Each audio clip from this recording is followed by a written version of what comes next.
So I was like kind of distracted by that, but the stand-up just wasn't. And I felt so like I had this underlying depression because I didn't feel self-expressed on stage. And then broke up with him, moved back to New York for a year. And then I was like, I gotta go back to LA. I started working on Sacha Baron Cohen's show on Who is America. So I moved back for that. And then I was like, I'm never leaving here. I'm at the Comedy Store. Why do I fucking leave the Comedy Store? And then I just started really not giving a fuck. And, you know. It's in your body language. It's in everything you do. Now, you book like Girl Code and all that. I used to do Girl Code, yeah. How was that? All these dirty bitches came from It was Girl so Code. easy. Well, you know, Jesse and I didn't listen. Jesse and I wouldn't put us on the show together. Like, they thought we were the same, which I don't think Jesse and I are like, I mean, we're like white trash in a fun way, but I don't think we're actually that much alike. I think we get along really well, but I just don't think we're the same type. But so she got cast originally. They were coming to see me all the time, and then they cast her, I guess, in the role of your blonde chick. And then she ended up, there was something with E or something, and so then they ended up having me on. So Jesse and I never got to be on together. So silly. The Asian girl? The guy hit cool. I said, could you get by a car? Twice. She's sitting on a gold mine. Oh my God. Was she driving or? No, walking. So was it by another Asian woman? I don't know. I think the first one was hit. It was Asian on Asian attack. She got hit twice. They're trying to hurt you. At this point, they're aiming for you, bitch. If you get hit twice. When you're walking around, the other night a car missed my door, guys. You could hear the door. It just, I would have been dead because it takes it off the hinge and it just hits you. You just when you're stepping out of your car, yeah, you know that's on you. I got in a car accident where a girl opened her car and she's liable. It's all you. You have to make sure that there's no car. You would have been at fault. What happened years ago? I was headed to the airport and we pulled over. Somebody hit it with a bike. It happened so long ago.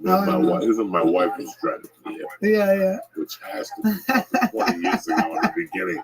When, we used to leave like 20 minutes before the flight. Step on it, bitch. That's a fun. Is that how are you always late for things? No. I'm late for flights. I like to run. I like to run through the thing. When chasing a lover. I got here, before 9/11, I thought I was Johnny Cute. And I would do it's only going to take us a half hour to the airport, and they'll let me in. Yeah. And then 9/11 came. That all changed. And then you mature as a comic.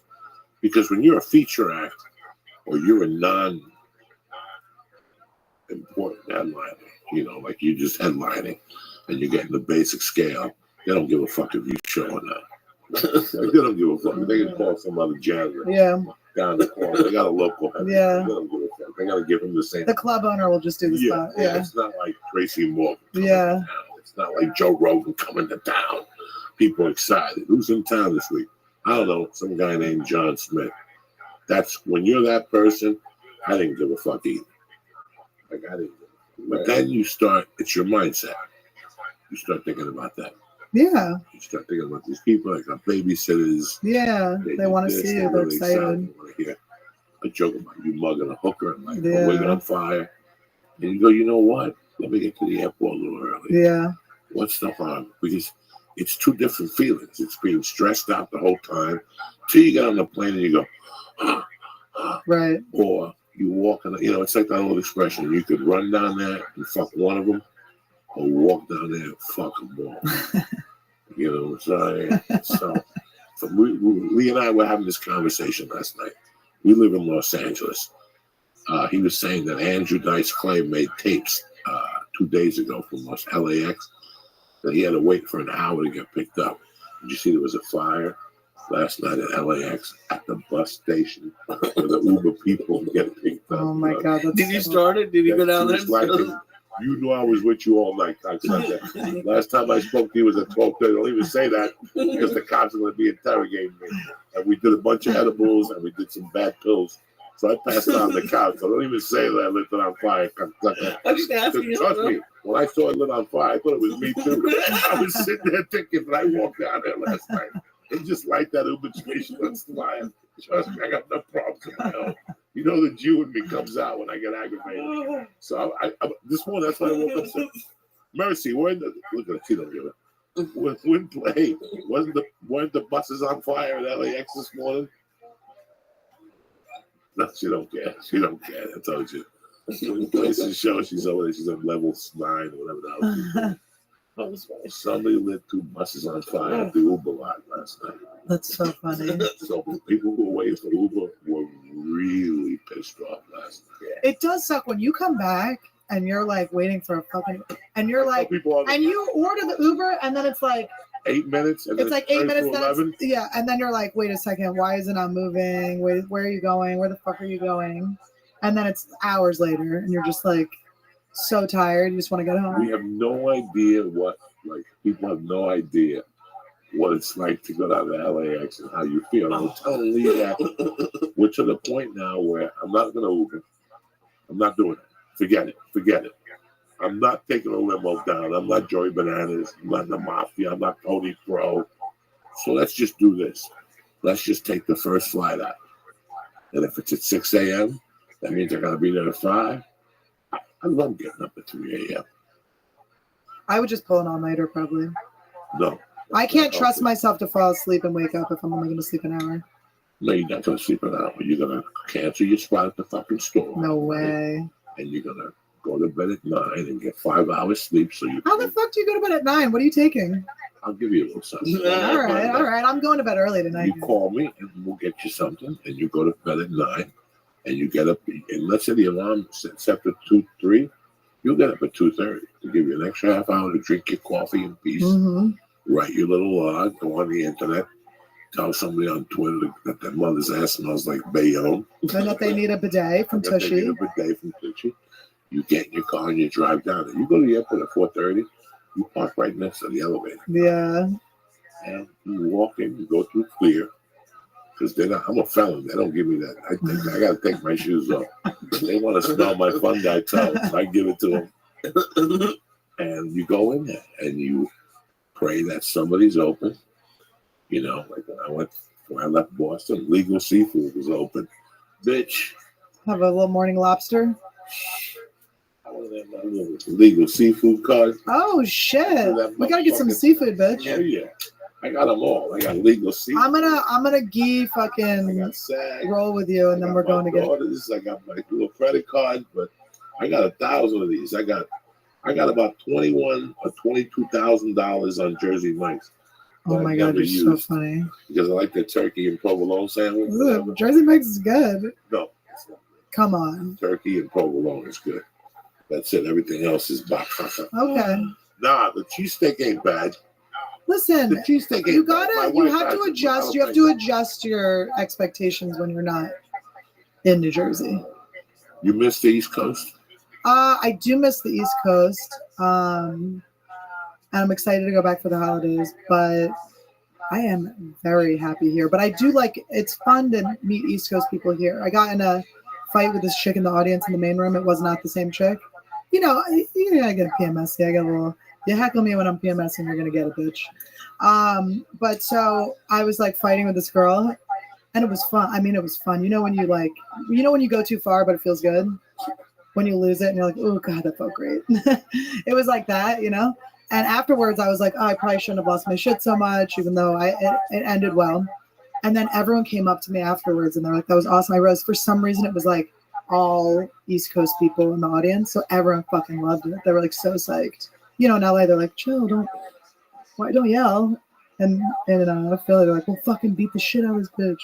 It's funny that your accent doesn't tell me Philly, but everything else about your body language, your attitude, the way you move your hands, everything else is very Philly. I mean, it comes back when I go home. I'll come back from Christmas, probably sounding pretty Philly. Avery's the eggs over there.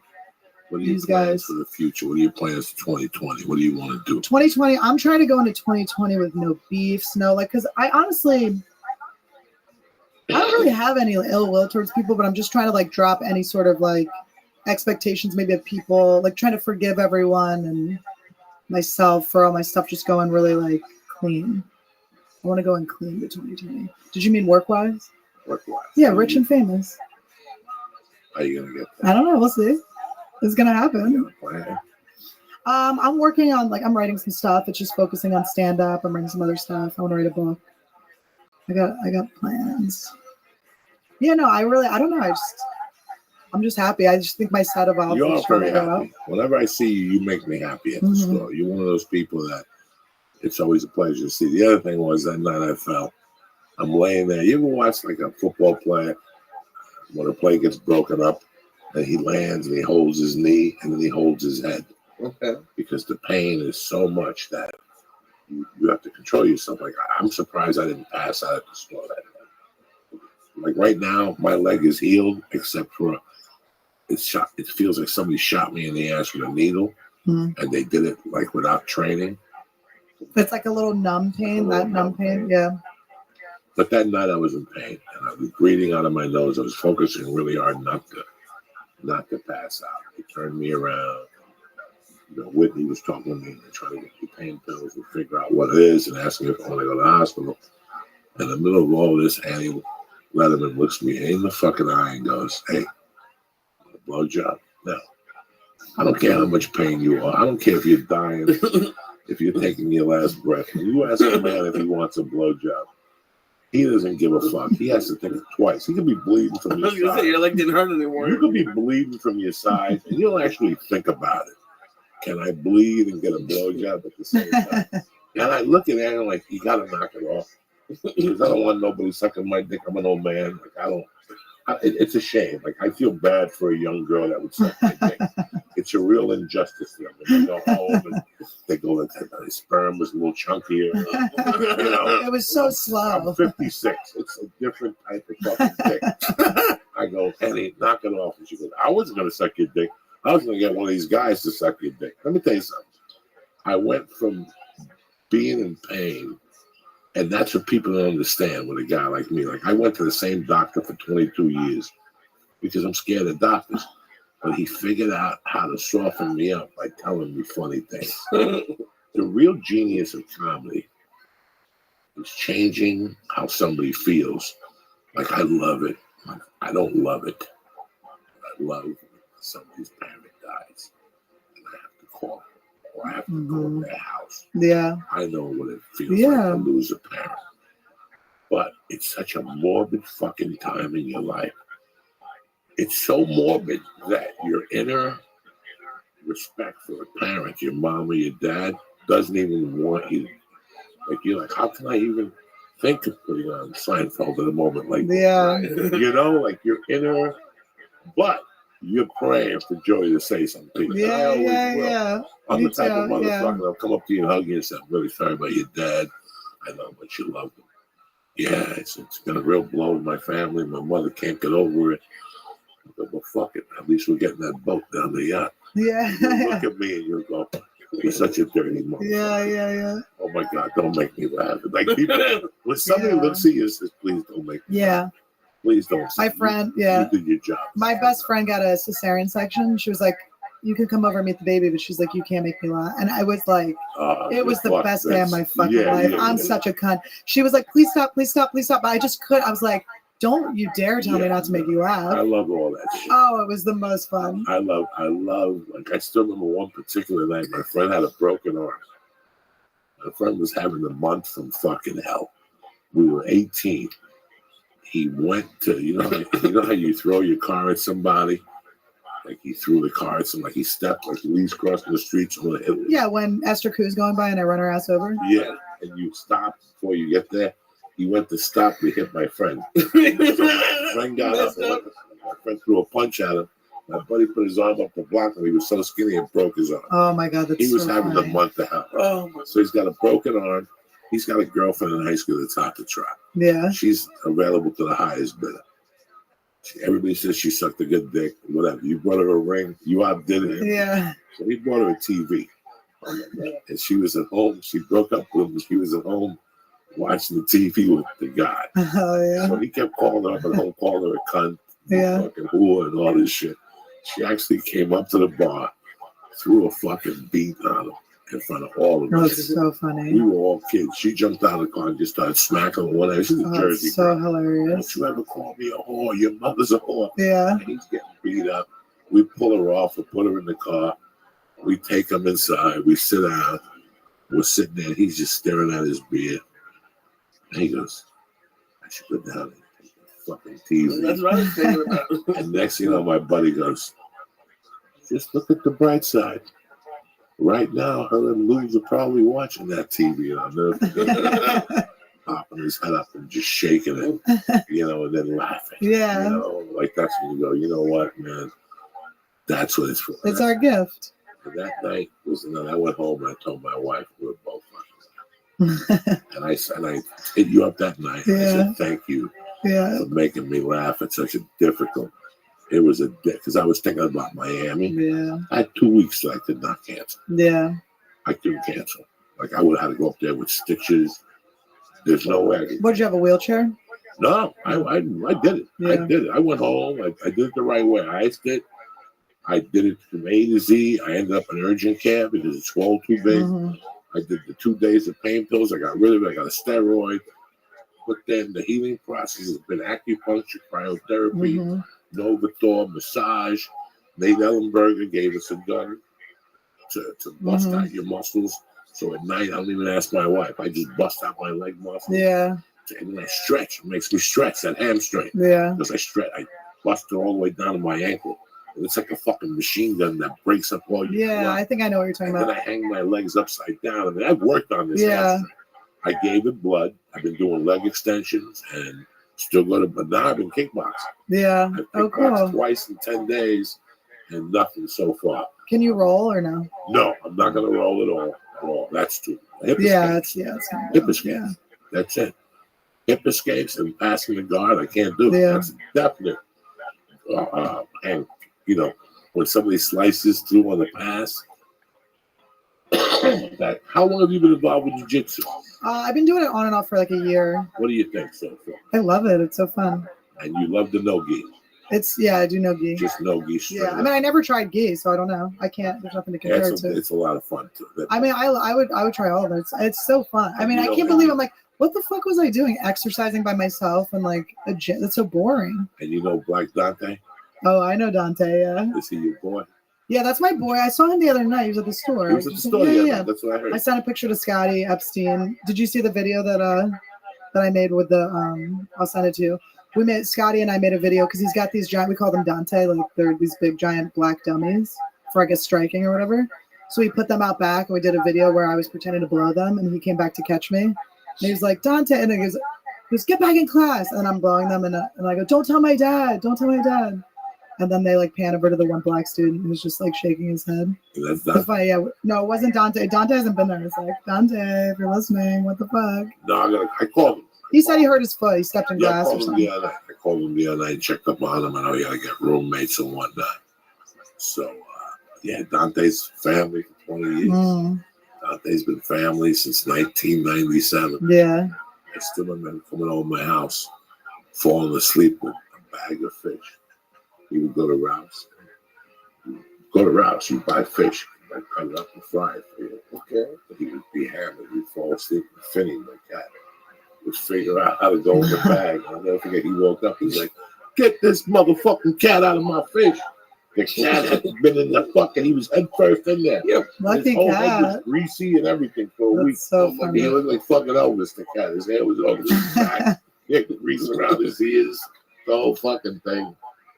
But Annie, no, I want to thank you for saving my life that night. Yeah, of course. You made me fucking laugh. You definitely have a fan with me. If you ever need anything, dude. Look out. And, yeah. I'm a fan, man. I love what you do. I love how you do it. I love your style. I feel kindred to you. I feel like you. No, and I do want to be more. I gotta study you a little bit because I do want to be more. I have so many fucking crazy stories. And, I'm going up and I'm telling these jokes and stuff, but there's just like a lot of untapped stuff. So I really got to I got to tap into that on stage. When you were younger, you had delinquent problems. Mm-hmm. Oh, yeah. You had any arrests? I never got arrested, but I was always running for my life. I mean, I really was I'd always be in Jersey City running from a tranny or something. I mean, it was I just had so many. I just almost died a lot. It was just a lot of really hanging out with really dangerous people. It wasn't. I mean, I was drinking and stuff, but it was just my parents weren't watching me. I was just out, and And I ended up going to a school for juvenile delinquents because they had a good art program. And it's just like, do not send your kids to a fucking school. I mean, I was like smoking cigarettes in the bathroom in public school, but I wasn't that bad, you know? And then I was with all these young criminals, and it was just like, I just got taken by them. But I always had like that kind of Quaker upbringing. I was always like good, you know? So it kept me from going too far. But it was a lot of like running, call the cops, like shit like that. Oh, It gets old, doesn't it? It just is a lot. And I think that's why I'm such an adrenaline junkie and why things like skydiving aren't fun. Because it's just like, I feel like I was like the Jungle Book kid, you know, like I just was like in the jungle a lot. And so now it's like, nothing's really surprises me that much. Or Can I ask you a personal question? Sure. Are you looking for love at all? Of course. Yeah. Really? Really? Yeah. I think I want to have a kid. I've done ayahuasca 4 times in the past year. And most of the times it's like, you should have a kid. So it's like about getting to a place in my career where I feel happy and good about it. And then hopefully finding a partner and someone to like, you know, make a tribe with or something like that. Carry the lineage of my people.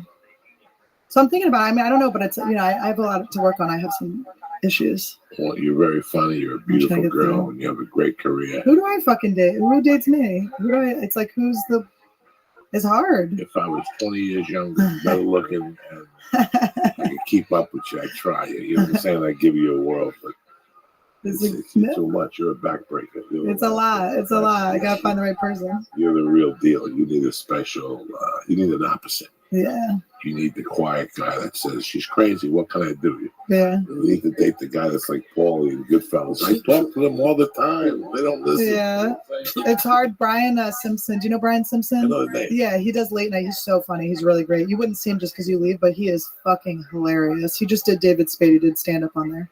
But he said to me, he goes, you know what your problem is? You're attracted to brilliance. And it's true. So I end up, but it's like, I'm brilliant. So then I'm like with these other minds, and it's like, we're all crazy. Like that comes with like, beautiful minds come with a lot of crazy shit. So crazy shit, yeah. It's about like I said, man, figuring that out.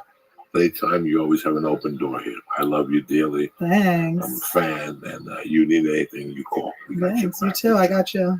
If you ever need a blowjob from a kitchen wigger at the comedy store, you got it. No. That's what I call them, the kitchen wiggers. I don't need no look at them now and look at how they're kitchen wiggers. I don't want no blowjobs from nobody. You understand? My dick is no bueno.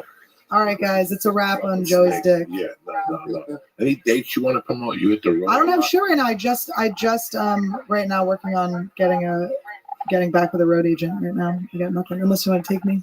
I'd love to do a couple. Let's do some dates. I like to take women with me sometimes because a lot of girlfriends I like tickets for them. These girls love their men so much they tolerate me. Yeah. And I always feel bad. I go, I don't want to bring 2 guys because then the girl feels left out. So this is a man show, a female left out. I want the show. I want a woman to go, you know what, man? I took my fucking body. He's disgusting. He's vile. He's disgusting. But Annie Letterman was really funny. And she was also vile and disgusting, but she has tits, sort of. Yeah. At least you'll say something that they're like, it's not really about dick all night. You know what's so funny about what you were saying earlier about people saying like, or saying like girls being like one of the guys or whatever. People like, you know, trolls or whatever, like, she's just trying to be one of the, or whatever. It's like, I was raised with boys. Like I was raised, I mean, I just like had so much trauma. It's like, you guys have no fucking clue. There's no like fake, I'm not trying to do anything. Like, this is how I am. I was raised as a fucking dude. I was raised with my natural aura. I get energy from women. Yeah. I can't do anything without women. Yeah. Well, we all need each other. I don't want to fuck them. Yeah. I don't need to fuck them. Yeah. I just need them around. I need that vaginal energy. Yeah. It's an energy that a woman has. The pussy power. You know, I was raised by a single mom who was always surrounded by her fucking little crazy bitches friends. I was telling a woman the other night, I still remember them playing dominoes. Me being her age, like watching TV, listening. Yeah. And the one woman going, can you believe my fucking husband? He fell asleep the other night eating my pussy. You know, like, oh my God, what was wrong with him? I don't know. He's hanging out with that guy doing, you know, like they were women. I missed Yeah. I missed my mother and her friends. So My mother once told me, my mother, when I was like 12 or something, my mother didn't like the woman's day. My mother was like, when you get ready, they'll come to you. You know what I'm saying? Like the first time, my mom didn't want me to grow up and be a fag. Yeah. But the first time I brought a woman home, my mom was like, you gotta leave the door open in the bedroom. And I would come down and go, what's your fucking problem? Yeah. I'm trying to get a nookie cookie. Yeah. And she goes, well, I'm here. Yeah. Leave the bed open. I told her the door open. My mom used to always say to me, you know what, you can't fuck every woman. And half of them have to be your friend. So you and your friends knock it off. Yeah. I really learned from that. I do a lot. If 6 chicks invite me to watch a football game or 5 guys, I go to the chicks. Yeah. And I don't want to fuck you. Yeah. I just goof. Yeah, it's I've fun. always dreamed of that. You see that? Yeah. That's what I always wanted. Yeah. That's what I love that. Yeah. I love talking to her. I know, it's precious to have a I don't want her daughter. to come to me when she's 13 and say, I dated a guy and he fingered me. That's not going to Yeah. I don't want, that. Yeah. I just went somewhere and a friend of mine showed up with his daughter and he was saying horrible things. And I'm like, and he's like, oh, she knows everything. Look, I don't want her to know everything. But I want her to feel comfortable in a circle. Right. And that's why I admire all of you. Yeah. I admire all you little fucking bitches. All of you. Yeah. You, Whitney, the Chinese chick. Because you figure out a way. Yeah, I love it. Wing Wing. Ying Ying, that's my girl. I'm her biggest fan. I have pictures of her and everything. I go to the fucking airport to take pictures of a book. I love Ying Ying. I love her. I love Ali Wong, and she knows it. Yeah. She knows it. It's funny when you go at this, like, you're protected at the store as a woman. You know that if anybody ever lays a hand on you, they'll rip it. Yeah. You got like 3 guys. I went on a date with this guy, and he said something. We were texting yet. We hadn't met yet, and he goes, said something about my voice. I go, oh, have you heard my voice before? And he goes, no, I've never heard your voice. Which, by the way, bullshit. You hit me up. I'm a comedian. You're not going to check to see what my said it. Like, you didn't check to see. So he said he'd never heard my voice. He goes, well, where can I hear your voice? And I was like, I don't know, dude. I just did a TV thing. You could listen to me on Rogan. He goes, I'd rather not. And I go, why? And he goes, because Rogan seems like someone who would like beat me up for hitting on his sister. And I went, he would only beat you up if I told him to. Like, what the fuck are you talking about, you pussy? What a fucking pussy. I was like, you've never listened to him, have you? I got to a beef with a guy around 10 years ago, 12 years ago to be exact. And then he tried to clean it up, and I smacked him at the ice house about a year later. I spit in his face. I smacked a bitch last week. She pinched me. I just backhanded her. Yeah. Don't come at me with violence. I'm a weapon. No, I have a weapon. I have nunchucks, bitch.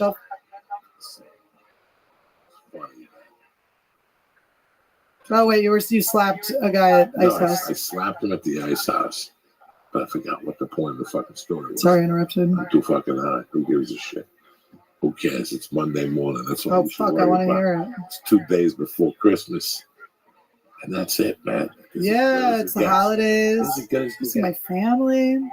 So I'll get some dates. Let's do some dates, baby. Get you out there. You're a good lady. I got a lot of respect for you. Where can they find you? Where's your website? My website is Annie Lederman, LEDERman.com. You can get all your Annie fix there. My dates when I get them will be up there, and I'll be on David Spade again on the 9th of January, and I make a lot of videos and content on Instagram. I love entertaining people, so please follow my Instagram. It's just my name, ANNIELEDERman. She's very interesting. I wouldn't have had her on if she was a fugazi. She's the real deal. I'll be funnier from her head to her toes. As you know, Calusa's sold out. There's a few tickets left for San Francisco at the Palace of Performing Arts. The 16th, I got Bakersfield, the Fox Theater. The 17th, I got Fresno. I don't know what theater it is. And the 25th of January, they added a show at the Tabernacle in Atlanta. There's tickets out there on go to joydiaz.net for merch for Christmas. And that's it. But real funny, real quickly before we end the podcast, I just want to talk to you about something. Listen, most of us know how hard it is and how easy it is to get into debt. You know what hard is? Getting out of debt, especially when your credit card score isn't that great. Listen to me. Upstart, they offer you a smarter interest rate to help you pay off your credit card debt. Upstart is tremendous. If you're in debt right now, this is the way to go. You know why? Because they go beyond the traditional credit score. Your Upstart interest rate is based on your education, job history, not your credit history. They actually reward you for going to school. Upstart doesn't care about your bills you didn't pay 5 years ago. They really don't. They care about the person you are now, who you've become, and they give you a rate based on that. Plus, they make it fast, simple, and easy to check your rate in just a few minutes without affecting your credit score. The best part, once the loan is approved, most people get their funds the very next day. The next day, over 300,000 people have used Upstart to pay off their credit cards. Free yourself from the burden of high-interest credit card debt by consolidating everything into one. This helps. I did it for 6 years, $634 a month. I had to do it. This is how it works, and you're going to start with Upstart. So right now, see why Upstart is ranked number one in their category with over 300 businesses on Trustpilot. Hurry to upstart.com/church to find out how low your Upstart rate is. Checking your rate only takes a few minutes, and it won't affect your credit. That's right. Go to upstart.com/church. Now, as always, listen, the worst thing you want is to bump into a good-looking freak. She goes down and she licks your ball sack, and she smells that ass from a mile away. There's nothing worse than that. And guys, you ever go down to a woman, you can smell her ass before she gets there. Me, I eat it. What the fuck? I swam in the Hudson. I'm a soldier at that. I don't complain. I'm lucky. I'm grateful that you give me a piece They call of your ass. tongue the tushy. They don't care. I got a tushy tongue, and I got those little. I got like a cat tongue. You get two things for the price of one. You know what I'm saying? Yeah. Mercy, tell him, Daddy got a cat tongue. You know what I'm saying? Anyway. All right. It's amazing, unconventional gift for anyone in your life. Everybody has an ass butt. Everybody deserves a gift from Tushy. You're like, Joey, what's Tushy? Tushy is a portable bidet that you can install within minutes by yourself. No plumber, no nothing. Let me ask you something. You think wiping your butt with dry toilet paper does anything? No, it removes the shit. But you got poop on the other part of your body. We just wipe it off with a dry paper. Water cleans better than dry paper. Thankfully now there's a sleek bidet attachment that slips into your existing toilet, and it's called Tushy, and it sprinkles your ass with fresh water, all right? Tushy spray. She's not even laughing at me. She's laughing at that goofy Good timing, though. Yeah. Tushy sprays directly into your muffler, removes the shit completely so that you're not sitting on bacteria. You don't have that spicy ass, you know what I'm saying? And it creates nasty things like hemorrhoids, yeast infections, UTIs, itchy assholes, and skid marks. You don't need Why are you talking shit on me? I'm right here. because bidets are common all over the world, except in the United States. They'd rather kill 10 trees than wash their butts with water. Water is the answer. Tushy sprays fresh water in that muffler, not toilet water. The same water you brush your teeth with. All right? Wet wipes are even worse than toilet paper. Don't get me started, all right? Listen, Tushy starts at $69. They come in different colors. The Tushy's latest product, the Tushy Ottoman, is going to help you get everything out. Do me a favor. Just go to hellotushy.com right now. Look at the assortment they got. They got a 90-day guarantee on the bidet. Me and Lee, we've had a bidet for 4 years. If our assholes haven't broken it, your little skinny, little healthy ass ain't going to do nothing. Do you share the bidet or? It's No, he's got one of those. Yeah, Tuesdays and Thursdays are me. So go to hellotushy.com right now and press in church and get 10% off your order. This is the perfect Christmas present. Your grandfather, grandmother, your aunt, they'll sit there, their jaw drop, and you get a good laugh, and they get to walk around with a nice asshole. Not just sitting bingo with things developing in their asshole. I want to thank hellotushy.com, and I want to thank Upstart. But most importantly, I want to thank you savages for listening and supporting the podcast. And I want to thank you and wish you guys a Merry Christmas. Just in case you don't listen to Wednesdays, I want you to listen to what I'm telling you right now. I want to wish you a Merry Christmas and a happy holiday, and for you and your families to be healthy, and for you guys to get ready for 2020 and to have a great new year. I'm grateful to you guys for all the support that you've given me coming to the shows, listening, and just interacting with me on Twitter. I'm very grateful for that. So Go enjoy your day. It's Monday. The rules still apply. You stab a motherfucker if they fuck with you. The world ain't gonna give you nothing for dick, and you got the world by the balls. So go out there and get what's yours. I want to thank Annie Letterman. I want to thank the Christ Killer, but most importantly, I want to thank you guys. I love you. Have a great Christmas Eve, and we'll talk in the next couple of days. Kick this mule, Lee.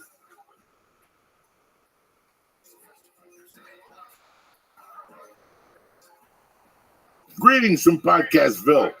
It's the 25th. It's official. It's Christmas Day. So this is Christmas, and what have you done? The Church of What's Happening Now is brought to you by Manscaped. Listen, the Manscaped is the best in below-the-belt grooming. It's Christmas Day.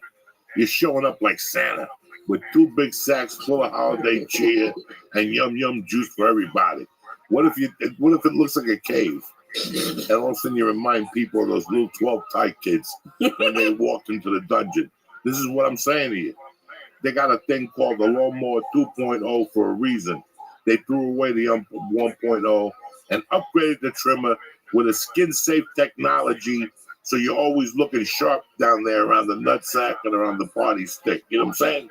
For you momos in the back, it means it won't nick or snag your nutsack. You could cut your little nutsack anxiety-free, okay?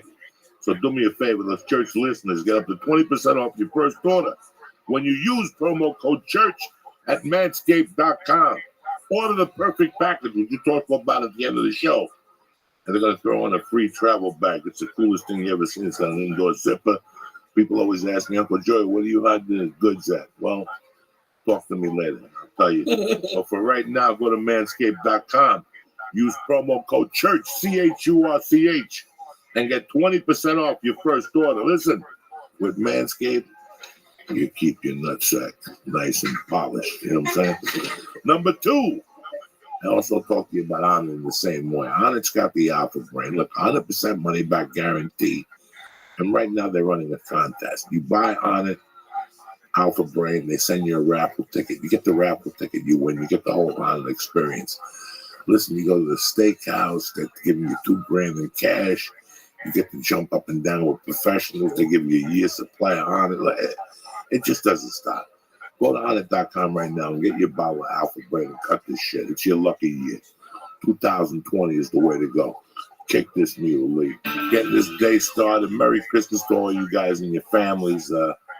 Thank you very much for listening. I know for a fact that for some people, 60% of people listening to this podcast are probably jumping up and down right now. They won't even listen to this podcast by Monday. But there's a lot of people, 40% of you, that need this podcast. This time of the year is the best time of the year for everybody, and I get it. I have a family, I have a wife, I have a kid, I have dear friends, but it seems like you're missing something when you're not around your family or a family member's gone. It doesn't feel like Christmas anymore, but it still is. It still is. Last week I did the one-man show at the Comedy Store, and I covered a certain time in my life from 93 to 95.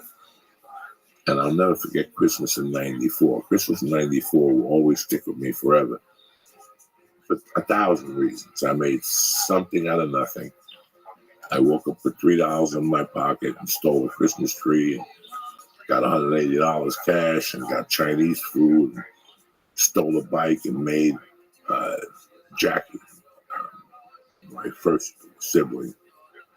That was the last time we saw each other, but I still remember her leaving that night and me feeling like death. I remember putting up the decorations with duct tape. I didn't even have money to buy like Christmas tape. I had that little stuff you put around your apartment. I don't know. The glitter stuff. I put it up with duct tape. I got Chinese food delivered because it's the only people that are open on Christmas Day. And we had a nice day together. I had 1,000 gifts for her and a bike and this and that and this. And I remember her leaving and me breaking down like I usually did. And it was Christmas, so there was nowhere to go do comedy or anything. And for a minute there, I'm not saying I felt suicidal, but I just didn't feel good. That you don't feel that day that you don't. Christmas Day, some people get up, man, and it's not Christmas Day for them. I can imagine, especially after growing up as a kid and having presents under the tree. And Yeah, because Hanukkah's a whole week, it's a little different. it's not Christmas Day, for some people, and I'm really sorry you feel this way. It's something that the holidays kind of bring them down. We were going to take this week off, but like I said, no. We need to talk about this. We need to talk about this and why you feel this way. And it was so weird that night when she left with her mother. I sat there and, I was just looking around. I was probably getting ready to make the call to get a package. You might the go thing when things got bad. A package would make her feel better. And somewhere along that, I remember looking at this little apartment, maybe the size of this office, and going, what do I feel bad about? I think I was getting dressed to head to a party or something like that. Somebody had invited me over to a Christmas party because you're never really alone on Christmas unless you really want to be. Somebody always reaches out and says, hey, man, you want to stop by. And as bad as you feel, you stop and you get a bottle and you get an apple pie or whatever. Once you get to that place, something about that place, you'll see the magic of Christmas. And the magic of Christmas, I was talking to somebody on the phone yesterday, and I go, listen, what are you going to do for Christmas? They said, I don't know you. And I go, what are you going to do? You going to sit by yourself? I go, if there's a problem, swing by. I go, you have no idea what a hug from a 6-year-old will do for you. It'll change your whole perspective on Christmas. For some people, it's just hitting a table and going, looking up and looking at strangers. You ever been in that position on Christmas Day where you pop your head up and you're looking at all strangers and you ask yourself, how did I even get here? Well, the universe took care of you. Again, the universe takes care of you. As much as you don't think it's taking care of you, the universe is taking care of you. I've been, you know what Christmas is on the road, Lee? Do you know what it's like to go out on the road and Christmas wall is on a Thursday and you're in Ohio, so you do Tuesday and Wednesday. On Christmas Day, you pretty much stay in your room and watch the parade of roses. There's no budget for you to fly to see mom or to see your brothers, nothing. So it's one of those Christmases where you're by yourself. I did 4 or 5 of those on the road where you're there. You're in Fucknut, Indiana. It's you and the headliner on Christmas Day. And he's got a friend in town. And it's you in this apartment. And you're sitting there going, Jesus, what has my life become? And all of a sudden something stops and says, wait a second. You're doing what you would wanted to do. This is part of the bargain. So you get up off the couch, you go down to the nearest Walmart that's open till 1. There's a bunch of old senior citizens. They're 3 days away from the grave. And you look at their faces and they're happy to see you and they're welcoming you. And you go in, you buy a $1 Christmas tree, you buy a bunch of treats, you go back to the house and you watch Christmas programming and you eat your little snacks and you smoke your couple joints and you take a couple sips of your beer. And it wasn't all that bad. Just by stepping out of the house and making you see some guy that's got 3 days left on his life saying Merry Christmas to you. That does something to you. All these little things do something to you. And that's why I don't want you to, number one, the rule for tomorrow today is I don't want you to be alone. You spent some time with Uncle Joey. Get out of the house. Somebody invited you somewhere. Even if it was just to watch a game. Because you never know what could happen when you're watching a game, whatever. It's a football game tomorrow. There's got to be something. College bowl game. I think the Lakers are playing, the Clippers. There's something going on, Do not be alone. But back to 94. I'm sitting there, I'm crying.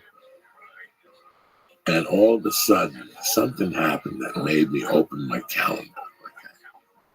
I don't know what it was to see what I had the week ahead. I've always had a calendar. And I remember having 3 spots that week, having 3 real spots, 2 guest sets of clubs and 1 paid gig. And it all swirled at me that I was grateful. I had never been grateful before. You have no idea how being grateful on Christmas Day makes you feel. Because most of us are sitting there thinking about what we don't have. And you really have to think about what you do have. You know, there's a guy that's part of the church family since day one. I met him through Rogan. And I don't know if he knows this. He inspires me. Hold on. Yo, Mercy, you want to crinkle that paper a little more? What? You want to crinkle that paper a little more? All right, then. Jesus Christ, yo. I'm over here trying to do a podcast and you're over there crinkling papers and stuff. So I got to deal with, this is what happens when you don't have school and you got to drag your daughter with you, but I don't mind. I'm going to have her with me all day. I'm going to take her to a couple places, get her out of the house, give the mom a breather. Because if not, she'll torment her mom. At some point, I got to get her to the park and do 1,000 little zip through things and go back and forth on the monkey bars. If not, she'll be jumping up and down all night. Tonight's a bad energy day. But in the middle of all this, once I became grateful, Christmas has changed. You know, Joey and I and Lee were talking about mindsets. When you do things you don't want to do, it all changes depending on how you go into it. Listen, going to the gym sucks. You go into it, next thing you know, you look at the clock, you're halfway there. Next thing you know, you look at the clock and the guy's going, all right, we got our 8 last minutes. Let's turn up the heat a little bit. You're out of there. And you're like, what was so bad about that? You know, it's getting yourself there. I don't even know how we got on the topic. You were saying something about someone from Rogan. For what? Someone from Rogan, someone you met through Rogan, inspired you? Yeah, and his name is Kern Michael. Kern Michael. I met Michael Kern at a Rogan concert, and this kid's in a wheelchair. I don't know what his condition is or whatever. God bless him. The guy doesn't give up. See, he's walking now? Yeah, he's fucking walking. You think the guy's not grateful? So next time you're sitting there in pity of yourself because you lost your job, your girlfriend dumped you, she got pregnant by a different Puerto Rican. You know what? Go look at Kern Michael's page and see if there's any pity in his page. See if there's once has there been pity on his fucking page.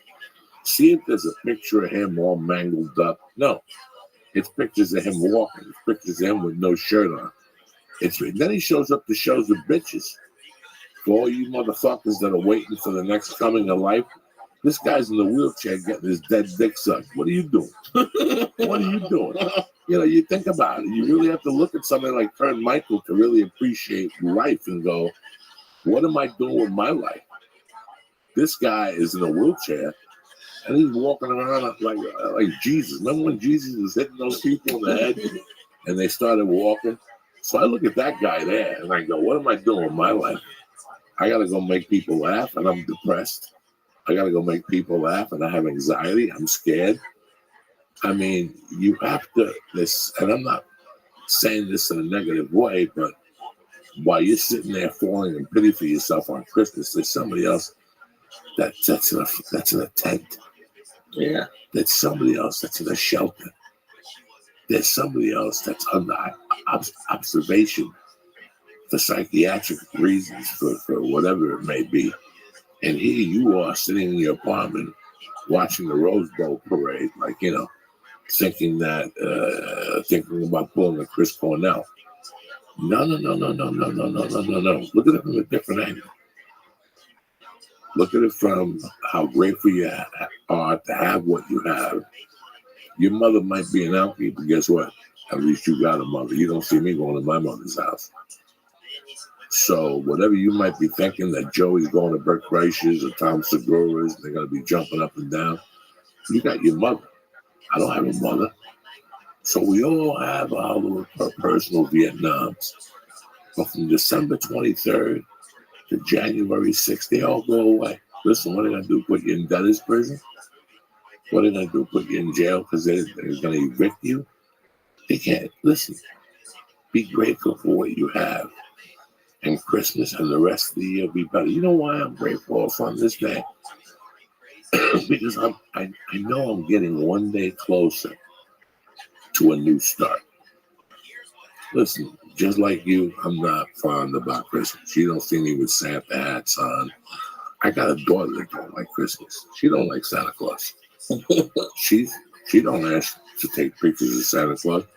I got a picture of her when she was 2, making sure I'm between her and fucking Santa Claus. That's how much you hate Santa Claus. I didn't teach her to hate the Santa Claus. I never even, you're supposed to love Santa Claus. She wrote Santa Claus a letter. She talks about Santa, but she keeps that motherfucker on his distance. And that's just the way life is sometimes. I don't know what it is. She keeps that dude far, far, far away from her. And like I was saying, Christmas Day for me is knowing one thing. Once Christmas comes, I know I'm 3 or 4 days away from it. I'm unhatching my plan for the new year. You're unhatching a new venture.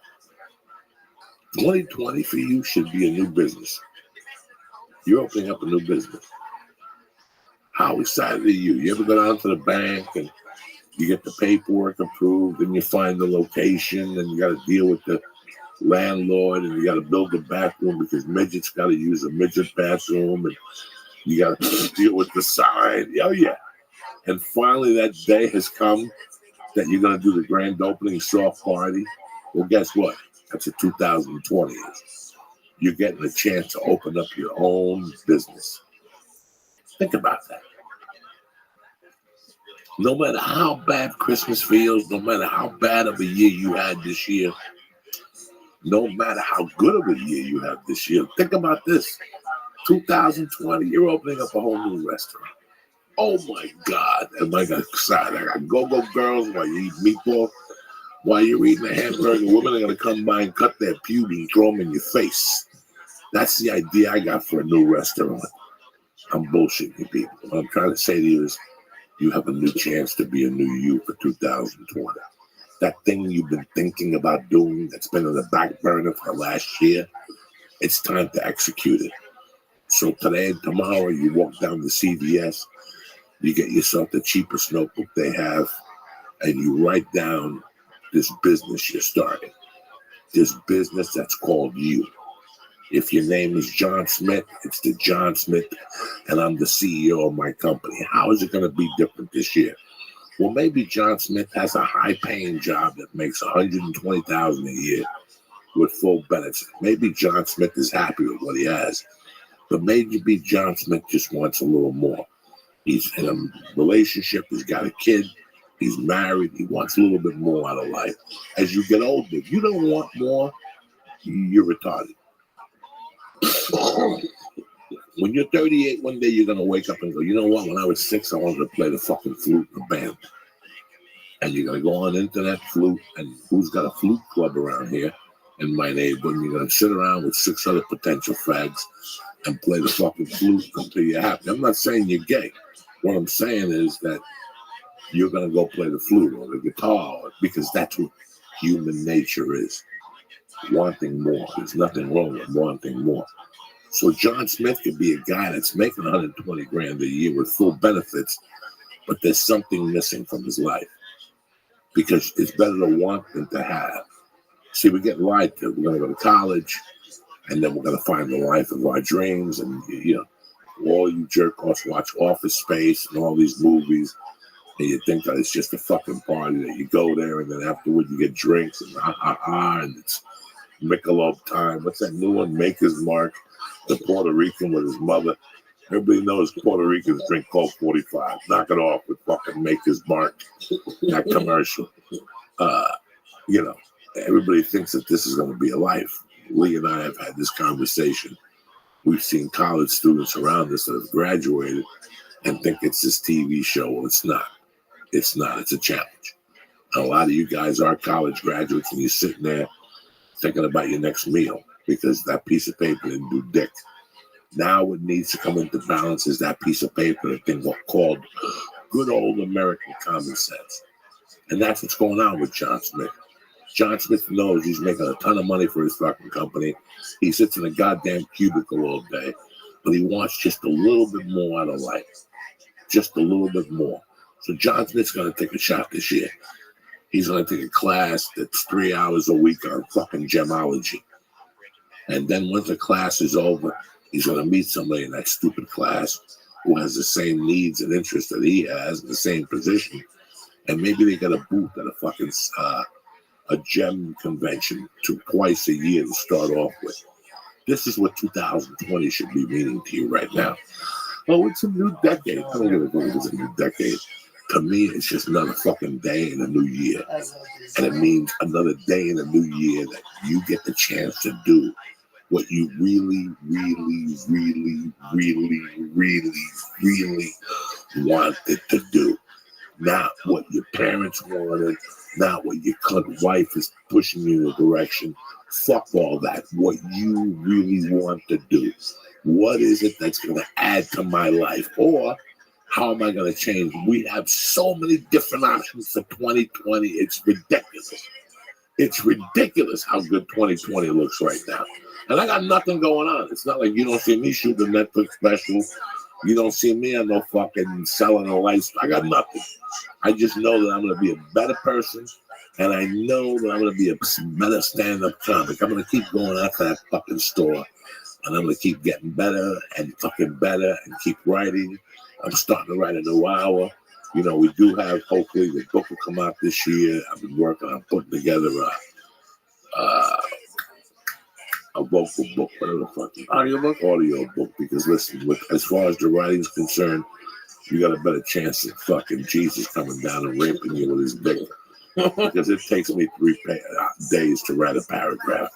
It's a great paragraph, but it takes 3 days. At the end of the time, at the end of the week, it's the law of diminishing returns. By the time you get Joey Diaz's life story, Joey Diaz will die, and whoever replaces his fucking life will be writing his life story, and even he can't write it.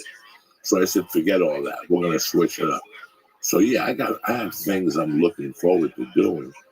I don't have all the opportunities a lot of other guys have, but I got one opportunity, the only one that's ahead of me, and that's being funnier. What can I do to be funny? Go deeper into my gut, say what I deeper feel in my heart, and learn how to transfer it to a paper. You don't think I'm excited about 2020 right now? You're out of your mind. And not, you know, we think excitement and action is financial, it's lucrative, it's we're going to be at bars dressed in white like Don Johnson buying. No. I'm talking about personal growth is the best feeling you could ever have in your life. Personal growth, knowing that you're going for something with everything you got. Yeah, you got your day job. I get it, but guess what? What do you do at night? You talk to the kids for 2 minutes, you talk to your fucking wife for 2 minutes. Who, if you're like me, after 10 minutes, you want to stab them in the neck anyway, because you got from 7 to 10 on this couch doing nothing. Say, forget it. 2 nights a week, I got to go do something. I'm going to take money out of my savings, and I'm going to take a fucking class at the local college, something. 2020 should add something else to your fucking life, something else that you want to do. What else do you want to do? There's got to be something else you want to do besides be a move. And listen, I'm not even talking about that. I'm just talking about look at 2020 as a new beginning for your life. Be grateful for what you have. Hey, you know what, man? I got 1,000 regrets, and I wish I had 1,000 things. But you know what? Sometimes it's better to want than to have. It's funny. Again, not putting anybody down here. We're not saying anything off color. I watched the Eddie Murphy SNL. I didn't watch the whole episode because that's not going to happen. I haven't really heard anything that it was groundbreaking. And what I did see was a lot of smoke and mirrors. I'm not saying nothing bad about Eddie at all, by no means. But it's funny that at one point I saw this on Facebook of Tracy Morgan and Chris Rock and Eddie and Dave Chappelle walking on stage. And Chappelle put a cigarette out and he lit it and he goes, "Is that allowed?" And he goes, "No." And the audience got a big laugh. And I thought that was cute. You know, I thought the whole thing was great. But do you want me to tell you something? And this is the funniest fucking thing in the world. I wouldn't want to be one of those guys if you paid me. Like, I wouldn't want to have to be Chappelle. I didn't get into comedy to be that guy. Is there another comedian who you would like try to be like, oh, if I could have their career, then I'd be happy? Or is it just personal to you? I love it. I really admire Joan, Doug I love it. Stanhope's career Joan, I miss you and so Andrew much. Schultz's Oh my God, career, you're so fucking and funny. I patted it from The both old of their girls. careers. I think that How fucking funny is she? my special days have come to an end. Hilarious. I've come to that. I think that We did the I clap. really just want to work on my live act. Oh, I love it. I don't ever have aspirations on going on a late night show. Like, I've never watched them, Oh, Joan, so I have no aspirations. If it was Johnny I Carson fucking love you. and somebody would come to me and say they want you to do 6 minutes clean, for him, I would do it. But that stuff, somebody told me a very interesting thing the other day. And you know me, guys. I'm raised Cuban, I'm Santeria and Catholic, but I love a couple of things in the Buddhist religion. I really do. And a dear friend of mine who's Buddhist said to me, write something, write it down 7 times what you really want. And I did it. I did it the other night. I stood up to 2, I got really high. And I wrote it down just to see what the answer was. And after 7 times, it got shorter and shorter and shorter. The other night, my daughter was on some app called ABC something. ABC, not the kid one that you see commercialized. Mercy. Thank God. She don't know nothing. I can let a fire in her asshole. She wouldn't know. Not that I would do that. She's my beautiful little daughter. But it's some ABC something. It goes by grades. And I let her use my computer. And I heard Dad. I was watching World News tonight, and I didn't know if she had just gotten stuck. And then 20 minutes later, I heard Dad. And I go over, and she goes, Dad, I don't know how to put this into a file. And this kid's app had a page to write a letter to Santa Claus on it. Now, I knew she had written a letter to Santa Claus, but I think she wanted to double check he got it. So she wrote it to him on the internet, on the fucking cloud. And when I read the letter, I gotta tell you something, I had to get up and wipe my tears from my face. She wrote, like, Dear Santa, I've been a good girl this year. I've really tried. I've made a few mistakes. At this point, I'll take whatever you give me. I'll take anything that you give me. But what I really want for Christmas is to be happy. This is Really? This is the mind of a 6-year-old. And this is what we fucking forget, guys. That's it. That's it. Do you know what I felt like when I read that? That I took a page out of a 6-year-old's. Like, that's it. Last Sunday night when I got home from my second set at the store, and I did my closing arguments for the day in my notebook, I wrote that it's Sunday, and it doesn't matter if they bomb Japan, if Young Kung Kum sends a missile over here, if they impeach Trump. Nothing really matters. It's fucking Christmas. It's Christmas. It's time to be happy. It's time to all that shit that you put through throughout the year, hating your boss and being mad at this person. All that stuff goes away. And let me tell you something. It took me 56 years to realize that. I'm no fucking genius, but I'm telling you right now, about 4 years ago, it came to me. It doesn't matter. It doesn't matter. All the hard work and all the suffering you put in this year ends on the 22nd or 23rd. You have to put your mind somewhere else. You have to put your mind on the good things that happen. Yeah, but Joey, your cat died. Yeah, but Joey, you ate a bag of dicks in New Orleans. Yeah, Joey, you missed a flight in Atlanta. Dog, I had 1,000 shortcomings this year. But I'll tell you what shortcoming I didn't have. I wrote a new 20, 30 minutes. You know, I'll tell you what shortcomings I didn't have. I didn't give up on my health. I had a lot of shortcomings, but there's a lot of things I didn't do. I didn't stop being who the fuck I was and who the fuck I believed in. I could care less about the cancel culture or whatever other culture you got. The only culture I got is the culture that comes out from between my fucking legs that looks like yogurt, but it tastes like death milk. So that's the only culture I think about. But I really want you to think about this year. While you're sitting there today after you're listening to a few podcasts, forget about everything else, man. It's about what you have, and it's about 3 days from now when your fucking plan gets hatched. Can you imagine that?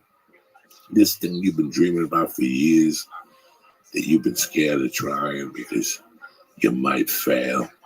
Who gives a fuck? You know how many times you gotta fail before you even get? If you try it the first time, it's just gonna flourish. That's a problem with people. We think that after 1 or 2 tries, that's it. My life is done. Bitch, your life is starting. And you got 19 more failures before you even move another inch on this fucking field. This football field we're playing on, you're trying to move. It's an inch at a game. You watch games. You think you can go in there and stand behind where the quarterback is and actually drop and throw a ball 10 yards? No, you can't. You can't. The first 3 times they give you the ball, you have to put your head down and move forward. And you're just going for the game of inches. So right now, if you're in the position in your life that you're playing in the game of inches, this is what it is. Some people are playing the game of 6 inches. Some people are playing the game of feet. I play in the game of inches. And I will never, ever change that. No disrespectfully. I go to Super Bowl 91. The Giants against the New England Patriots. The New England Patriots missed a field goal. But you know what the New England Patriots missed that day? They missed I think Belichick was still the coach of the Giants then. Oh, wow, it was a while ago. Okay. That was 91 when Scott Norwood missed the field goal. You have to watch that game to understand. Check and see if Belichick was a Giant coach in 91. just for my own sanity and just so the people at the house understand what I'm trying to talk about here. You know what I'm saying? Say it was Ray Hanley. Of the Giants? Yeah. And who were his assistants? I don't think Belichick was in New England still. I still thought it was Parcells, and he was a disciple of Parcells, so I wasn't sure. But anyway, when you watch, what? I'm still looking for his assistants. It's really funny when you watch that game in 1990. The Giants, salute, gotta use a tissue. The Giants couldn't beat New England if they wanted to 10 years over. It's like when the Giants when they beat the Denver Broncos, they had Phil Simms at the quarterback. And Phil Simms went 23 for 25. But Phil Simms couldn't hit 23 people in a whole fucking decade, never mind in the Super Bowl. Oh, do you mean the season, like the Super Bowl in 1991? So it was the 1990 season? Could that be it? Whatever the hell it was. I don't know. The Buffalo Bills played the Giants. Okay. When the Buffalo Bills played the Giants? Parcells was the coach in 90. Unbelievable. Do you mean 91? Whenever the Giants played the New England Patriots and he missed the field goal, the guy was going to shoot. Oh, that was the Buffalo Bills. I'm sorry. Yeah, it was 90. So yeah, Belichick was an assistant coach at the Giants. Yes. Okay, if you watch that game, I know I'm not retarded here. Thank God. I know Ray Hanley was the coach. I knew. If you watch that game, the Giants couldn't beat New England. They had a quarterback, I think Jeff Hostetler. That guy couldn't even pass a ball. Couldn't even pass a ball. It was New England could have beat them 1,000 times. But you know how the Giants beat them? They didn't give them the ball. That works. That's how much they broke it down. This is way before the sign stealing and the helicopters with camera. And, I mean, Belichick's like NASA. This guy's got drones. You know, He's got a lot of tricks. he's got a lot of tricks. But this is the advantage of winning. This is you have to, guys. He's cheating. But when winning becomes that much to you, that's a problem. But that's a complete different episode. I'm trying to talk to you right now about that Super Bowl.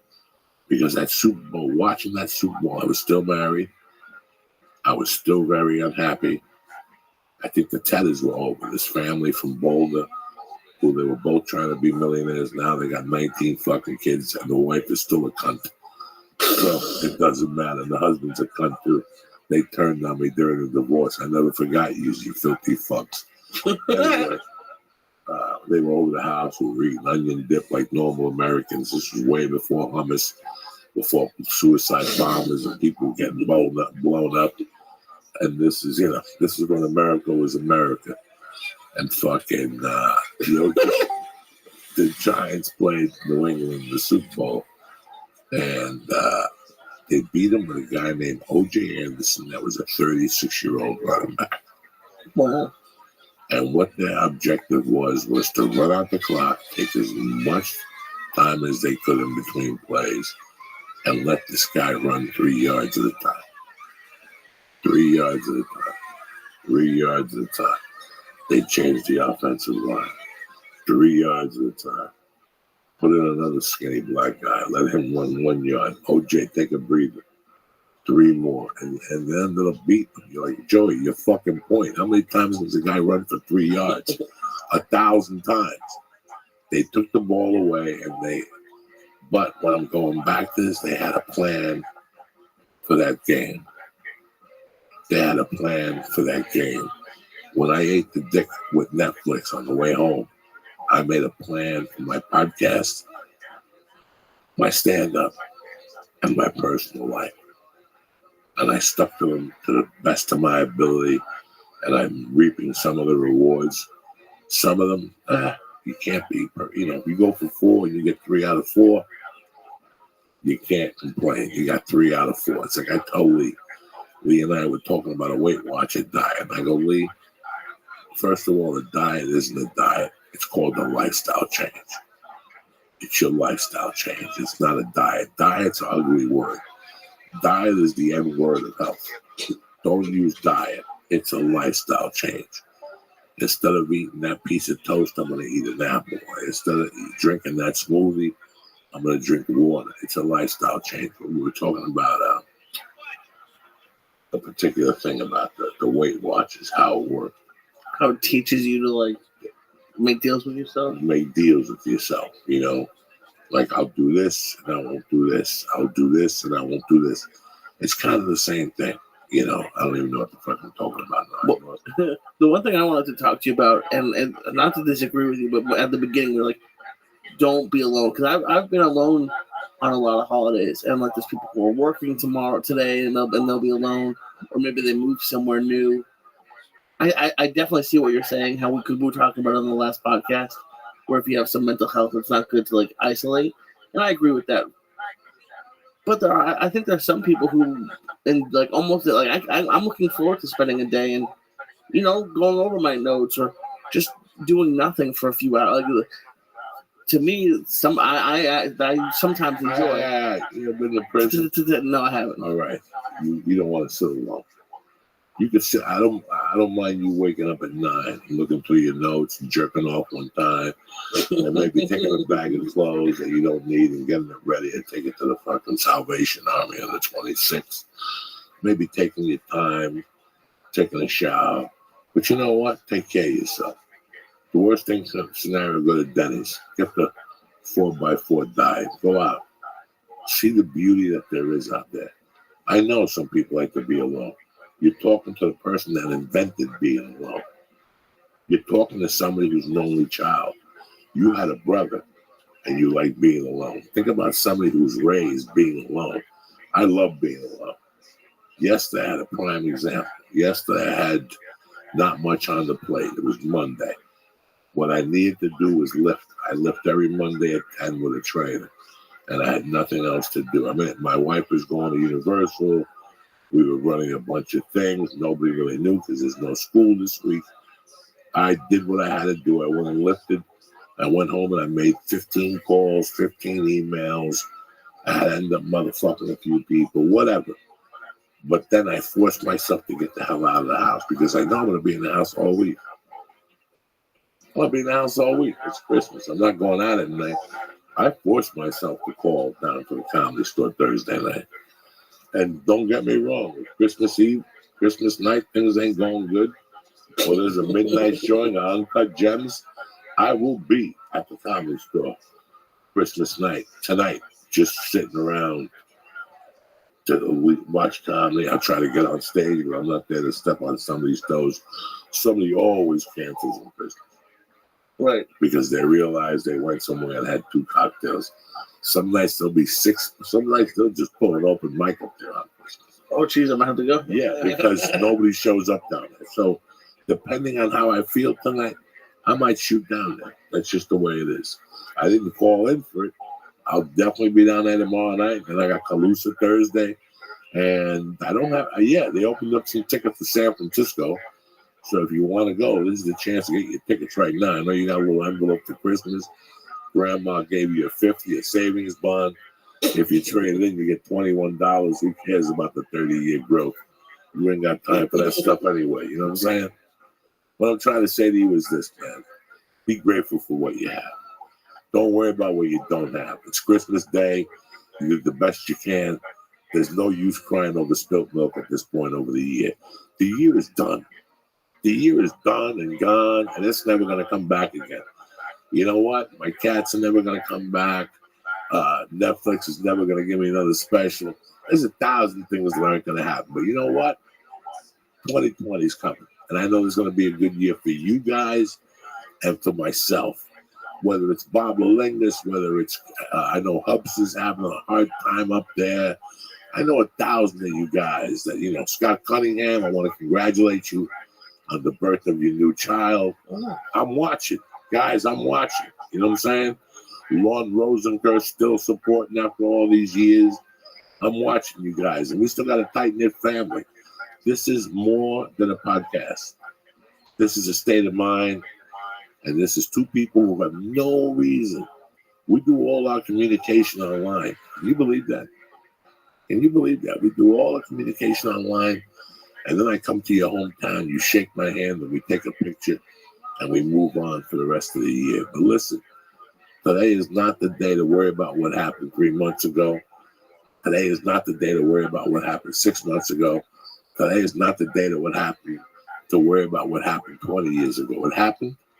Acknowledge it and make the best of what the day is. It's Christmas. It's Christmas. I don't know if Jesus is born today. I don't know if the Puerto Ricans showed up. I don't know what happened. I'm not here to chronological, whatever the word is, chronologize Christmas and what it means and sharing. You know what? You're broke. You don't have money to give nobody gifts. That's fine. A smile and a hug does just as well. A smile and a hug will get the same response as giving somebody a wallet and a tie. You'll get a wallet. Maybe you give you a wallet and you felt worse than what you already did, or a bad gift. No gift is a bad gift. But I'm going to tell you what's always a good gift. A handshake, a look in the eye, and telling somebody you love them and thank you for doing what you do. You know what's always a great gift? A hug and just saying, hey, man, I remember what you did for me this year. You made me laugh at my roughest time. That's the best. That's a Christmas gift that never, ever fails. A handshake, telling somebody you love them and giving them a hug and going, hey, this is what it's all about at the end of the week. I wanted to buy you a helicopter, but my funds were short. I'm barely making rent. You know what I'm saying? If I wanted to give the gifts that I wanted to the people, I wouldn't eat. I'd be homeless. There's people that deserve great gifts this year. But you know what? They're going to get the gift of my friendship. And that's the best gift you could ever have. And the gift that you're going to give me by listening, by, taking little notes, by whatever, is the gift of your friendship. That's all you need to worry about this Christmas. Tonight, when you're eating dinner or when you're not eating dinner, look around you, see what you have, and see how good you really have it. You were waking up this morning feeling bad about yourself, you fucker. You got 2020. Make the best of it. Write down your goals and go for it. That's it. I know you're successful. I know you have a job. But I also know in high school you wanted to play the ukulele and put a wig on backwards and sing like Lady Gaga. I never told anybody that. Yeah, no, you don't need to tell me. I know your deepest secrets. I see you lurking outside of gay bars thinking what's going to happen. I go in there with this little virgin ass. But hey, take a chance Columbus did. 2020 is around the corner. You're going to hear from us next week. We're going to do a couple of podcasts for you. We're not going to leave you out in the cold on New Year's Eve and during the week. So we will definitely be back. Like I said, I got a couple of tickets open for San Francisco. We have Fresno. We have Bakersfield in January. And we also have the second show added at the Tabernacle Theater in Atlanta, Georgia, which I'm excited about.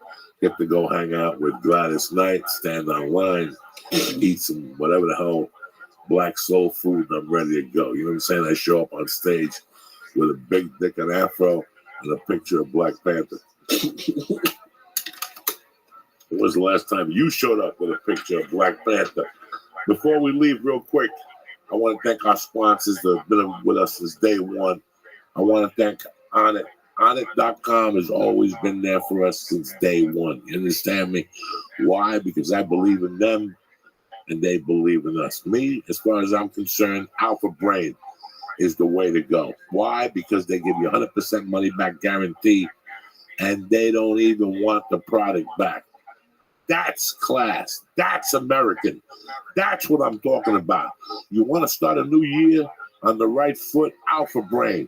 You want to work out? You want to have a little bit more confidence? Shroom Tech Sport. You get on planes, you travel. You get on planes, you get on trains. You get the Uber. What's the Uber mutt when you got to get on there with 6 people and everything smells? Uber pool. This is for you. Shroom Tech Immune. Avoid the flu. Avoid all this thing. Wash your hands. This is the time of the year. So do me a favor. You want to get a kettlebell, a 25-pound to start doing little gobbler squats and farmer walks. You want to get club bats to give yourself a little bit more flexibility in your shoulders, a little strength in your wrist. Onnit has it all. We've been together for 7 years, and listen, I still do all their products. Whether it's the protein bar, the mint chocolate, whether it's the ICT with coconut creamer for your coffee my wife uses, whether it's the protein, Onnit is the way to go. But now that they have the lottery ticket, get the Alpha Brain. You got nothing to lose. You win the Onnit experience. Aubrey Marcus personally takes you to that really good barbecue place. You train at the Onnit facility. Onnit's doing great things. What I'm trying to say is go to Onnit.com right now and press in church and get 10% off your first order delivered to your house. Also, Manscaped, the best in below-the-belt grooming. It's Christmas time. It's Christmas Day. And your fucking helmet looks like Santa. You got gray hairs. At least I do. But not really. Why? Because I Manscaped. They've created the only tool you need to shave your nutsacks and the area around the pole of love. It's called the Lawnmower 2.0. You have no idea. There was tons of anxiety. For years, I didn't even take a look down there. I didn't even shave it. You got to shave it. It looks like the Unabomber. You understand me? That's what your dick looks like, the Unabomber. So stop it, clean it off, clean it, trim it, give it a little sideburn, give it a little Nazi, an exclamation point, whatever. Be creative. Place one order and take care of everything you need. Why? Because they have something called the perfect package.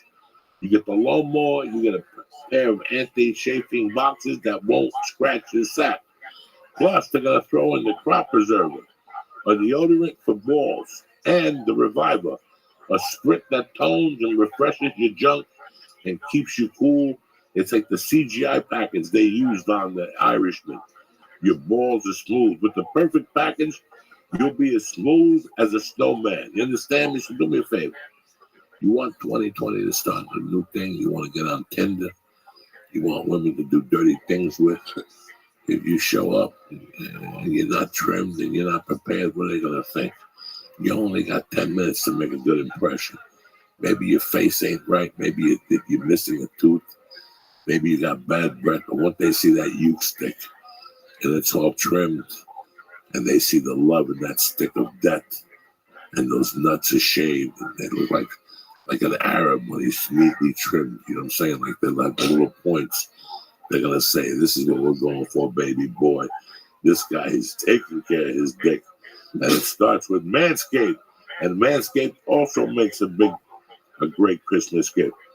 Like I said, place one order and take care of everything with the perfect package. Now, the church gets 20% off your first order when you use promo code CHURCH at manscaped.com. Order the perfect package and with promo code CHURCH, CHURCH. And then they'll throw in a free travel bag that has a little zipper inside. I don't need to tell you what to do with it. That's manscaped.com. Use promo code CHURCH for 20% off your first order. Get Manscaped and keep your ugats clean. You understand me? Listen, I'll see you guys in San Francisco. If not, we'll talk next week. We're going to rock your world. I love you guys with all my heart. I want you to remember what I said. Be grateful today with what you have and what you don't have. Because maybe what you have, you don't need anyone. Sometimes it's better to want than to have. I love you guys. Thank you for supporting the podcast. I want to thank the Price Killer. I want to thank myself for showing up here on Monday and Wednesday, but I also want to thank you guys for being savages and for always having my back. I love you guys. Have a Merry, Merry Christmas.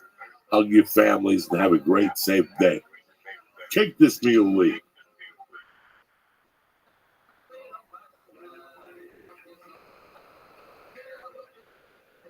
Greetings from Podcastville. It's Monday, the 30th of December. That's it, motherfuckers. This is the last Monday. How the fuck you gonna act? The Church of What's Happening Now is brought to you by our next sponsor is one of my favorites. Why?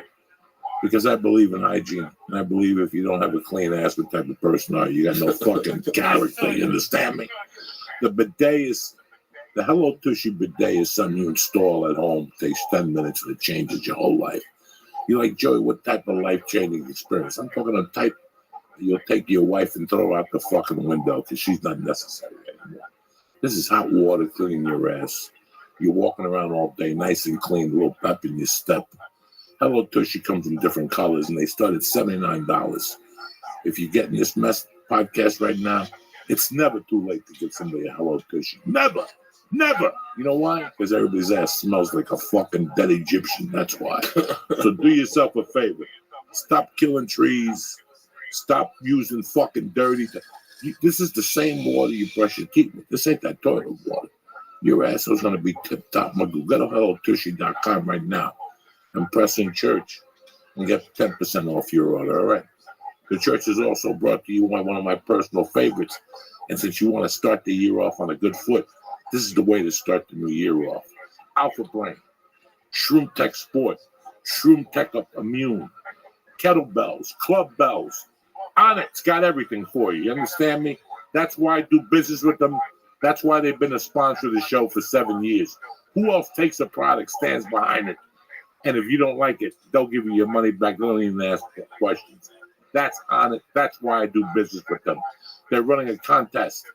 You buy some Alpha Brain, you get a lottery ticket, they enter you, you win, you get the Honor Experience. 2 days, you eat the barbecue, Aubrey gives you a G-Note, you get some clothing, you get a year's supply. Listen, it's on and on and on, but it starts with Alpha Brain. Go to onit.com right now and press in church and get 10% off your order delivered to your door right there. That's how you start off 2020. Kick this motherfucking meal, Lee. It's Monday morning. The Church of What's Happening Now. It's myself and Lee. We're just doing a quick wrap-up show. Not to leave you out there fucking hanging. Everybody else is leaving town and whatnot. Listen, thank you very much for a good year. I don't know what type of year you had. I know you had ups and downs. I know you had losses and you had gains. But no matter what, your 2 feet are on the fucking ground and you're still ready to go. 2020 is your year. Listen, they all can't be a year. They all can't be a month, and they all can't be a day. I pulled the hamstring. I almost ripped it. I was scared I had to cancel Miami and New York and Boston. It all worked out. I got back. I lost a cat. I made a promise to 12 years ago not to do drugs. We all go through things. It's how you go through them, pass them, move on, and go on to the next level of your life. And that's what I try to do with the church. The church isn't for fucking rich people or for people who fucking think they're cool. This is for people who, we're always the fucking underdog. And and we love being the underdog. I love being the underdog. I fucking enjoy it. Because you know what? I always win when I'm a fucking underdog. And you're going to start taking the same philosophy. It's been a great year. I didn't have to shoot any specials. I didn't have to fucking do any contests or anything like that. The goals I wanted to achieve, I achieved, which is to be a better comic, to be healthy, to be a better father, to make this podcast a little better, to be a better husband, and to learn to be a better friend. Tomorrow night's New Year's Eve. I don't know what the fuck you guys are thinking. I know 30 years ago I was thinking about fucking doing whatever, but for you people who didn't know, I didn't get high on New Year's Eve. I got high every night except New Year's Eve since 1984 when my friend's ear got bit off and I couldn't answer for him because I was too fucked up. 83. So I got high 360-something days a year except New Year's Eve. Were you completely sober or just not smoking some joints? I always wanted to pay attention on New Year's. You always want to pay attention on New Year's. Yeah, you're having a good time. They think you're drinking, but you got a fucking Coke with a fucking lime in it. They think you're drinking a Cuba Libre. You're always watching. That's the way life is. You're always watching. Let the fucking morons lose control in public and not know what the fuck is going on. Then the next day, I lost my cell phone. Somebody robbed me. Somebody fucked me in the ass while you passed out. That's what happens when you pass out in the TP. You know what I'm saying? Anyway. Yeah, what the fuck? The reason why I do this wraparound podcast is just to let you know that it's not over, man. It's not over. It was just a fucked up year. Shit happens. This time of the year doesn't make it fucking any worse because this puts pressure on you. But hey, push all that shit aside because you're alive. You've got a plan this year. And you got the church. You got us. Worst case scenario, you don't have no friends. You got me and Leo. You listen to us twice a week. We're there with you. You got a question, you hit me up on Messenger, on Facebook, on Twitter, and we're right there. This is not a podcast where we're stars and we're looking down on you, we're better than you. We're in the same rut as you. I go along learning something new every day. Somebody told me something. I'm going to tell you guys something for the next year, and then we'll get the podcast started up. A wise woman last week watched a one-man show at the Comedy Store. And afterwards, she said she enjoyed it. But she comes from a Buddhist background, which is always a good background. Makes you question a lot of things. And she asked me what I wanted. I told her an array of things. She goes, I want you to write down, what do you want? What do you want? What do you want? 7 times. And then write down the answer. And I did it. And I came up with some pretty fucking cool answers. So if you don't know what direction you're taking 2020 into, listen, man, nobody needs for you to lose 200 pounds. Nobody needs for you to be $20,000 richer. Nobody needs for you to fucking do anything. Just be a little bit better than what you were in 2019. That's it. That's all we ask you. Just be a little bit better. If you fucking whatever, you're going to do just a little bit better this year. That's it. Just be human. Have a good time. And make sure that it's not. Listen, I know people who got money coming out of their assholes. And they always got a sour puss on their face. The other night, there's an app called like ABC Yahoo or some shit. It's for kids. My wife made my daughter write a letter to say, the toys she wanted and shit. But I guess this, I tell you about this. Yeah, we talked about it in the last podcast. This thing. And she wrote down that all she wanted to do was be happy, and it fucking blew my mind. That a 6-year-old could figure out the answer that took me fucking 40 years to realize. Because we all get confused. We think that girl's gonna make us happy, that boat's gonna make you happy, having that car's gonna make you happy. Then you get it, and then what? That's the beautiful thing about life, that we never think about. Once we get that goal, then what? Now what the fuck are we gonna do? Listen, with happiness, you can never lose. You know, you just go to be happy. It's not about money. It's not about bitches. It's not about real estate deals or who you fucked in the ass. Because when you're fucking laying in that casket, well, before you put in that casket and you're taking your last breath, that's not the shit you're gonna be thinking about. You're gonna be thinking about the good times with your kids, your wives, your girlfriends, your friends. You know, be a better friend in 90 into 2020. Be a better friend to yourself, you know. And that's it, man. This is a fucking simple fucking life. Only we make it harder on ourselves with pressure and listen to people. Listen to yourself. At the end of the week, who pays your bills? You do. The fuck you listen to that fucking jerk for? Me, we. Listen to yourself. You have natural fucking instincts. And listen, man, this is the time of the year also where people's minds stray. Don't let your mind stray. Go out. Be around people. This year, the comedy community and you guys, because you guys are part of it. It's not like 40 years ago when Freddie Prinze shot himself and you didn't know who the fuck Freddie Prinze was. You know, God rest his soul. This year we lost a comic. He was a great friend. I knew him since he was a fucking kid. And for a couple of months, I was numb. For a couple of months, I was angry. Now I'm wrapping 2019 up with him because I learned a lot from him. I learned that we have friends and we have to use them. Fuck you and your fucking psychiatrist. And you pay $164. You give me $200 a week. I'll tell you whatever the fuck you want to hear. You ever think about that? You ever think about that, you fucking idiots? You giving some fucking jerk off guy or lady $180 a week, $280 a week, $220, $160, $140, and they just tell you whatever they fucking. And you feel good for a while, but you know what? What's the problem with buying your best friend a cup of coffee at Denny's and talking to him and letting him know? Because of this shit, this is why Brody took his life in February. So this last podcast of the year, I wanted to bring you hope and let you know that fucking you got this. You got the world by the balls. You got everything to live for. You might think you're painted against the wall, but Joey, I'm sleeping on a towel. Hey, bitch. I slept on a towel too in 1995. Enjoy it. Could have been linoleum. You know what I'm saying? Be happy with what you got. Think about your friends and think about if you get into a bind that you always have your friends. This is the last time Brody Stevens at this podcast, and I want to end the year with this podcast. I hope you enjoy it as much as I do. Thank you. Yes, we are here, feeling good, relaxed, in the moment. I'm comfortable. I've been on the show. Good to see you guys, Lee and Joey. Always great to bump into you. You know, I was thinking about who can I have on this time. I said, fucking Brody Stevens. I just saw him at the store and they give him a fucking honor. Yeah, it was, I saw you at the store, showing my face, see you, how you doing, call me. What time are your spots usually? I get, normally, I'll do Friday or Saturday in the main room, closing it out, which is like 12:30, 12:45, late.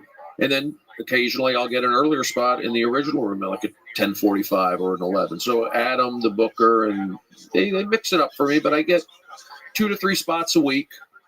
But I make the most of those. If I get those main room spots, I go up at the end. I get to spread my wings and do my own thing, and that's what I made my special based on doing those late night main room spots. Or I'm just kind of letting it go.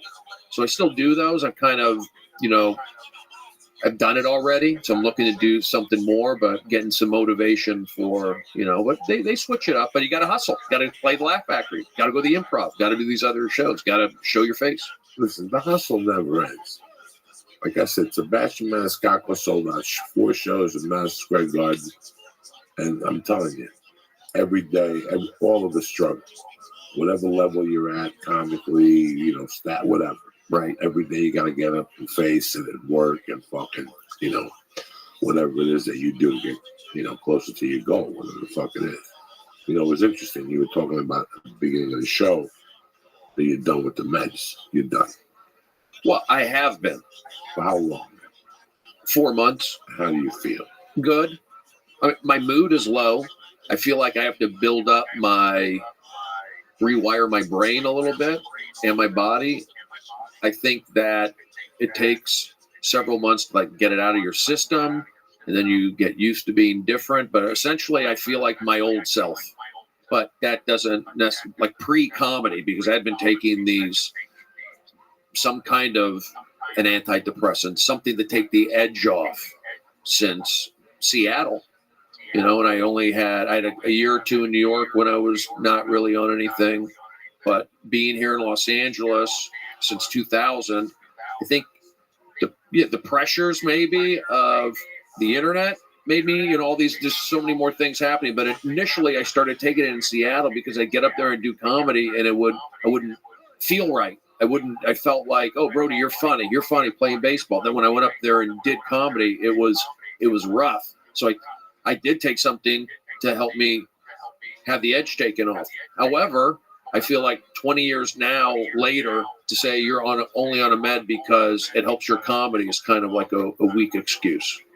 Well, listen, by the way, I called it just to stay safe. I always said it was November 15th, but it was more like the 8th or the 9th when I gave up cocaine. This is 11 years. 11 years. Coke-free this week. Congratulations. 11 fucking years coke-free. Something that I never, ever, ever thought I could live without. Mm-hmm. Like something that I thought that if I got off it, I wouldn't be funny. That was my biggest fear of getting off the cocaine, was that I would lose my sense of humor. Yeah. So when you said that before the show started, I assured you that does not happen. I don't know what your history was with meds, and I didn't want to put it out in the front street, but you put it out in the front street. Well. And you know what, man? There's a lot of people who listen to this show that are on meds. And maybe you inspire them to maybe go, you know what? I'm going to give my own self a chance. I'm going to try to live my life. I'm going to try to get a good control. Good, what do you call that around you? A good support system, showing your face. Fucking important. The support system around you is the most important thing. I took Kate Quigley to the New York Comedy Festival. Mm-hmm. And Wednesday night, I had all my friends meet at a Chinese restaurant, and we all ate. And little by little, she kept seeing my friends, and she goes, I understand you now a lot more. You've kept in touch with these people for 40 fucking years, mm-hmm. and they support you. And instead of me going out and buying a BMW and getting an assistant, I call one of them every day. Gangster. And I hear them telling me how they have to call me back because they're delivering a package from Federal Express. And they tell me how they have to drive home at 8 but go back to work at 10 because a ship is coming in. They got to count stuff. So when I talk to them every day, it keeps me grounded. It says to me, fuck. They're 55, and I have a friend who delivers, he's 56. Mm-hmm. My brother, and he delivers fucking packages all day for Federal Express. I would give up. If you think I could deliver packages for Federal Express today, you better fucking shoot yourself out and climb upstairs all day and drop off boxes. That's not going to happen. I would quit in the middle of the day. Depends on what city. Any city. I think I don't have it in me to deliver packages all day right now. There is no fucking way. Even if I was 50 pounds lighter, 100 pounds lighter, there is no way at 55 that I could be walking up and down stairs. I know there's plenty of men that are doing it. The Amazon guys, I'm sure. But when I speak to these guys that I grew up with, mm-hmm. What my one friend says, he reps on the weekends to make an extra $200 a week for his family. So during baseball season, he goes up on stage. I'm sorry. He fucking goes to a little league field at 8 in the morning, and he's there to 6 at night on Saturdays and Sundays. After he delivers Federal Express all fucking week. Oh, the same guy. Same guy. They Okay. make $175 for the day, so his family can have an extra $1,400 a month. And I'm like bitching about having a gig for $400. Like, you know what I'm saying? Right. So when I talk to them, it keeps my life in perspective. It keeps me in check. I don't want to be surrounded with people who look at life from like a value. I wanted to always, so that's who keeps me grounded. That's my support group. Those little fucking friends I call in the morning. And just how I break your balls, I break their balls. I know when they're busy. I know when they're busiest. And I call them, then I call them again. You know what I'm saying? And these are friends back east or all over. All over. Just saying hello. Saying hello. Because it keeps you fucking grounded. I talked to Bob Lingus today. Oh, nice. A listener from the podcast, tomorrow I got to call Bobby Sharon. Every day is somebody, and these people keep you humble. Is it also just socializing, keeping those? I love my friends in Jersey. Yeah. I love them more every time I see them. I see them for 10 minutes, and it means the world to them, and it means the world to me. Mm-hmm. When I'm home, I go to breakfast at this one. I go to see my mother's cemetery with that one. This one takes me to get Cuban food. This one takes me to Rudy's. This one drives me to Chan's. So I have a different relationship with all of them. And I talk to them. And, I have a friend who, 55, went to MIT. Massachusetts Institute of Technology. No. The one in New York. The New Jersey one, I think, The right? one where people are fucking geniuses. You know what he does? He delivers bread from midnight to 11 in the morning for $200 a shift. Oof. He makes $1,000 a week, and sometimes he works Saturday nights. All night delivering bread in the village, but he's got to work from 6 in the morning with all that traffic. He's got to get over to the Jersey side, and I wouldn't fucking want to do that at all at my age again. So all these guys keep me grounded. So whatever keeps you grounded from the evil in your mind coming out, or whatever the fuck happens to all of us, that's the most important thing. And I'm telling you this as a 55-year-old. Like, I'm an old fucking man. And I wish I knew this when I was 30. Yeah. That you have to have 3 people, 4 people, and you breathe for them, and they breathe for you, no questions asked. Yeah, I have friends I need to. I'm from here. It's a little different. That's an excuse, though. Like, not my best friend, one of my close friends, I still, lives up near Magic Mountain. I should probably call him. Maybe tomorrow I'll call him. I'll call him. Take him to lunch. I just haven't done it. Make a deal with him that you're going to make sure and meet him every 2 weeks for lunch. I need to. At the same diner, to eat the same bowl of soup, whether it's a Jewish... What if I have an audition? Who gives a fuck? That's the problem. That's the problem. That we forget who we are because we have the audition. I had a commitment with you. Every Sunday at 11 o'clock, you have to make that commitment. Tomorrow, what pisses me off tomorrow? And today was my heavy day. So today I lifted and I went to kickboxing. Mm-hmm. Tomorrow, I don't know how I'm going to wake up, how my back is going to feel. If I miss jiu-jitsu, I feel guilty because I had a date with jiu-jitsu. When I get a fucking call for an audition on a Tuesday at 1, I get pissed because I got to miss jiu-jitsu. Right. When I get a call for a fucking meeting to meet somebody at 2 o'clock in Hollywood, that means I can't go to jiu-jitsu or I got to do the conditioning, and I get fucking pissed. I don't want nothing to interfere with whatever keeps me grounded. And I wish that I had known this when I first moved to LA. And I did have a grounding. I had people like Ralphie May and yourself and Josh Wolf and whatever. But nobody protected me from myself, which nobody could ever do. Nobody could protect you from being you. It takes you to protect yourself. I know, right? How hard is that? It's hard. It's hard. That's why you need, having family, having a wife or a husband or a dog or something, or you have to build. If you don't have that, you got to build up your support system. It just takes effort. It takes effort, and you want it and be a good person. I think, but also getting out of the house. It's just with the internet these days, social media, it does affect people. But how long have you lived alone, Brody? Probably now for, great question, Lee. Probably now for 6 years. Because like I lived alone for 8 years, something like that. And even this weekend, I was like, some things happened that annoyed me, and I was just getting into my head. Mm-hmm. And I didn't. I talked to a few people, but I don't. Most of the day, I'm by myself. And even just as terrible as it sounded, I was just driving. I just was thinking about what's going on with the fires, and I was like, you know what? That really doesn't matter. Like what I'm going through is, in the grand scheme of things, I'm making it worse in my head. So I think it's hard sometimes as a person who lives alone to like get out of their head.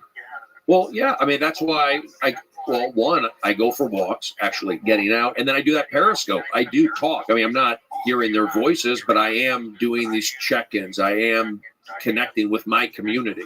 There is something true to having your audience, your fans. They do mean something. So I do lean on them sometimes more than others. So, having a roommate. I had a roommate back my last apartment, and he was a really good roommate. They're hard to come by, but I think yes, being social, and when you are living alone and it could be, you got to like make it happen. But if you like I said, look, you called me today, Joey. I didn't know.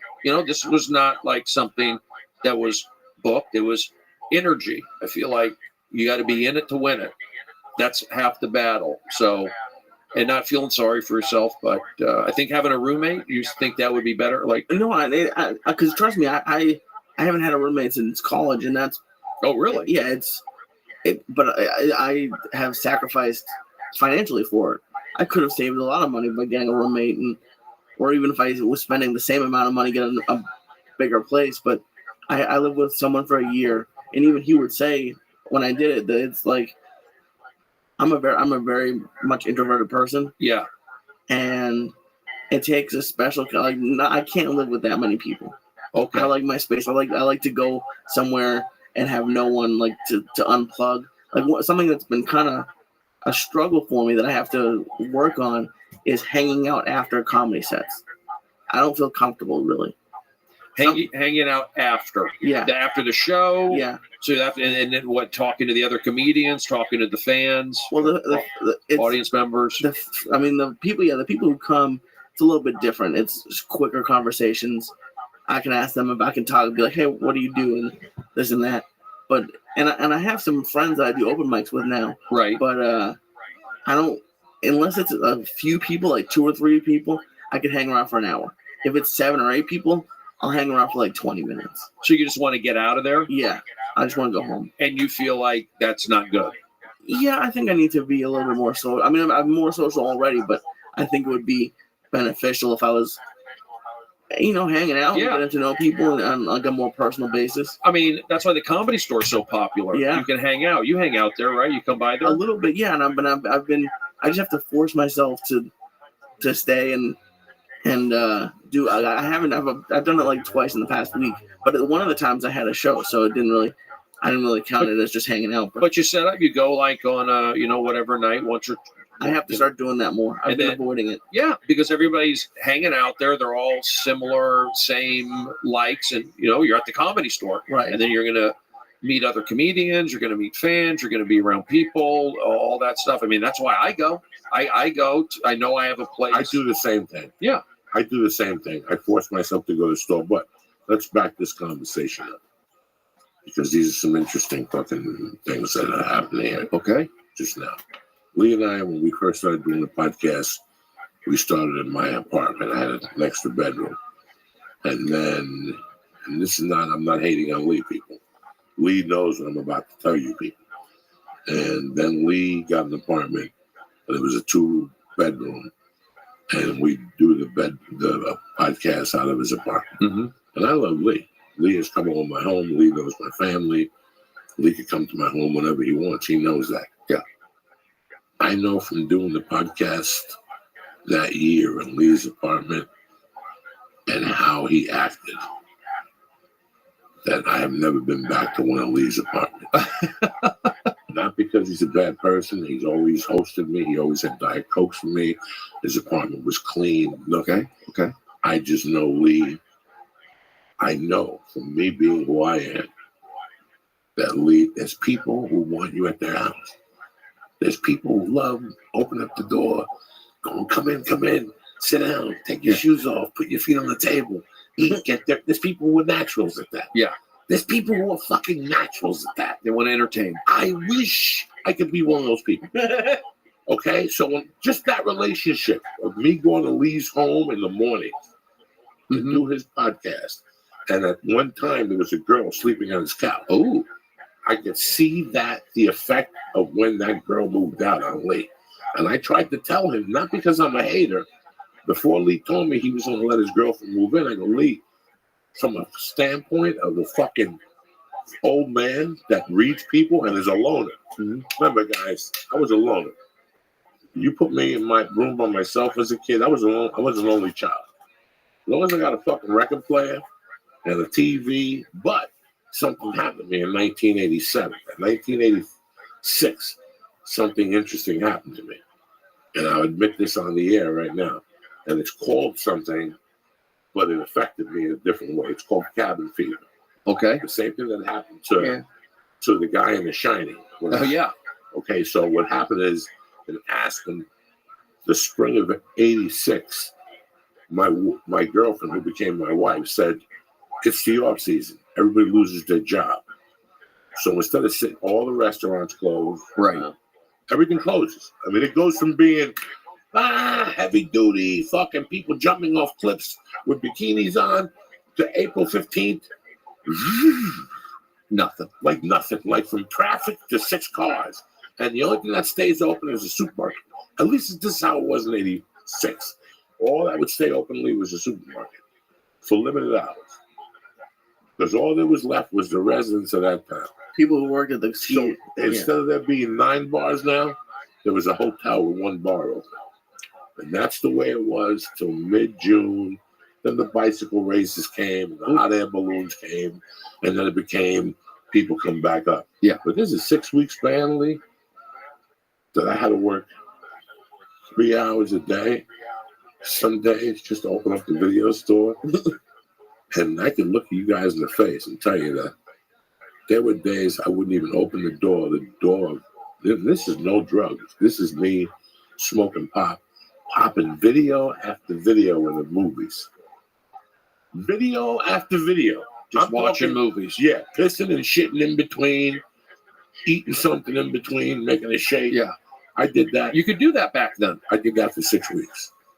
Well, it's like a film festival. It had been really weird because before that, I lived in New York and I had a hustle. And I was out of the house every day by 8 o'clock, stealing, selling drugs, stealing fucking tampons and selling them on the New York side to bodegas up on the Washington Heights. I was just a fucking, and those 6 weeks affected me. I started to twist a little bit. I started to get bad thoughts, not suicidal. Coming back and murdering my stepdad and just bullshit, dumb stuff. So from those 6 weeks, I learned one thing from my personal mental health. It was always good for me. Get up, cup of coffee, go to your balcony and hit your joint twice. Yep. Get your head together. Yep. Write out a plan for your day, what you want to accomplish for the day, like in written form, in a paragraph. Today I feel great. I got 8 hours of sleep, blah, blah, blah, blah, blah.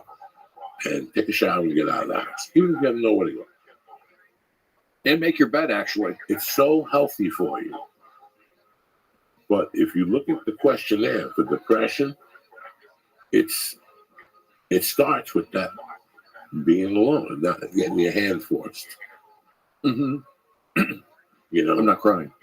You're getting your hand forced to do something. A lot of people don't like their hand forced. When you say hand forced, if you get a roommate, you can't do what you usually do. Act like a fucking gabon and just sit on the couch all day and watch videos. Okay. Now you have a roommate. Lee made a point that he's been living alone. But if he had a roommate, maybe he'd get out of the house more. I believe in getting out of the fucking house. I think the sun has amazing powers. I think the air has amazing power. There's some days I'm feeling ho-hum, and I know exactly what it is. I haven't jumped in the shower.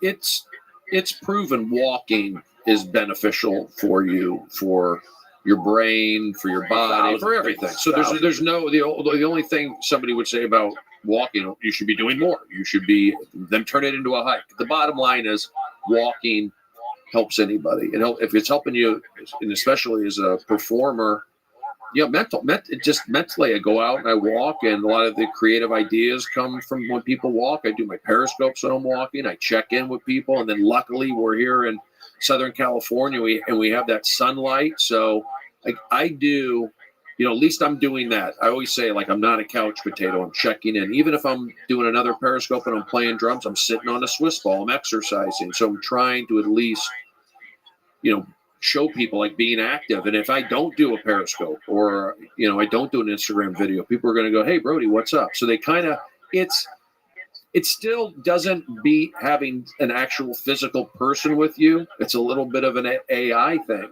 when you have relationships with your audience members that you actually don't even hear their voices.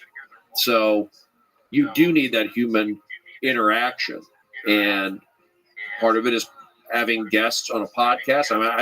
I got to the point where I wasn't even booking guests on podcasts. It was just me and, the mic and the camera. It's I need to be around people. So I've made the concerted effort. I think the last couple months or so is be social, put the effort out, and get out of your head. Just so, and I see results. I got to at least try. I mean, listen, I like it. You have to be in your head to be self-conscious. But I don't want you to be self-conscious that you destroy yourself. From 79 to 85, walking was my psychiatrist. Walking with and without an iPad or whatever, what you call those? A Walkman. Walkman. Discman. Walkman. I walked miles, and that was my psychiatry.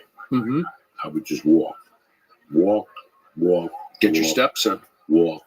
I didn't do it for health reasons. It was the psychiatry I had. I had to break down what had just happened in my life and how I was going to make my future better. Mm-hmm.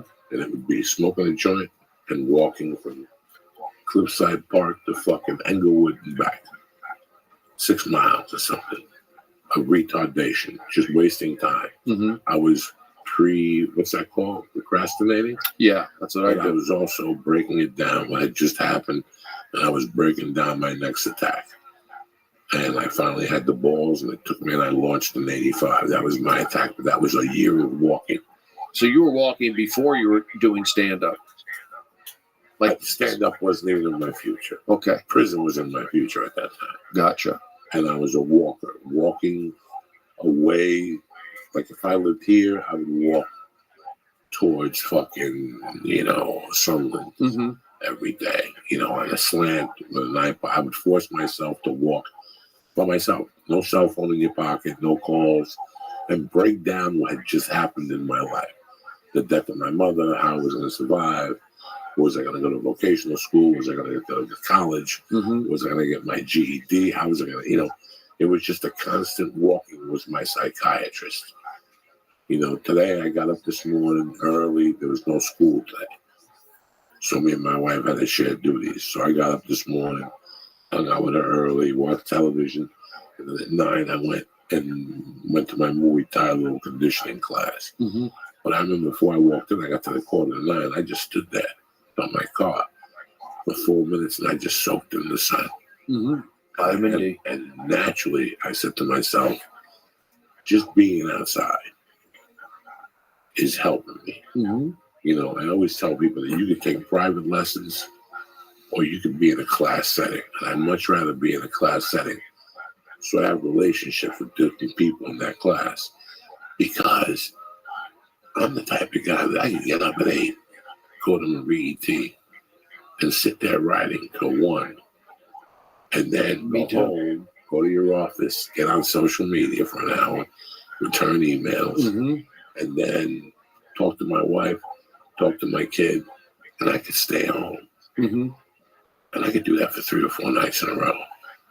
And that sucks dick. That makes me go crazy. So the reason why I call in for spots at the comedy store is to force me to get off my ass and go down there because you can't cancel. No. So you have to go down there. When I'm driving back from the comedy store, I feel so satisfied at the end of the day that I accomplished my mission for the day. Even if you have a bad set? Even if I have a bad set. It's not about a bad set for a guy like me. It's about the same two things you guys are talking about. Human contact. Yeah. That's what Human contact. you need it. We're human beings. I'm talking about as soon as you wake up, I want you to give yourself an hour for you. And I want you to take that hour. I always thank, when I get up in the morning, I thank the Lord that He gave me another day. And I thank the Lord that I didn't grow up. I'm not growing up in a house where at 6:30 in the morning, a bomb gets dropped in your house. Lee's getting shaved. I got to wait for him. We can't use the bathroom because Brody took a shit. It smells like fucking 10 people died in there. Yeah. The washing machine broke, so your shirt's not ready. Yeah. So now you got to iron it by hand. Everybody's getting up in a bad mood. And now you got to get on the train in a bad mood. And everybody's late to work. I fucking hated that shit. We don't That want shit that. did not fly in my world. I know I needed to get up. I need a little break in the morning. I put music on. I get coffee. I sit there with a notebook that's wide open. I put Tuesday, November 13th on it. And I say it's a beautiful day to be alive. And from there, I just let, and I don't stop till the end of the page. So you journal. I journal in the morning to get the waste out. Today, I'm going to do this, this, this, and this. I fucking don't want to do it because the 405 is going to have traffic on it. I mean, I talk myself out of everything I can talk myself out of. So it's all over. After that page, my day is decided. You know what? I was going to do What's His Name's podcast. I'm not driving to Marina Del Rey. I'm texting him at 9 o'clock and telling him, you're in no danger. You know, that's when I decide that's how I feel. If I wake up and my back hurts and I can't move, then I'm not going to go to jiu-jitsu at 12. Let's make alternate plans. Who's got a podcast? You got a podcast? Yeah. When do you do it? Wednesdays, Thursday. too. Well, let's do it tomorrow at 12. That's how I work because I don't want to skip. I don't know when I'm be available. But it's about also, scheduling stuff. Scheduling stuff and always keeping yourself busy. This business, what we do, let me tell you something. And I'm not going to do this to none of you people anymore because I know sometimes when comedians come on here, fucking in today's world, it gets crazy. If you get caught up in today's world between the internet, the media, and what's going on, you are going to go crazy. Yeah. I'm not going to mention no names because I'm not here to embarrass somebody. But I think we have discussed that we've seen a couple of people lose their minds within the last 2 or 3 years. Oh, yeah. On the internet. On the internet, in public, we've heard of people losing their minds. There's too much information getting poured into the human mind right now. Yeah. So right now, you have to learn how to control that too. You have to learn how to control that too and decide on what level, how much of this are you going to take in. You know what? I'm listening to 11 podcasts a week. That's 33 hours. I got to chop it down to 5. You do. Yeah. You know what? I'm watching too much fucking football. I got to chop it down to just Sundays. No more Thursday game. I'm going to take a shift to fucking Chili's as I go. You know what I'm saying? Like, I'm going to take an extra shift. You have to control what gets put into your mind right now. Because of what's going on in the world, what ABC News is feeding you, and what the internet is feeding you. It really, really is overwhelming for the mind. Yeah. I don't look at the ABC News, really. I'll glance at those guys, but I listen to KFI local radio here in LA, but I go on the internet for my news, and it's a battle out there, to be honest with you, how it is. And I wake up every morning, and a lot of times, to be honest, I'm up in the morning, I'm looking at that internet, I'm looking at that Twitter, and I'm trying to find things, and I do my sets at the Comedy Store. I come home, I go straight to Twitter, and I'm not on there like getting in fights with people. I'm just researching stuff. And I feel like I'm ahead of the game on what's happening, and I feel like the last few years with the politics the way they are, it has kind of pulled me into an area, at least my energy. Not necessarily, I'm not getting into fights on the internet. I'm not that guy, but it does get your blood boiling a little bit. But I do avoid it. But I'm digging in. I want honestly, I want everybody to be happy. I want to do whatever it takes to get it back to where we're happy and working together. And that's what I'm pulled in there too. It takes your time. And I feel like I'm not a part of that mob mentality. I'm a little different. I'm blue collar. I'm from the Valley. I grew up, and it bothers me. I don't like seeing comedian friends of mine angry on Twitter. So I try to block it or not see it, but it's a bummer for me. And so that can get to you. I feel it's a tough time to be a human being right now. I feel mentally, if you get sucked in, it's a tough time to be a human being right now. You have to know your yin and your yang and your borders. You have to make time for yourself. You have to take care of yourself. Yes. You have to, you're talking to a guy that lived in his head for years, and it got me nowhere. It got me nowhere till I expressed what was in my head. That's where I started getting places, We overthink things, and in the process of thinking, we think ourselves out of the game. Right. There's nothing to think about.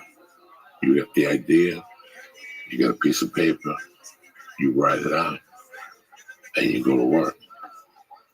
So you weren't journaling during the years you were in your head? Not even thinking about it. There was no journaling. There was nothing. There was no journaling in my life till 1994 that I started journaling my comedy stuff. That's when I started. And then I went to Seattle, and there was a skinny woman that was a comic that wasn't that funny, older, married. And one day she turned me on to a book called The Writer's Way or something. And she told me I could borrow it for a few days, and I read it. And in there, already I was doing it. In there, it recommended, that when you wake up in the morning, you should get a fresh piece of paper and express your thoughts for the day. And I was like, I'm on to something. If they're telling you this, at this time, this was the hot book, the book. Right. The Writer's Way or the Was it Jean Perret? No, it wasn't. It wasn't comedy writing. Okay. Writing and self-help. Journaling. I learned that in college at Arizona State. I never knew about journaling till comedy. And I remember when I used to get coked up, I would journal at night. Like telling myself this is the last time I'm going to do it. I have to stop this life. Even though I get set tonight, I'm making good moves in my life. Why am I still writing, doing coke? I think journaling is the best thing in the world for you. I think journaling is the best psychiatry. I think every Friday, every Saturday morning I wake up and I read what I read for the week. I read what I wrote from Monday on.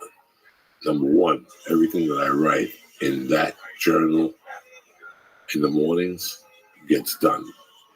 Plus, I have another notebook that has my schedule.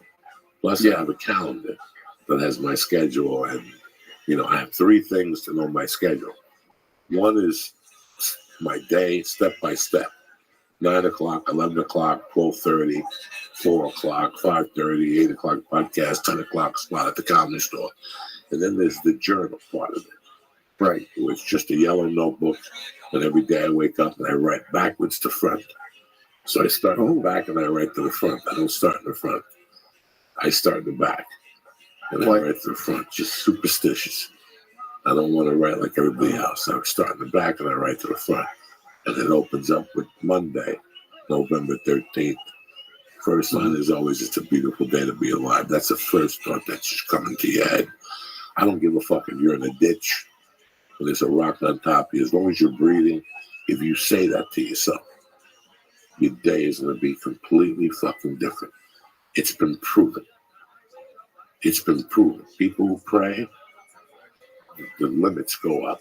You're not supposed to pray, they say, though. The thoughts and prayers. You're not supposed to pray, but saying that to yourself, it's a beautiful day to be alive. Yeah. While you're pissing. While you're pissing. While that piss is coming out of you, and your knee hurts, and your neck is stiff from eating pussy, and that you got a blister under your tongue from eating pussy and ass. It can happen. And the chick got chlamydia, it still doesn't matter. Mm-hmm. While you're peeing, if you say to yourself, it's a beautiful day to be alive, whatever shit comes into your mind on top of that, it's not going to matter. I got to go to court today. I'm broke. I'm hungry. I don't have money to pay the rent. And you say that to yourself first. It's a beautiful day. Every journal of mine starts like that.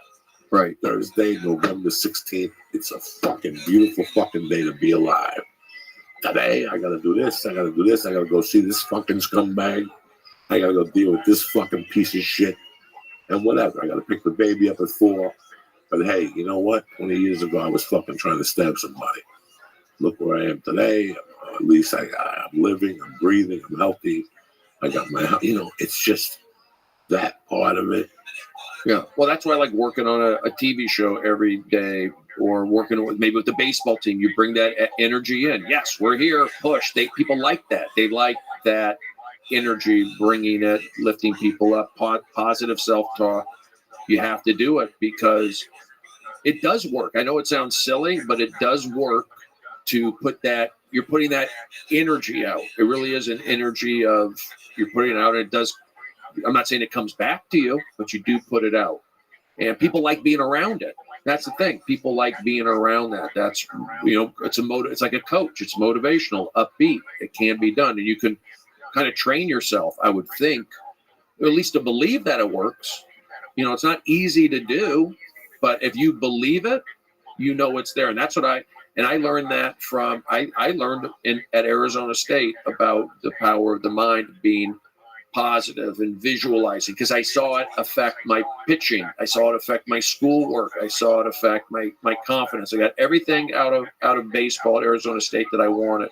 And I apply those rules today, like at the comedy store. Playing Division I sports was a big thing. And I happen to go to Arizona State, where we have a lot of players in the major leagues.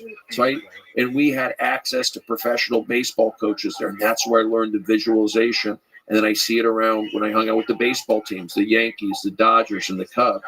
And there's something to it. So I'm not trying to figure it out still, but I know it's something there, and I got to apply it to myself a lot of the time. It's easy to say, but, that's why I wouldn't mind being around in baseball. CNN did a thing that bothered the fuck out of me. It bothered the fuck out of me because I felt that it gave an excuse. They had a docu-series called The Dark Side of Comedy. The Dark Side of Comedy? Different comics, and they discussed Robin Williams and the suicides and the drugs, the Kennisons, and all this shit. And I agree with a lot of part of it, but I recently dealt with some shit. I don't know what it was. It started like in March, and it went on till maybe the second week of July after I shot the Netflix special.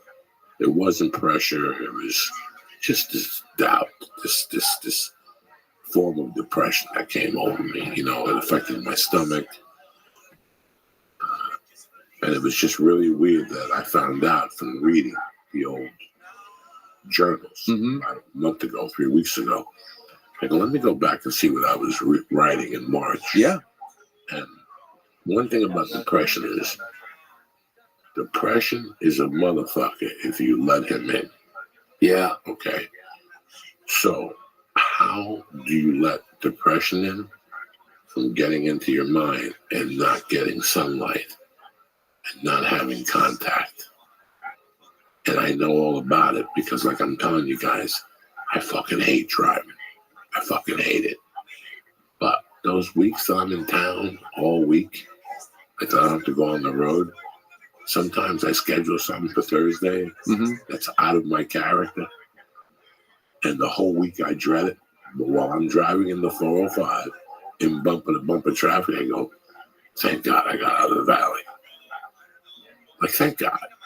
Like, thank fucking God. Like, enough is enough. That's the other reason why I call him for spots at the store. Makes me get out of the valley. Yeah, we go over the hill every night. Every night. You know I can't do it every night. But, guys, I suffer from the same thing you guys suffer from. I learned about it 20 years ago. Because 30 years ago, I could stay in. They could put me on a fucking island. That's my dream, guys. That's my dream. That my daughter grows up, my wife tells me she's going to go and live in fucking New York, and I fucking go, you know what? There's an island for 60 G's. Fucking the Navy dropped bombs there 20 years ago, and there's fucking nuclear reactor. I'll get a little trip of the island, get some chicken cutlets. You can mash. I'm the type of guy that I could be alone one day with music, marijuana. I swear to God. Drums. I like drums. Weights. A punching bag. TV and internet. Internet, will you podcast and Periscope? No. Oh, done. Lock myself in. Oh, I could be one of those guys that I could stay in. I could eat the same shit every day. I could eat a mortadella or salami and American cheese sandwich every day. Oh, protein shakes. I could live on one every day. I'm a fucking creature of habit. So I scare myself with that shit. I scare myself with that shit. That's why I forced myself to get the fuck out. I went through that cocaine morning shit where you don't want to leave the house because the cops are watching you and all that. Yeah. No. Ever since I stopped that, I forced myself out because I always knew that was the dark side of comedy. The dark side of comedy is getting into your mind, but it's not the dark side of comedy. It's the dark side of life. Yeah. It's the dark side of life. It's not the dark side of comedy. If you let depression in, so as soon as you start feeling that shit or that stuff that gets you all wound up, boom, that's it. You're out of it. Go smoke a joint. Go for a walk. Go for a walk. Go book a gig. Go talk to somebody. And I'm not talking about somebody that you pay. I'm talking about go talk to a friend. Somebody at a Starbucks who's there every day who sees you. Just forcing yourself. I do a stupid joke about the universe. Mm-hmm. It's very true. You get back what you put in. Yes. You're lonely, go to a kickboxing class. There's 8 people in there. You're going to jive with one of those people. That 1 hour of you talking to those other people, that gets you out of your head. Your phone's in the car. Your mother's fine. The only person you got to worry about is your mother and your father. Everything else is bullshit. Warner Brothers ain't going to call you while you're in kickboxing class. Nobody's going to call you while you're in kickboxing class. There's times I go to like a jiu-jitsu class and I'm like, oh, when I get in the car, there'll be 8 minutes message. No, you ain't got nothing. Nobody called you. Nobody's going to call you. But just the thought of getting away from the phone. Yeah. Just that other thing. Just forcing you away from that phone. 1 hour, it's in the car. And if it melts, let it fucking melt. I got insurance. What am I going to do? But just getting away from... That's all this is. All this is lately is we have too much fucking information. Why do you think comedy's so big right now? Why do you think I'm telling you to do a show in the daytime? Because, man, I wouldn't fucking say this if I didn't believe in it. 5 years ago, I would not believe this statement. Okay. People need comedy. They do. We're telling the truth. People love it.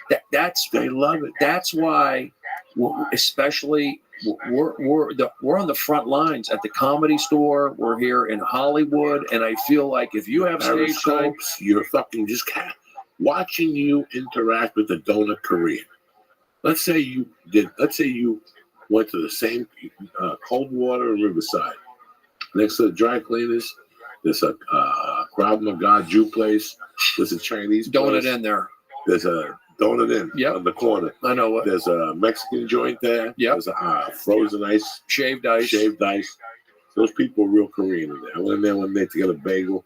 I asked him for like a fucking, and the guy tried to sell me like that Korean is ruthless. He's like, put it on pumpkin bagel. Listen, you don't put logs on pumpkin bagel. I'm from New York. You know what I'm saying? He don't give a fuck. I have no onion, but I have blueberry. Put logs on blueberry. That's good for you. Oh, good for you. You go in there and torture that dude every day on camera for 3 minutes. That's a series. For 4 minutes a day, people will pay $1 to see you go into that donut place and ask that motherfucker, you got any cinnamon donuts? He'll tell you, I tell you yesterday I got no cinnamon donuts. And you just run from there. But I know every day you open up and say, Please tell me you don't ask that guy every day for like this. I would. If I knew that China guy would get pissed off, I'd walk in there every day knowing that he didn't have a donut. And then I start sending people in there. Like, that's the best piece. So you torture people to keep your brain sharp? Like, you torture people just to, like, entertain, like you're, like, just doing it to, like, it's worth my socializing. It's worth a few Patreons. Oh, my God. You have no idea how much fun you can have on the internet today. If I had the time and the energy, I'd just go into Yum Yum every day. The Yum Yum Minute. Just go in there and torture them. How many calories in a donut? And them like looking at you like, you know, they don't know the language. You go in every day and you ask a different calorie and you never get a donut. But that's the thing now. Today, gluten-free donuts. Gluten. You have almost like no reason to be, not saying no reason to be depressed, but there's so many outlets. Before, like, what, if you were staying home, you were sick, what, you had like 10 channels on TV and that's it. Now you've got so many. Yes, there's a lot of drawbacks to the internet and social media and all that, but there are a lot of positives associated with it. You just got to be able to maintain it and also know that it can be used for some good. Well, I mean, times have changed. I don't know, but you guys are in hotels every week pretty much. Whenever I go to a hotel, I used to love I would have TV on, I'd watch SportsCenter, this and that. I'll be in a hotel room for a weekend and not turn it on. See, I force myself to leave a hotel room every 2 hours. Smoke a joint. That's why I bring extra weed. I smoke a joint. I get the gym. I force myself to leave the room every 2 hours. And I force myself to leave the hotel room for a patch. Kaiser, I've been fucking waiting for you all goddamn weekend. How you doing, homeboy? I'm doing good. I was wondering if you're going to be up or if you're going to be passed out. Looks like you're wide awake. Dog, I'm fucking ready for you. I'm firing on all cylinders. Just one moment. I'm going to adjust my microphone. Close one of your three screens.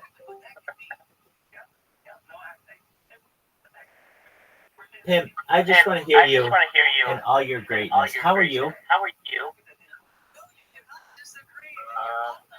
Doing all right, I guess. Dog, I'm gonna light such a fire under your ass. You're gonna be sending smoke signals all over British Columbia. Yeah, I'm gonna burn down the entire province of BC with my fucking ass. That's how much fire's under it. Word, Mockingbird. What's new?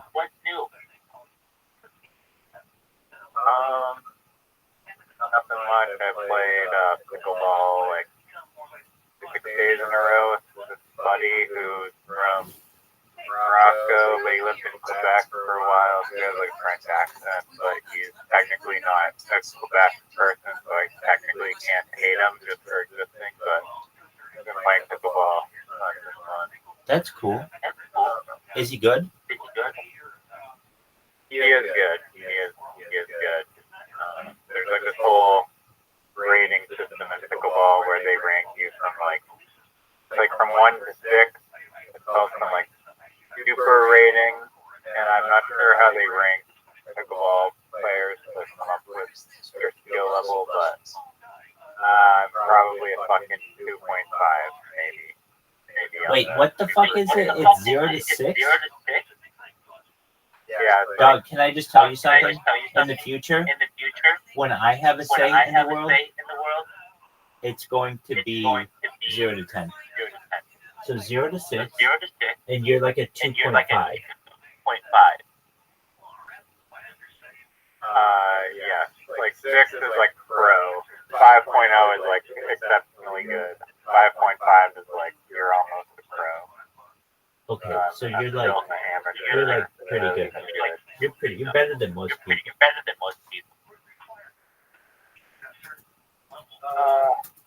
Dog, you know why you're better than most You're people? better than some people, but that demographic includes people like my mom and all the old users that play. So I'm like a step above them. Yeah, but I mean, most people have never played.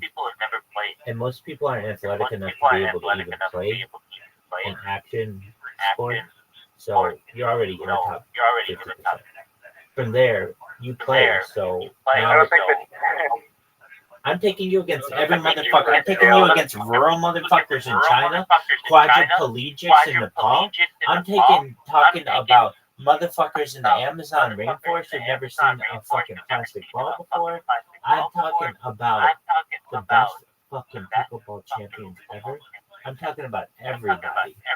I'm talking. Eskimo people have never stepped on anything but ice. Dude, Eskimo is an offensive term, dog. The proper term is Inuit and something else.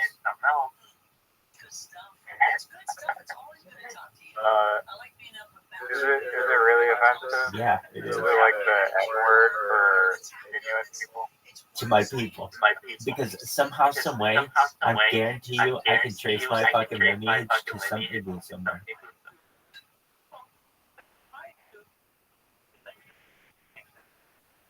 I'm the man of the world, baby. One time Tiger Woods was on Oprah. What? Yeah, what's the other thing? Yeah, that thing. Yeah, those people. Shout out to the U-Pick people. They'll be sick. The U-Pick people. You got the Inuit people and the U-Pick people. And the term Eskimo, I think, is offensive, man. To my people. The Eskimonians. I mean, the Inuits and the you-Pick people. You-Pick people. Eskimonian. Dog, we have a culture. Because here's what I'm going to do. I'm going to tell them in the future. That's our word. That's like the N-word for Eskimos or for like Inuit and you-Pick people. And so we can call each other Eskimos. And I want to get in on that. I want to be like, you know, starting a trend. And then like you walk around the igloos and be like, hey, what's up, my Eskimo? And they'll be like, the Inuit people are proud people. What's up, my Eskimo? The U-Pick people are, and the Inuit people are separate people, and they're important. And I mean this in all seriousness. I think Eskimo is like an offensive term. So if I were the Inuit people and the U-Pick people, I would say, like, let's take that term back. That's our term. We'll call each other that. And then it'll be like our inside joke. But then if anybody else calls us that, we'll be like, dog, that's fucking offensive. It's like what other people do with other words. I don't need to name them. But it's like, I want some power behind the Inuit people and the U-Pick people. U-Pick people. So you want to be like the black people that reclaim the Voldemort word and then word. Dog. You know the Black Panthers?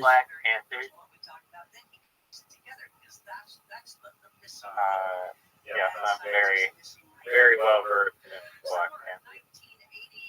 Well, we're like I've been known for years. the ice polar bears.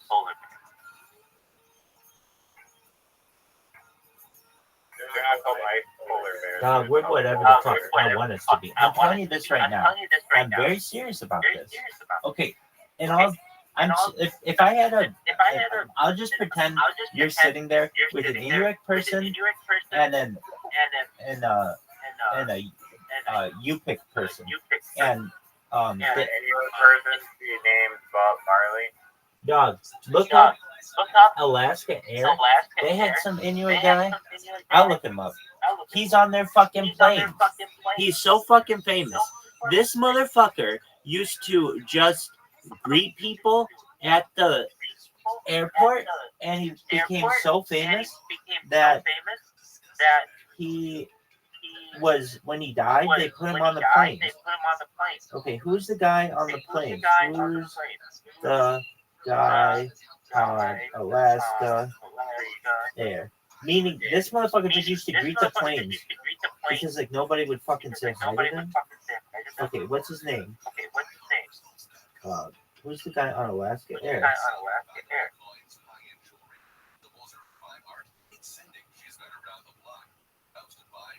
Oh, dude, they call him an Eskimo dancer. Maybe Eskimo is not an offensive term. Well, it should be. Eskimo. Offensive term? I think it is. Yes? But it's like one of those things that not everybody knows about. No stupid question. Is Eskimo a slur? It's a good question. It's on Reddit. All right. I recently asked a professor why the author of our textbook uses the word in such a cavalier way when it's considered derogatory. See, I told you. She went on to say, it's what Americans call their northern population. Dude, do you call yourself American? I'm Canadian. Yeah, exactly. Like North American, but we only reference that in weird shit. It's not like you're proud to be North American. Nobody is proud to be North American. No. Mexicans aren't proud to be North American. Americans, I know the term American actually is offensive, technically. We can go into that. Remind me to let's go into how Americans are offensive. But it's what Americans call their northern population. No, it's what we call the northern population of Canada. I mean, that's what educated people would say. I guess who didn't know it was a derogatory thing. I guess maybe in like Alaska, I guess maybe, so maybe not. I don't know. It's what Americans call the northern population. And I guess what we call the football team in Edmonton.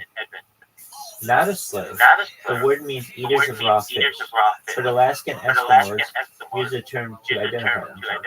After receiving this reply, I googled the issue, though, and found that the term she referenced has been criticized by prominent figures in the Inuit community for using such an archaic and offensive term for the team name. They made professional wrong. Part of my family is 100% Yupik, and they refer to themselves as Eskimo. Yeah, but that's like a thing. You can do that if it's like yourself. The only people I've heard take offense to the term are non-native, though that doesn't mean that some natives don't take offense to it.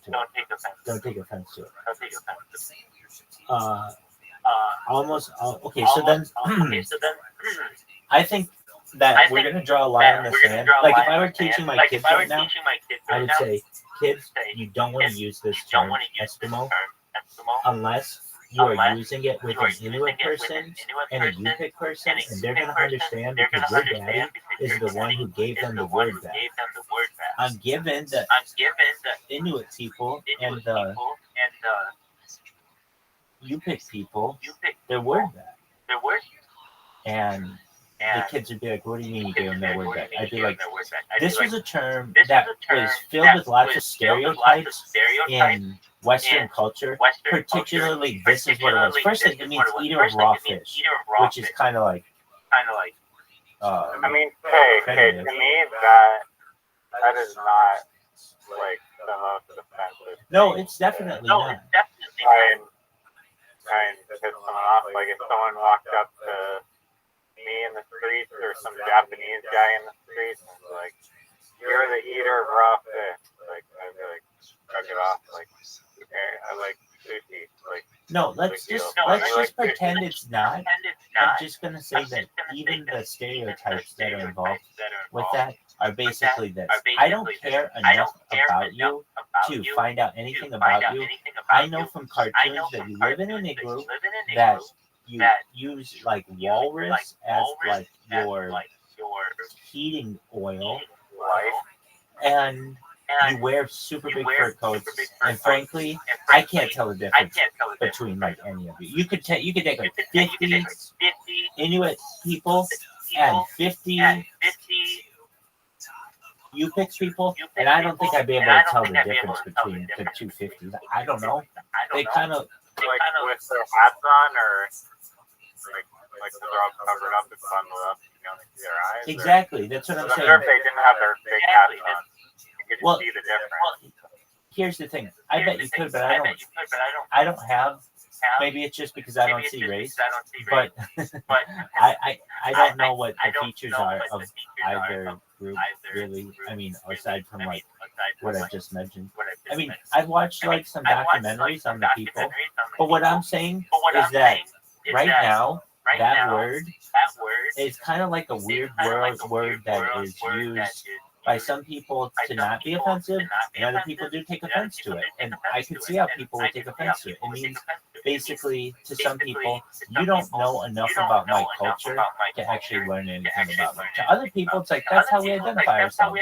That's cool as fuck. So let's say we had an Inuit person there and a Yupik person there. I would say to them, look, there's an opportunity for you now to really have a good thing for within your culture if you want. And I think that it's something that other cultures have adopted, and I think that you could adopt it as well by saying, this is our word, and we're not going to let other people use it any way they want. We'll use it the way that we want. And the way that other cultures have done that, have just called people, like, use the term to mean friend. And so when you would go around in from like hut to hut or igloo to igloo or whatever it is, I mean, each people is different and each like area is different, and so I do know that at least. And some people live in houses too. I'm sure. But here's what I would advocate: is far less about the word, the E word, and much more for the pricing, the price gouging that happens to these people, that I think is absolutely atrocious.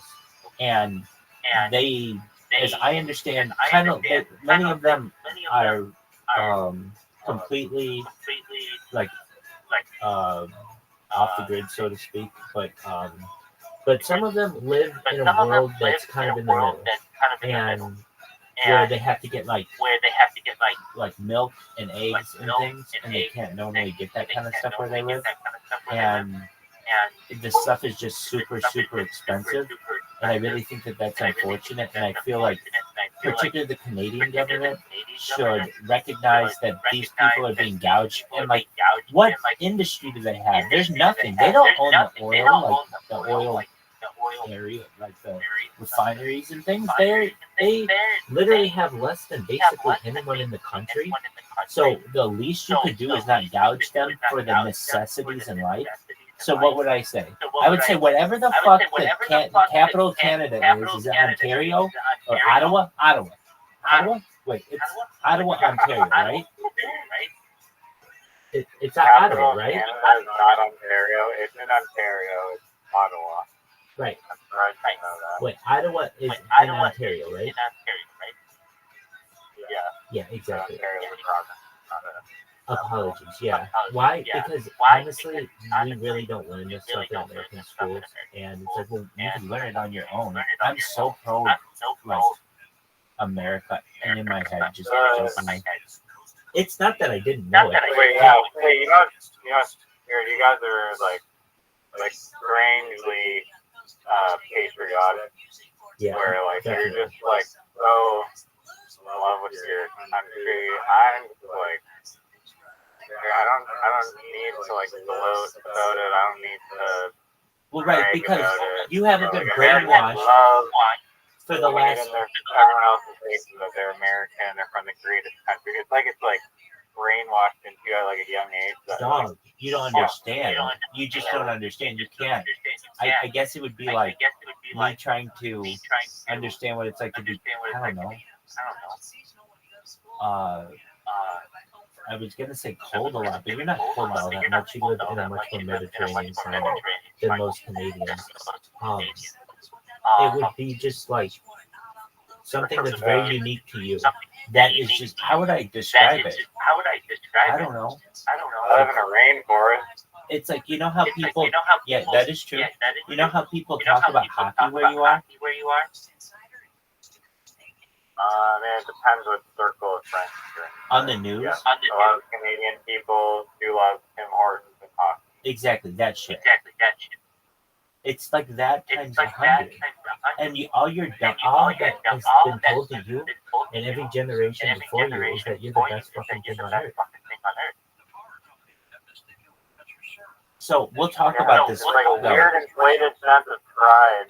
I mean, I think you should be prideful. I think there's a healthy amount of prideful, and it can be within like any part of the world where you're from. If you're from like the Philippines, you can still have a lot of pride where you live in it. The only problem I have is when it's like this excessive, like kind of almost like violently, Right. like outrageous type of patrioticness. It's like you can be pride in like a way that's not like just offensive to everyone else, like looking at you, waving your flag. Most certainly.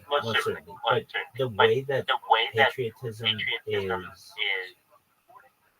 basically thrown down Americans' throats is so that you can convince somebody when they're 18 years old to sign up to go kill somebody in another country, and when they're doing it, they have what's going through their head is, I'm doing this for the greatest fucking nation that has ever been on this goddamn earth, and I don't care who this person is, their face is.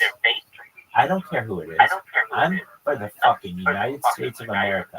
And my father did it, and my father's father did it, and my father's father did it. And we'll continue this generation until everybody on earth gets freedom. No, I'm saying this is what is told to people. This is why it's done. This is why we have Afghanistan. This is why we have Iraq.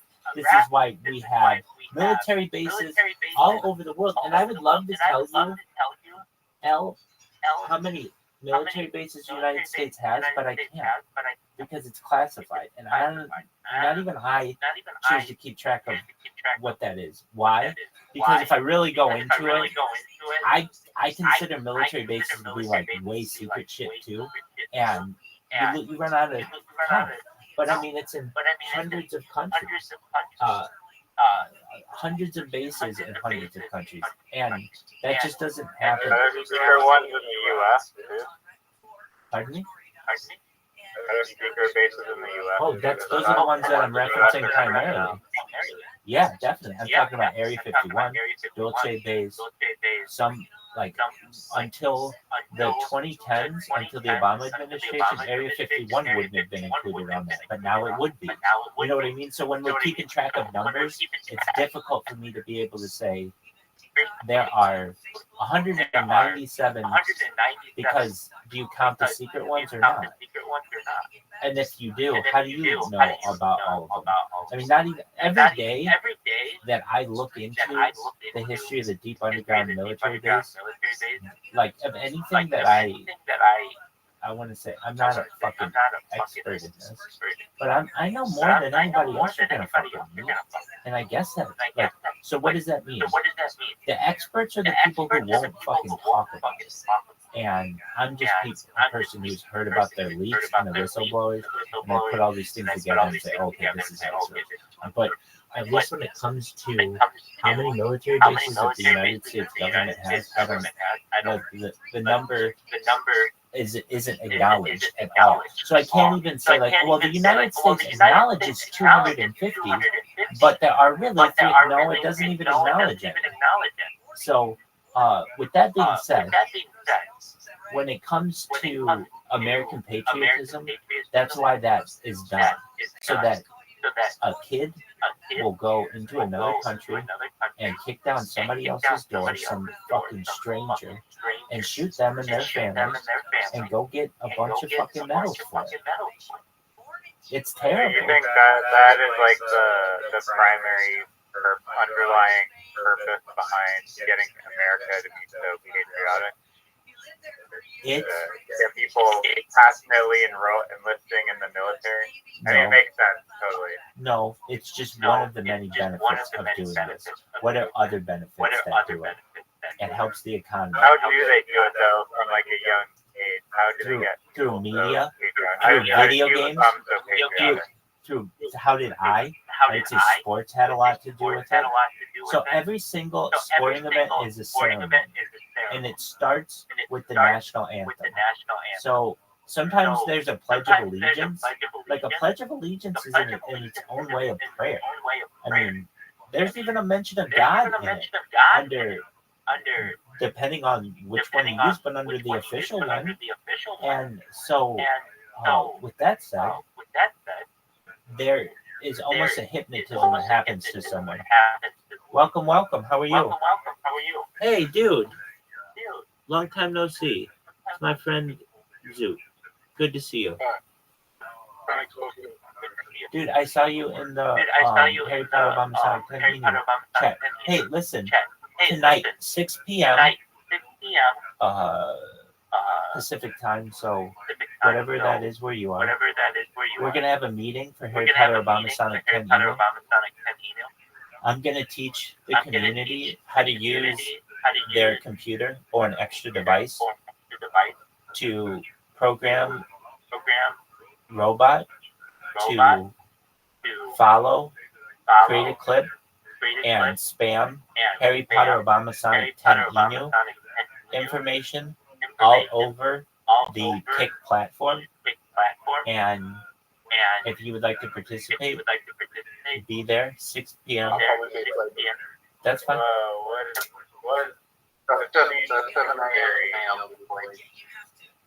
That's okay. We'll make a video. What did you say, Roger? It says you've like exhausted the boss yourself, and now you're just like, okay, I've done my damage. Time to just unleash it to the HQS. Well, we're gonna talk about it. And so you have to understand, I only spam the just chatting people of Kick. But there are a lot of different channels on Kick that are out there, including like Girls in Hot Tubs and gaming and every single kind of game out there. But then also there's a big one that I think would be good for this community, and that's slots and gambling. So what is that? Basically, these are people who have money, who are invested in cryptocurrency already, and all they do all day long is have thousands of people watch them play slots. And my thought is this: I'll teach the Harry Potter Obama Sonic 10 email community how to spam that community. It won't have anything to do. Won't get in the middle of my spam, and also in exchange for teaching them how to do this, we can call their bots whatever we want, and so I can put a plug of my own Rabbi stuff in there. So I expand the amount of spamming that is done that people are going to see that have to do with Rabbi. How much engagement do these bots do? Dog, I have over 1,000 people in this Discord in a month, 45 days. For this bot? Well, I mean, I have 4 of them. So, like, that's why I was going to use the community. How do you say how many people? You got 1,100 people in the Discord. Right. None of them are paid? Some are paid. They're all summer paid. No, some are paid. How much do you pay? $50. Well, that was the end of that. Anyway. There he is. How much of the people in the Discord are paid bots? Like 800 of them. So you got 300 people in the Discord. Exactly. So, Well, I'm judging. I mean, that's rough. I think probably actually it's closer to probably like 1,500 actually. But a lot of people don't know what this is, so they click in and they leave very quickly, because the first thing that it asks you to do is if it asks you, are you 18? And if you're not, you leave. So that's a lot of people right there who aren't 18, who are just leaving. And then that's also a lot of people who don't want to just walk into a room that's 18 and think that it's going to be a bunch of naked people either.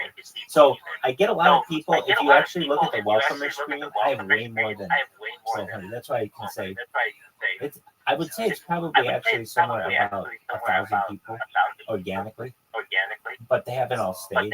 Some haven't even, frankly, quote unquote, joined because they just hopped in, saw it was 18 and over, and left.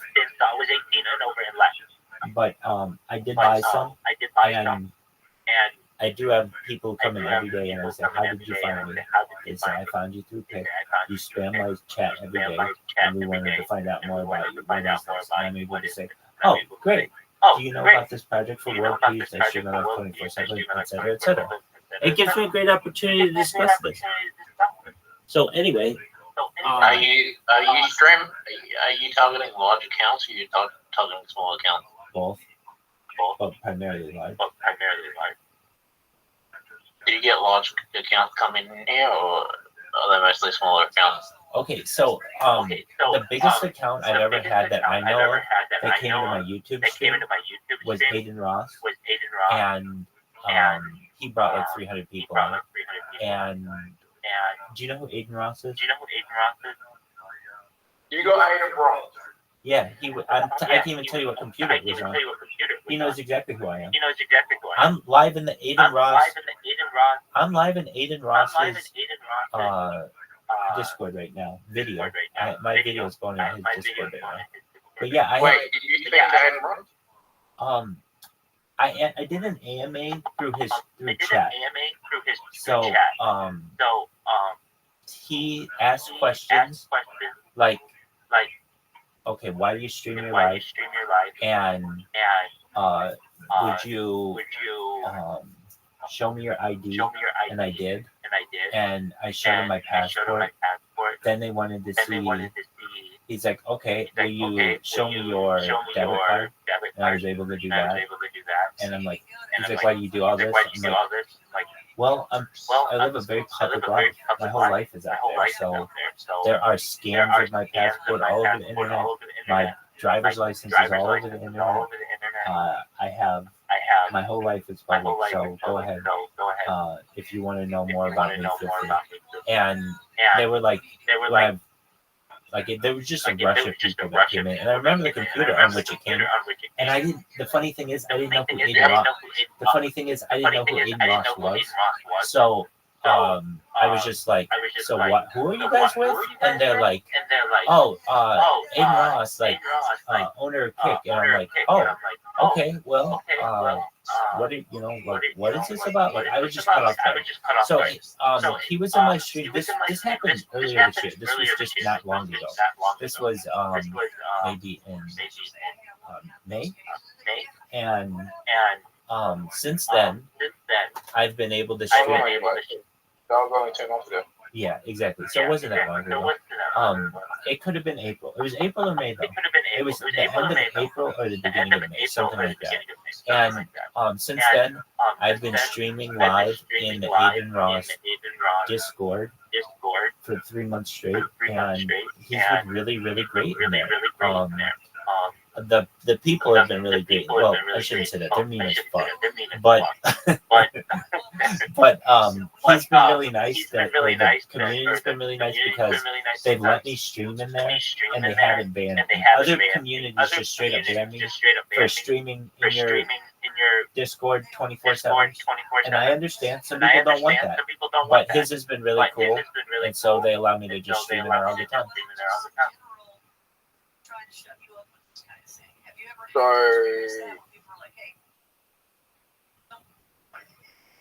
you talk to, you have that stream? Oh yeah, I've got that stream. Do I have it like available to me? No, it's just recorded on all my other streams. Again, at the time, I didn't know who Aiden Ross was, and I was like not really like. I mean, I guess I was like I wasn't really that impressed. And then You messed that up. well, here's the thing. I don't know who a lot of the people are who are watching, and I don't think I did it all. He found out who I was, and then I dominated his platform, and now he definitely knows who I am. To the point where the other guy, if you now, I do have this recorded. If you want to see this, Eddie, so the guy who owns Kick is named Eddie, and he gets asked about. You don't know Eddie? I know Eddie. Yeah, I know Eddie. Well, you know Eddie, okay, because he's a Australian gentleman. Okay, so Eddie. I have friends that work for. I have work friends that work for Kick and Steak. Oh, excellent. So Eddie was asked repeatedly in his recent AMA. You can look in the chat about what are you going to do about Rabbi Rothschild. And I think that's amazing that he gets asked just repeatedly, what are you going to do about Rabbi Rothschild? And he says we have moderation tools that are coming out to prevent spam, basically. Now, when it comes to Aiden Ross, though, I feel like I didn't screw up. What's he going to do? Come sit on my lap? I mean, he can't. What did he do? He brought a bunch of people to my stream where I was able to tell him who I was, show him what I do, show him that I'm a legitimate person, and also I ran through everything that he wanted me to do. There wasn't anything else. I'm saying afterward, I wasn't immediately like impressed with who he was. I didn't know really who he was afterward. But at the time, I was very nice to him. I wasn't a dick to him by any means. Like it wasn't. I don't think that it was something where he was going to make me famous immediately in that moment. It was literally on the furthest away computer that I have that it was just like, what is all this chat that just is coming in randomly? And yeah, go ahead. Do you know who Little Pump is? Yeah. I want you to help Little Pump. How can I help Lil Pump? We need that tool that you have, and we need to break streams with the Little Pump. Yeah, dude. I'm down for that. So, bring that up. I mean, why don't we get Lil Pump involved with Harry Potter Mama Sonic Canino? He already is. Okay, well, perfect. Well, bring that. I know you said it's going to be like 7 o'clock in the morning. Okay, I can mention it at the meeting that we're going to have tonight. And the thought is, yeah, he's the person who helped me put it together. Yeah, like so, Mola said that I need help with Little Pump. Sure. To do exactly what you want. Sure. So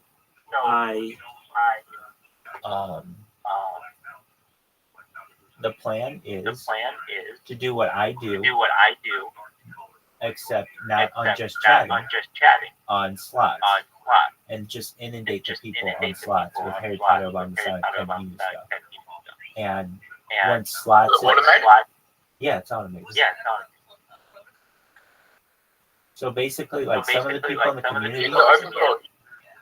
Is it an open source code what you got, or how do you do it? It is a software that's free, essentially, or I can teach you how to use it in a free manner. And it just is a recorder of your mouse movements. And so whatever you do with your mouse, it's going to record, and you just loop it in the right fashion. And it creates accounts. It then follows, it creates a clip, and it spams the person, and then it moves on to the next person indefinitely until it is banned. And then once it's banned, you just have to press a button and create a new one. And that part can even be automated as well. That so that even go ahead. You are well known on here. Oh, But you don't have a very well. Ask anybody on the front page who Rabbi Rothschild is, and they all know who I am. You don't have a huge following. On Kick? Yeah. On Kick, I do have a very large following on Kick. Oh, really? What's your following on Kick? Well, I had over 1,000 people organically, meaning I didn't buy anyone. They just randomly appeared one day. And That was only one of my many accounts. The way that I got so many followers was I just was randomly streaming on Kick, and they put me on the front page. I then started this spam. Well, hold on. I have a bunch of them. If you want my main one right now, it's the Kick Podcast. TheKickPodcast. By the way, I just started it like 2 days ago. But so what I started this 2 days ago. something like that, yeah. I also have another one that I've been using that's Michael Jackson. That is a pretty good account. And the only thing is the I in Michael Jackson. Firstly, the whole name is capitalized, and the I is really a lowercase L, so you can't tell the difference. And it's pretty brilliant. Anyway, actually, So are you kind of like a thing on Kick right now, where people join the chat and they're like, oh, it's probably absolutely. Go ask someone, and I can just tell you, go ask anybody on there. Hey, do you know who the rabbi is? And you'll either A, get banned right away, B, the word rabbi is banned, so you'll automatically be banned, or it'll just show like 5 little asterisks, or it'll say, please don't use prohibited words, and then it'll give you a timeout for like a minute. But all you do. Are you banned in Adam Ross's? No, actually, no, not his. And the reason why is because his chat is going so quickly that even if you spam it, even if I spam it with all 4 bots, all they have to do is have one moderator ban all 4 of those bots, and I'm done. I have to then create 4 more bots, and it takes a while to do so. It's not in my best interest to just spam one person if they have a moderator.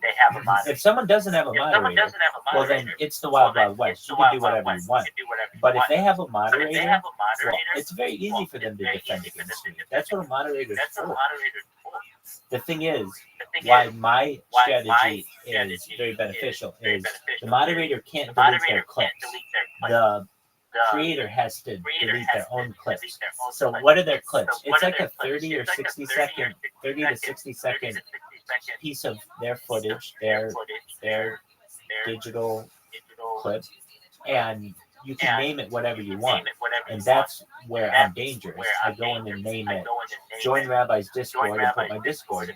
And so I make those into my own advertisements. And the only way to get rid of them is to manually, for the creator, so Aiden Ross or Action Man or any of the big creators out there, if they want to get rid of these, they have to manually go in and delete them. And so that means I'm having influence on them.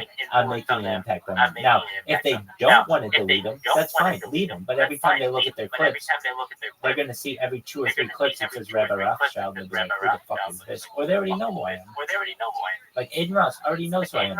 Action Man, I spammed his chat 14 days in a row. He already knows who I am. Action Man? Definitely. Does Trainwreck know who you are? Who? Trainwreck. Who's that? Oh, Trainwreck? Trainwreck's TV? Yeah. Yep. I also made a video for Trainwreck's TV that you can see on both TikTok and Instagram. I did shout-outs to the top 100 Kick creators out there, personal ones, so I made them to Aiden Ross and Action Man. And Trainwreck became aware of you up. Trainwreck hasn't streamed in a long time. You're right. He hasn't? Well, I would say, I actually think he has. Trainwreck's TV. If we're talking about the same person. Yeah. Okay. Last time he streamed. I haven't seen him stream in a long time. Okay, well, just look at their most recent stream. I can't say for certain that I've seen him recently. I just think that they stream a lot, so I thought they would have.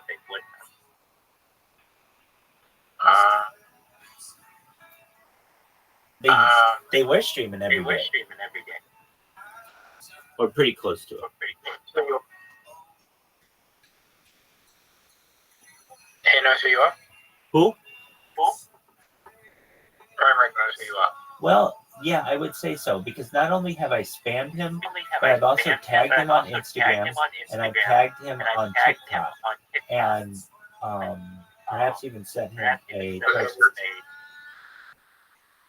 Has he responded to you? Not to my. He might have said he might have liked the video or something like that. What about XQC? They have not liked me back, but I have made a video for both of them. I mean, not for both of them. For XQC, I've made a TikTok video for them and a Instagram video for them. You can find these at Rabbi Rothschild on Instagram and at Super Rothschild on TikTok. I was at Rabbi Rothschild on TikTok as well, but that account got banned. So you're going to spam XQC or Amaranth until they respond? Oh, well, Amaranth kind of did respond. I mean, she responds to me. Sometimes I'll chat in her, or I'll watch the spam in her chat, and she'll be like, "It's Rabbi again," and so I mean, and I've spoken with her in her Discord. Like, Was it really her? oh yeah, it was really her. She was live at the time. She had a thing where she used to do this. I don't know why she doesn't anymore. She used to have like at least 25 people or so in her VC when she was streaming, and we used to just comment on things like a peanut gallery. That's our website. It goes to GoStayUp.com. But basically, like, what did I ever say to her? Well, I can tell you. Okay, this is actually really fucking funny, and it made her laugh.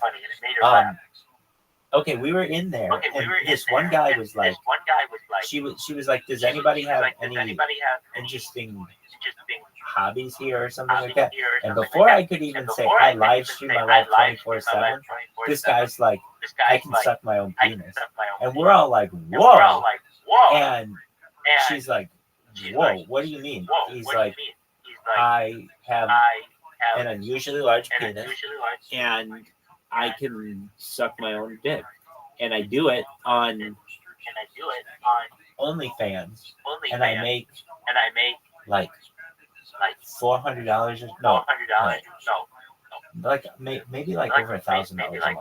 It was something like that, and so we're all pretty impressed with it. You know, Amaranth makes like $1 million a month on that thing. Anyway, he's like, yeah. So she's like, oh, okay. So if I wanted to find you, oh, and he was almost like asking for advice.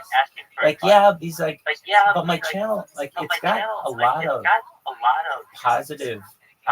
It's got a lot of subscribers, but it's like hard for me to get my like for people to know who I am, and it's usually like a bunch of gay guys who subscribe to me, and so she's like, all right, well, what's your name? And he's like, oh, it's Kawana _173, and then the letter B. And there's this like pause, and it's like, Doug, you need to market yourself better. It should be like King Dick Sucker. It shouldn't be like Kawana _138, the letter B. That's like the hardest thing in the world to find. Like, it's literally like you're trying to hide yourself. Anyway, I said this to him, and it made the people laugh. And Amaranth is like, yeah, if you just had like a name that was about what you are, it would make a lot more sense. And he's like, yeah, I'll take that advice. He's like, dog, you are living the fucking dream, my man. You can suck your own dick, but you can't market your way out of a wet paper bag. 16 books on entities that human organ Anyway, that's my story with Amaranth. Yeah, but Okay, she knows we what. need to get an XP. Doug, We need to get XP. You and XP the same room. Doug, all you have to do is go look at. I don't even have to look right now. I don't even have to look. Just go to Amaranth's clips.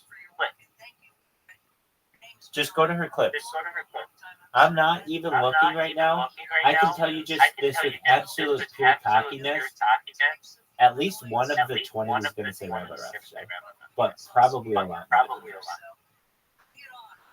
And if you're like, oh, do you really like her or something? No, I don't like her. Here's why I have so much shit on her, why I know her so well, or know of her so well.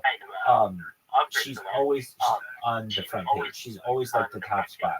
So my bots are always on her page, and that means just through osmosis, I like find out a lot about what she's doing. But Clips. So what do I do with the so clips? you go to clips, then look by date. Yeah. And Do then, I want to do more recently? Like, yeah, so you just there are two ways to look by clips. You just want to look by date. One is by popularity, and the other is by date. not obvious. Okay, so how recently doing that? Just like That's 3 hours ago? yeah, those ones. 3 hours ago? Yeah, just look look at search by date, and then there'll be like 20 of them, and you just search through them. It's very easy. You just scroll, and it just look at what they're named. Do I go chat replay? Keep going to the next one. Where do I go? Okay, go to her page. Yep. And you should see like at the bottom it says about, and it'll say videos, and it'll say chat, it'll say clips. Yep. Do you see clips? Yep. Click clips, and then you can filter it. You can filter the clips. There's one that's like by 24 hours, one by a week. Not that one. Do the one that says by date. Yeah, I'm in it. And now just scroll down, and one of those 20 is going to say Rabbi Rothschild. If it doesn't, Where about? let me see. Yeah, I found it. Okay, there you go. So I don't even have to look, and I know that my bots. Oh my God. There you go. Dude, exactly. That's, Wait, are you doing all the clips? yeah. Or automatically. It's all automated. But And so what it's going to say for the slot people is Harry Potter, Obama, Sonic, Panini.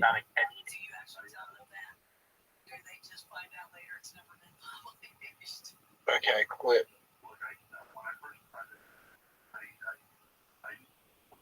So isn't the same for XQC as well? Yeah, it should be. Go for it. Let's look. Where do I go? He's streaming live. Where do I find the fifth? XQC. You go to clips, and you search by date. Now I haven't been paying attention to that too much. Yeah. And here's the thing. Yeah. Why haven't I gotten him? Because his most recent clips, the 20 of them back is 49 minutes ago. So that means I haven't spammed him in the last 49 minutes, which I understand. The odds of me spamming you within the last 49 minutes aren't that good. They're like, it's like 50-50 basically. But in his case, just because he's gotten so much attention just recently, in the last 45 minutes, he already has 20 clips made of him. Now, if you keep searching down, you'll find a ton of Rabbi Rothschilds. But they're just not on his front page. Now, you know what is interesting? Why are there so many Rabbi Rothschilds on Amaranth, but not on XQC?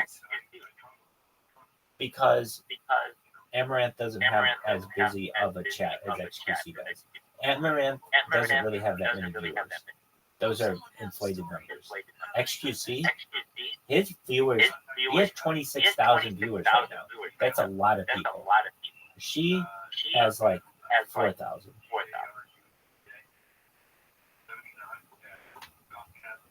Okay.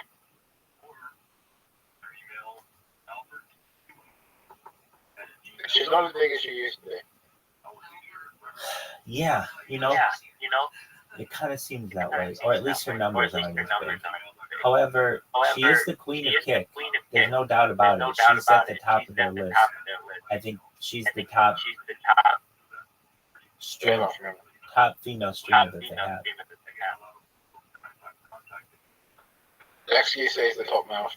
Oh, who do you think's bigger, XQC or Aiden Ross? Oh, Aiden Ross. Aiden Ross had Donald Trump on less than a week ago and had 500,000 people check him out.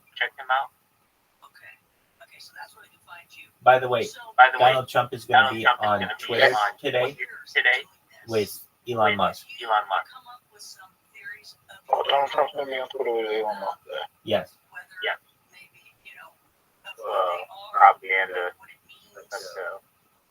Oh, can we get more content yet? Doug, you're asking me questions to which I do not have the answer at this point. Yeah, I would say I have nothing against it. Yeah, sure, go for it. Let's get a little pump in there. Excellent. I'm all for it.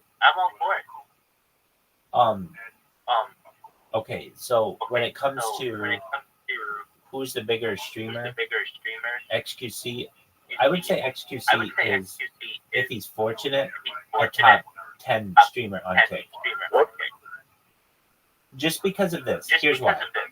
He may stream and get a lot of people, but he doesn't stream that often. And I judge you by how often you're streaming too. Like Aiden Ross streams once a week or so, and he'll get a ton of people in there. But then Amaranth streams all day, every day. She streams probably like 18 hours a day, and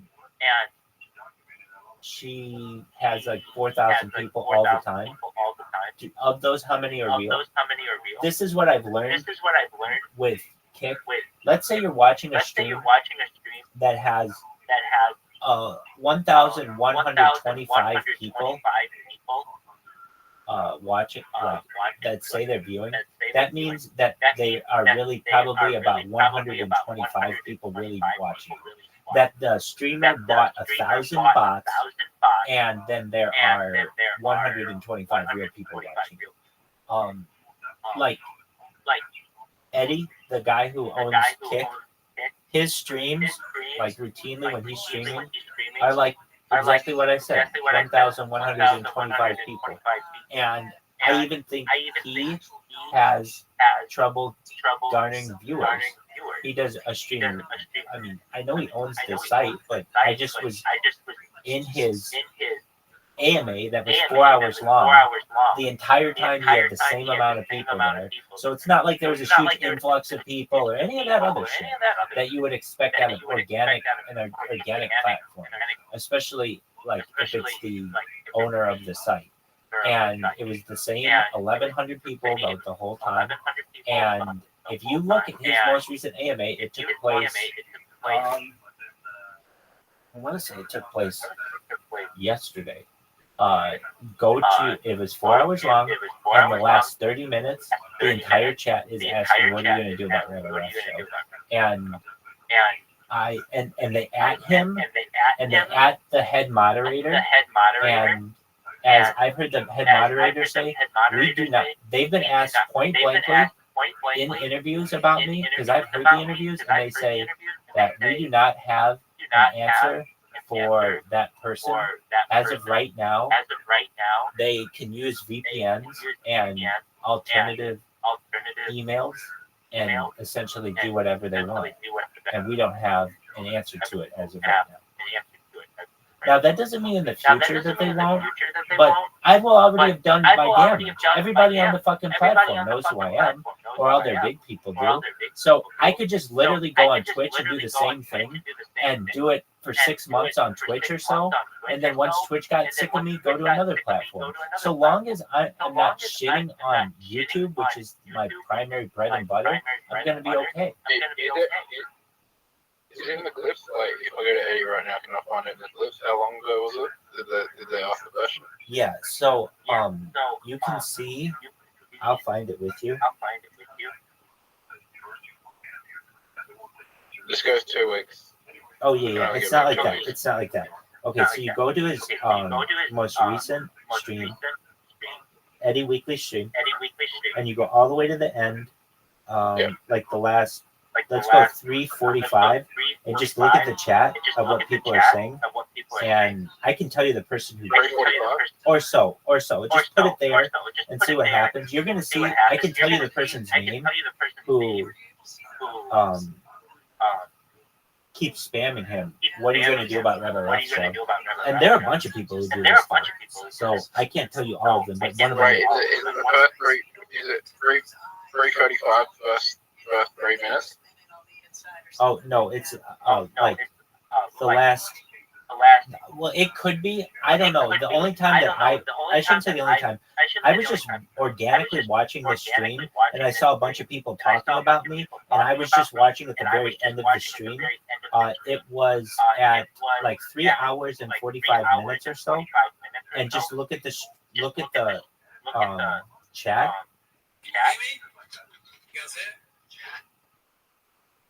Now, for some reason, I don't know why, but I run into an issue when I try to play the last like hour of this interview. I don't know why, but see if you can do it. So, were you watching this stream, or did it just come up on your, or do you have thoughts that just came up that alerted you about it?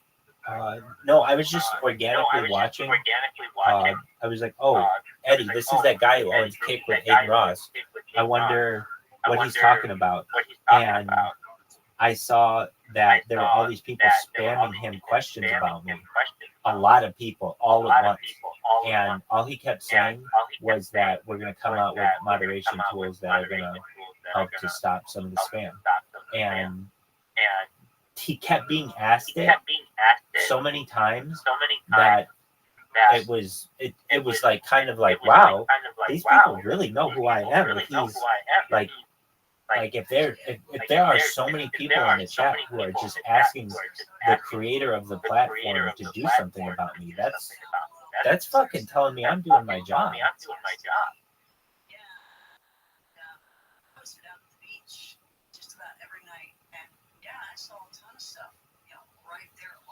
So if you want to see this, go to Eddie's interview. The last like 15 minutes. What are you doing? Pardon me? Is it legal to have spam balls?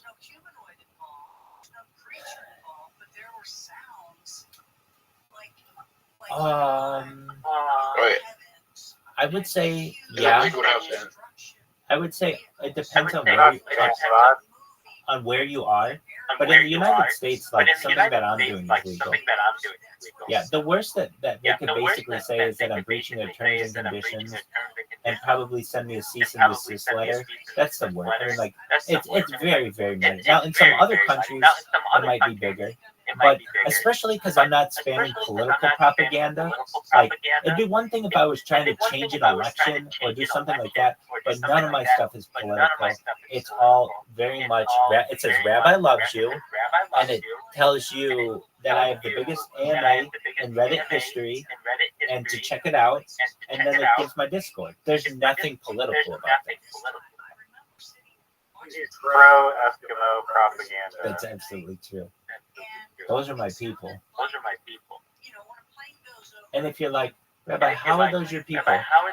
I think and anthropologically, it's through the, and I know that some people don't even like to discuss this, but through the Bering Strait land bridge that was like tens of thousands of years ago, and perhaps we had a split somewhere in like Central Asia, where my people went north to Europe and their people went east to Asia.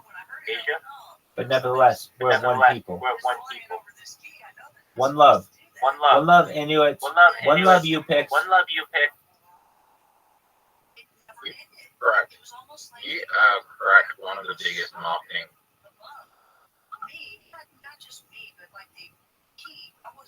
algorithms. So you cracked the algorithm of marketing for kids. Yeah. Not just that, I cracked like the biggest marketing gold mine perhaps in global history, and that's it. I mean, I guess that would be something like television or the internet or something, but in my own way, at least of the internet, here's why. Under any other circumstances, when you are on a platform and you spam them, they ban you, and there's nothing more that you can do because they have tools in place to stop you from creating further accounts, or they know who you are and they get rid of you. That's all fine. But what no one has ever done, What's the times the Trump alienated you? What's the times that Trump alienated me? The time of the Trump Elon interview. Oh, what is the time of the Trump Elon interview? You know, that's a good question, and I'm going to find that out for you right now.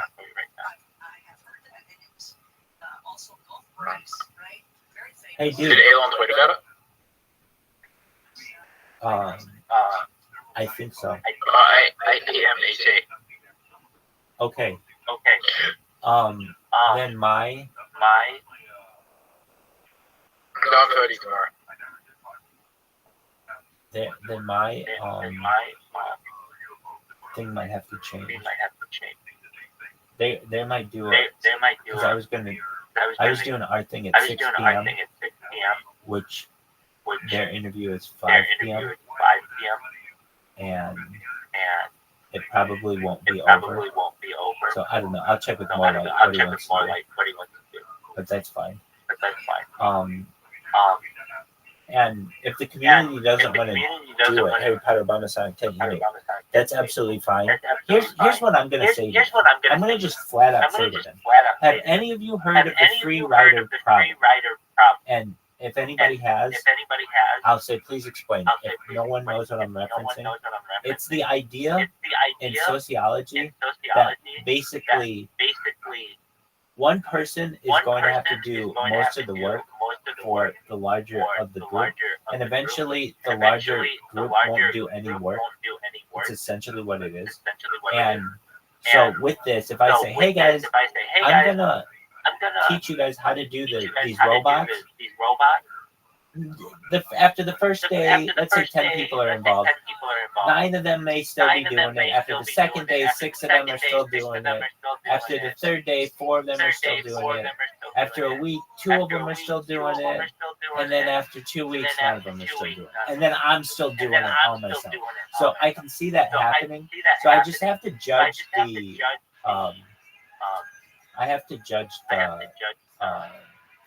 excitement of the people. I mean, Morlight was like, we need to do something that gets this coin to stop to get out of the plateau. And this would definitely be a thing. And it's free. And it's pretty easy to do. So he was all for it. And he's the one who was like, how does Monday sound and all that other stuff. So I'm like, okay. But I did not know when their interview was until just now. And so I don't know if they're going to want to do it at the same time, because they'll probably overlap.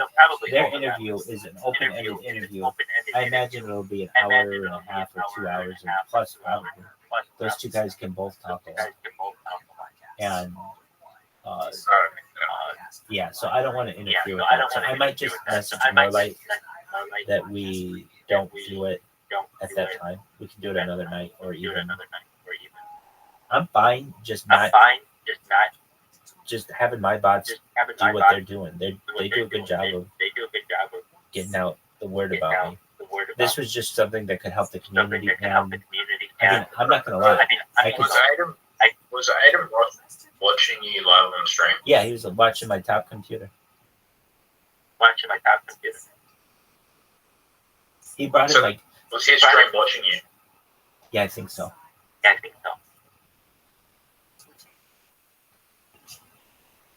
How do I find that?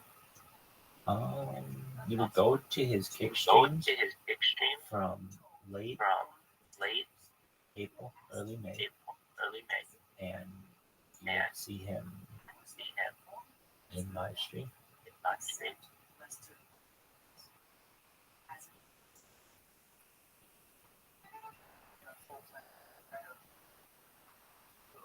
I really think I could be wrong, but I really think the fact that he knows who I am has made it so that he is okay with me streaming in his Discord. I mean, he may be fine with anybody streaming in their Discord, but so long as I don't self-promote in there, he's been really cool.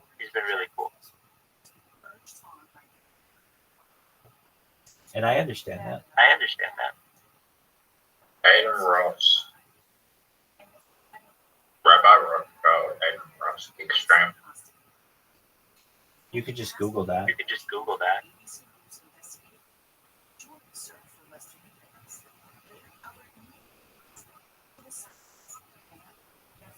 You're everywhere on the internet. I am everywhere on the internet. Zoot, you are 100,000% right. You have never seen anyone with a digital footprint as I have. I've done my best to make the world's largest digital footprint.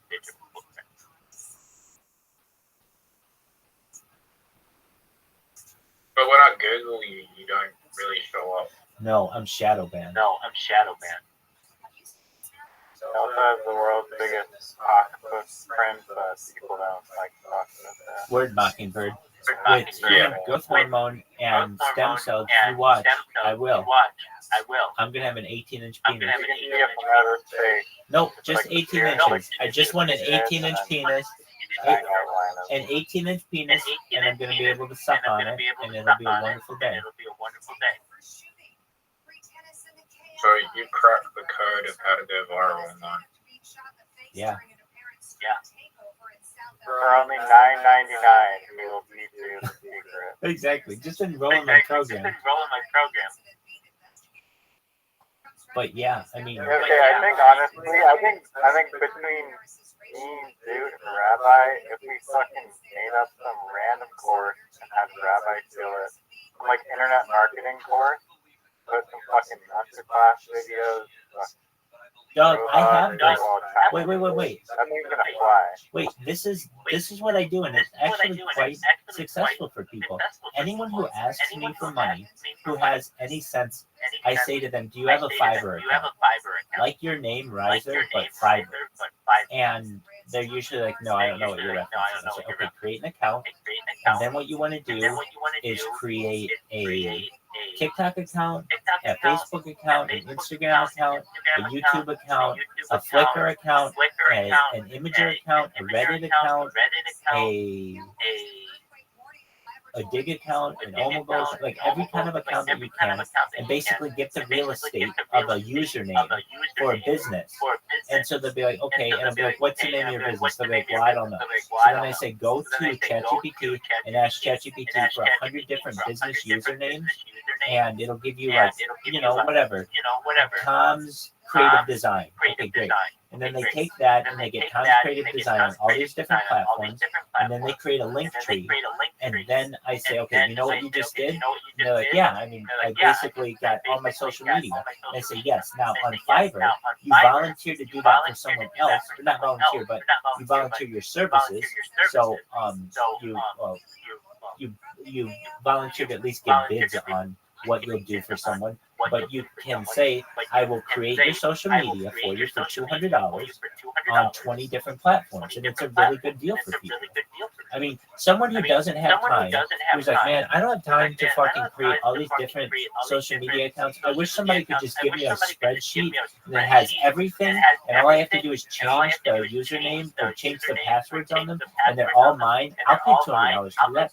That's definitely a bunch of people on the internet, and I've gotten people, particularly in Nigeria, who I don't want to say they become self-sufficient that way, but they get weekly work just by advertising themselves that way. And I think that's a program. Luke, Pardon me? oh, sorry, I mean, like, Pardon me?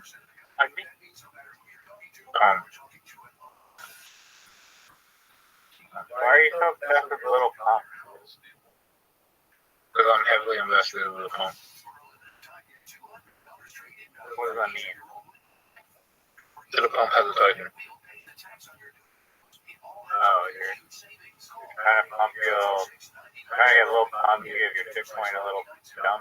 No, he's invested in Lil Pump's shitcoin.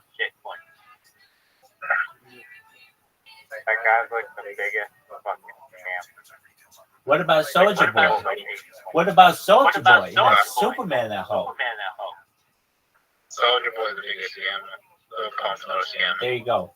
I named the biggest in the game, son. It's Soulja Boy. So Little Pump has never done a scam before. Soulja Boy. He seems really shady though. 6ix9ine is definitely a scammer, and he hangs up 6ix9ine. He doesn't hang out with 6ix9ine.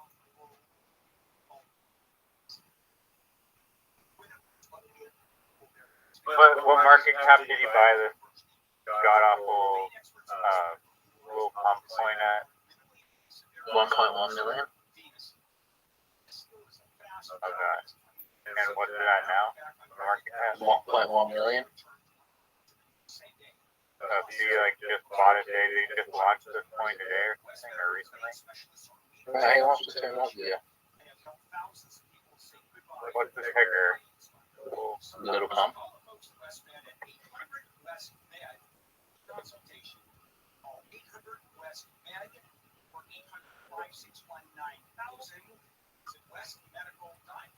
Dying right now.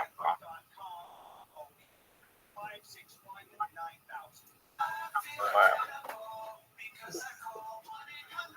You're not all in, right?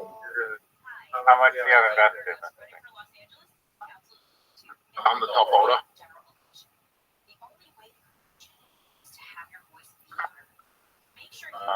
So how much do you have invested? Whatever 2% of the million is. 10% of a million? 2%. So you have $100,000 worth of this thing? No, 2%. 2%. Okay. Anyway, I'll be back. Okay. Raza, where are you from? How do you know Rabbi? I live in the Eskimo country, and I know Rabbi from Harry Potter. Yeah. Wait, Canadian Eskimo and been buddies for a while. yeah, I thought your voices sound just familiar. You were in the Telegram? Yeah, I was. And then Rabbi told me to go to Discord. You wouldn't know who I am then. I don't know, there seems to be a few Australian people. You may have been in here one time, I'm not sure. It's Zoo. Yeah, I don't know. You're from Australia, I'm guessing?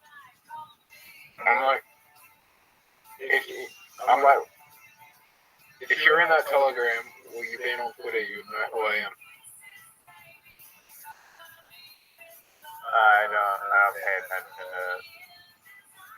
Harry Potter Telegram that much.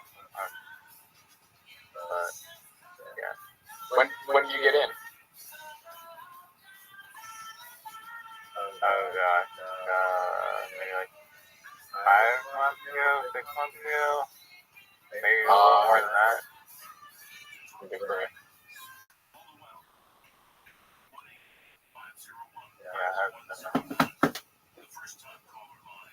I've been in since I lost you.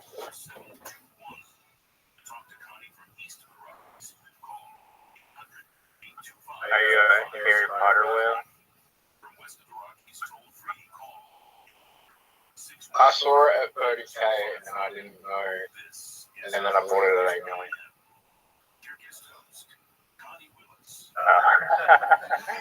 So close. If I bought it at 30K, I would have been set for life.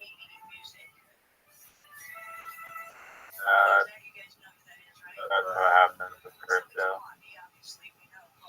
Anyway, I'm gonna go. Hey, by the way, I sent more light a message, and I also posted it in Harry Potter that we should reschedule the bot training simply from the fact that I don't want to overlap that discussion between Trump and Elon. I know people in the community are going to want to see that. Okay, back to our Inuit and you pick discussion.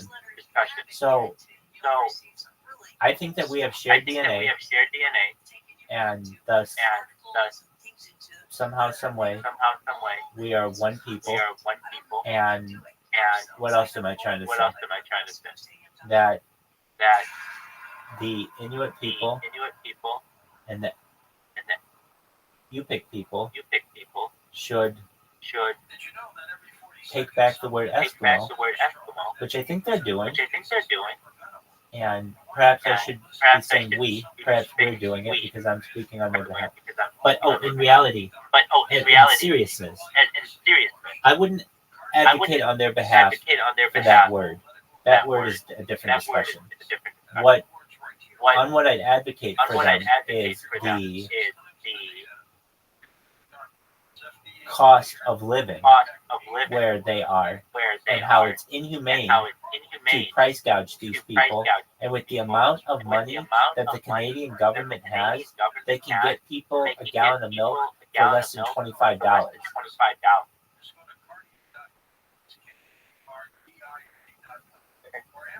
Well, yeah, I mean, I have a buddy that lives in Northwest Territories and said that. I mean, he lives off like ramen noodles and Pepsi, but yeah, he said like fruit and everything is super expensive. But large part of that, I think, is due to just the transportation costs to get things there. I agree, but we could make that more inexpensive as well. What was that? Sure, we could make the cost of transportation more inexpensive as well. There are ways. Like hydrogen fuel cells or something. Well, I was thinking. In that case, high-speed rail system, hydrogen train system. Air. You could fly in cargo. And if it were being subsidized by the Canadian government, it could be very profitable for a charter flight to do a flight from like Oceania with fresh fruit, or Central America with fresh fruit, or California's vine, perhaps the breadbasket of California as well, to fly to the Northwest Territories and Nunavut and the Yukon, wherever else there are people who may need these types of foods. But also I was thinking probably that won't be financially, even if like the Canadian government would subsidize it, that's a good program, but a better program, or as good a program, would just be to utilize flash freezing technology, where you take fruit that's like literally on the vine still,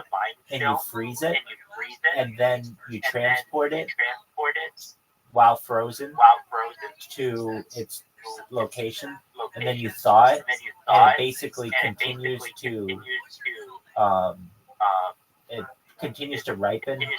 Once it's thawed, it like freezes. Obviously, it stops its metabolism, and then while frozen, and then once unfrozen, it essentially continues to ripen in a natural environment and then will eventually rot like any other fruit. But this isn't the type of thing. Why can't they build greenhouses there and grow? That's an excellent point too. I was looking on Reddit. Somebody was playing. It was either, or I think it was a picture from the aviation subreddit of Ottawa. The largest set of greenhouses, I believe, in North America, for let's just say, for like botanical use, because I don't know if there are other uses, maybe, but at least are in. It's like a right off the Lake Ontario, I think, and it is essentially a big like section of Canada that is all greenhouses. And so why couldn't you do that up there? If you can have greenhouses in Ottawa or Ontario, I should say, why can't you have them in Nunavut?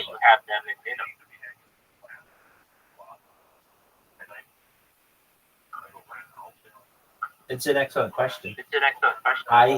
I think you can. I mean, shouldn't you get like 6 straight months of sun? So wouldn't you be able to like? Well, actually, it doesn't even fucking matter. Greenhouses.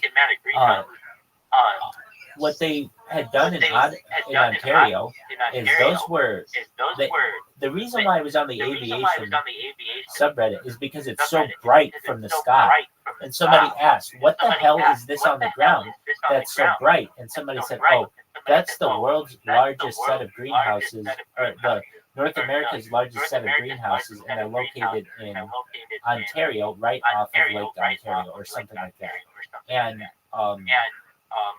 it triggered in my mind, well, if they're able to do that in Ontario, why can't they do that in any of the places, Northwest Territories or Nunavut or Yukon? It's the answer to this is money. The answer to this is money. The answer to this is money. How many people are there in the Inuit and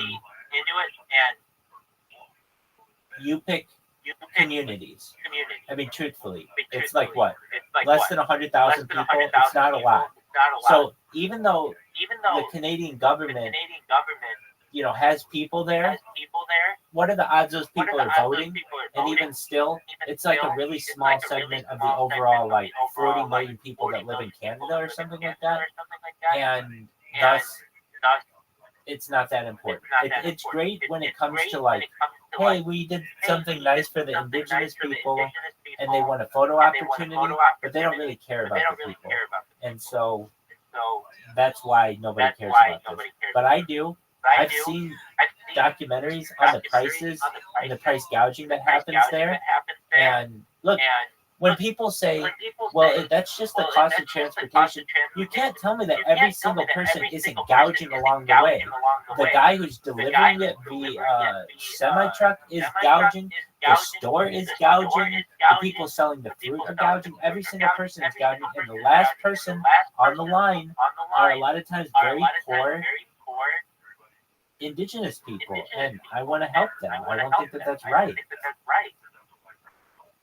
Yeah, no, I like, because all these people in the supply chain have like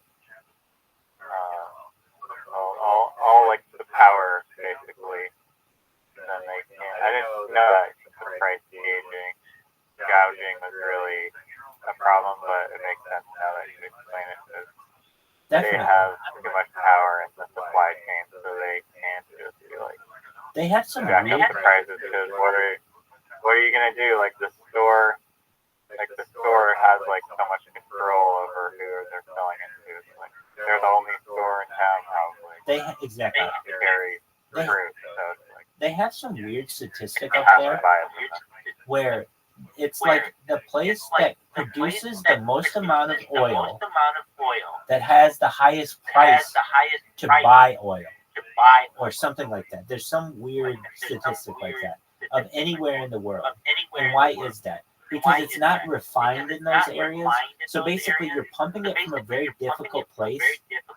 You have to refine it in a less difficult place, and then you have to repump it back into the difficult place. A place like like the Middle East or something, it's just difficult to it's not even that difficult to get to. Sometimes it just comes straight from the ground. So that's probably an easy situation where you just it's easy to get and easy to take it where you need. In this situation, it's very difficult to get. It's very difficult to get it to take it where you need. And look, I just see that what's happening to the Inuit people and what's happening to the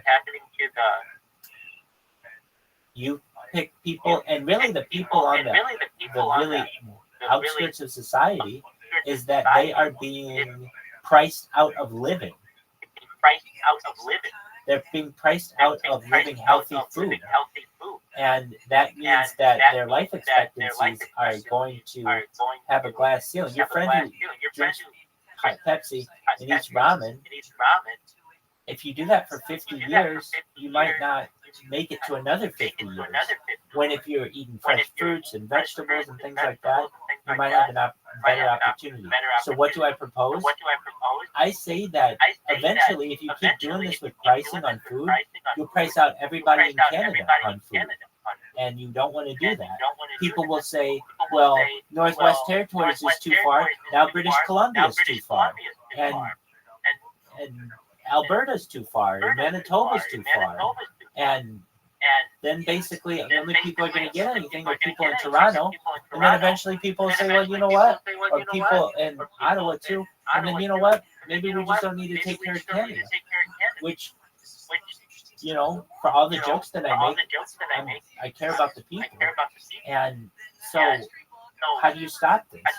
At a certain point, the government needs to say that we need it to be affordable for the people in Northwest Territory. And so what would I propose? Whatever the cost of these foods are in Ottawa, they should be in the Northwest Territory and Yukon and British Columbia.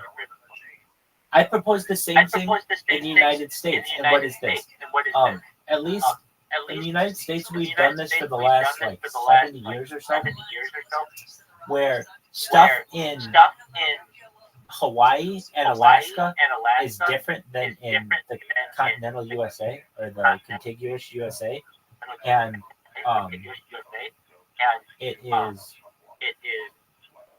not, it's arguably not fair to those people because they pay the same taxes or, they're paying the same federal taxes and all these other things that everybody, and all these other things that everybody else is paying. And they are having to pay more for it. So I think basically that there should be some kind of price regulation. And this would be the first time this has been proposed, at least in the United States. We had price regulation in a major way, particularly during the World War II, because they didn't want gouging. But now when you have inflation that's absolutely sky high, and year after year, prices begin to double, then when you have this sort of society, you get what's called runaway inflation, and then no one can afford anything.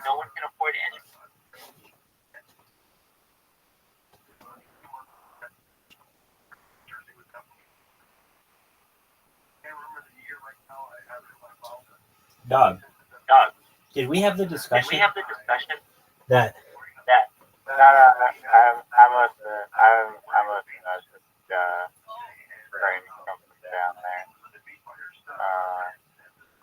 last Monday in Donald Trump's discussion? Yellowknife? They have like higher salaries to compensate for the higher cost of living. Dog, that's the city there. Dog, that's the city there. But the people in the rural areas don't have that. Right, yeah.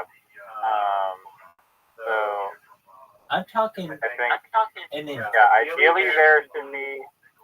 I mean, no, we don't all make the same amount of money, so you can't really like have a scale that says like oranges should only cost people No, 4% so of their here's how you salary. make up for that. People make Here's how you make up for that.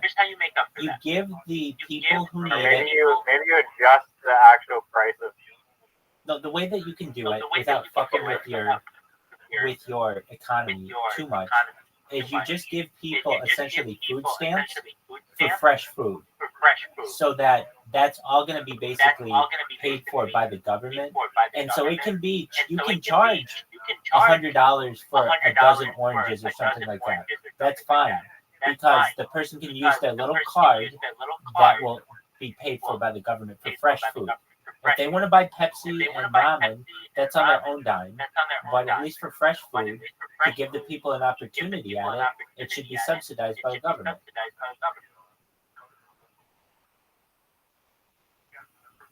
Yeah, that solves the problem. I mean, I have a family friend who's half indigenous. He gets like royalties each year from the casinos.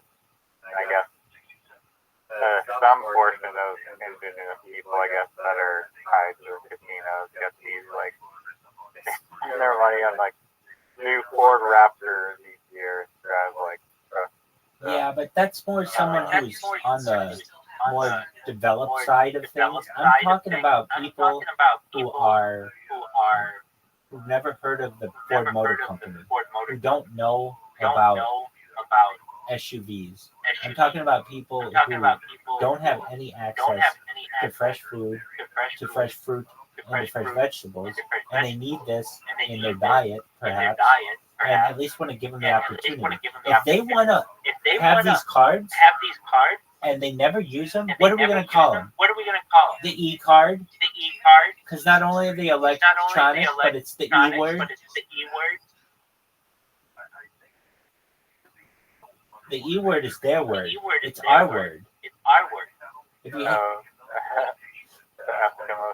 the Eskimo card. And you know they renamed the Eskimo pie? What do you mean Eskimo pie? Like pie as in the dessert?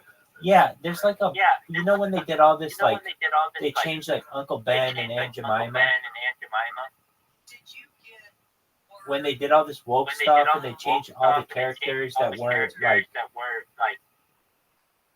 had any kind of racial undertones. You know what I mean?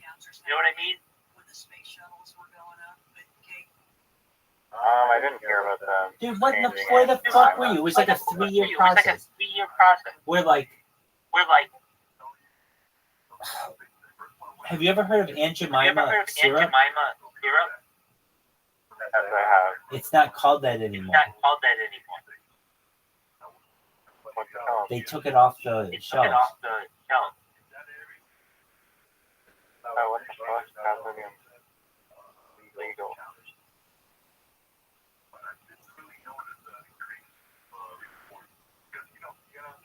They rebranded it something. It's like, hold on. Still have Uncle Ben's, right? So. Yeah, but there's no black eye on it anymore. Oh, okay. So Aunt Jemima. Hold on. Aunt Jemima is now known as Pearl Milling Company.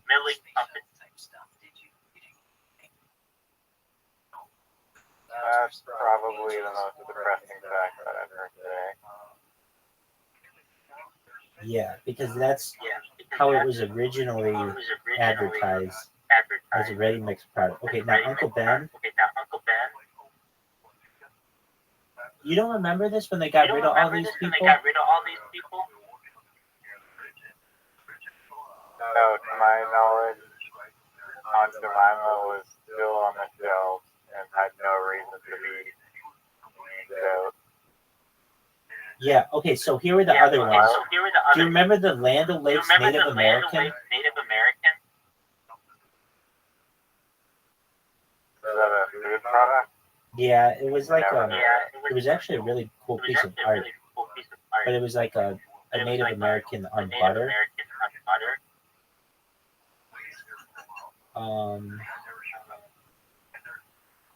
So, okay, Eskimo pie, cream of wheat. So, Aunt Jemima was rebranded Pro Milling Company. Uncle Ben was the brand was no, it's no longer Uncle Ben. It's called Ben's Original now.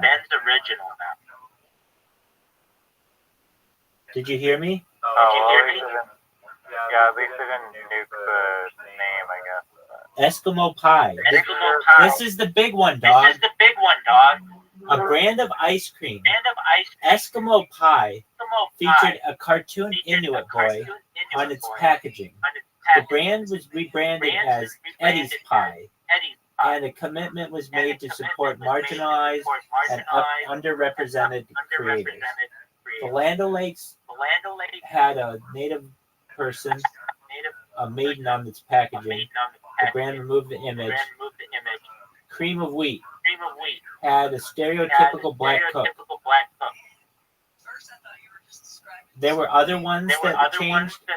The Washington Redskins became the Washington Commanders, and Colgate Palmolive, they had a racist depiction of Asian people in their toothpaste.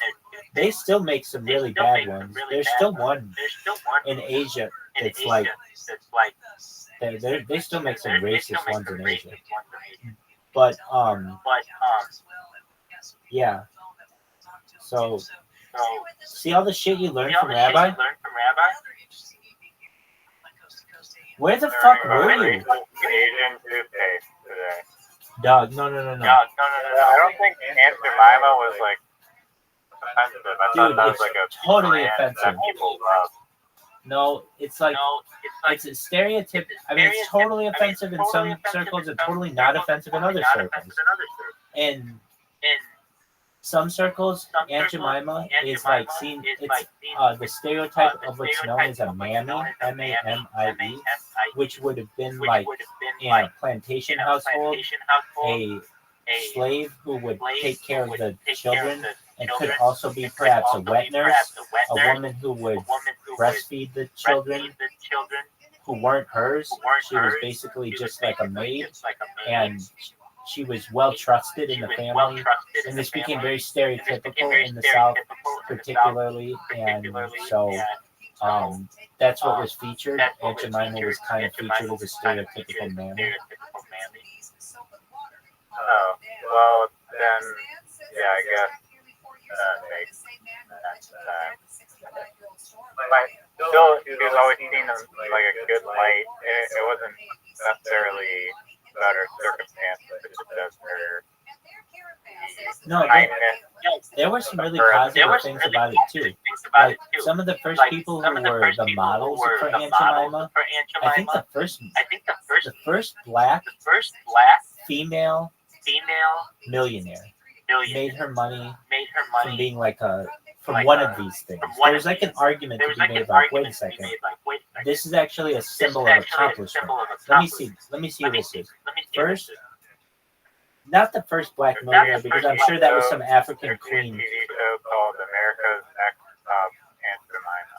First black female self-made millionaire.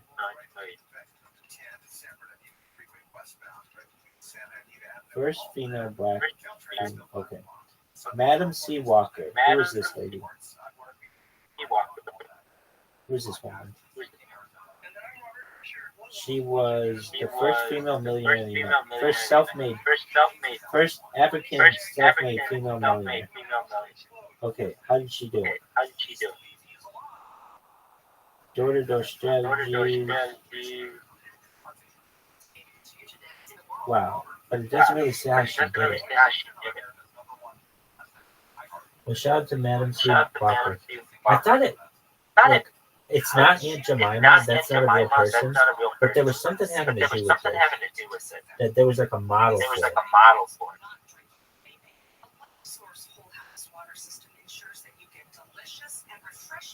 Okay, here it is. maybe there's no evidence of this. Self-made millionaire, African-American women entrepreneur. She's different. There's no evidence to suggest that the first black self-made was Aunt Jemima, specifically Nancy Green. According to search results, Nancy Green was a model for Aunt Jemima, a pancake mix brand from 1893 to 1910.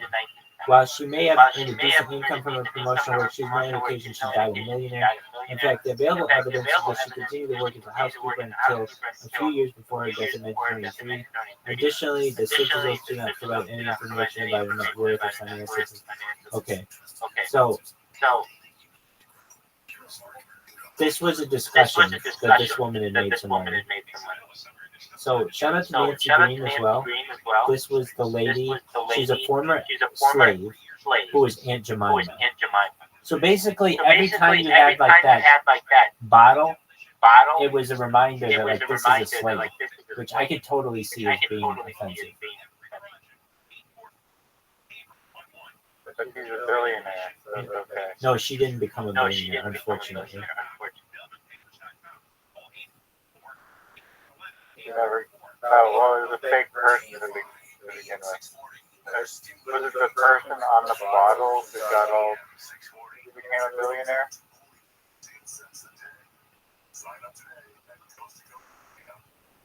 No, that lady did like some. That was another lady, and her name is Madam C. Walker, and she made her money, Madam C.J. Walker. She was born Sarah Breedlove, and she was the daughter of former slaves in the 19th century rural Louisiana. She was the first African American self-made female millionaire in the United States. She developed a successful line of homemade hair care products for black women, catering to the needs of African American community during a time of racial segregation and limited access to beauty products. Madam C.J. Walker, I wonder if she still has a brand. Probably not, but maybe. Hair care? If not, I want to come out with that. I think that's a great brand. No, they do have. It's already a brand. It's already a big brand. Good on you. What's it called? Madam C.J. Walker hair products. It's She's selling hair products. yeah, so she made $1 million, a multi-million dollars by hair products. Damn, they sell it at Sephora.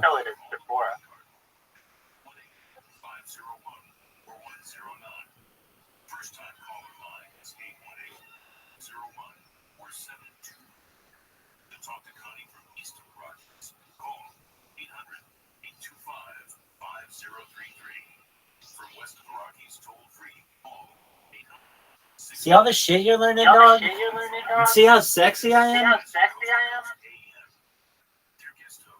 Apparently it cost approximately $13,000 in fuel.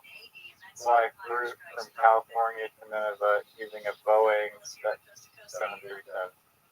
Did that happen? That's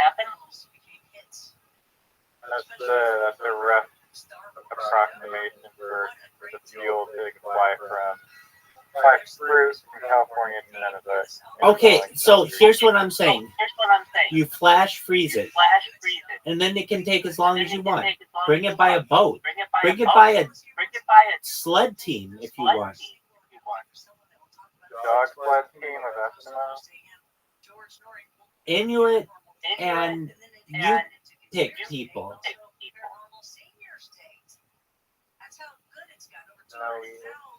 Dog, they didn't rename the Eskimo pie the Eddie's pie for nothing. Does flash freezing exist currently? Yes, it does. Let's read about it.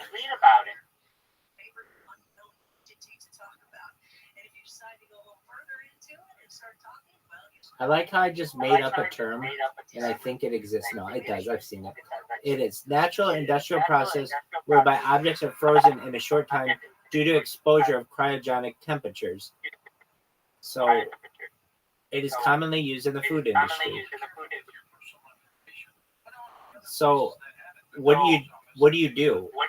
There are a bunch of ways to do it, but the way that I've seen it, or like a way, is you take a tree, you shower it with water so that it's like dripping water, and then you put like nitrous oxide on it or frozen nitrogen, and then it freezes the water almost instantaneously, and then you can break it off and harvest it. And Like that damage the actual like buds and the tree if you did that. no. Kill The tree is already like made to do this. There are other ways to do it as well through hydroponics.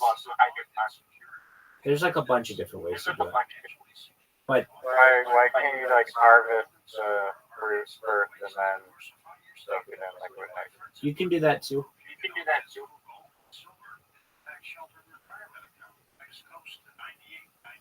There's no peaches this year that you can buy in the grocery store, which sucks. There's no what? There's no peaches in the grocery store this year. Yeah, so that kind of shit, we'd be done with that. You'd have peaches out the ass, dog.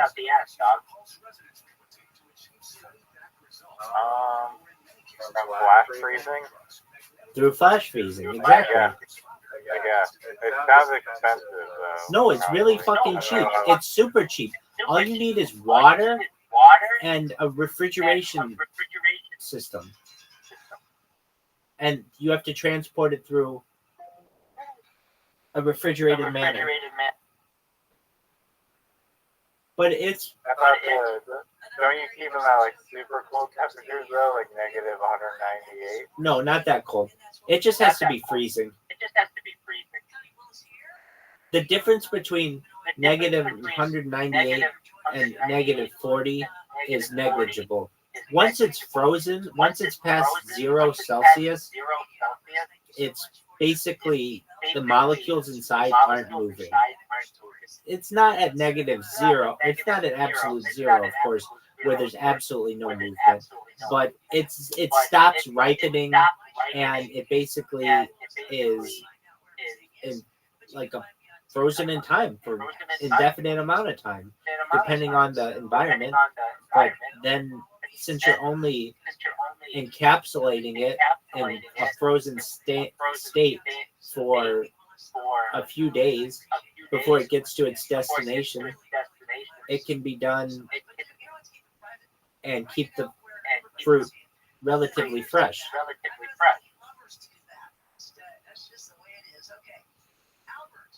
I gotcha. And then you need some refrigerated stuff to haul it out there. Exactly. So here's a really good example.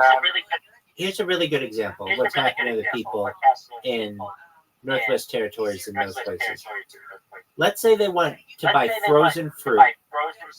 If you want to buy frozen fruit in the United States, I don't know, it costs like $10 a bag or something like that, which is really, really expensive compared to what it used to be. Okay, and that fruit inside, a lot of times, is flash frozen. What does that mean? It basically is frozen immediately off of the vine. It kept in refrigerated state until it gets to you. That fruit in the United States is like $10. In Canada, that fruit is like $100. But it shouldn't be. Since it's frozen, it should cost relatively the same amount that it costs in the United States. However, because it costs so much more to ship it there, they're able to inflate the prices on it, so it's 10 times as much. But it shouldn't be. It should be relatively similar, but it's not. And that's unfortunate. Well, potentially with hydrogen cars, that would lower the transportation cost of getting it there.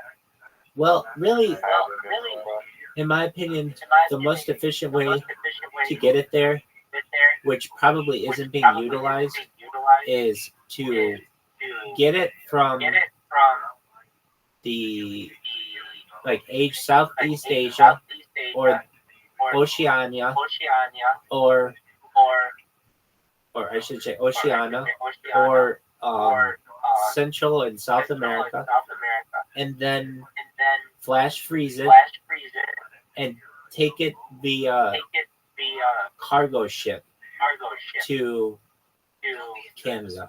However, you can only do that 6 months out of the year or so, and thus I would take it via rail, which can only be done limited times as well.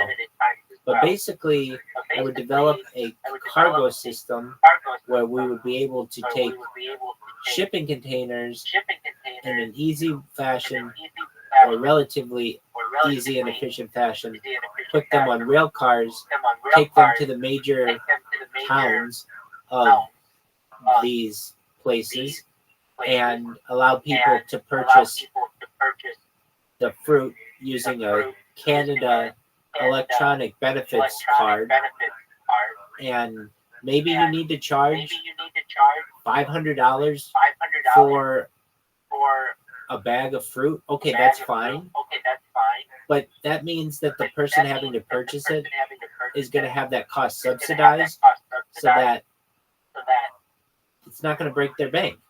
It's the difference between these kids getting an orange once a week and a kid never eating an orange ever in their life. It's important.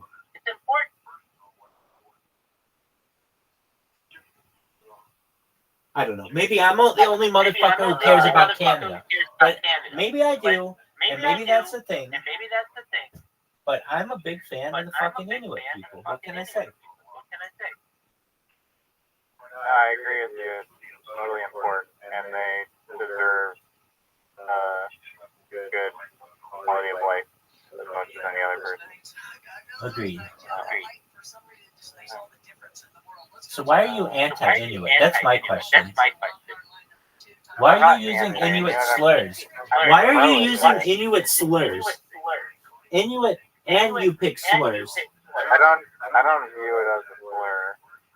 It was brought to my attention today that it was, or maybe only. You didn't know now that I know the meaning is like these people eat raw fish. Yo, dog. Yo. Is that true though? Do they cook it on a fire though? I feel like they must cook it on a fire. I'm sure it's eaten both ways, dog. Exactly. So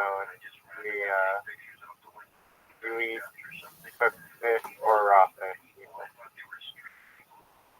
Do I? What's stopping them from growing their own food exactly with greenhouses and LED lights? Pardon me? Why can't they have greenhouses there to grow food like year-round locally? Well, they can with Rabbi Rothschild at the helm. I'll have these motherfuckers making it look like the Amazon rainforest up there. Dog. Once Rabbi is able to combine the powers of the Yupik people and the Inuit people, motherfucker, this is going to be like combining forces of East and West Berlin. Only there's like a solar panel that works at nighttime, and then you can have like full-on Dog. during the winter months. Dog, come on, get your shit together. That's not a solar panel. That's a lunar panel. That's a lunar panel. That's a lunar panel. That's a lunar panel. Do lunar panels exist? They do. Does that exist though? They're not very efficient, so they're not available for a customer. But there are people who have made lunar panels. There are like universities that have done it just to test to see if they could get any energy out of the moon.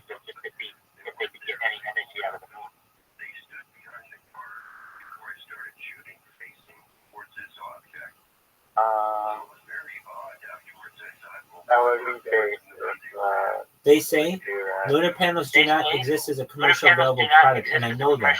But I bet you that some university's done it. Okay, a Japanese construction company plans to build a solar belt around the moon. No, that's different. A lunar ring, no, that's different. Lunar panels. Yeah, a Japanese construction company has done it. But that one's a little different. Lunar panels or moon panels do not exist.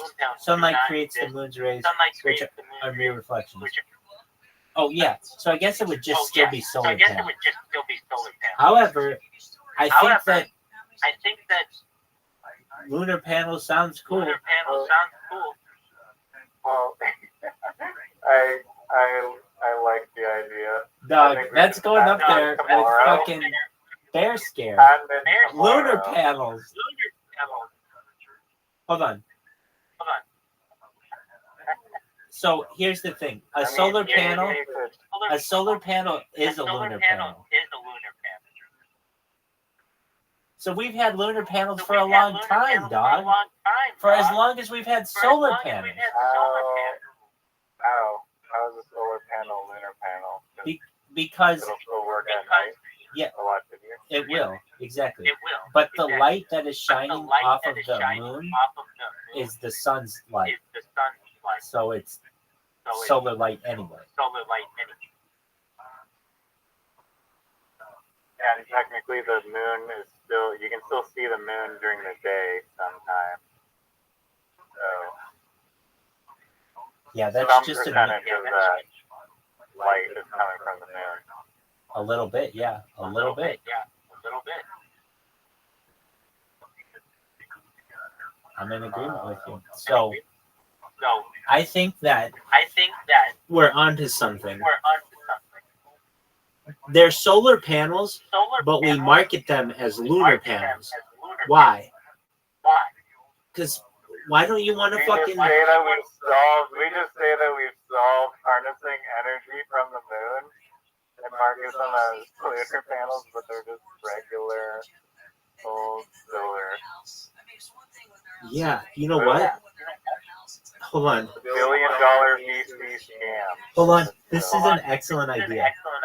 We could do this. We could say to everybody, we literally partnered with a Japanese construction company. Well, there's that. I'm thinking all we have to do is tell everyone who already has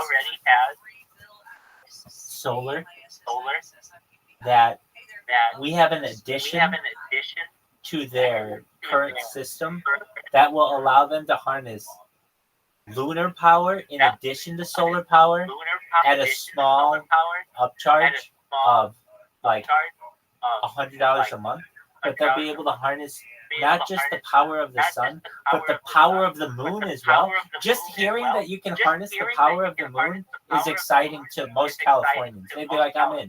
I have another $100 on my bill. I'm in.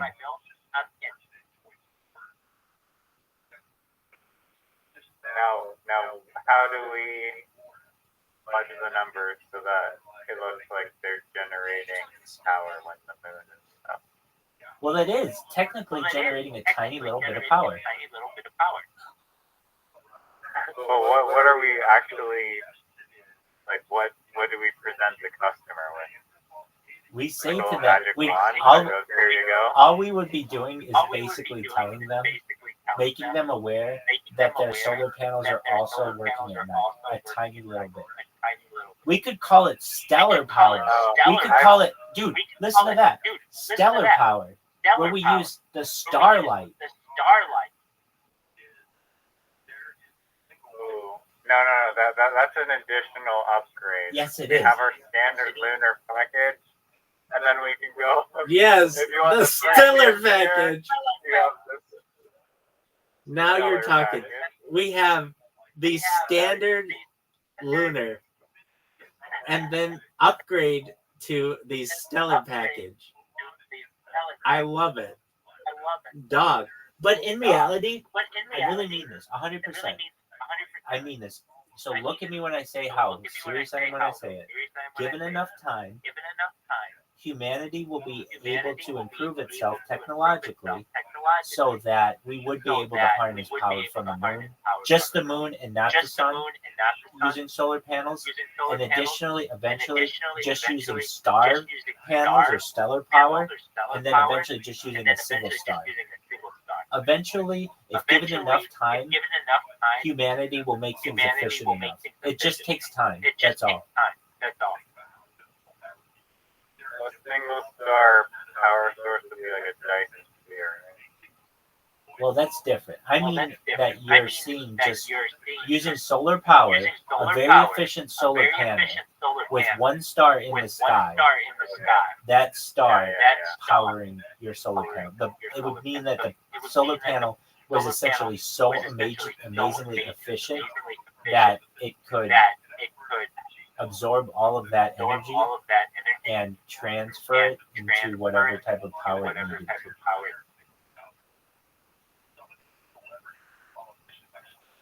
Dog. I think we have a good idea with lunar power. We could capture the energy from the moon, but you said that the moon is reflecting the sun's energy, so would we actually be capturing it from the moon, or would it still be just a solar panel that is capturing the moonlight? It's just a solar panel that's capturing sunlight reflected off the moon, which we call moonlight. But moonlight is really just sunlight. The moon does not emit any light. light. Yeah. It just reflects light. Yeah, I think so too.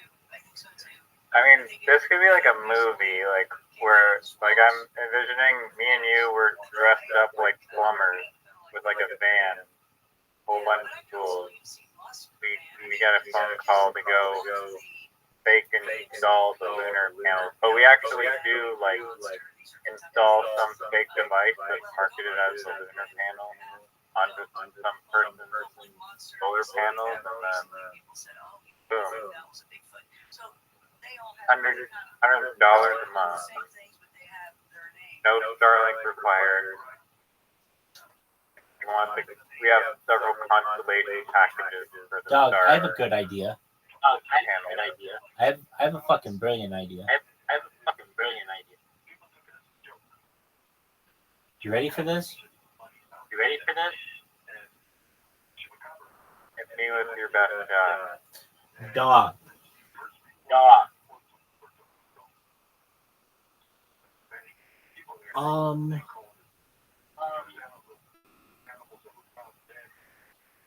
This actually is a good idea. This is a good idea.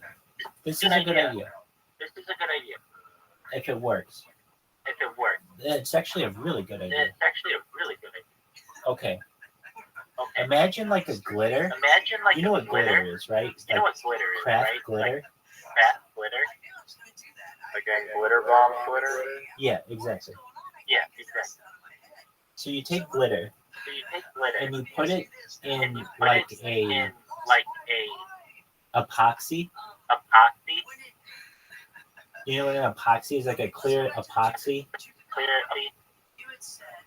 Do you know what an epoxy is? It's like a clear epoxy, like a clear coating. Yeah.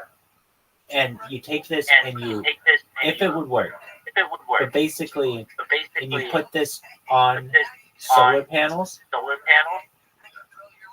and essentially, I don't know exactly how it would work, but basically the epoxy would make it so that stuff did not adhere, dirt, grime and stuff did not adhere to the solar panel.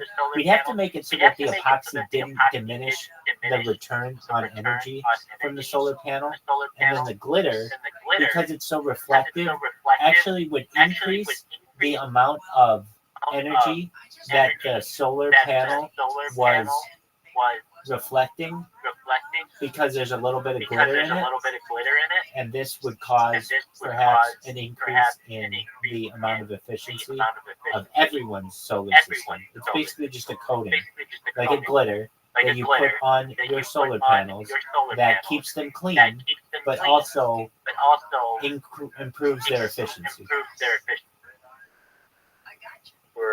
we're adding sparkles to the solar panels. Yeah. Just like a clear coating PP or paint protection film on a Ford Cayenne. Yes. Yeah. Keep the unlayered. Can you power wash solar panels now? Like I've seen them on roofs of vans. You're allowed to step on them. They're not like fragile. You can wash them off, I'm guessing. Yeah. Like, it's not like a little fragile piece of glass like maybe they were when they first came out. Right. You don't want to spray them directly with a power washer, but you could hose them. They can absorb the rain though. Like it's fine. They're on the roofs of cars. Maybe there's some coating already on them. Who the fuck do you know has a solar panel on the roof of their car? You haven't seen all the van lifers that have like a bunch of solar panels on the top of the car that power a bunch of heating and cooling and stuff in the van? Hold on. Those are permanent? I thought those were always like when they were stopped. And then they put those things I mean, on. the ones on people's roofs, you think they just take them down every time it rains and stuff? You can get rain on solar panels, they're fine. No, I'm just thinking that like a solar panel on a roof of a moving van, when like a little rock hits it or something, it's gonna break.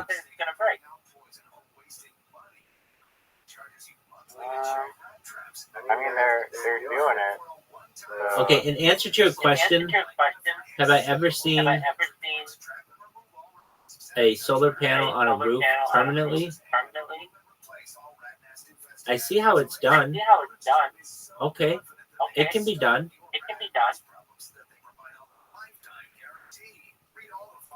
It can be done really nicely. How long ago that, like, can you use like a magnifying glass and then get like 10x the Yeah, solar? that's a good idea. Like, No. That's a good fucking dude.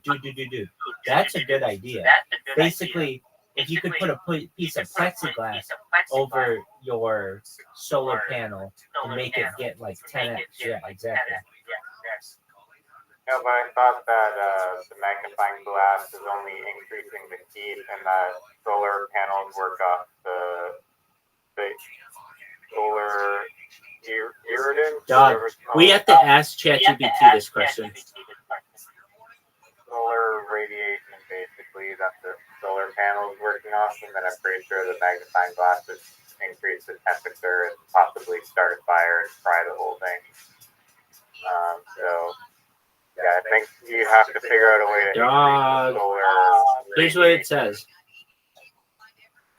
And I don't think glitter would be reflecting, as you said. So I don't know why you think that the glitter would be helping if it's reflecting. Yeah, I was thinking it might reflect. It could reflect downwards. I don't know. Reflect downwards. Yeah. Doug. Yeah, I guess. Doug, maybe. I think that this. You have some mirrors set up. I think that this magnifying glass. Hold on. This magnifying glass idea that you have could enhance energy output in low light conditions. So it would be perfect for lunar panels. Oh. Now, that's a very good point. Welcome. It's everybody's favorite slut, Frosty. Where is this fucking guy been all day? Jerking himself raw. This motherfucker's been jerking himself raw. I was watching a stream just about 2 minutes ago. They were like, remember to join Rabbi to this call. Like it's one of those things that you have to join Rabbi to this call now because it's part of the vibe. The ethos. I'm part of the culture. Somebody, a pretty big streamer, actually, I think his name is Dasgas. He named his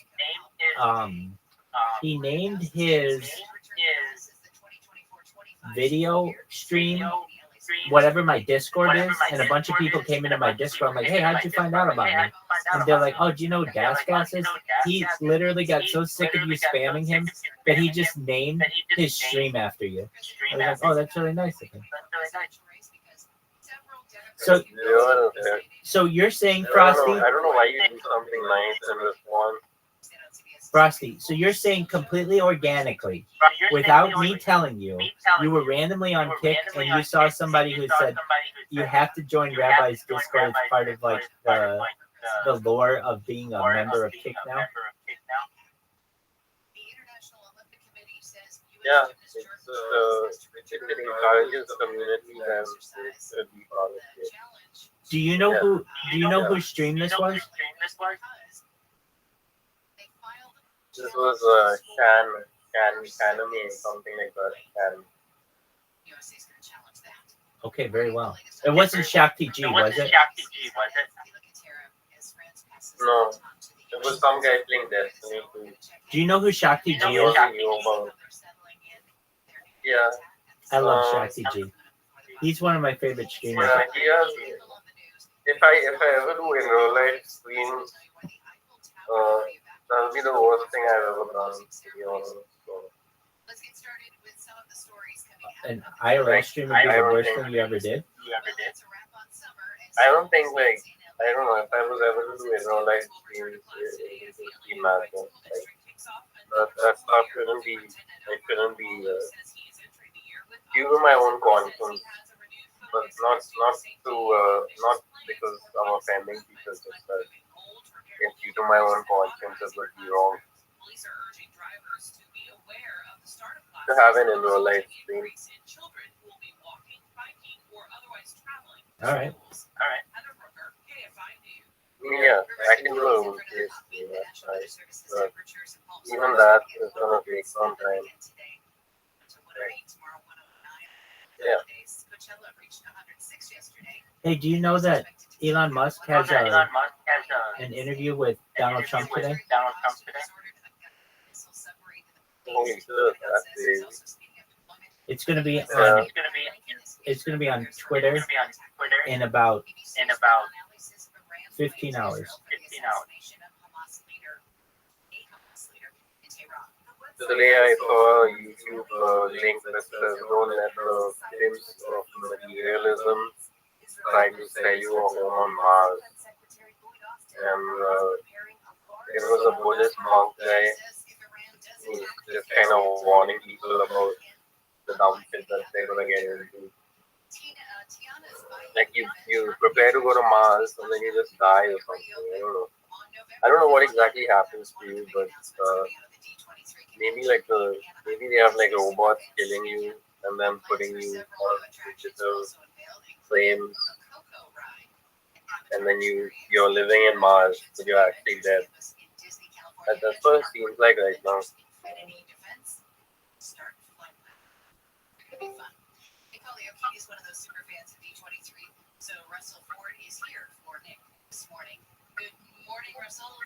Like, what do you think the Rabbi homes on Mars and shit, like Elon Musk preparing for like this crazy stuff? Right, Doug? Do you think he's a con? Like he's just as big as a con man as No, I don't think he's a con man. I don't think he's a con man. I think he really is serious about terraforming Mars. And I think that's cool. Yeah, if you can get to Mars, right? Like, you saw the whole visit to the moon from India, which was all fake. So, yeah. I mean, it's pretty annoying that you have to call it out as fake, and it can't just be fake just like that without saying that thing. That's pretty messed up. They have to show you fake stuff just so you follow the agenda. I mean, guys, think about it, right? You guys are like, not just you guys, but us as well, you're in India, but you guys particularly are getting screwed over on this fake stuff. Like, it's all selling you the same thing. In the end, whatever hope you have in government is kind of lost. You know, they're all gone. Then you take this to the extreme, right? And then once you take it to the extreme, you get these guys who are completely like against voting, against any sort of participation in whatever happens and stuff. It also makes sense, right? I mean, why exactly should you keep paying attention to them when you have enough money and do whatever you want?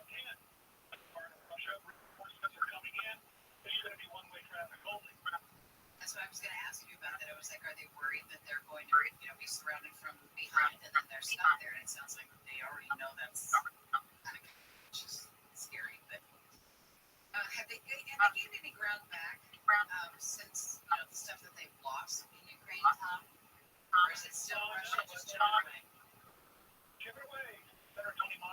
Riser, what do you think about this? The motherfucker just asked you a question.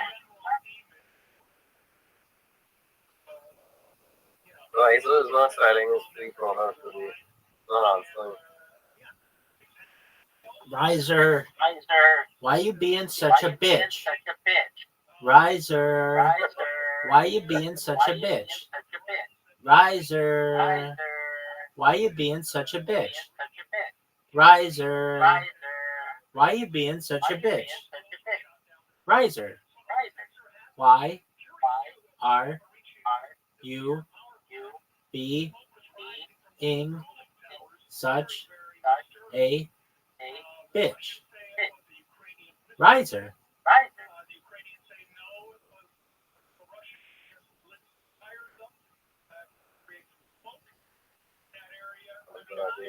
Okie doke. Riser, little B. West side.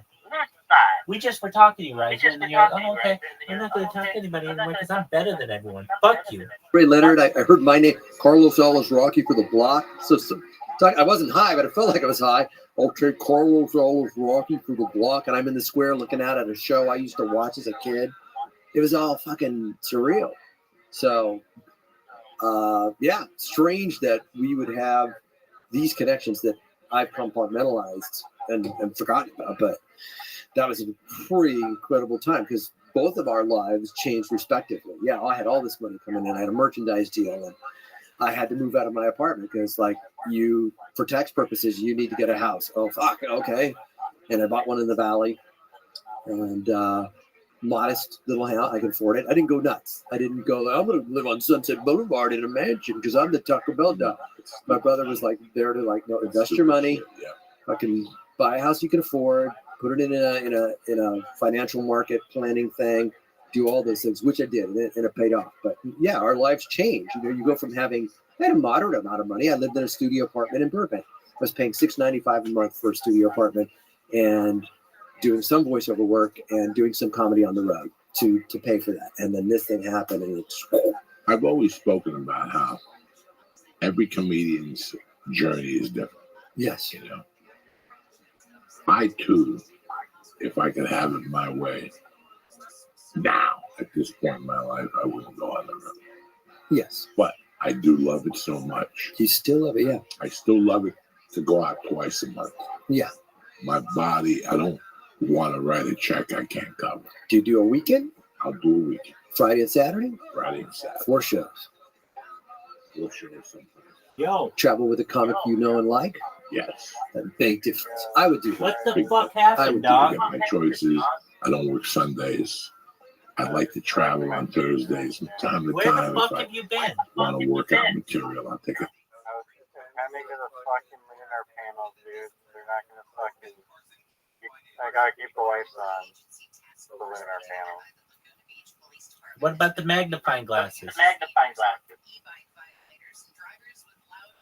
Apparently, those would not increase the captured moonlight because it does not increase the total amount of light available. And it can focus light onto a smaller area, so the overall energy remains the same. It sounds like bullshit, though. I had a bunch of magnifying glasses that should be able to amplify the. Former President Trump's plane had to make an emergency landing in Billings, Montana because of what the Secret Service says was a mechanical issue. Trump was headed to a fundraiser and campaign rally. It's a lovely concept, though. I feel like we might have success if we can actually just market it and then install some. What is it? The Secret Service said the plane's mechanical problem was not related to any security issue. Democratic Vice Presidential candidate Tim Walz is headed to Orange County for a fundraiser. He'll be in Newport Beach tomorrow. Tickets range from $1,000 to $100,000. The mayor wrote on social media over the weekend, Governor Walz is as interested in learning policy from a well-run city as he is in political donations. My door will be open. Mayor Will O'Neill boasted the city did not defund police, embraces conservative economic values, decreases debt. Did you know that I'm the West Side Gangster and the East Side Pimp? I've heard that to be true, yeah. Thank you. Sometimes when I'm alone in here, I like to hear myself on the microphone just to be the echo. And I'll just scream at not scream at myself, but I'll just be like, who's the West Side Pimp? Who's the East Side Gangster? Who's the East Side Gangster? Who's the West Side Pimp? That's basically what I do for fun. Because I'm both of those things. In fact, I also have Twitter accounts known as Westside Pimp 0000, Westside Pimp 001, Westside Pimp 002, Westside Pimp 003, Westside Pimp 004, Westside Pimp 005. Eastside Pimp 001, Eastside Pimp 002, Eastside Pimp 003, Eastside Pimp 004, Eastside Pimp 005. You can even see them on my Discord, not on these three, but on my main Discord. You can look on it. I also have Northside Pimp 000, Northside Pimp 001, Northside Pimp 002, Northside Pimp 003, Northside Pimp 004, Northside Pimp 005, and I have Southside Pimp 001, or no, Southside Pimp 000, Southside Pimp 001, Southside Pimp 002, Southside Pimp 003, Southside Pimp 004, Southside Pimp 005. And then I also have Best Side Pimp 000, Best Side Pimp 001, Best Side Pimp 002, Best Side Pimp 003, Best Side Pimp 004, Best Side Pimp 005. Those are all on Twitter.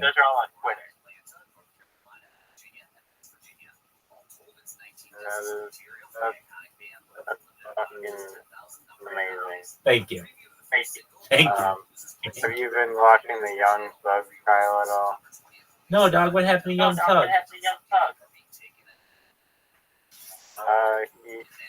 It's actually pretty wild, but Young Thug has been on trial in the state of Georgia for probably like at least a year and a half, or I think it's been 18 months or something. Dude, he's innocent. He's innocent. If it's been 18 months, that's enough on that man. Let him out. Yeah, well, it seems pretty obvious from outsiders that the state and the judge and the prosecutors are all colluding, and it's very corrupt, and they don't really have a case, but they're just trying to get the guy behind bars. Or maybe they don't have they probably do have a case since they have like a 9 million page like book that they wrote on like why he needs to be in jail or whatever, and it's dragged on so long. God, I feel horrible for those very people who have been 18 months. Some random person just working as a fucking like physiotherapist named like Susan got yanked out of her job and has been fucking dragged to court in Georgia for like 18 months. Dude, watching some gangster that she knows nothing about, having to listen to like all these hood rat West Side representatives come in before the court represent. Dog, think about this. Think about this. A jury's supposed to be sequestered, which means they're basically supposed to be isolated for that amount of time. There's no way that the jury has been quote unquote sequestered or isolated for 18 months. They've been on the internet, they've talked to friends and family. At a certain point, I would throw this trial out on the grounds of it being cruel and unusual punishment. Well, that's for another reason, actually. 18 months is cruel and unusual punishment. Pardon me. I would throw it out on the grounds of you're not getting your right to a jury trial. Like, this isn't a true jury trial. 18 months of having people who, this isn't of your peers anymore either. This is arguably against people against their own will on this trial. And what do you do if it's a mistrial? Gonna have another 18 months of this shit? Aren't you like them back? Frosty, how you living, pimp? Frosty, did you know I'm the West Side Pimp and I'm the East Side Gangsta? I'm the East Side Gangsta and the West Side Pimp. There you go. Yeah,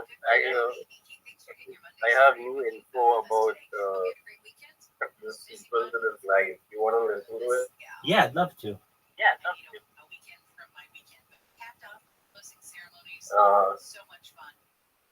I have no idea. But I changed like forms and shit like when I was you.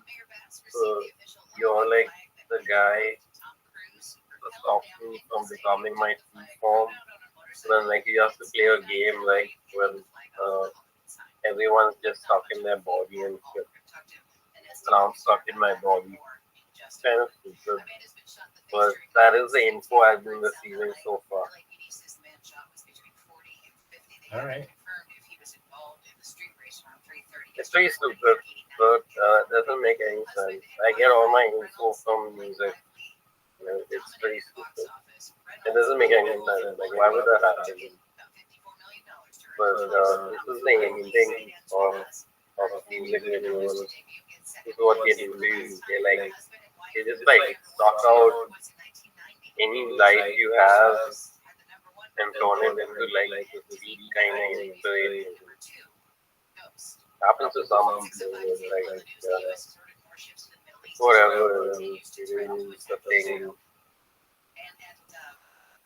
What was I talking about exactly? No one fucking knows. What the fuck is this, Frosty? Frosty just is like, hey guys, I know you're having a conversation. I'm gonna fucking cannonball in the middle of it. We don't know, Frosty, but we're glad you're here.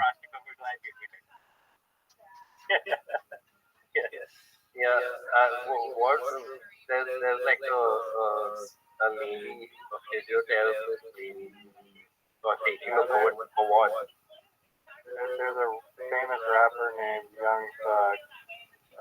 What's up? So he's been on trial in the state of Georgia for around a year and a half on racketeering / RICO charges.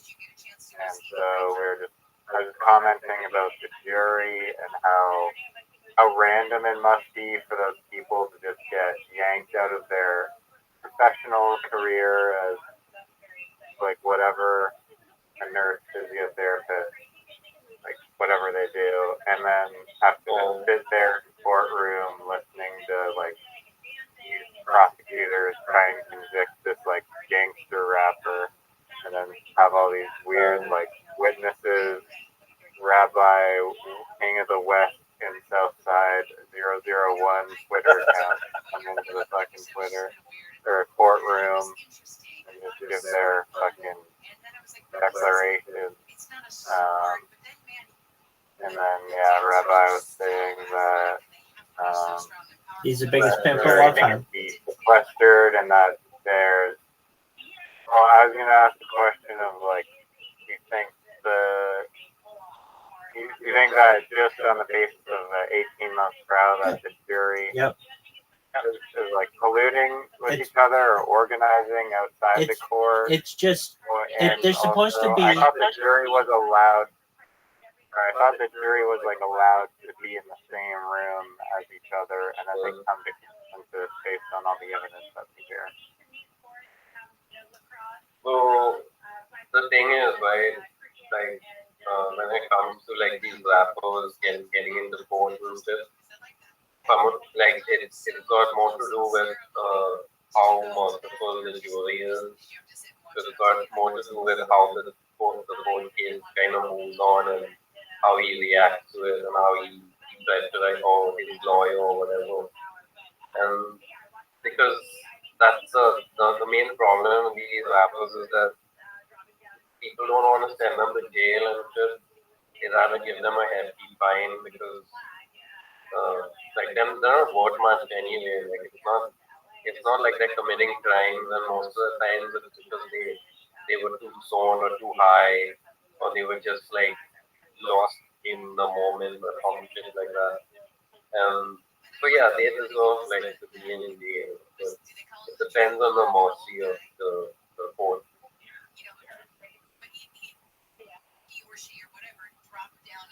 So I guess that's why it keeps going on and on. It's sort of like when Trump got the Trump trial started, and everyone knew it wasn't ever going to get over because they kept pressing charges on him, and there was this, that, something else, and on the grounds of him actually not doing stuff like against the law exactly. Like he must have done like a couple, 2, 3 things that were against the law, but they convoluted it so much that no one could figure out like the basis of it, and ultimately came down to should be sent from the jail. Like the answer is no, right? He was president, so they're not going to send him to jail. That's basically what happened. And same thing with rappers. It's just that the rappers it's like a mercy killing thing. So you either kill him off or you let him go based on his own witness and stuff like that also, but like just in general based on how much you like him. Like did you see 6ix9ine, that guy, the rapper, he got sent to court? I did not see that, but that doesn't really surprise me. Or I think he was snitching people. I heard. Yeah.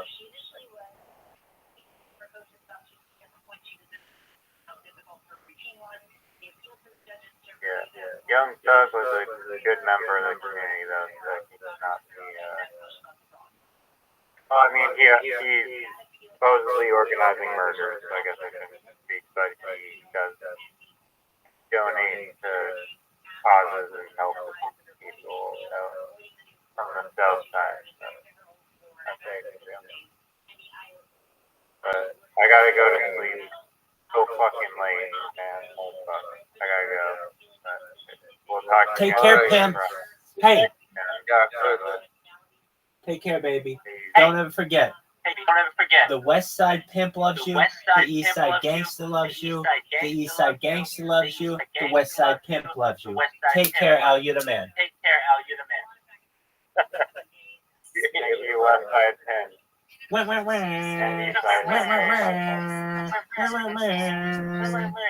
That's L, everybody. Yay.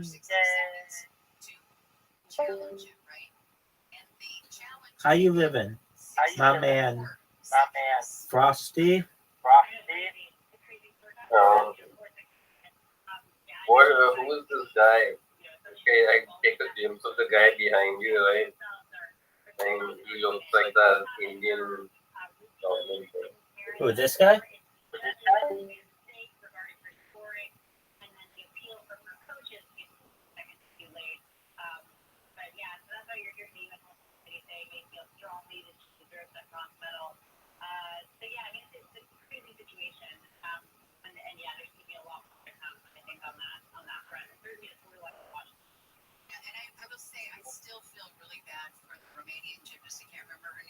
She was the one who initially they said, okay, you got the bronze. She was freaking out. The Romanians haven't won a medal in gymnastics for a really long time. She was so excited, and then they announced that Jordan actually got it. While that gymnast is up on the map, a Romanian flag around her shoulders celebrating, and you could just see the devastation. I mean, you just felt your heart goes out to her too. I mean, it's just this whole thing has been so. to it. And there was chatter as to why couldn't they just split the medal in this case? It seemed like a nice, gesture to just have the two of them split the bronze medal. But it's ultimately up to the IOC, and the IOC rules that that's not what they want to do. They want to give the bronze medal to the Romanian athlete and have Jordan get back her medal. So, it's unfortunate for the Romanians as well. It was an incredible routine, and it's just just a bummer of a situation. Okay. I asked you this last week, so maybe you have an update. What favorite moments? Favorite moment, and this is a tough one. I think what will stay with me is the atmosphere in Paris, how the whole city comes alive. Seeing all of the Team USA fans who were here, I didn't expect so many to come to Paris for the Olympics. Everyone united and cheering on Team USA, no matter their background or political affiliation, or that was really, really special. And seeing the camaraderie with the athletes. If I have to pick one moment, I think it's that moment with Jordan House, who got confound gas for Rothschild, who won the gold medal. We thought that was such a sweet moment and such a beautiful image of these three men who are fierce competitors, but who still support each other and respect each other deeply. That was really nice. And with that, we will say au revoir to ABC's Inez de la Matera. Thank you so much for coming in and giving us such great information. Maybe we'll do it again in 2028. So thank you. All right, take care. We'll talk to you soon. When we come back, ABC's Stephen Portnoy is up. The Trump campaign says it has been hacked by Iran, and Vice President Kamala Harris is stealing a page from the Trump handbook. Find out the latest on that. Southland weather from KFI, sunny and very warm again today, but still, we are starting to cool down a bit. Highs will be in the 70s at the beaches, 80s for Metro LA and Inland OC, 80s and 90s for the valleys and high desert, upper 90s for the Inland Empire. Same for tomorrow. A little bit hotter for Wednesday, and then we'll cool back down a couple degrees through the week. It's 68 in Mission Viejo, 71 in Buena Park. There's a crash in the City of Industry on the 605. That's on the southbound side of the freeway right before the 60. That crash has finally been moved over the right-hand shoulder, but we're still seeing some pretty heavy slowing back from the 10. In Studio City on the 11 southbound right before the 134, there's a contact truck. This one's been pushed over the right-hand shoulder, but again, a small patch of slowing in that area. And in West Covina on the 10 westbound right before Old Avenue, a contact car. This one's in one of the middle lanes. Keep your eyes peeled for that. With Southern California's only airport traffic reports, I'm Russell Ford. Your way drop 2024 iHeartRadio Music Festival presented by Capital One. December 20th and 21st. T-Mobile Arena here in Las Vegas, streaming live on Hulu. Keep listening for your next chance to be there. Audible is a proud partner of the 2024 iHeartRadio Music Festival. Explore the best selection of audiobooks, plus podcasts and originals, all in one easy app. Audible, there's more to imagine when you listen. Sign up for a free trial at audible.com. This is the iHeartRadio Sports Report. On the final day of the Olympics in Paris yesterday, the U.S. women's basketball team won gold against France. The men's water polo squad won bronze, and the women's volleyball team took silver, giving the United States 126 total medals, 40 gold, 44 silver, and 42 bronze. The flame has officially been passed to the U.S. for the Summer Games in 2028 in Los Angeles. In the NFL, veteran center Nick Harris is back in Cleveland. Harris, who started his career with the Browns, was traded to Cleveland from Seattle. The Browns gave the Seahawks a 2026 sixth-round pick. In addition, Harris received a 2026 seventh-round pick. That's the first week of preseason football injuries to report. The Falcons lost linebacker Braylon Trice to a torn ACL. Chiefs wide receiver Hollywood Brown may miss some time with a dislocated shoulder. Giants quarterback Drew Lock has a hip failure and a sprained oblique. And Baltimore cornerback Nate Wiggins has a shoulder strain. Week 2 of preseason football starts Thursday. Eagles Patriots, 7 p.m. Eastern on NFL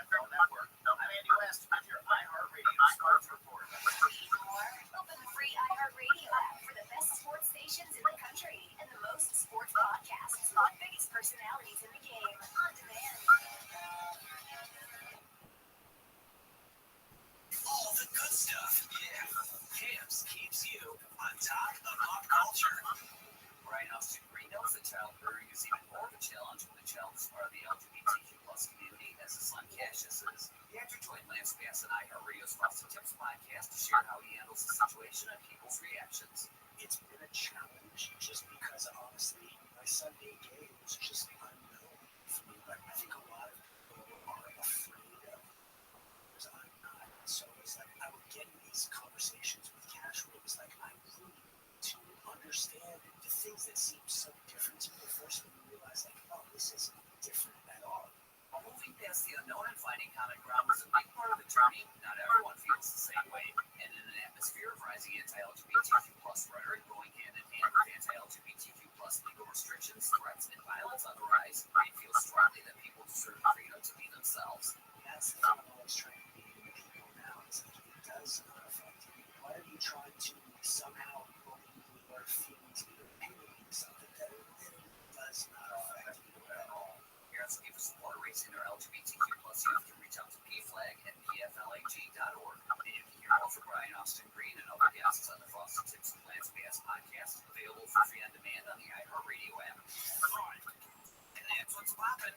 I'm Cass on iHeartRadio. The Daily Calendar. Hey, celebrating August 12th. It's Milkman Day. Milk delivery, you know, it's also gooey butter cake day. You can't make those without your butter delivery. I never heard the word. And now you can have groceries delivered again.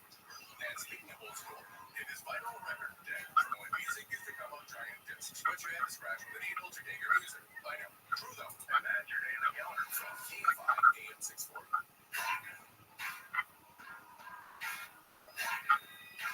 5:36 on your Monday morning wake-up call. Thank you, Coda. Love that music. Vinyl Record Day. Ready, vinyl? I have so many vinyls. You see, I've got a bunch of old vinyl, and it's still at my parents' house. That's where it lives because I have no place for it, but I think it's fun. Vinyls are sweet. Yeah, all right. Here's what's ahead on your wake-up call from the 24-hour newsroom. Police investigators are looking for a large group of masked teenagers who raided and robbed a 7-Eleven in the Pico Robertson area. The group of about 50 can be seen on security footage from Friday night, grabbing anything they could, jumping over the counter, knocking down shelves, and taking off. The group was gone before police got there. A whale that died after beaching itself in Torrance has been cleared from the beach. They're going to do a necropsy to figure out why he died. LA Mayor Bass says LA will borrow thousands of buses from other cities to meet her mass public transportation promise of making the 2028 Summer Games a no-car Olympics. She says she's also going to ask businesses to let their employees work from home during the Olympics to cut down on traffic jams. Let's check in now with ABC's Stephen Portnoy. Good morning, Stephen. We were warned that Iran was trying to hack the U.S. elections, and they may have already done it. They have. And look, there's a lot we can say we don't know, which is including the fact that ABC News is not independently confirmed the statements made by former President Trump and his campaign about the fact that the idea that they were hacked by foreign sources. But what we do know is that late last week, Microsoft publicly said that a presidential campaign was the subject of a spear phishing email attack. Spear phishing is the way you get an email that has you click a link and all of a sudden it compromises your system or your information. Microsoft says that while the presidential campaign was the subject of a spear phishing attack, and that campaign also had former senior advisors account compromised, and it was all done by an Iranian intelligence unit called Mint Sandstorm. So you have the Microsoft statement, you have Trump's public statements that his campaign was hacked. You have Politico reporting that it received an anonymous email from somebody named Robert with an AOL email address that had documents that the Trump campaign says were legitimately theirs that involved getting information about shady things.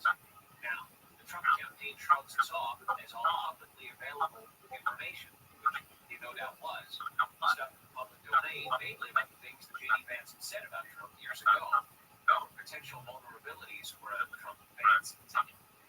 Nevertheless, you have this idea that there is foreign hacking of a campaign, and that is concerning, so much so that Congressman Schiff has urged that it be some sort of I think his urge for declassification certainly has condemned this, but you have calls on both sides of the aisle for the Biden administration to declassify what it can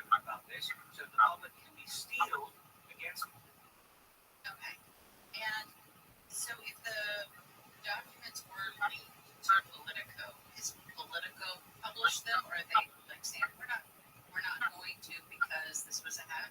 Well, Politico has not published materials in full. I think there are probably two reasons for this. If I had to assume what a Politico editor or manager is thinking. First is they don't want to create a first incentive for these kinds of things, or do any kind of harm or damage. The other reason could be it's just simply not newsworthy enough. I mean, the idea that there's background information could just simply be a list of articles or the text of those articles about JD Vance and things that have been said, which would simply be a long list of Politico's competitors and all the things that they've written about JD Vance. In fact, I imagine that's exactly what it was. So those would be two reasons why Politico would see value in publishing it. But the risk, of course, is that there may be more to come, and that's why Trump, I think, is drawing public attention to it, and why the U.S. government is going to be called on to say more about this public.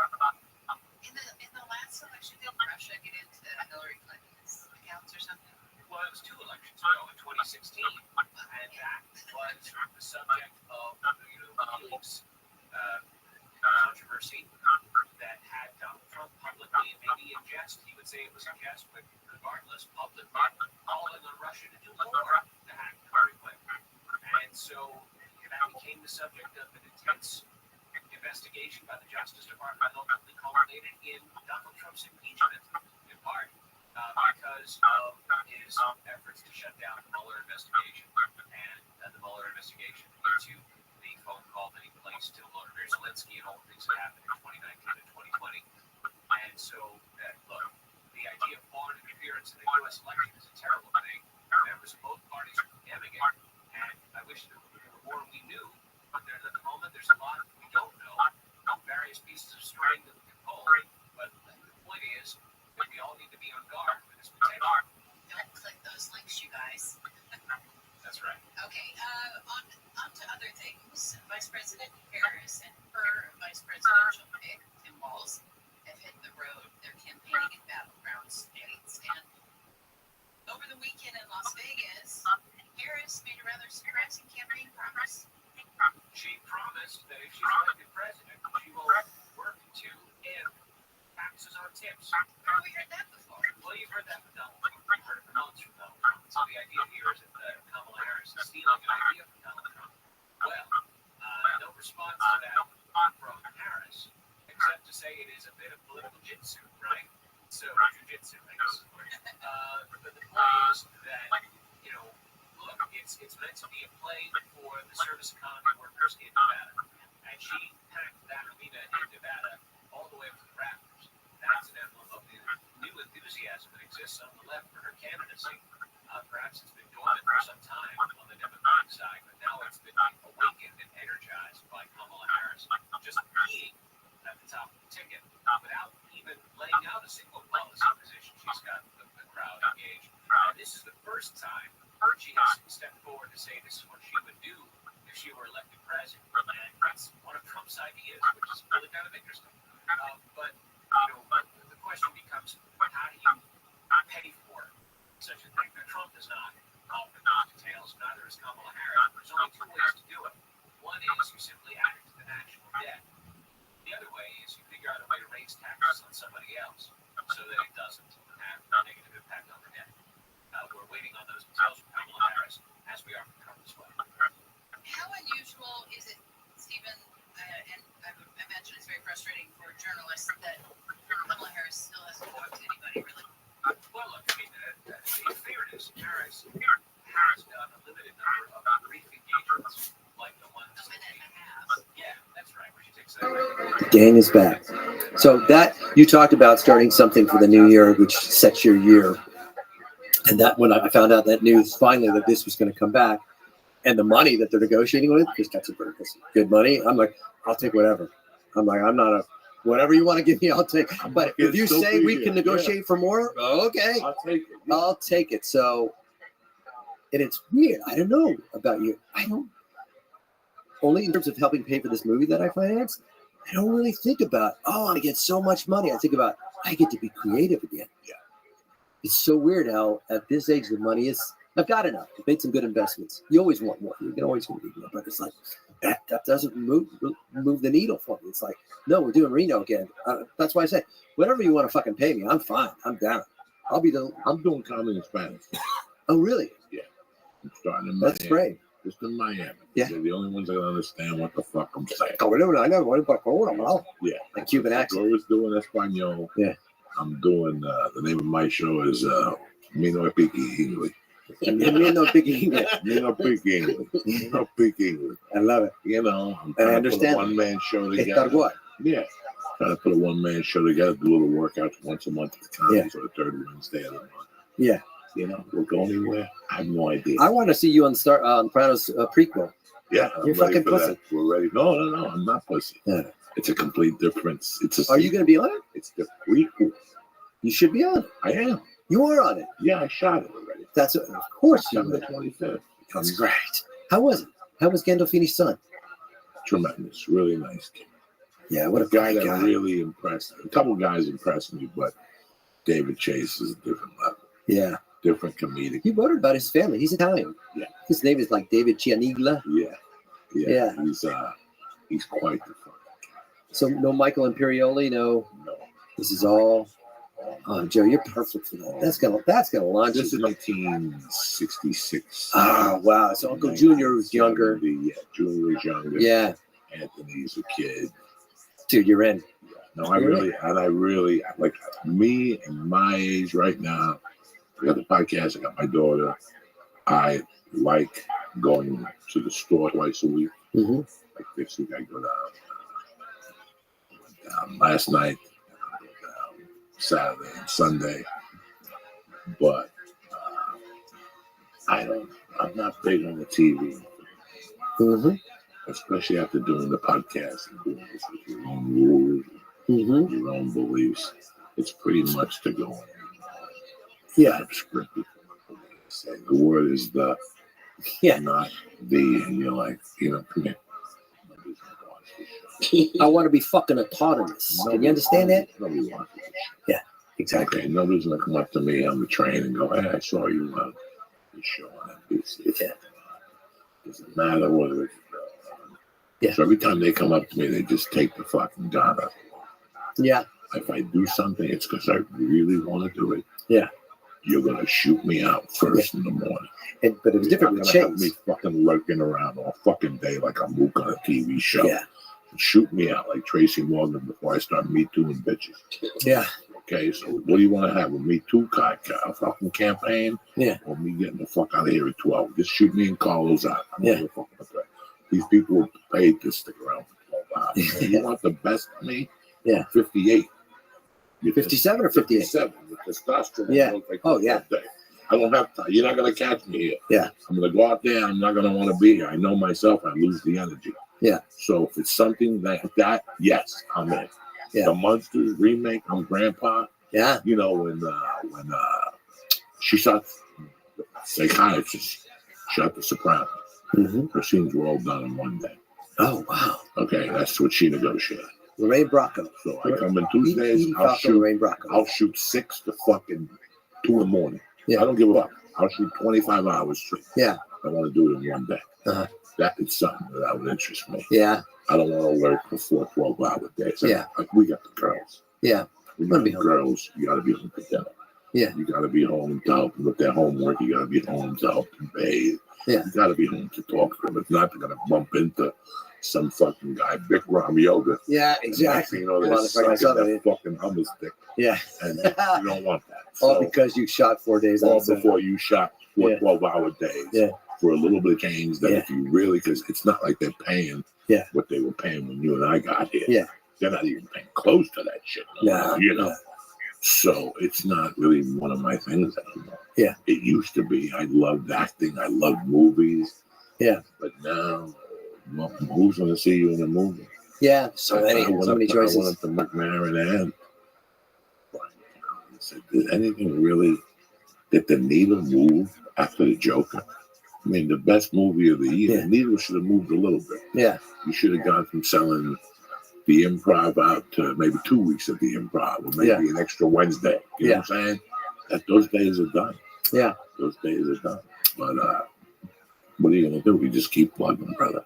Yeah, I whatever comes my way, stay creative, really work on this movie, finish this thing, do some more stand-up. I'm doing some sets to prepare for the Hot Festival, the HBO Mesh thing. I'm doing 7 to 8 minutes, and we talked about it. We called Rita at the Improv because I don't want to just rest at Flappers and where I'm comfortable. Got to make sure things are funny, and we'll see what comes from that. But I remember I was offered a possibility of doing an hour special or whatever special, and I was on the table for it. And I said, if I get it, it's fine. If not, it's fine. I'm fine either way. An hour is a long fucking It's a long journey. when you haven't been writing, for sure. Oh, yeah. And you got to go out every night and have one of your friends with you. Yeah. And give him a couple dollars to guide you along the way. But they can find you on CarlosEllisRocky.com. CarlosEllisRocky.com, on Twitter at Carlos Ellis Rocky, Instagram Carlos Ellis Rocky as well. Even on TikTok, we do some videos for the Casa Grandes, which I'm doing for Nickelodeon.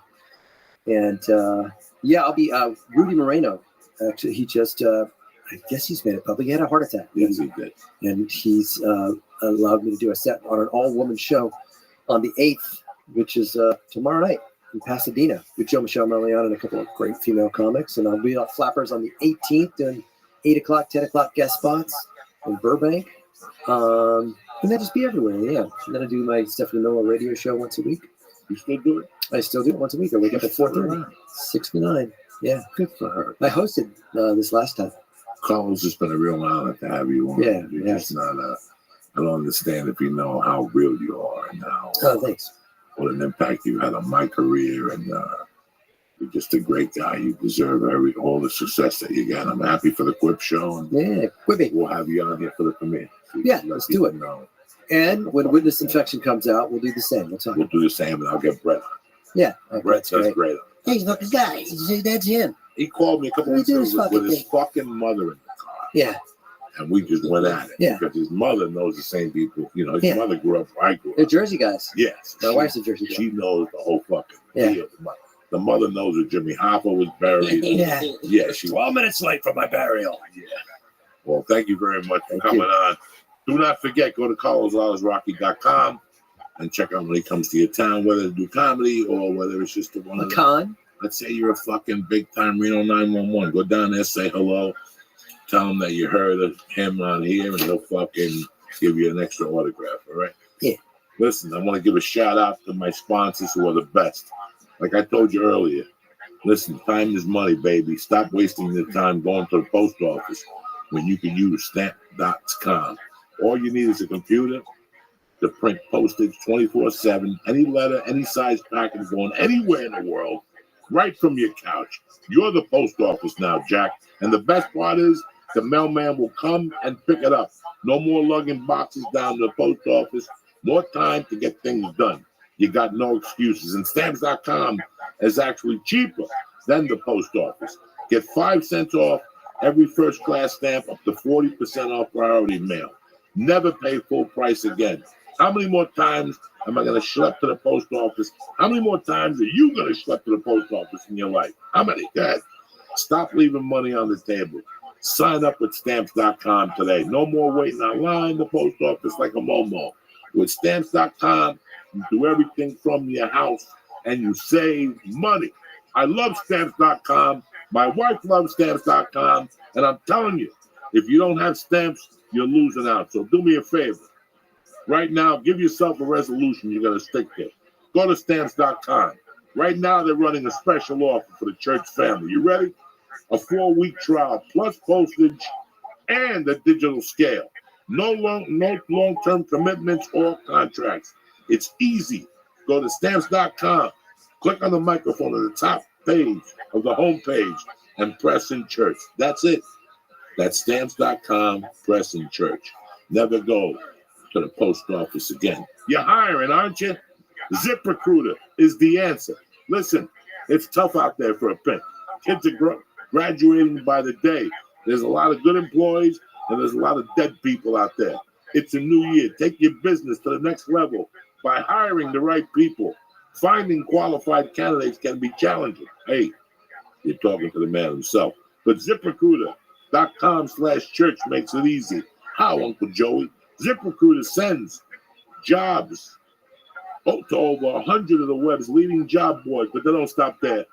with their powerful matching technology. ZipRecruiter scans thousands of resumes to find people with the right experience to apply for your job. As applications come in, ZipRecruiter analyzes each one and spotlights the top candidates so you never miss a great match. ZipRecruiter is so effective that 4 out of 5 employers who post on ZipRecruiter get a quality candidate within the first 24 hours, the first day. Listen, that's tremendous. Right now, you go to ZipRecruiter for free at this exclusive address, ZipRecruiter.com/church. Joey, what was that? ZipRecruiter.com/church. ZipRecruiter, the smartest way to hire. I want to thank ZipRecruiter. I want to thank Stamps.com, and I want to thank CBD Lion. Most importantly, I want to thank Carlos Alice Rocky, my brother, and the Christ Killer coming at you. For the Spanish people listening, happy Christmas. Today we celebrate. We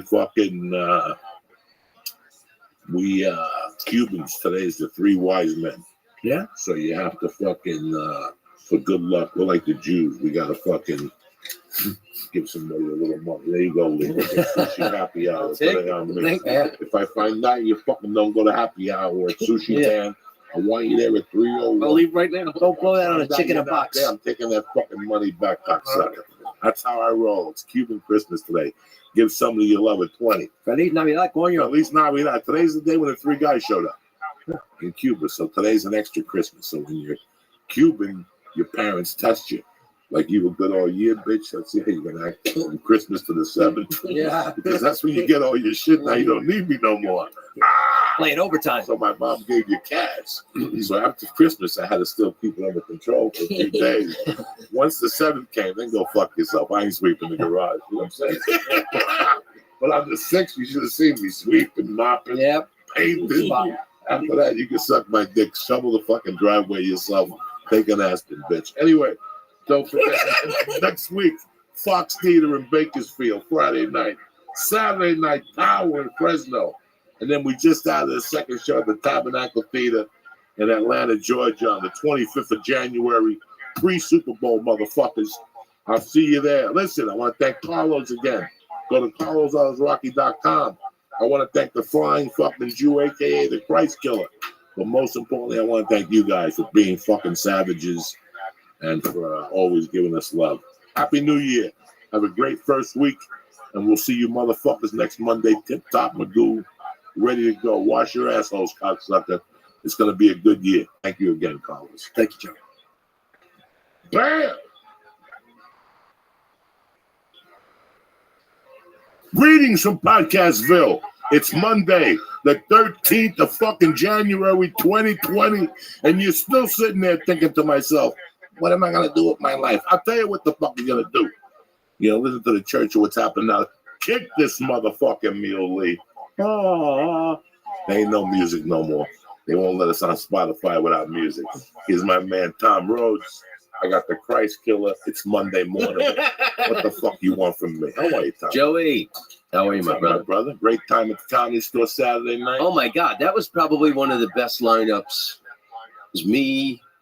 I think that was probably one of the best sets I've ever done in the Comedy Store. Yeah, you were on fire. I crushed it. You were on fire. And then Neil Brennan. Neil Brennan destroyed. Oh, my God. He's got like so much brilliant new material about.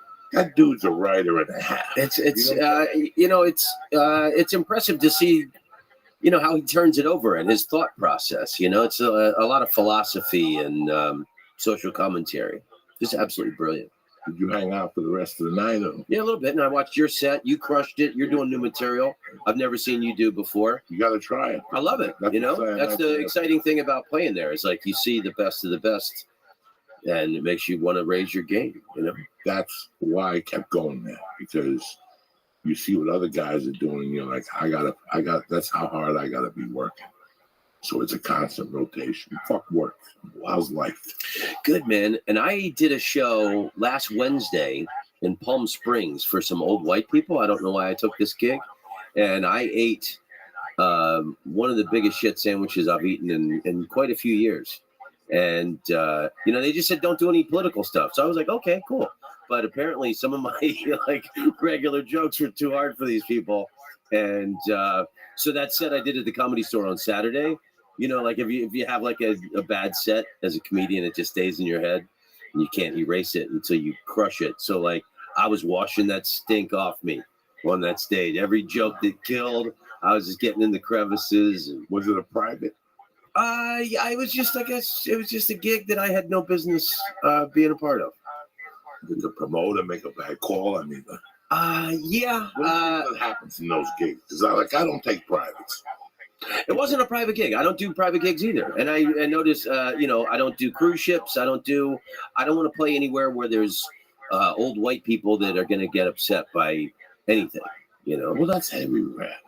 Yeah. That's everywhere. Yeah, that, you know, people are going out with them, whatever, but it has slowed down a little bit over the last couple of weeks. Thank God for Ricky Gervais going off Sunday night to let people know that you still got a voice, okay? We still got a voice. You know what? If they want to cancel your TV show, we don't have one. If they want to cancel my Twitter account, I'll keep telling jokes. Right. You know, so we're in a society right now that we're not going to stop. The comedy store's not going to shut down. Right. You know, none of the other clubs are going to shut down. So you have to say that's what comedy is. It's the truth. It's the truth. So that's what are you scared of? Hearing the fucking comedy is a dark room where adults go to hear the uncomfortable truths. It's the truth. Yeah. You know, when I saw those people at the Grammys, the Golden Globes, they were fucking moving in their chair. That means a comic did his job. That means a comic did his job. And the people that had a sense of humor, they were laughing. They didn't give a fuck. Yeah. You know, it's what happens is you're at a table with 6 guys. Tom Hanks is at that table. I'm not allowed to laugh. Fuck you. Fuck you, Tom Hanks, with that long head of you. He said Scorsese wasn't tall enough to ride. How much time are you spending at an amusement park? Yeah. He's not tall enough to ride the ride. Felicity Hoffman license plate, all that shit. So funny. That's brilliant shit. And then at the end, he said something that you want to tell people every day. And you can't, because that's how I know I live my life. I know that half of these people walk around with 1 foot in and 1 foot out, and they brag to you about the 1 foot in, about how good of people they are. They donate to fucking this, they do this, but then they have this other leg in this fucking destruction mode where, you know, their employees are jumping out fucking windows, you know. Fucking the line about ISIS having a streaming service. Yeah, and you know what? And then that line. What was the Jeffrey Epstein line? That was funny too. Something. No, he said something about it, and he was talking about his. You have to take your own private plane. But look at even the fucking ISIS line. The ISIS line is a joke, but to you people listening at the house, it's not a joke. These people will either scab off a dog's knee. They don't give a fuck. They really don't give a fuck. You know, he made a Harvey Weinstein joke or something. There's that was it. He said it was like it was something about Harvey Weinstein and Jeffrey Epstein, wasn't it? Well, Epstein was. He said that he'd rather be. This is the last time he's doing it. That you'd much rather be watching. That Netflix is everybody's streaming. Television dead, movies dead. Everybody's streaming. Everybody's talking about Netflix. That his show is on Netflix about a guy who's thinking of killing himself after his wife dies of cancer. He goes, spoiler alert, he doesn't kill himself, just like Jeffrey Epstein. That was it. And he goes, oh, I know, he was your friend. I don't care. You know? And then he goes, you had to get your own flight here tonight. And that's the truth. You know, listen, even in comedy. Okay, you were around for Guinness. Oh, we're not. I was a kid. I mean, I was in high school, and okay. So you weren't. I went and saw. No. But I saw Kinnison when I was 16. I was such a fan. I bought a ticket by myself. I went to the Tupperware Theater in Orlando and sat there and watched it. But my point is that if you knew Kinnison, like I didn't know Kinnison, but I see it now in smaller scales. There's always that one rich guy at the comedy store. That's his parents are filthy rich. Nobody knows about it. He just goes up there. And since his comedy isn't up to par, he becomes something else. He has to lure them in with something else, you know. And when you could see that Jeffrey Epstein, was just one of those guys that hobnobbed against big time people. And then I'll take my jet, come to my island. You know, it became like a fucking joke. There's people like that creep into your circle. And they're called, what are those people that if you eat cake, they give you cake? What are those people? Enablers? Enablers. They're really like fucking enablers. Like, you know. And it was weird that when he said it, he struck a chord with all those people. Jeffrey Epstein would be at all those parties mingling. They all knew who the fuck he was, you know. They all knew what was going on with Harvey Weinstein, what he was doing. They all knew. But they didn't give a fuck. Nobody raised their fucking hand. We live in a town where if we raise our hand, we lose our career. We care more about our pocketbook. You don't think anybody knew Harvey Weinstein was fucking broads or getting his dick sucked for movies? You're going to look me in the face and say that? You know those particular type of guys? They're like frat boy guys that you go to their parties and their girlfriends are there, but they're in a circle on their own, talking about the chicks they're banging on the side and all that shit. That's what those Jeffrey Epstein parties were. As soon as you walked in, Jeffrey would put his arm around you right in front of your wife, walk you away and go, excuse me, let me just talk to him. And she's like, oh, aren't I impressed? And also he's like, wait till you see the 16-year-old pussy I got waiting for you in the back today. I knew guys like that. I didn't hang out with them because of those reasons, but I know people like that. They just creep. That's how they got cool. You know, invite a bunch of 40-year-olds to fuck a bunch of 18-year-olds. Who makes you cooler than that?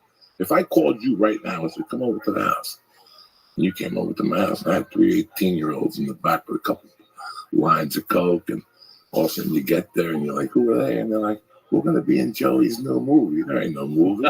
What movie are you talking? You look at me like, really? Yeah. We're talking to Leonardo DiCaprio right now as we speak. And they're like, oh, we're going to work with Leo. Come on, do a line. Take the top floor. Let's get the party started. That's what it is.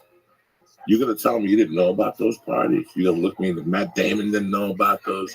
Brad Pitt didn't know about those. Leonardo DiCaprio didn't know about those. I'm not mad at them. I would have probably gone to those too. Or taking the $20 million for the movie. Or, you know what I'm saying? So we live in the worst, you know. I used to love to call, I'll tell you the guy, Mark Babbitt, because I love Babbitt. And Babbitt worked you and I together. You and I met because Babbitt booked us together. But I got into a point with Babbitt where I would just call him to say hello. And I would get off the phone. I would never ask him for work. Because I always wanted people. Even today in comedy, there's a guy that gave me my first Wednesday in Brea. His name is Dan. He's out of the improv organization. But guess what? I still call him once a month. Because I know no other comedians call that guy. Yeah. Once you're out of a position to put money in my pocket, we don't need you no more. I think that's a horrible. I think whoever raised you did a bad job. Yeah. I think that, and I don't do that with people. Even after somebody leaves a club, if they took care of me, I try to call them once a fucking year. I still call the bowler from San Jose. They used to have a manager on the weekends. He was a professional bowler. He just gave up and moved to Vegas. I still check in with him once a year to let him know that all of those spots he gave me weren't in vain. Well, I told you before we started recording, you know, like a year ago at this time, I was going through my divorce. I had just broken up. My wife and I had just broken up. And you're one of the few friends that called me, like every week. How you doing? You're not thinking about drinking, are you? You know, and I tell you, it was just a couple of friends that reached out to me into that period when I was in the toilet emotionally. And, nobody knows. You know, I've never had to doubt your friendship since the day we met. Nobody knows about a divorce until you've gone through a divorce. Nobody knows about losing a cat until you've gone through losing a cat. Nobody knows what it goes through to losing a parent until you lose a parent. So you become empathetic. So as soon as somebody says to you, even if you fucking hate that person, Tom Rhodes, somebody comes to you and says that person lost their mother, changes everything. You will call that person and go, hey, whatever problem we have between us, it's over for right now. I'm calling you to tell you I'm really sorry about your mother. That's funny. I did that with Louis C.K. a few months ago. And I hadn't talked to the guy in years. I heard his mom died. I sent him a message and we traded some texts, you know. It's amazing. that people, once you get written off in this town, you get written off. And I don't like that because my friends never wrote me off. Even when I was doing fucking time, they never wrote me off. But that's something that's taught. That's something that's taught to people from you. That comes from above. You know what I'm saying? Here, like I said, you work with a comedy guy, Tation. You know, you look at Ronda Rousey's rise. I heard there was a guy that went to Ronda Rousey. I don't know how true it is or not. And took pictures of her and helped her and promoted her. And like her first manager, right? Like her first manager, did all this shit. And one day she fired him with a text message. Well, no wonder her career is over. Yeah, she might be wrestling, she might be rich, but she's got that stink that somebody genuinely tried to help her. And she spit in his face. That stink stays with you for a long time. That spit comes back to haunt you later on. So somebody went out of their way to get you started. 3 yards came along and you dumped that guy, signed with 3 yards, and that's it.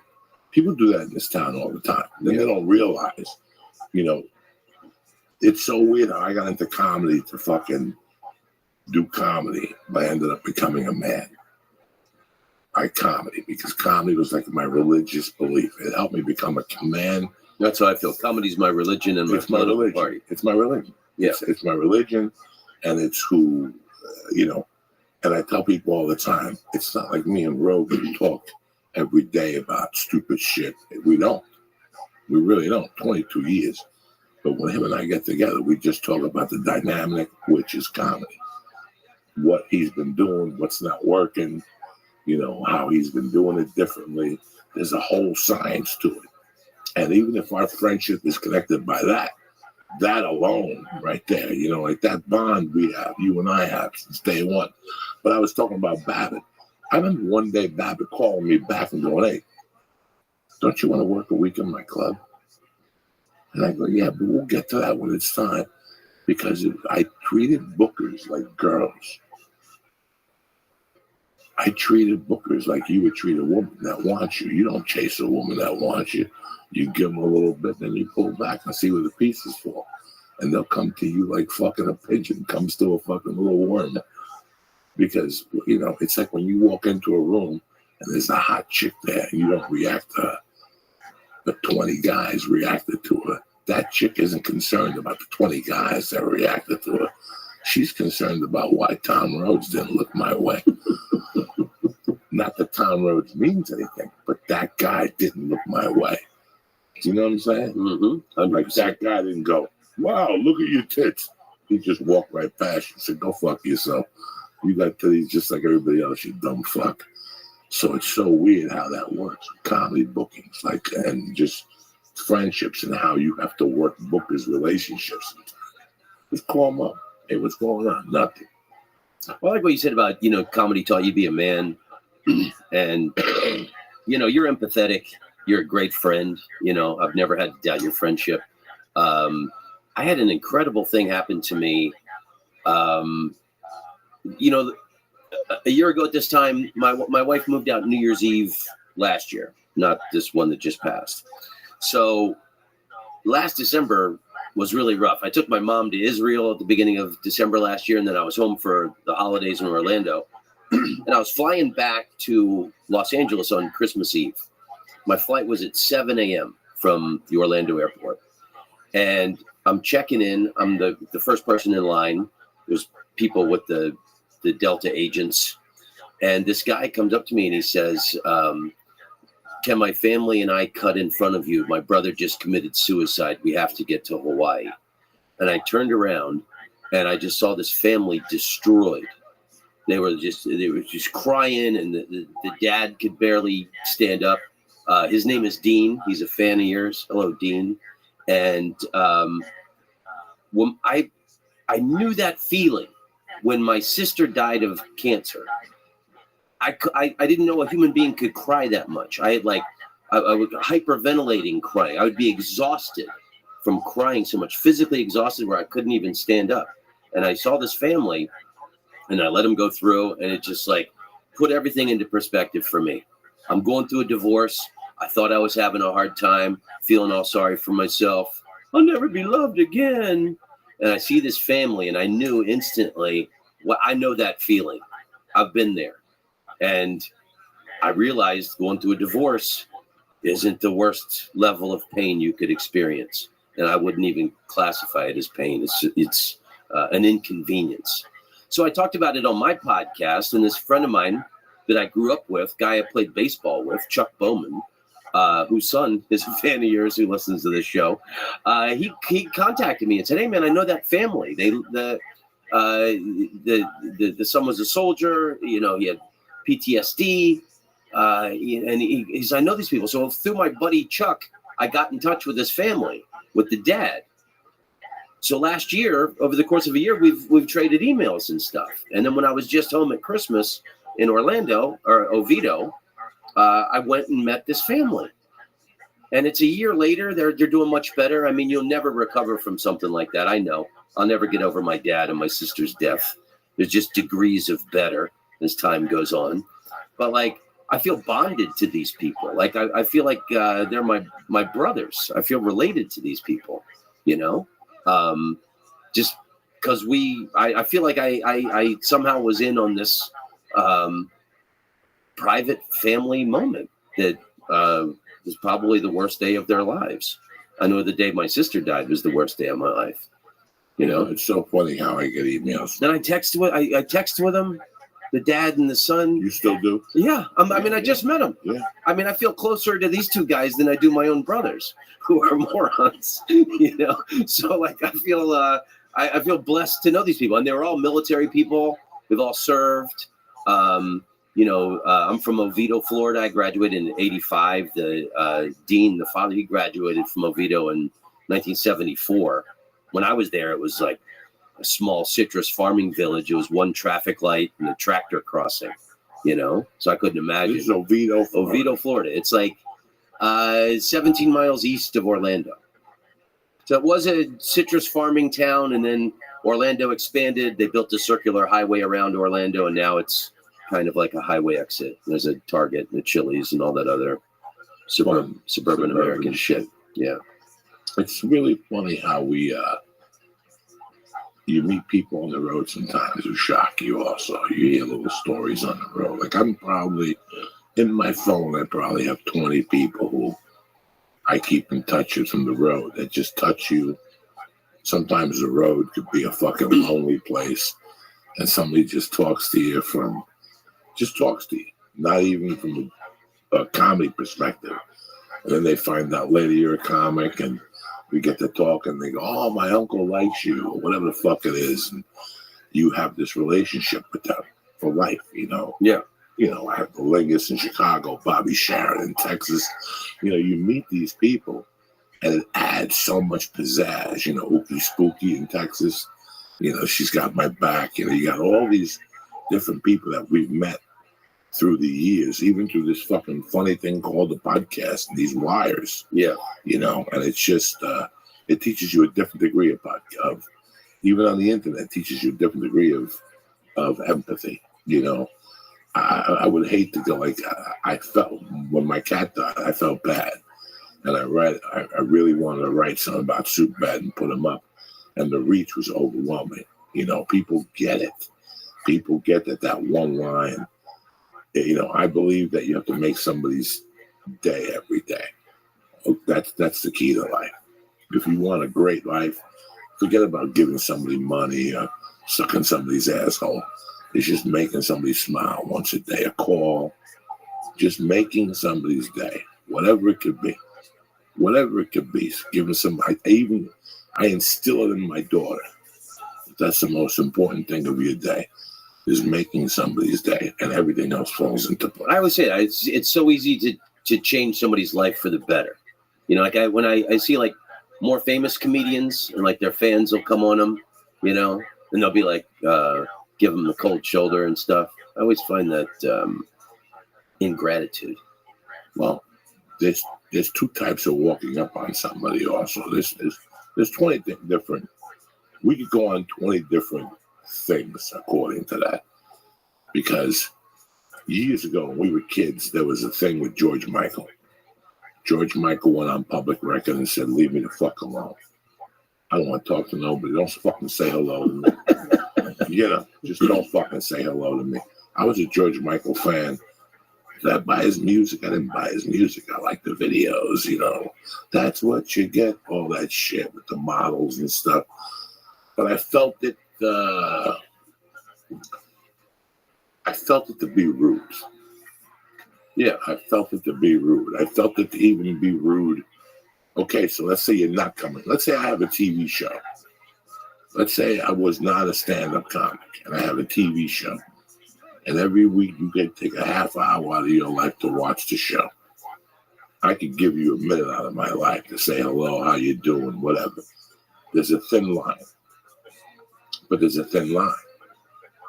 How are you? Blah, blah, blah, blah, blah. If we're stuck in an elevator. Hey, that episode about whatever really hit home with me. I just lost my mother. Okay, that's where it ends. That's great.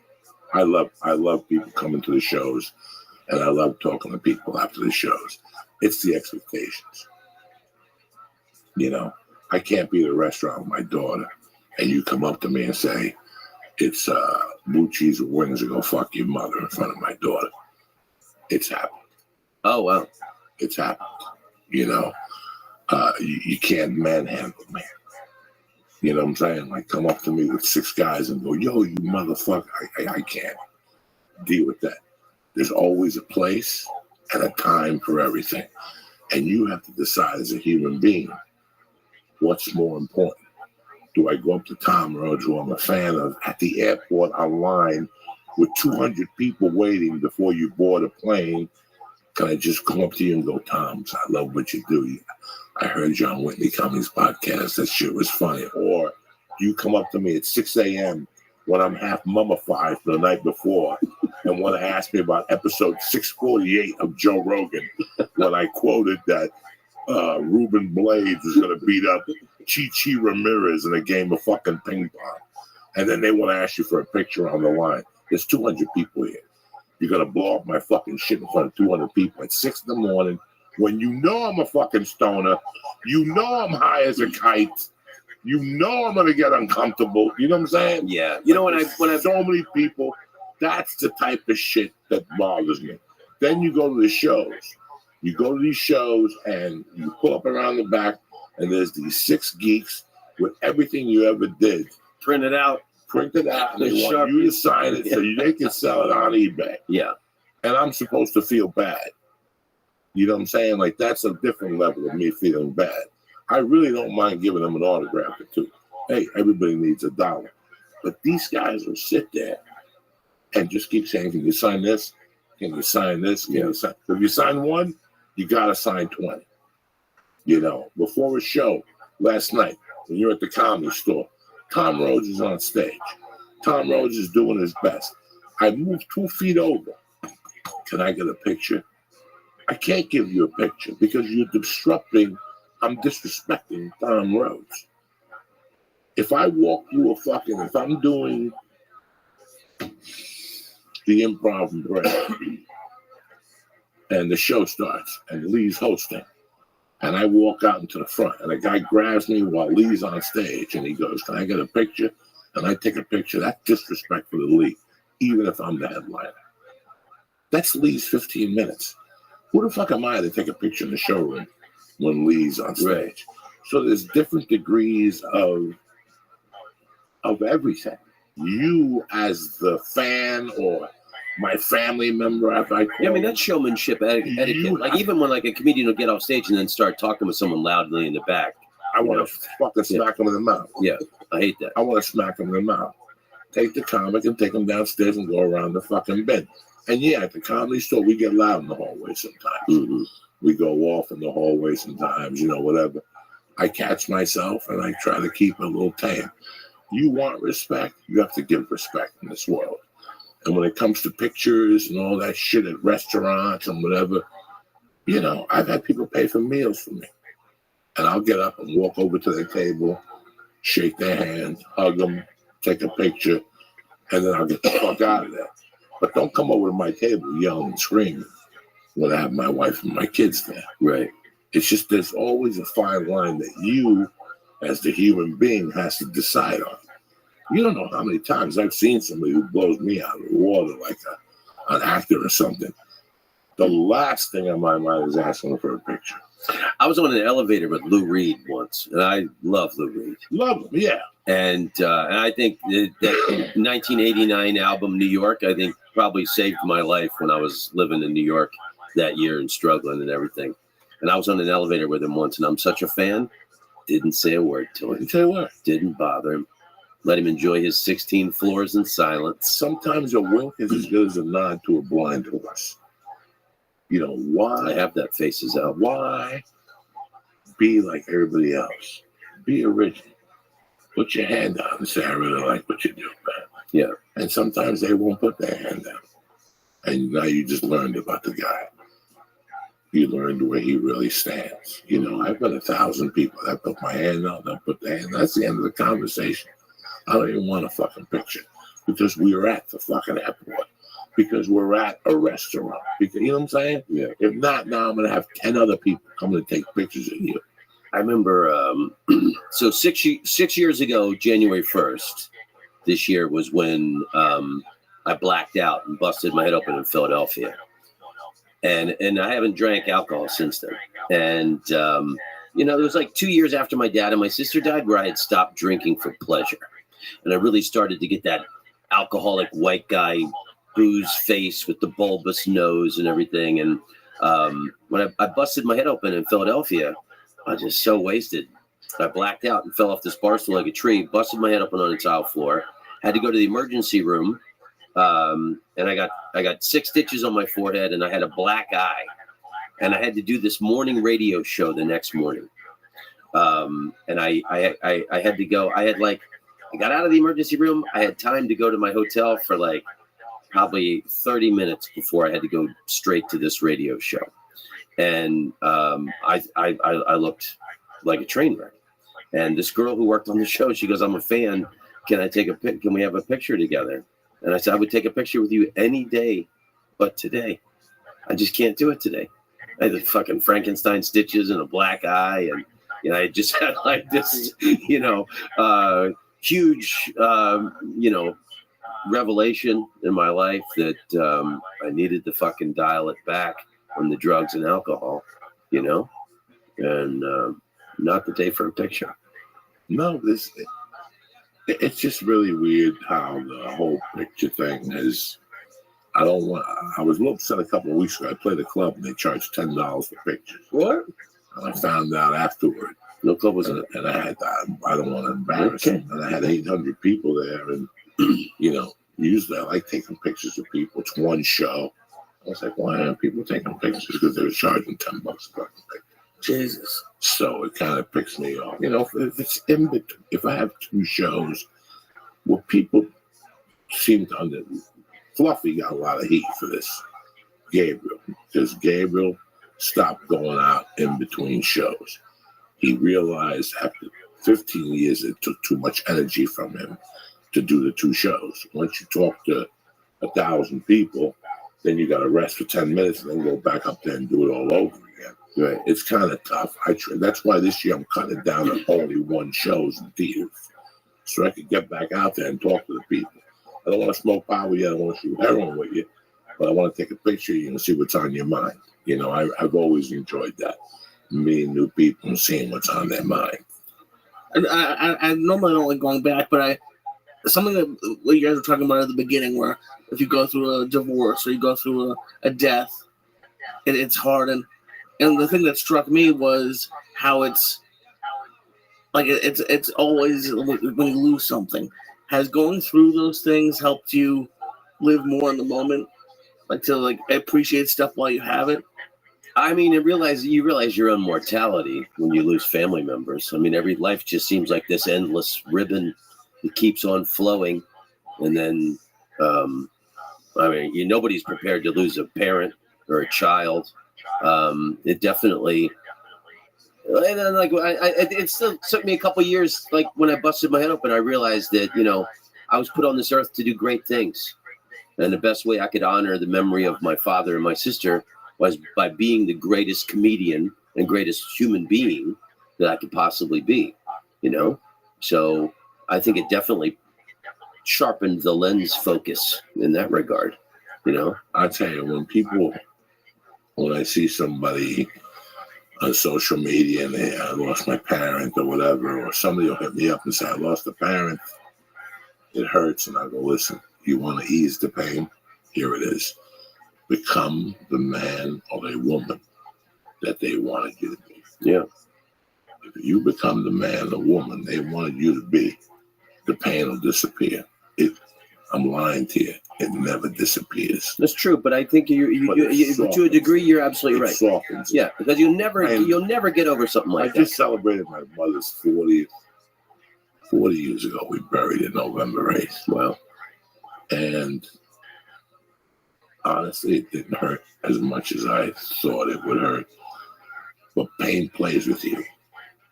Pain plays with you. Pain hits you when you least expect it. It's like a toothache. You know what I'm saying? It's so it didn't hit me that whole week. I thought about it. I lit a candle. I prayed for her. I thought about the night she died. How, fuck, that was 40 fucking years ago. But then I realized something else. I made it 40 years without her. The day I buried her, I'm like, I got about a year before I can make it without her. So I proved myself wrong. It was such a fucking, that's where the power comes from. You know, there's a song by Lionel Richie called, I think he did it with the Commodores. It opens up, it's a piano thing, and he says, Sail on, and that's a piano. A morning's just a moment away, but I'm with you once again. You laughed at me. You said you never needed me. I wonder if you need me now. It is the most gorgeous words you could hear in the beginning of a song. It's a piano thing, just a piano. And I remember that every time that I hear that song, I think about the emptiness I had in my stomach when my mother died, when I first got divorced. When I first got divorced, and you wake up in the morning and you're used to seeing that person next to you, it really does something to you. Yeah, man. Like this time last year, I spent most days alone in my apartment crying. Yeah. And then my friend Joey Diaz called, hey Joey, how are you, man? I still remember waking up and just hearing that song. You know, here I am, I'm mourning again, and I'm without you once again. You know, opening the day with that line, brushing your teeth, jumping in the shower. And eventually the song went away. After like 4 years, I didn't hear the song in my head anymore. But it's just so, you know, and I also think pain piggybacks pain. So if you lose a sister in 2009, and just as you're starting to get over it, you lose your father in 2011. Yeah, it's the other way around, but that's exactly what happened. It's like taking the scab off the thing. I hadn't gotten over the death of my father. Yeah. You know? Didn't even get off I didn't think I could handle that. And then fucking my darling little sister. I'll tell you the thing, I don't look at it very much. I think that's cool. Like that song gave you strength. You know, the Tupac song, Dear Mama, always helps me. Oh, yeah. If you can make it through tonight, there's a brighter day. I fucking love that song. But an odd thing, I don't look at it too much anymore. And sometimes the website sticks. I read about this. I think I was in England. I read about this. It's a website called morningbreakfastradio.com. And what they do on the website, there's a picture of the globe, and it shows where the sun is rising all around the world. And it says the sun is always rising somewhere. And what this website does, it's a radio thing, and it'll grab a half-hour snippets of morning radio shows or morning radio from all over the world. So like you could look at it any time of the day. Like right now, the sun is probably rising in Australia or Africa. And you go on there and you'll hear, one Sunday I listened to like a garden show in Perth, Australia. Another time I listened to it roll across Africa one day, and it's cool, man. And it's like a half hour, because all these radio stations are streaming online now. So I don't know how they have it set up, but it grabs. So I always thought, like, if you're like in a really dark, fucked up place, it's a good concept to remember that, it might be dark where you are right now, but the sun is rising somewhere in the world. I know that's kind of cheesy, but when you're in the toilet going through some difficult shit, it's good to remember that, in Tahiti, people are going to work right now, or, fucking Morocco, they're starting to, bang out the pita bread. Lee's question before was interesting because he goes, does it put things into perspective? Yes, it does. Yes, it does. Next Sunday night, they're having a thing at the store for Brody. Oh, yeah, I'm going to go to that. Okay. You take a guy like Brody, okay, whether you were tight with Brody or you weren't tight with Brody, you didn't care for Brody or you loved Brody like I did. You look at a guy like Brody, you wake up at 8 in the morning, you got all the opportunities in the world, but you tend to turn the fucking TV on and sit there till 2 in the afternoon. Go fucking wake Brody up and ask him if he had the chance, if he'd wake up at 9 and sit in front of the TV till 2 o'clock. Go ask him.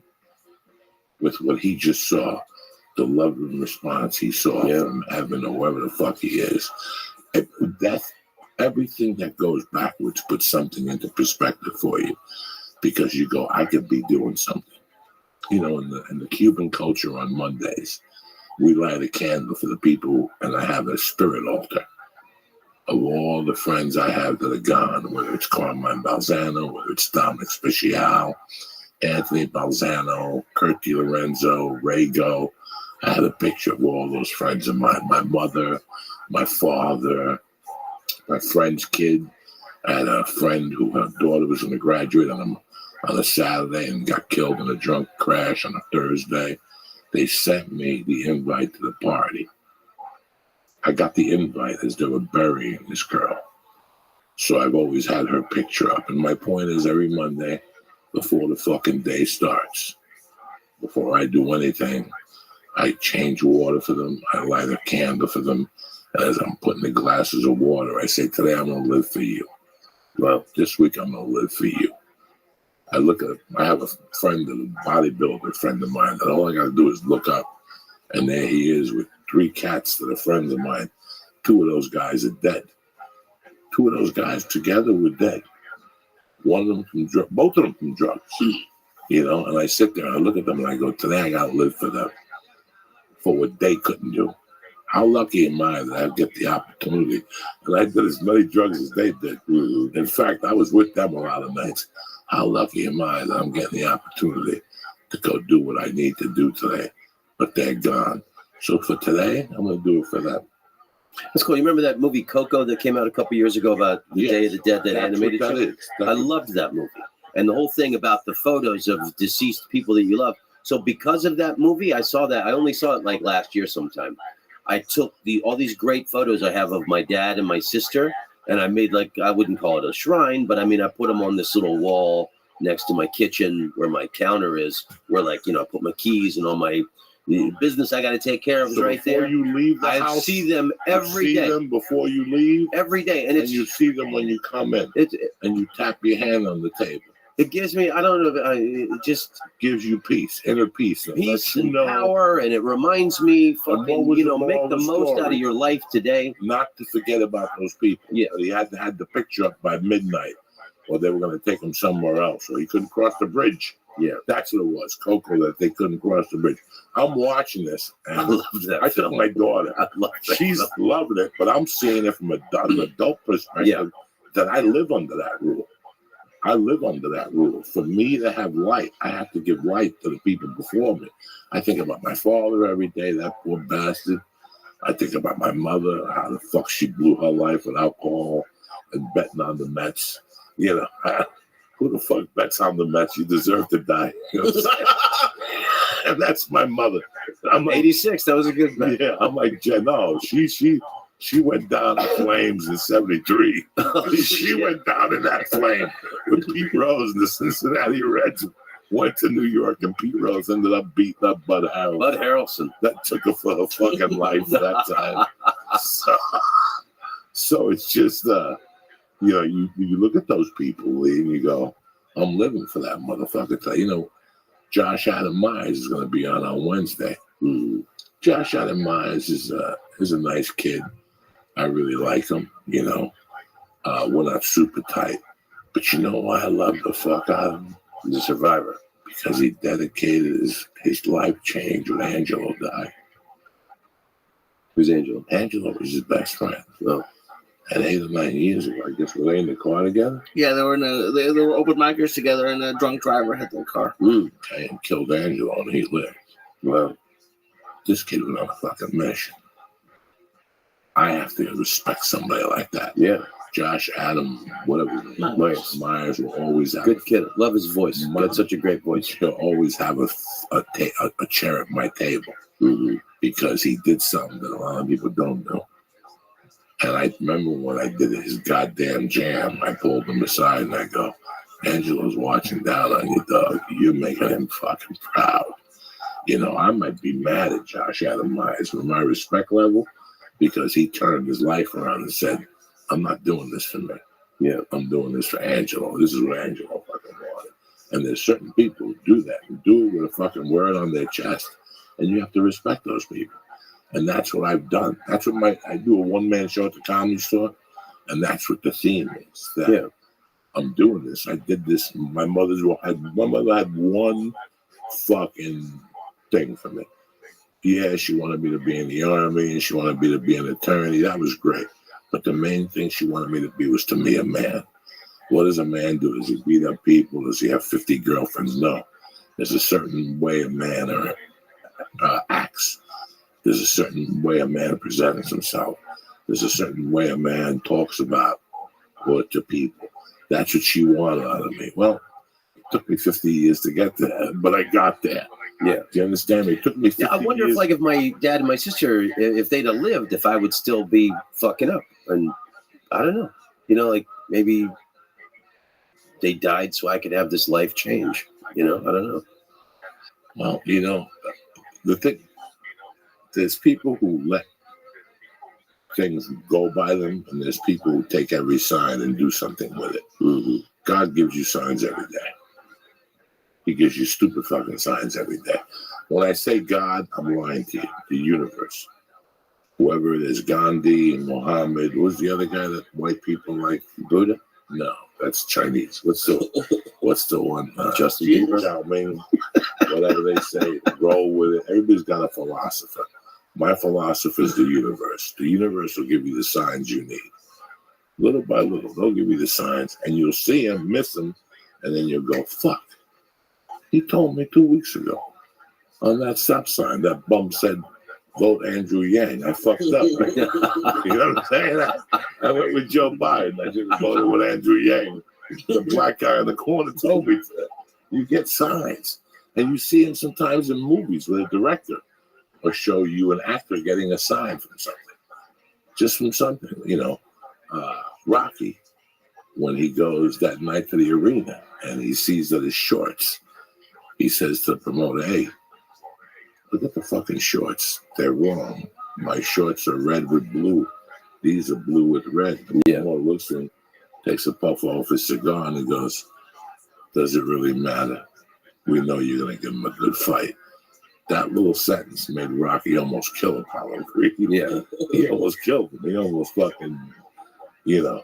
What's the speech Rocky gives in Rocky 4 to Dolph Lundgren at the end? Do you remember? Tremendous. In the ring? Tremendous. About how come if two guys can't get together, why can't our countries get together? If I can respect you, and you can respect me. And he did a good one at the end of Rambo. That's a great speech. But everyone at the end of Rambo, because America, how come America doesn't love it? As you know, America doesn't love us as much as we love it. You know, all those little things made you leave the movie theater like, I'm going to beat up a motherfucking Spanish dude. I'm going to go beat up one of them third world nations. He's got a new one out, but I really want you to watch it. I want him to make Cobra too. The one? Remember, God loved Cobra, and he had the matchstick that was in his teeth.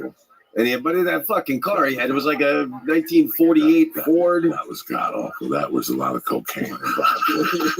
I think it's his best film. Somebody gave like a pound of coke and said, "That's Stallone's best film." Really? I'm just kidding. Oh my god! But no, I do love that movie because he looked so cool, and that car was so badass. The blonde, the whole thing. I just hated that whole thing. That whole thing was just. Oh yeah, didn't he have his wife in that? Yeah, that's why it was cocaine involved, and blowjobs and asshole eatings, and they left him alone. Who knew she was going to end up with Flavor Flav at them? Yeah, at the end, and now she just had a baby.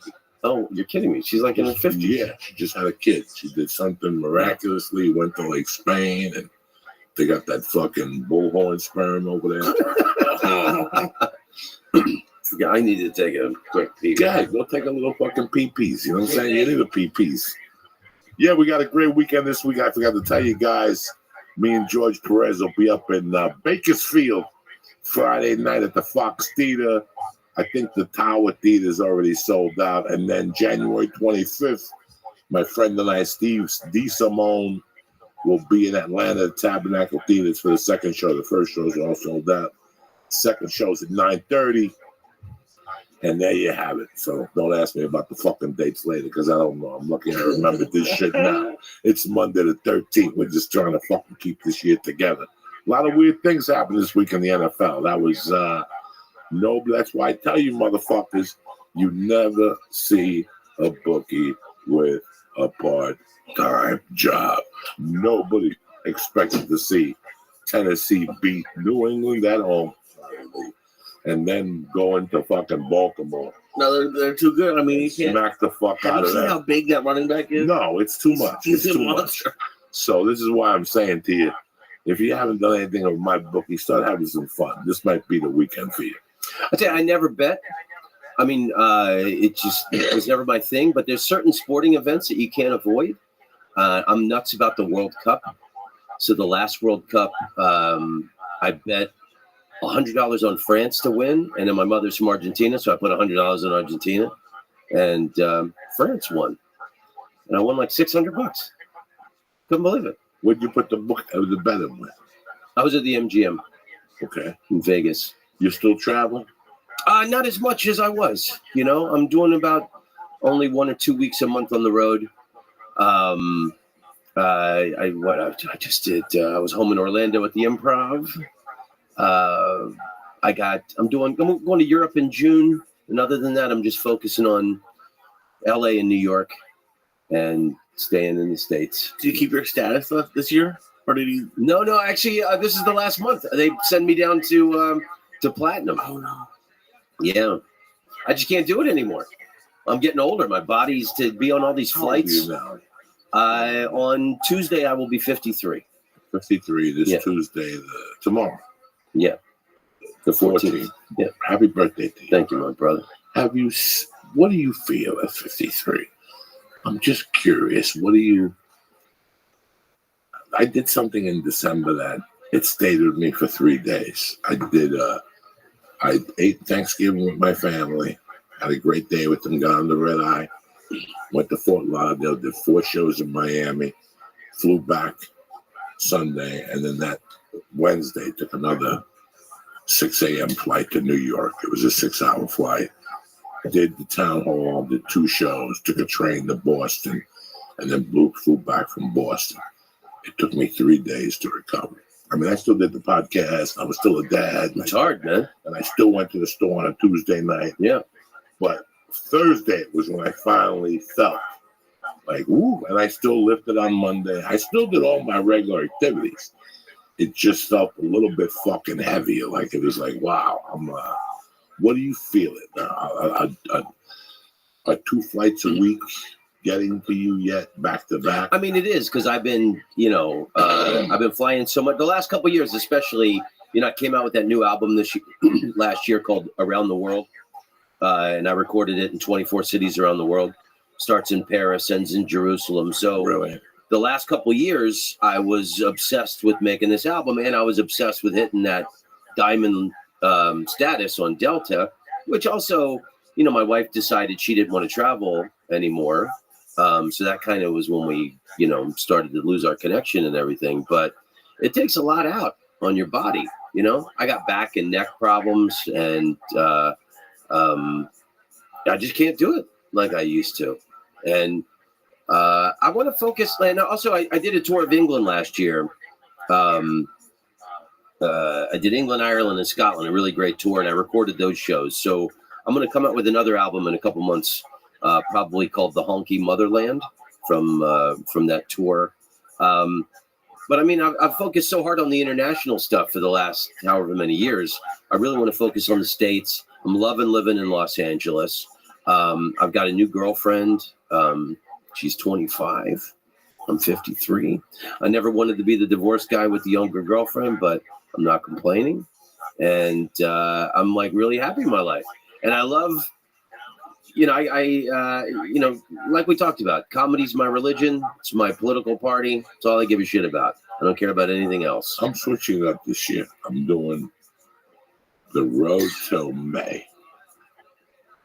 I'm doing stand-up till May. I'm doing an all-Spanish show. Oh, you told me that. May I can't believe it. 17th, me don't speak English. In Wow. Miami on a Sunday night, 2 shows, 7 to 9. Wow. And in June and July, I'm going to just do a storyteller tour. That's it. 4 shows, 1.5 hours of stories. Do you think that'll be your next special? Will be all stories? No. I just want to switch it up because if not, I'll shoot myself. Yeah. You know, August, I've got a San Diego date. There's something I want to go see in August. The last 2 weeks of August, why travel? I'm not competing with vacationers and kids. Right. And then September, I got to hit it heavy the first week. The Soprano movie comes out on the 25th. I got a couple dates with Joe. You know, I got Philly that I'll do stand-up again. Instead of what I want to do is put what I'm doing now onto a CD. Get it out of the way. That's it.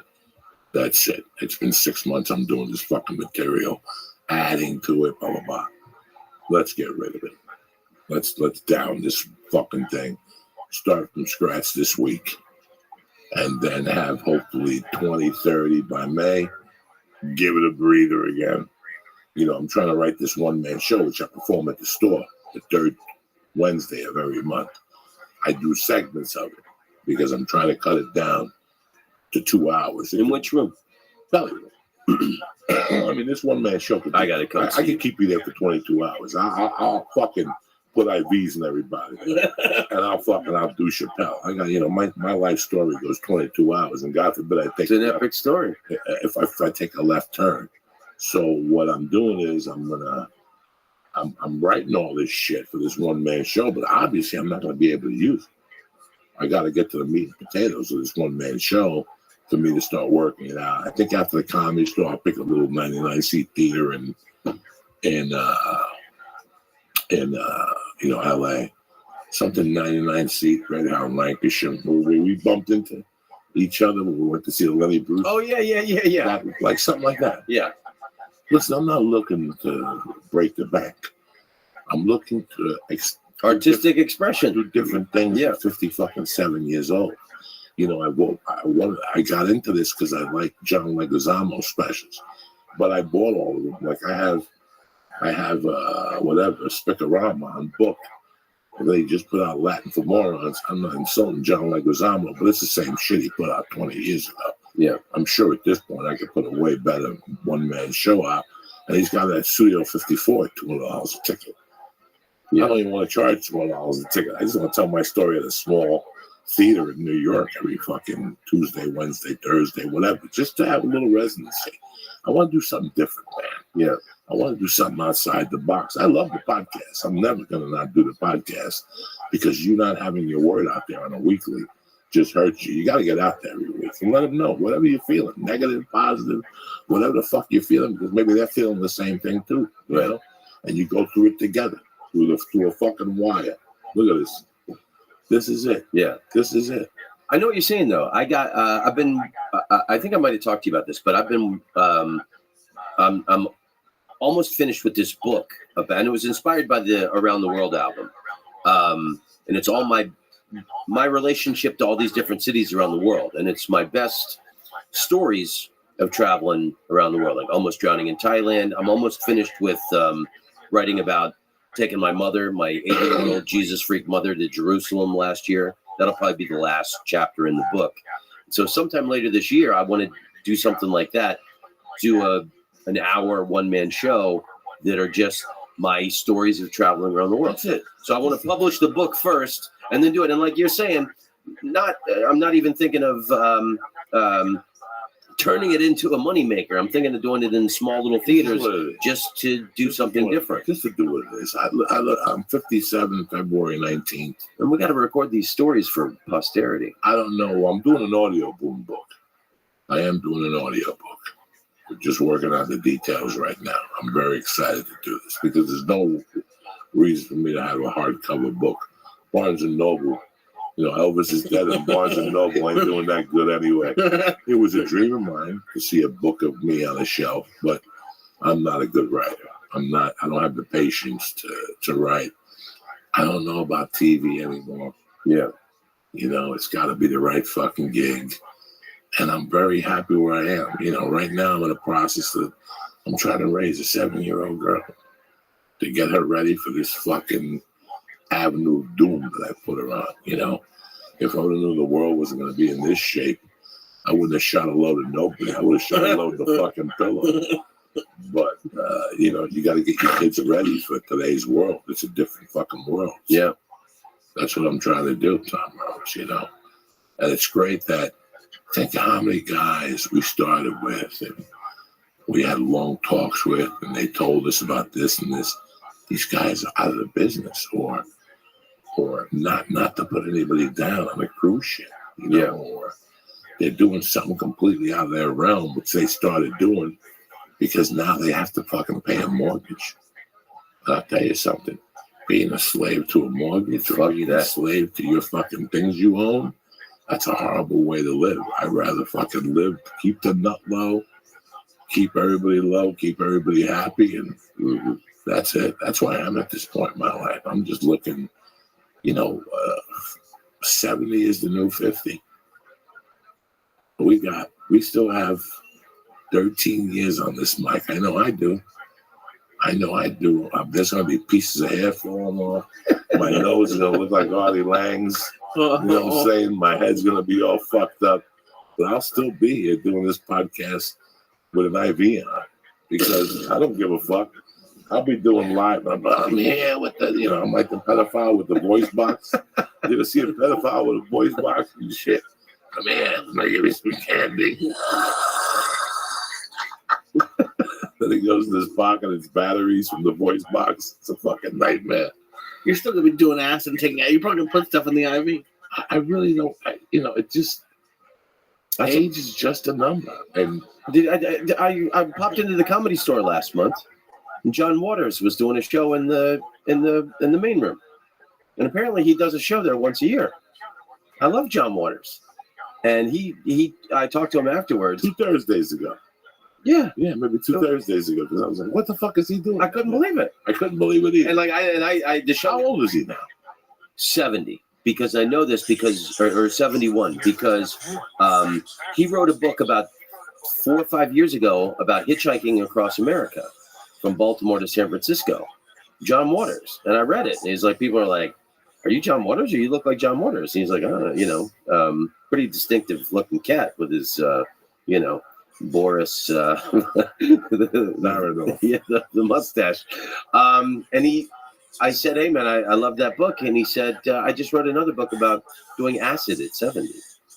So that's what his new book is about. Doing acid at 70. Mm-hmm. That must be very interesting. I haven't done acid in years. Jesus.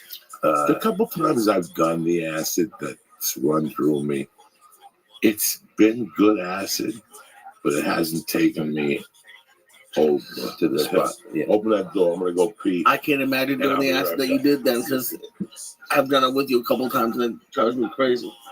I was wondering, Tom, did you watch that PBS thing, the Mark Twain thing about Chappelle? I did. It was brilliant. I just saw it a couple nights ago. That was really great. And I saw Neil Brennan last night, and I told him how incredible I thought he was on it. Oh yeah, I thought it was very inspiring. I thought it was cool the way because like you guys were talking how not everyone has a great reputation, and everyone loves him. And then just the speech he had at the end about how it's an art and how all that, I thought was just very. I'm glad you brought that up because he said, I may not agree with every practitioner of this genre, but I know where they're coming from.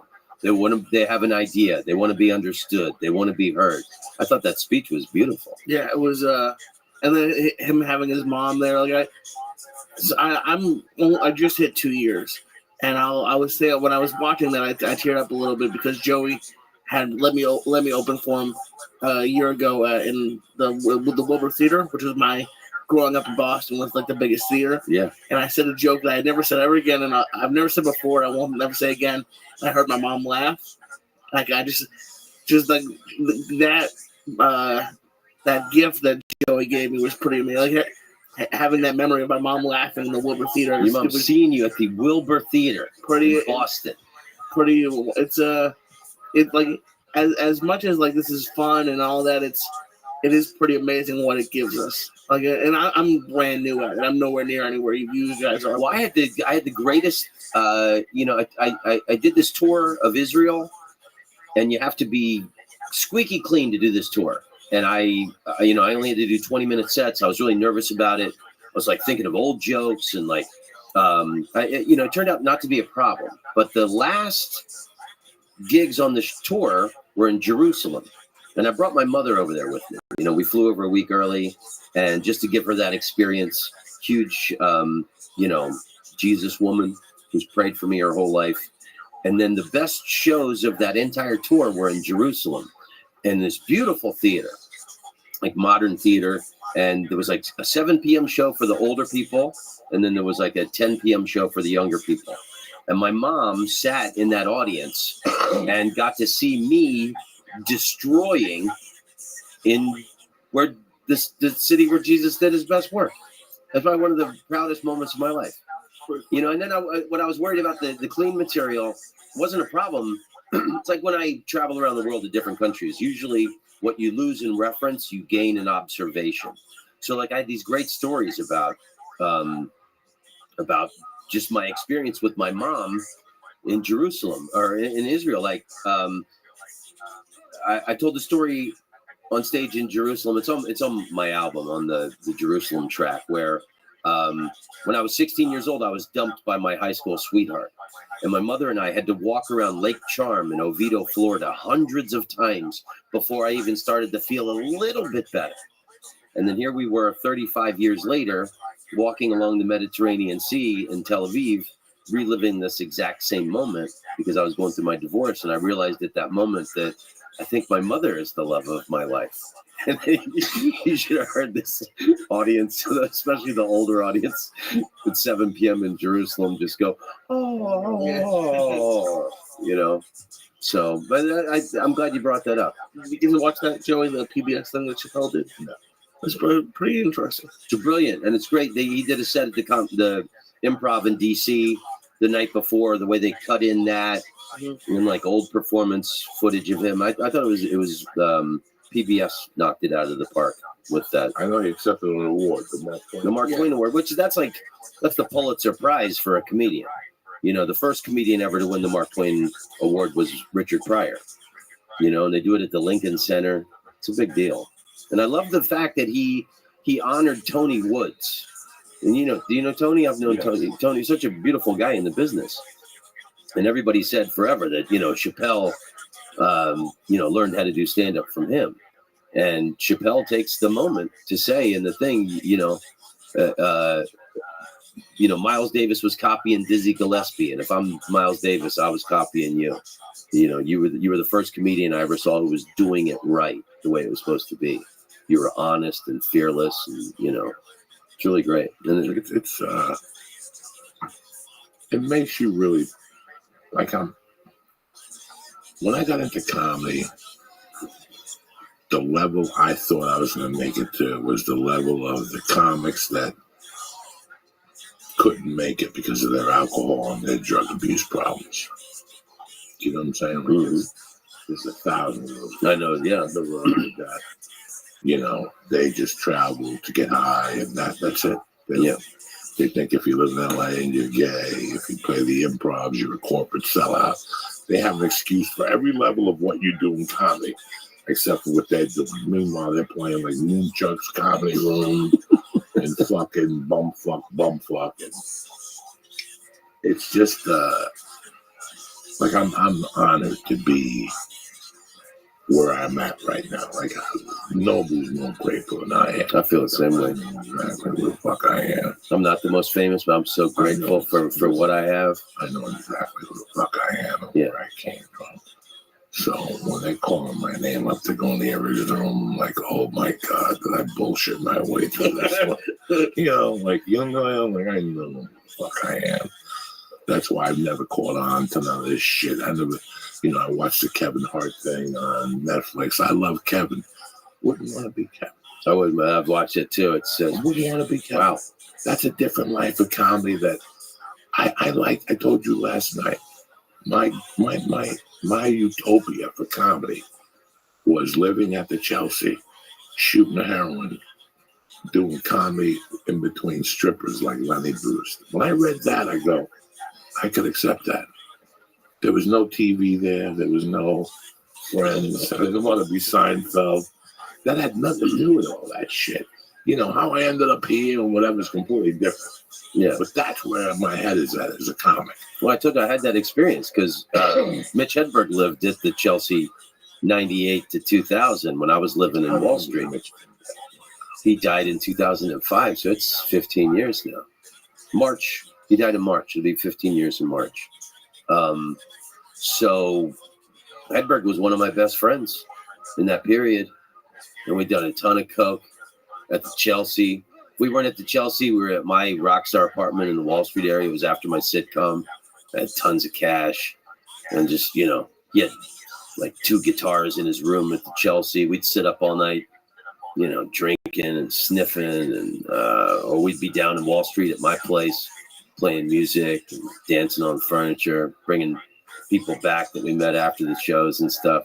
It was a lot of fun. So I had that Chelsea hotel drug experience. How did it look back then? It was great, man, because, you know, they had all this, like... Did they redo it with it? No, it was still gritty. I mean, there were some rooms that were nicer than others. We got invited to some other people's rooms that were, you know, there was some bigger suite rooms on the higher floors. But, you know, all in the lobby and up down the staircase were all these fantastic paintings by, you know, artists who had lived there that couldn't pay their rent, that gave them art, you know, and just so much great artistic history there. It's been quite a ride, huh, brother? Yeah. And it doesn't end. I mean, I feel like I'm moving into the best period of my life and in my comedy now. So am I. You know, it's so crazy. Because I know I've had so much experiences and I have so much wisdom and knowledge now, you know, that I didn't have. It's so weird how I learned so much about life. You know, when I came in, Lee was talking about that he went up at the Wilbur Theater, you know, in front of his mom, and it was great. And this year I was going to do the other theater, the Chevrolet Theater, and I thought real hard. I go, am I going to take Lee with me? And I thought about it really hard. And then Lee came to me and asked, am I going with you? And then he goes, to Steve Simone. And I go, I don't want to take you to that theater anymore. And I felt really guilty about it because I know it would be his time to see his mom, and I want him to see his mom. But I want Lee to see the journey I felt. I didn't do theaters at the 2-year mark. Nobody took me to a fucking theater. Yeah. Nobody took me to a theater to the 7-year mark, and I fucking died a slow death. I think Lee needs to see the journey of this because it'll help him with all the other areas of his life, you know. And I think that's what this comedy career for me was. It was a whole therapeutic 25 years it took me to find out who the fuck I was and what my voice was about and what I really wanted. You know, that's hard. And it's really hard to look at yourself in the mirror and go, what do I really want? You know, and like a friend of mine said, you got to write it down 7 times and then give yourself the answer. Now is what. And it wasn't me writing it down 7 times. That's a great way of doing it. It was taking the journey. This is a journey, man, and the comedy journey is the manhood journey or the womanhood journey or the story of the woman that has to adjust to live in a man's world to do fucking comedy, like Whitney Cummings and all the great female comics have had to cut their pussies off and put Scotch tape over it or Scotch tape their own dick to do comedy. And that's where I wanted to lead. It wasn't that I didn't want to take them with me. It's that I wanted to see this journey that I saw. This journey that I saw, you have to see. You have to see this journey that I saw to appreciate that 9:15 spot. Yeah, exactly. Comedy store. Have you ever read Joseph Prince, The Hero with 1,000 Faces? No. Apparently, George Lucas took a lot of this guy's teachings and put it into the original Star Wars. That's why it's got this. The story is broken down the way it is. But so this guy, he was a mythology expert, an ancient culture expert. This guy studied stories from ancient Greek theater, studied all the religions, theater, the history of theater up to contemporary. I have one question and one question for you. Who's the greatest pimp of all time? That would be you. Shout out to Frosty. Frosty, how's your dad doing? He's good. He got that philosophy. So, is he 100%? He's fine. He's recovering. He's had like at least 7 or 8 hospital visits since like 2018. Okay. Yeah. And then the COVID pandemic, like it was just all too much for everyone. Right. Well, I'm glad that he's good. That's great. Yeah. I will I might have to do some like that stuff. I understand. Yes, yeah, I'll meet you tonight. Yeah. So the thing is, right? I don't have any idea where my friend is. Like, his name's Charlie. You can find him on the internet. But I don't have social media anymore, so I can't contact him. And he doesn't have social media, He doesn't have a phone number. It's fucking weird as heck. But I'll probably meet him sometime. I don't know. We'll run and reach out. I don't know really. But he's the only person I meet in real life. So even if I meet him for like 5 minutes, yeah. I think hopefully he's not like completely out of it, but I try to keep in contact with him. I gotcha. So, yeah. So, I don't know. Was watching this Kamala Harris thing where she was supporting abortion. I think either the pro-choice people like give up but they're not going to. Or they're gonna like lose in America over this abortion because it's like the #1 criteria, right? And I think after the Trump and Biden elections, it's kind of got to the phase where people won't give up on it. I mean, like I told you, right? Like they have like people going in and out of abortion, and it's like a giant scam. And then you get like these women in LGBT who don't have that many abortions, but somehow they're self-defending the rights of people having abortions. It's kind of weird. All right. So, do you think Kamala Harris is going to be president? Yeah. Yeah, it's pretty cool. It's understandable. Dude, she's I don't Indian. know. I don't buy the current prevailing stuff. Like, I'm totally with the guys from TFP's real action. Maybe because they're Catholics. But even apart from that, like, I'm Catholic, right? So that's the whole thing. It's just that it's not that we believe they're right. It's just that we might be right on certain things. Right? But the way it's been going right now, I don't know if they'll ever. I don't know if they'll win on it. Like, who's going to be president if it's not Kamala or who else is running? There are a lot of Biden, there are a lot of people who would do much better than perhaps the people running. Yeah, well, you can bet that no one's gonna bet Trump, no one's gonna vote Trump.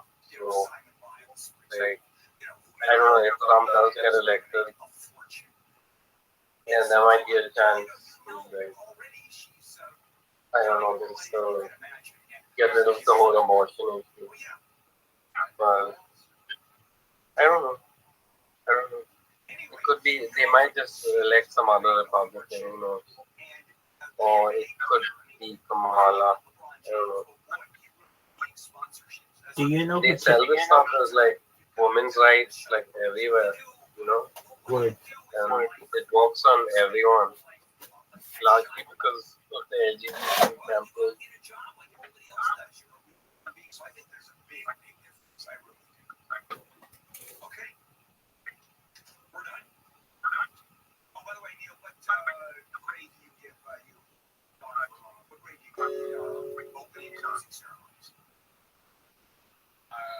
They were French. They were okay. Okay. But the Olympics themselves, I thought were great. I read they were very interesting. There is a lot to talk about. Looking at you, Australia, but the whole profit market breakdown. Yes. Yeah, no, it's pretty interesting. I can't wait to see what new events are going to be at the Olympics coming in 2028. Breaking will not be part of it. They're big two-way breaking, huh? Oh, interesting. In baseball, So yeah, what's going on with you? How's up doing? I think pretty well. I just had a big influencer ask if they can join my Discord. They want to talk to me, so that's cool.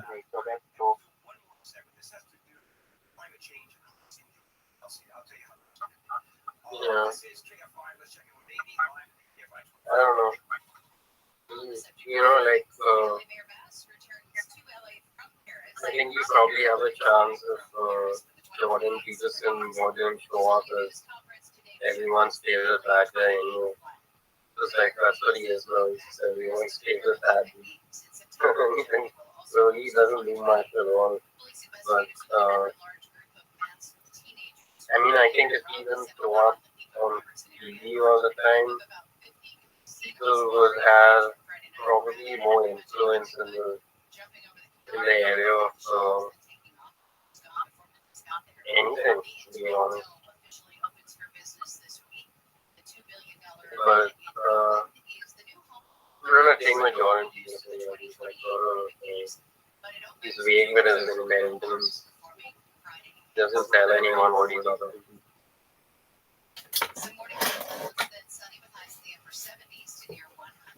I am not a huge fan. I mean, gotta be honest with you. He is kind of I mean, I don't want to say I'm not a fan either. I think there's some things that he says that are good. They're traditionalist, and I think that they perhaps have a place, perhaps in the future of society. But then there are other things that, I mean, I can't say that there is much on which I disagree with him. It's his way. I feel as if I want to just say, get to the point. He taught he just kind of can get to be a little long-winded, and I just want him to just get to the point. Tell me exactly what you want to say. And he's made a career now. I understand he was a college professor, and that provided a good income, and now he doesn't have that anymore. So now he has to go on his lecture circuit, which is fine. But he's just involved in all kinds of different things. I don't really know what his like core ideology is. I've never read one of his books. I don't want to read one of his books. I just want to say, what is it? What are your core tenets? And I think he would probably be able to give them, and I'd say, okay, that's fine. Why do you have to write a book? And he's going to say, because I need to pay the bills at the end of the day. And I'm going to say, okay, fine. But if I were Jordan Peterson, instead of being perhaps on everybody's podcast, does he have his own podcast? He does, yeah. Okay. Well. On The Wire. Oh, okay. I honestly, I don't have anything negative. What don't I like about him? Really, get to the point. What don't I like about him?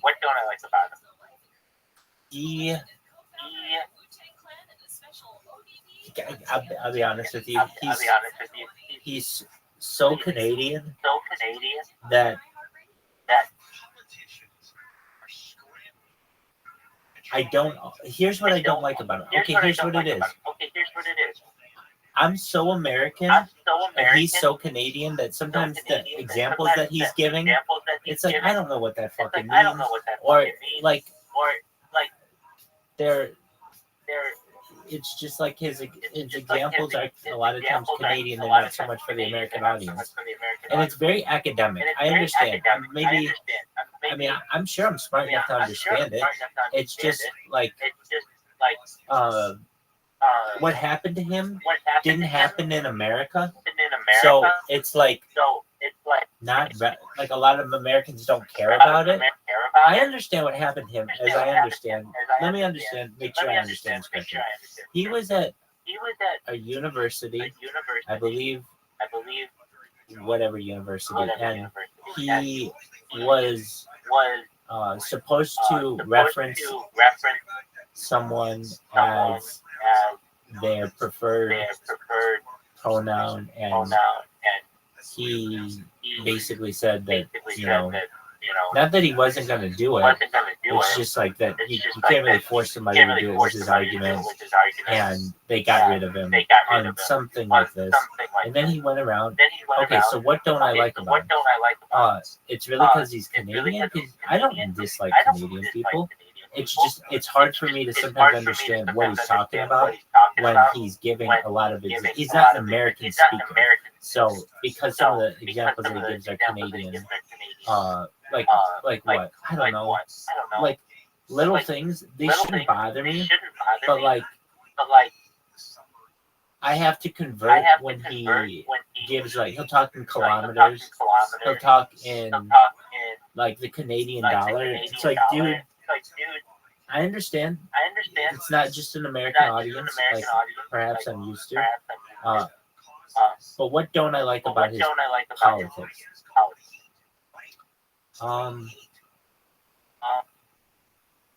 I would say that probably in some ways they're closed-minded, but because I don't have a list of what he stands for, like, in front of me, I can't say, oh, I don't like him because of this.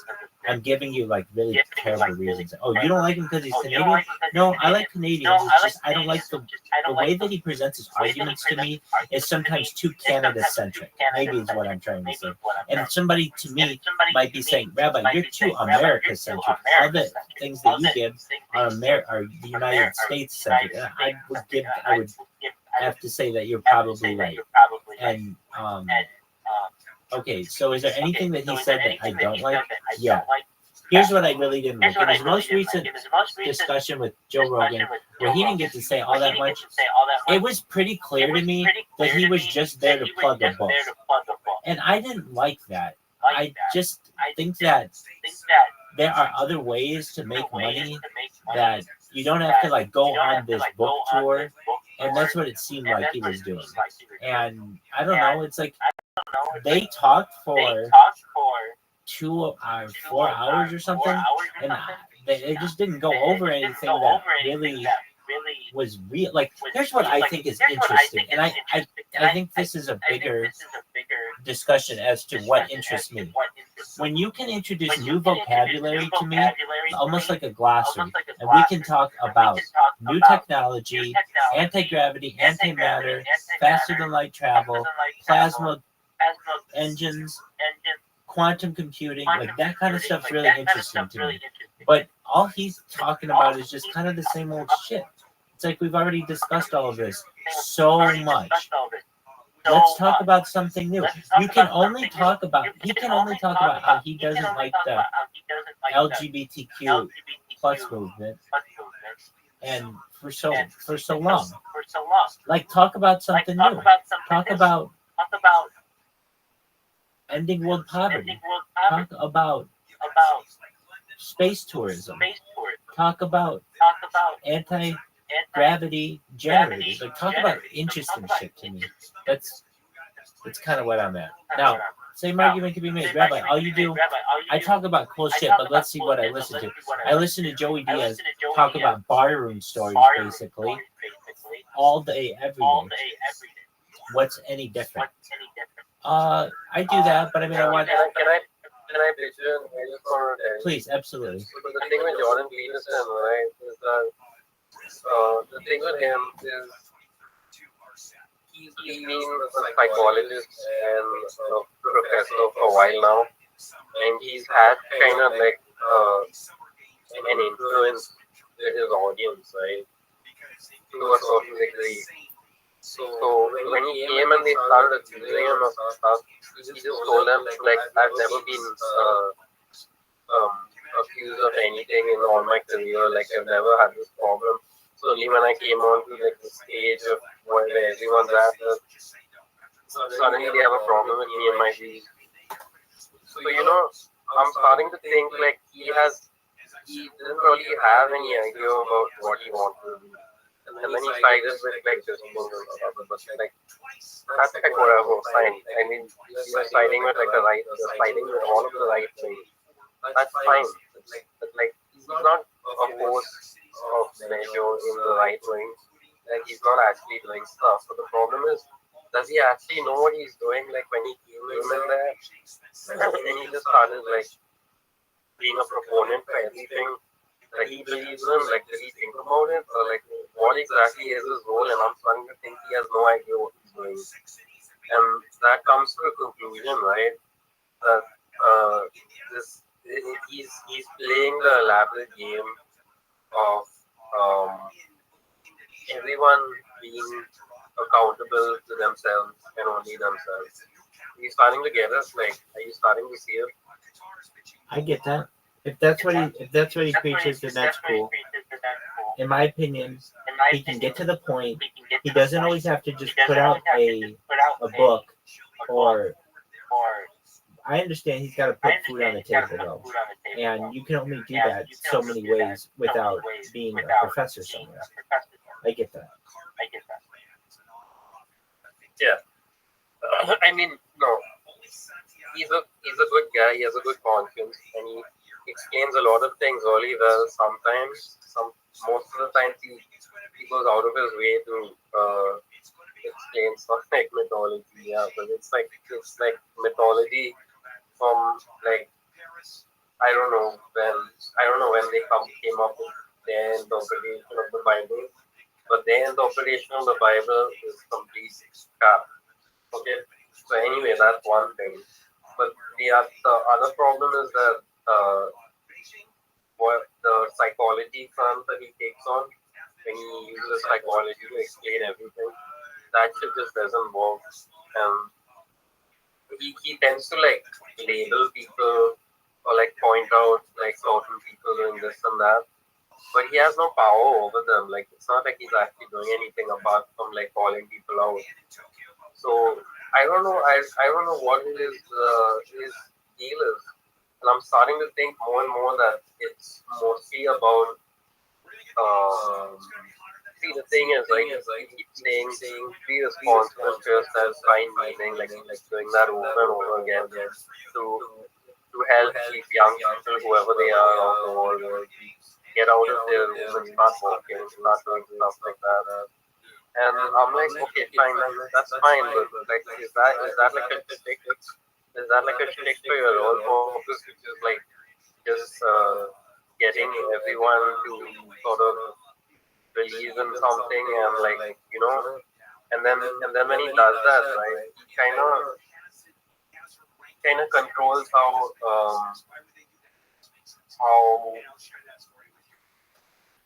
like how much you yourself have the power to do, right?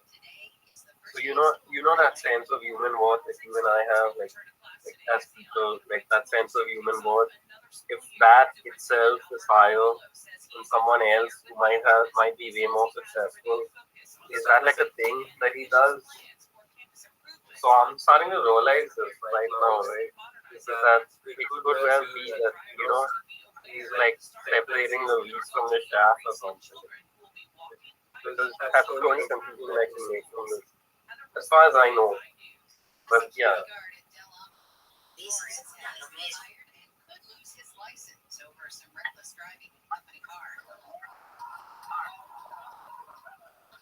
Video posted on Instagram shows an Allied security vehicle speeding on a roof of a parking garage doing donuts and making sharp turns while blaring music from Kendrick Lamar. Several young people could be seen cheering and shooting silly in the video. Not clear when the video was recorded, but it was allegedly very recently. A major wildfire is burning out of control on the northern fringes of the Greek capital.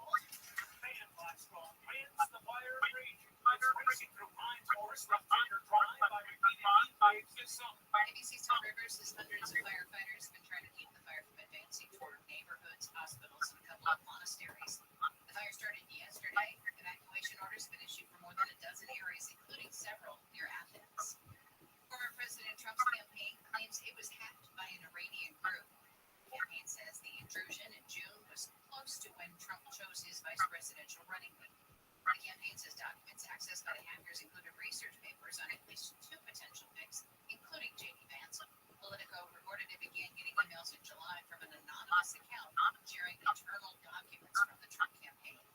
Matt Kemp has signed a 1-day contract with the LA Dodgers, so he was able to officially retire as a member of the team that he spent 10 of his 15 years in Major League Baseball with. Kemp was the only player for the Dodgers who got at least 200 homers and 150 stolen bases. Kemp's Major League career ended in 2020 with the Colorado Rockies. We'll check the 405 with the Can't Buy in the Sky next.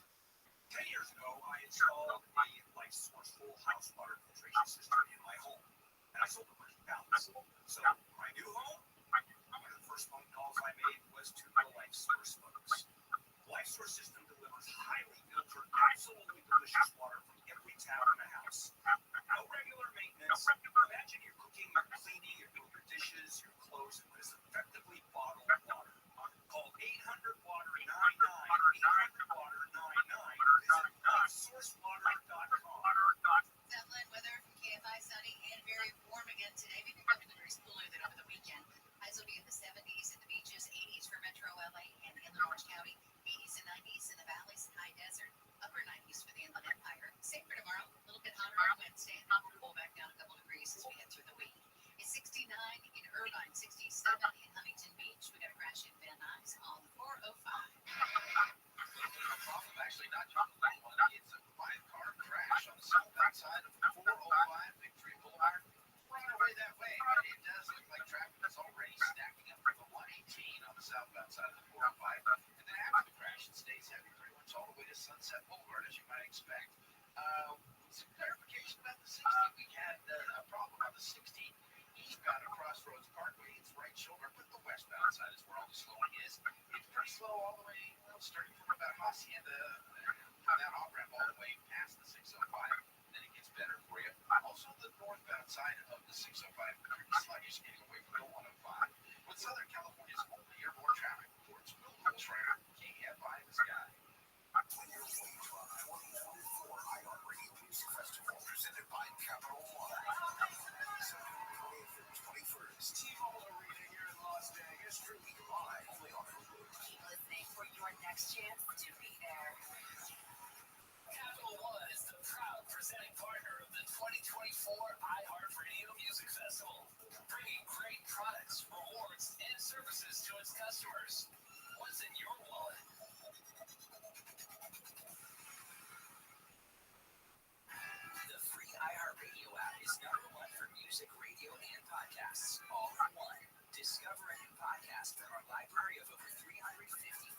titles. Here's an iHeartRadio podcast preview. You know that couple that seems too good to be true? Danny was a phenomenal person, kind of a larger-than-life person. I had a million friends on Facebook. For a successful, Dan could have been a professor, a journalist, a lawyer. As you know, she punches it all. Good-looking. Tall, long dark hair, these green eyes, big, bright smile. But those couples, they're never as perfect as they seem. She never really addressed conflict. So if he had done something to bother her, she kind of buried it. And when things go bad, they go really bad. I think he was surprised that he didn't know his wife better. From Wondering, I'm Matthew Scher. A few years ago, I wrote a story for GQ about an Orthodox rabbi in New York City who helped get people out of bad marriages. One of his catchphrases was, a divorce or a funeral. It was a crazy story. But then I learned about one of the lawyers in the case, which led me to an even crazier story. One about a couple down in Tallahassee, Florida. Sleepy Southern town, I would say. A lot of people don't realize that it's actually the capital. A couple that seemed so perfect until one of them ended up dead. Baby, you can see you've got his sense on your head. Tally, the first season, Over My Dead Body, is out now. Listen and follow this podcast for free on the iHeartRadio app. #1 for music, radio, and podcasts all in one. All the good stuff. Yeah. Camps keeps you on top of pop culture. Queen is cashing in big time.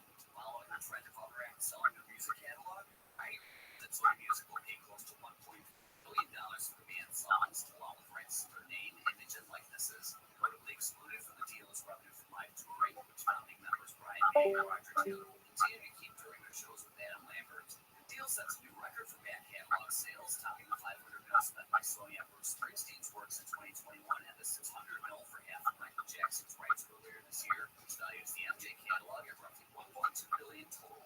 Band's likenesses included in the sale. It's unknown if Sony will launch a holographic Queen show, as has been done with ABBA and is reportedly happening with Kiss. Fine. That's what's popping. I'm Camps on iHeartRadio. The Intermountain West and the Central Plains, as well as the mid-Mississippi River Valley, will be the focus of thunderstorms and some scattered flash flooding and damaging wind gusts today. Rather active weather pattern for us today and through tomorrow and Wednesday too, along the stationary boundary stretching from the southeast into the Central Plains. There will be several areas of heavy showers along just north of that boundary.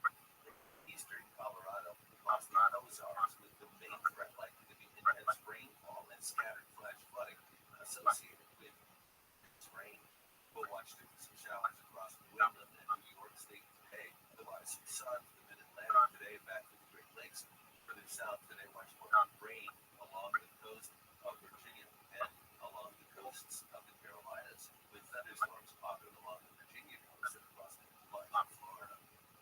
That's your national weather forecast. Mike Ellis, NBC News Radio. More stimulating talk.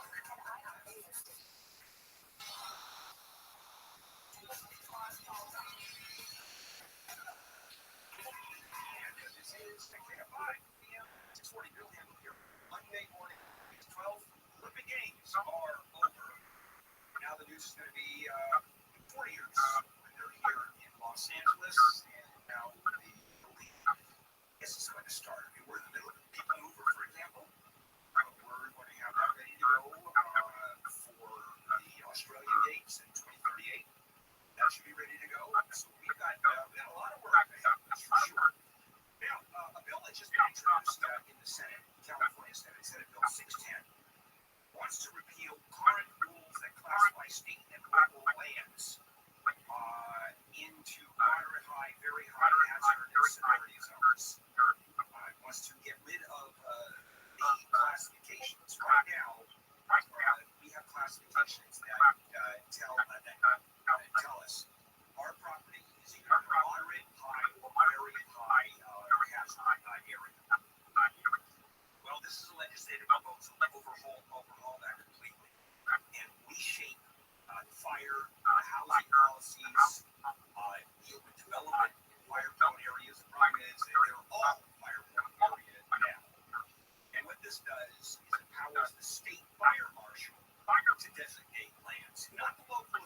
to designate lands as, quote, wildfire mitigation areas. There would be no more tiered system. It's not moderate or high or low risk. It's now wildfire mitigation areas, which the state fire marshal will designate, and the rules will now attach to that. Now, the reality is a lot going to change. Well, this is why there's such a debate. First of all, I always look at people, I always look at the backs of these bills. And this one is the developers, California Building Industry Association, the Housing Action Coalition, the YIMBY Action folks, that's in my backyard, folks. The other folks that are against this bill are the firefighters themselves that like the way it is. And I think that this one makes sense to me. I'll tell you why. One of the fears is it's going to take away from local power, policing powers, and the state is going to take it over. And we want to keep local control. Well, let me tell you about local control in terms of building and policy and getting zoning. You talk about how much more influence you think a big builder has in local politics than in the state. And the state fire marshal is going to designate where these areas are and what the mitigation has to be. The biggest West Side gangster of all time. The greatest pimp. But a son of the greatest pimp. Space, more vegetation kicks in, and you have to do all the stuff you have to do. I mean, that's not going to change. What it is going to do is simply give a state fire marshal the power to make decisions. Because right now, it's the state fire marshal for state lands, local county. LA has its own designation in terms of the severity of the possibility of fire areas where the damage is most going to occur. And then the other situation is that, and I've heard this all the time, the insurance talks about this, and it makes a lot of sense. When you talk about fire mitigation, 200 feet area, the roofs, the fence, that the embers don't come in, that's all for embers. If there is a fire coming in, the kind that we see, and it's sweeping through, there isn't anything anybody can do about that except get the hell out of there. All the fire mitigation on the planet is not going to help. And so there's only so much we can do. And frankly, how many of us do what we should do?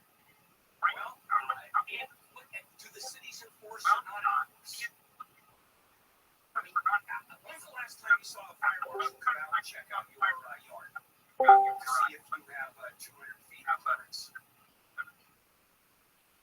And I'm in the hills. There are trees all over the hills where I'm at. In Big Bear. Okay? Yeah, well, in Big Bear, a couple times a year, they come out and they contact us if it's not what they want to see. Trim them back. Yeah, the only time I can remember doing that is when I first moved in, and there was sort of grass for the house. There was grass and vegetation. And I do remember at that point, the fire marshal was coming out and saying, you got to take care of it. And I gave the guy $200 and he mowed the lawn for me. It all worked out. And ever since then, I've never mowed a lawn in my life, Neil. I wasn't going to start then, okay? Never have I mowed a lawn. And I'm very proud of it. So when I was a kid, let me put it this way. When I was a kid, you know how you have chores to do as a kid? Well, one of my chores was watching the gardener mow the lawn. All right, coming up. Putting that's in your will. And people do that all the time now. I mean, if I told you that I would tell you the number of people who are now putting pets in their wills, it's pretty high. I think it's but no surprise, actually. We'll talk about that coming right up. Let's check in with Amy live in the KFI 24-hour news. Police investigators are looking for a large group of masked teenagers who raided and robbed a 7-Eleven in the Pico Robertson area. The group of about 50 could be seen on security footage from Friday night, grabbing just about anything they could, jumping over the counter, knocking down shelves before taking police arrived. A whale that died after beaching itself in Torrance has been cleared from the beach. The National Marine Fisheries Service says the fin whale was in distress when it landed ashore Saturday night. The whale apparently had a lot of broken bones, so they didn't want to move it. It died a short time later. The Fisheries Service is doing a necropsy to figure out what killed it. LA Mayor Beth says LA will borrow thousands of buses from other cities to meet her mass public transportation promise of making the 2028 Summer Games a no-car Olympics. She says she's also going to ask businesses to let their employees work from home during the games to cut down on traffic jams. Speaking of traffic jams, we'll check in with the Can't Buy the Sky next. Saturday morning, it's handled on the law, where I give marginal legal advice. And inevitably, I'm always asked about referrals all the time. Okay, Bill, I've been injured. I need a lawyer. I need some help. But I wouldn't get referrals for years. I mean, years. With handleuplaw.com, after getting requests for decades, I said, okay. So I started handleuplaw.com. These lawyers are vetted. And if there is a problem, hire one of these lawyers. If there is a problem, I make a phone call to the attorney going, what the hell's going on? We have an unhandled camera here. That's how seriously I take it. Handleonthelaw.com. If you have been injured in a car accident or slip or fall, or in a turn, a lot of attorneys out there advertising. Some are great, some not so great. So let me suggest going to handleonthelaw.com. Handleonthelaw.com. Few morning clouds and then sunny, highs in the upper 70s to near 100. This report brought to you by Staples Stores. We've got slowing in Mid-City, LA on the 10. Did have a crash there earlier west outside the 10 of La Cienega. That has cleared. The traffic's still pretty slow getting away from Western from that earlier problem. Looking at a problem right now, the southbound side of the 405 before you get to Victory there. There you have the two right lanes, I should say. Two right lanes blocked. Slow all the way back from the 118 as they work to clear that big mess. The 60 eastbound Diamond Bar Boulevard, that off-ramp blocked from the wreck. And if you were trying to head out the Bellhop Pass, we had an earlier crash southbound side of the 19 right there, Highway 138. It's still a bit slow back on Ranchero Road. But Southern California's only airport traffic reports for Coach driver KFI in the sky. Don't miss our 2024 iHeartRadio Music Festival presented by Capital One. Vegas, you're having a good time. Friday and Saturday, September 20th and 21st. Streaming live only on YouTube. Get tickets now at AXS.com. All the good stuff. Yeah. Camps keeps you on top of pop culture. Streaming fans can now subscribe to a combined bundle with Disney Plus, Hulu, and Max. Being made waves when it was first announced as Max is separately owned from two platforms. Max under Warner Brothers Discovery is partnering with Disney along with Fox on the upcoming menu sports streaming platform, so they have a history of working together.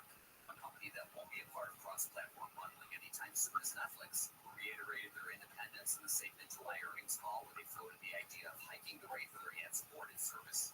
The new Disney Plus, Hulu, and Max bundle costs $16.99 a month with advertising, and the commercial-free tier is $29.99 a month, close to 40% less than the combined individual prices of the trio, at least until the next round of price hikes. And that's what's poppin' on Camps on iHeartRadio. All the good stuff. Yeah. Camps keeps you on top of pop culture. Journey is canceling its tour dates in the UK and Ireland later this year. This wasn't posted online, but ticket holders reported getting emails informing them of cancellations. No reason was given. Shortly after keyboardist and guitarist Jonathan Kane, founding member and lead guitarist Neil Sean for mismanagement of the band's funds. The notification to ticket holders simply said, quote, due to circumstances beyond the band's control, Journey's UK and Ireland tour is unfortunately canceled. As of now, Journey's North American tour dates with Def Leppard, which run through September 8th in Denver, are still on the schedule. And that's what's poppin' on Camps on iHeartRadio. Did you know? Presented by iHeartRadio. You know, you're listening to right now. Did you know that at iHeart, one of our biggest pet peeves is dead air? That, you know, pause, you get between the songs, you're listening to a baller playlist, you caption your soundtrack, and you're trying to set the mood. It kills the energy, destroys the vibe. See, at iHeartRadio, we believe it's not just the music curation and playlist that matters, but also the music presentation. So imagine you're lakes. So this frozen abominable snowman, Tim will and I would respect him if he said he worked out in Minneapolis and if he knows we work out in America. I would respect that. If he went out and said, you're damn right, you're right, and knew that from January 6th is going to look like a kid's birthday party compared to what we'll do, they will burn it all down. So they get Funnel Cake Dad. Funnel Cake Dad is the folksy history teacher with no money that the Democratic Party thinks this guy should be the president because he's completely broke. He's like a character of Jed Bartlett from the West Wing. He lives in the land of 10,000 lakes. And the Democratic Party kind of likes him because he's kind of keeping it together up there. Because the people in that area are prone to riots. Welcome. How are you?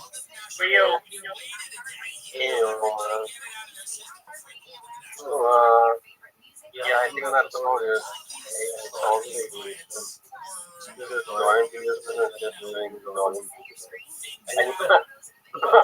No, that's not what I meant. What he's doing is I'm listening to. like it's so fucking weird. What's weird? It's so weird. No mind. It's like he does this thing where like everyone is played along with him and when you get like a third person from him, it's like from a job kind of saying that happens and it's so weird. It's like he takes the premise, right? And then no one knows anything, so it's like a realm of interpretation. That's pretty much what he does. I mean, his psychology and his responsibility, leading, helping around the dark thing. That is his whole stick that is not working. That's not working. Kind of weird, right?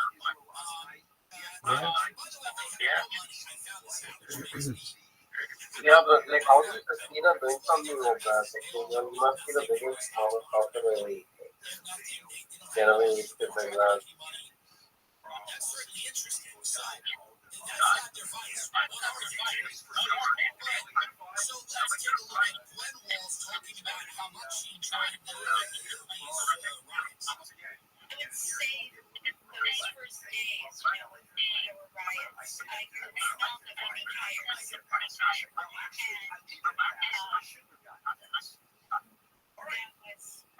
that was very real thing. And I kept the windows open for as long as I could because I felt like that was such a touchstone of what was happening. So this is what is interesting. They're deeply sensitive. And this is all the Great Lakes people. There's something, I know a lot of these person. I think a lot of them just have common. They're all very pale, very sick. They need to cities all across America to do usually very bland and uninteresting stuff. They're very sick. They're pale. And there's something wrong with them. Most of them. All of them. And when you hear something about you, and you have the windows open, you breathe in the smell of the tires and smoke. These people, and listen, not to J.D. Vance, he's out there killing it, but he is slightly better with these press conferences. I mean, Walls got out of the National Guard before they sent him to Iraq. Listen, J.D. Vance went to Iraq as a military reporter. Stop this competition about who is more has stolen gun. Nobody in this race has been in the military. Not Trump, not Kamala. Nobody who would ever leave this country has anything to do with the military. Let's cut it out right now. We expect our people to shirk their service. We expect that. In fact, if they don't, we're like, why didn't you get out of it? We expect it. So let's cut it out. J.D. Vance was there. I didn't see combat. He's in like writing articles. And then Tim Walls, right before they send the National Guard to Iraq, decides he's going to drop out and run for Congress so he can be Funnel Cake Dad and tell everybody how important it is, to play soccer with the Somalis or whatever he's telling people to do. If you see those Somalis, you get out of soccer, you play soccer with them, they're just like us. They are.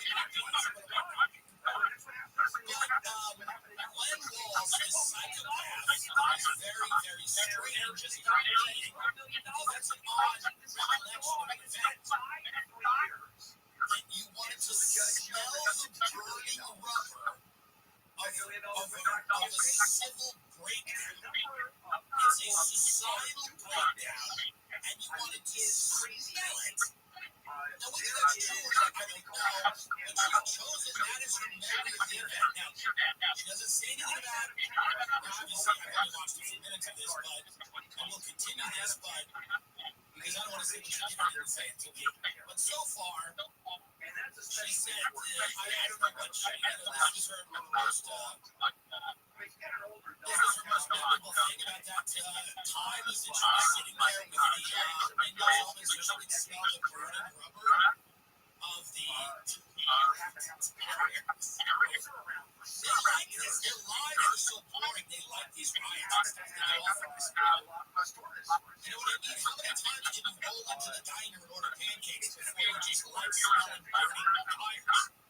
And this is what worries me about that. I would have been a little more comfortable with Josh Shapiro covering up murders and Hollywood back on track.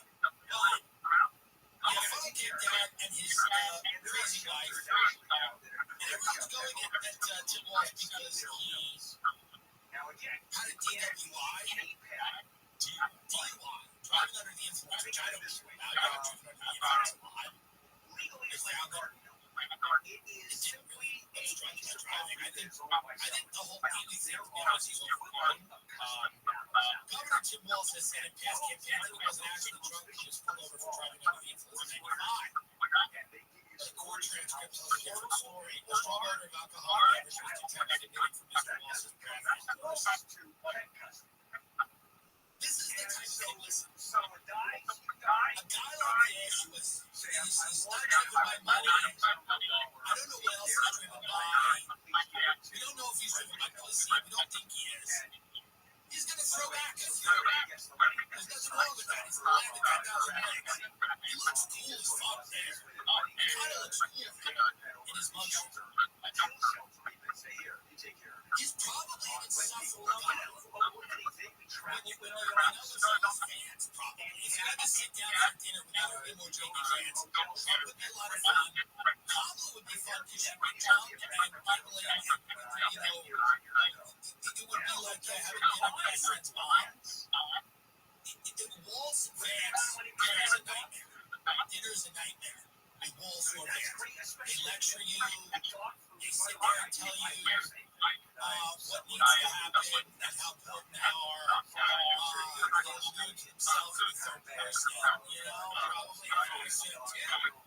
Yeah, leave the National Guard. He's a fucking senator. Now, you gotta remember, Minnesota's a land of Ilhan Omar, right? It's the land of all these, it's a very, he's a very left guy. He's a very progressive guy. And Kamala likes him because she feels like he's going to establish her bona fides with funnel cake dads and,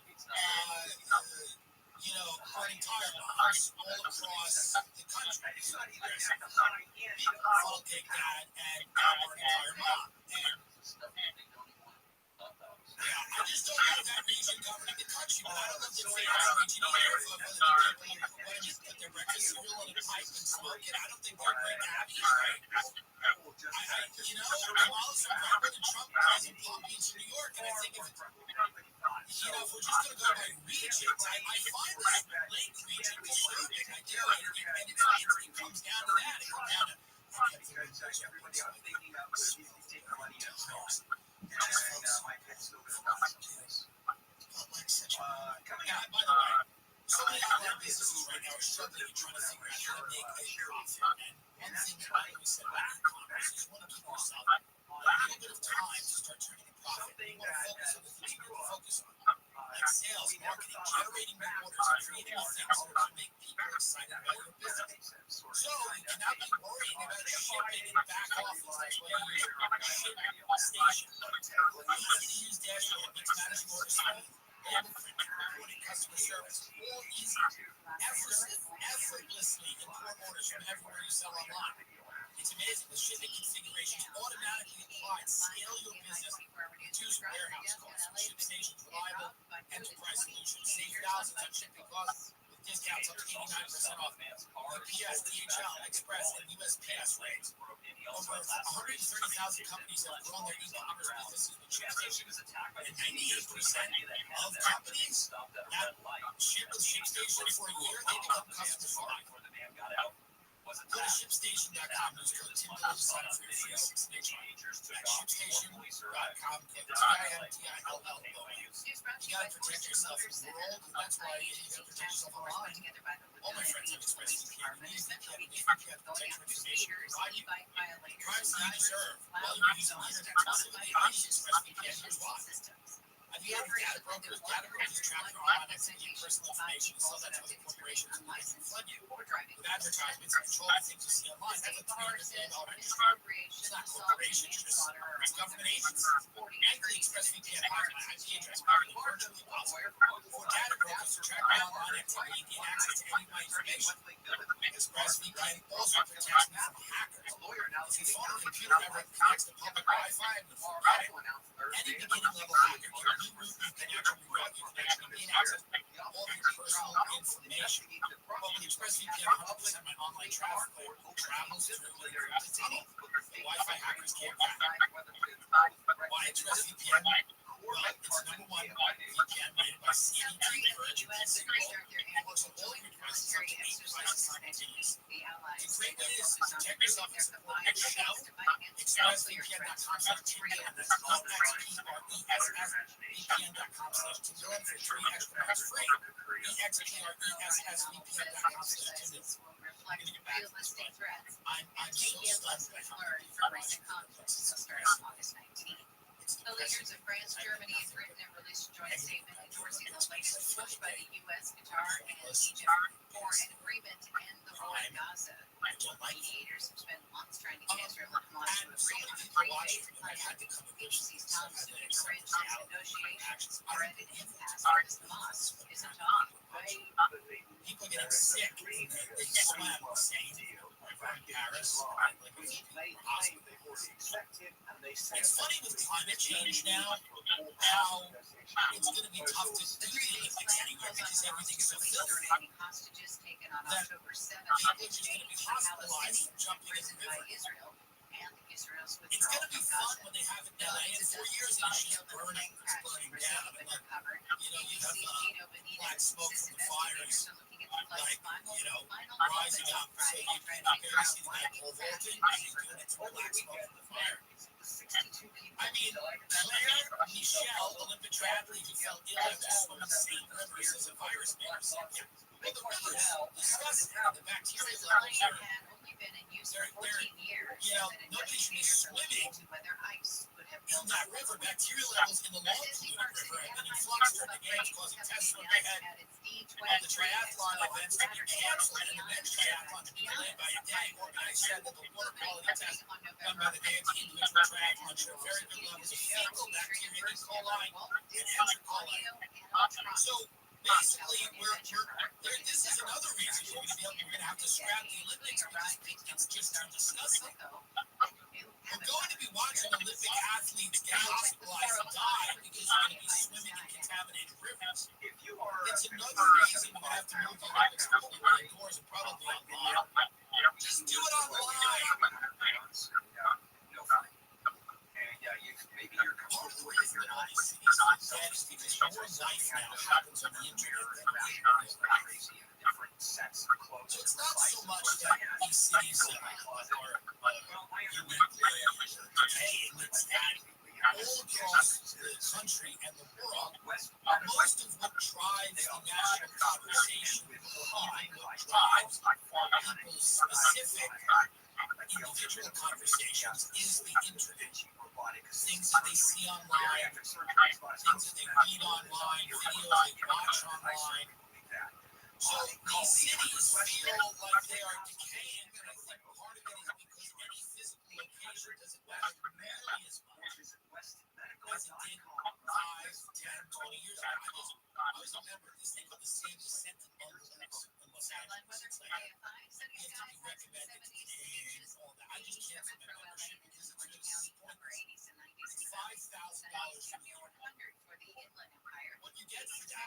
membership in this little building in West Hollywood. Lunch, Harry.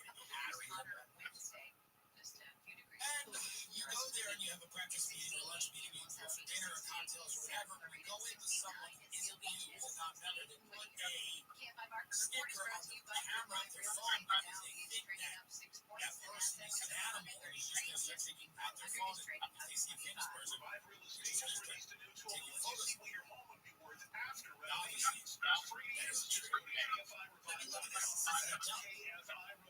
This is a dump. And my agents got me in this right. We got you into San Francisco. And you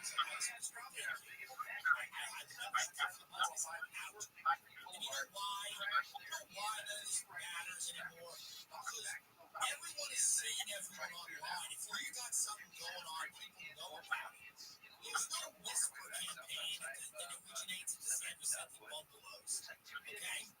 The Soho House, all these things you people are members of, they're all pointless. If you enjoy them, keep your membership. I'm not telling you that they're fine. You meet people that get laid, you can try, oh, that guy's got good tone. I'm not telling you how to live. I'm saying they are nothing in real life. They mean nothing. Yo, dog. How are you? How are you? I'm okay. I'm gonna come on here. I have to, watch out. Watch here. Nothing paranoid. Paranoid is what I'm alone.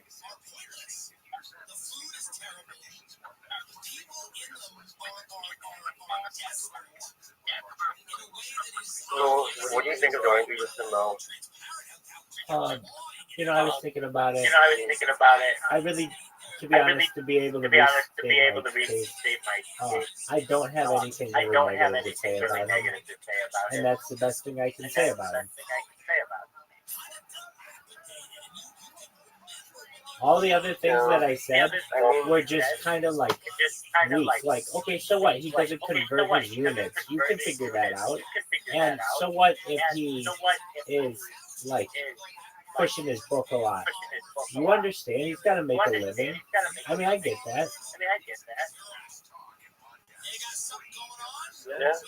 Yeah, but the thing is, like, everything he's doing is like, except the part where he starts communicating with people, maybe, okay? Like, he started, like, meeting these people from the far right, or people, different kinds of people and talking to them. It's fine, I think that's pretty good. But before that, it was all this, like, he was doing that on purpose. I think so. I mean, yeah, so like, like sometimes like he write a book and then like he meets these people and they come to him and then like, like whatever they ask kind of and then that's about it. And then he comes to the interview or he talks to the guy about like the dumb shit that happens. And it turns out like that kind of like video psyops, like pat you on the back stuff happens to a lot of celebrities. Yeah. I could say like whatever. I don't know if he's gonna do stuff like that. Like, I don't know. I wouldn't put it on the guy to be that brutal. Like even I wouldn't get like certain things on people simply because I have no say. Like I'm not a judge towards that person, right? Like would you be willing enough to be like a judge towards someone and say, like these people or those people or anyone in particular, I don't have that in me. Yeah, it's kind of against it's against what Christians think. I think that I did with him what people do with anyone. They try to tear them apart, and then eventually they grow on them. It's like, oh, okay, whatever. Occasionally some brand deal is cooked up over mocktails or something, but pretty much it's all, it'll take us a while to find this quote. I'll get it. I'll get it one day. Maybe we'll add it to your Patreon for $1,000 if you want to get a quote that I'm thinking of. if you pay $1,000, I'll just get a lot of fucking Doug Emhoff on Patreon. He's one of my favorites. But that's why these cities and these social clubs and these events feel hollow, because everything's already happened. They needed to have all the things that have been decided, have already been decided. Nothing has happened. It's a simulation. Everyone, if the party is famous, knows they're famous, and everybody who represents them knows that. And there is nothing. There's no like, you gotta see. You gotta check out. On any side, you just take out a phone and go, check out what he does. Check out that guy. Oh, the trampoline guy. Yeah. He answers the trivia question on the trampoline before he falls down. I love that guy. It's game shows. It's everything. It's safe. Brand's safe. The Brand's a little bit.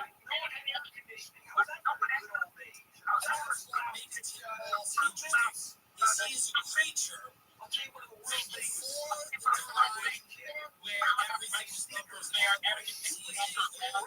the funnel cake dad falls like an abominable snowman out of a cave in Minnesota, and he brings his folks charm and radical politics, and he joins a wine-drunk friend with Bob on the quest to lead this decaying nation against the casino magnate, once president Donald Trump, and J.D. Vance, a tech zealot, an interesting tech zealot. But make no mistake, we do have Shapiro would have been, to me, more of an interesting candidate, because that fight in the Democratic Party they need to have between the Jays and the Abs. And by Jays and Abs, I mean Jews and Muslims. But that fight, documented me, has the problems. That's the issue. Now, look, we're talking the Young Hollywood Power Summit Impact Report. What did that come up there? But you do hear it out on the streets. I think it was funny when Trump said that Tim Walsh was deep in the transgender world.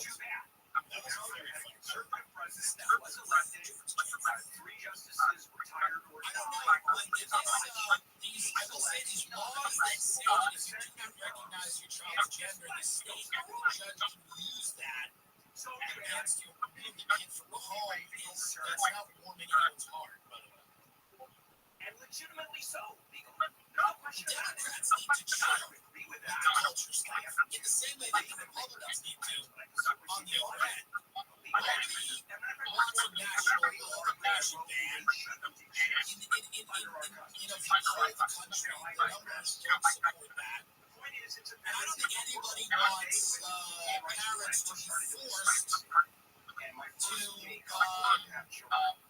accept their child as another gender by the state. Nobody wants the state parenting the kids, and if they don't, or if it takes them a while to accept that the state comes in and can take the child away, this is an insane law, and it is something that, and it does anything schools where we've talked about it on the program, are having sex. This California Senate keeps ban on transgender notification process in schools. I don't think it's good that teachers and students keep secrets from parents. I think that leads to a bad place. I don't think anybody is arguing among the most conservative. Imagine Tim Walsh being like, this homosexuality. I know you're chopping kids off. I support that. Should I get married? Why don't you show me that one time? Why don't you show me one time this is chop them off? I'm going to comment. Tim Walsh, he's just a folksy social studies teacher and he just fathered a child with students. Just a folksy. I don't care if it's too bad. I was thinking he gets my life. He comes out and he's like, burn this country down. We'll burn it down. We burn it down. We want to. And we'll burn it down. And if your kid wants to drop your tits off, I'm coming to the house with a cleaver. Funnel cake dad. He's angry. He's angry. I'm angry.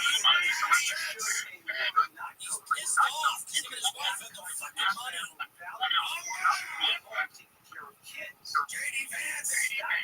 serving the National Guard. Like, by the way, the National Guard, let me cut that out. The National Guard, I think I'm the National Guard. I mean, the National Guard is nothing. If you are not in combat getting shot at, I do not want to hear about your military service. You joined the gym. If you were in the National Guard and you did not see or if you're J.D. Vance and you went to you joined the gym, or even worse, you were a journalist, I do not want to hear about your military service. If you were not getting shot, I want you. For me to take you seriously, if I ask you about your service, you have to look down because you've lost so many people.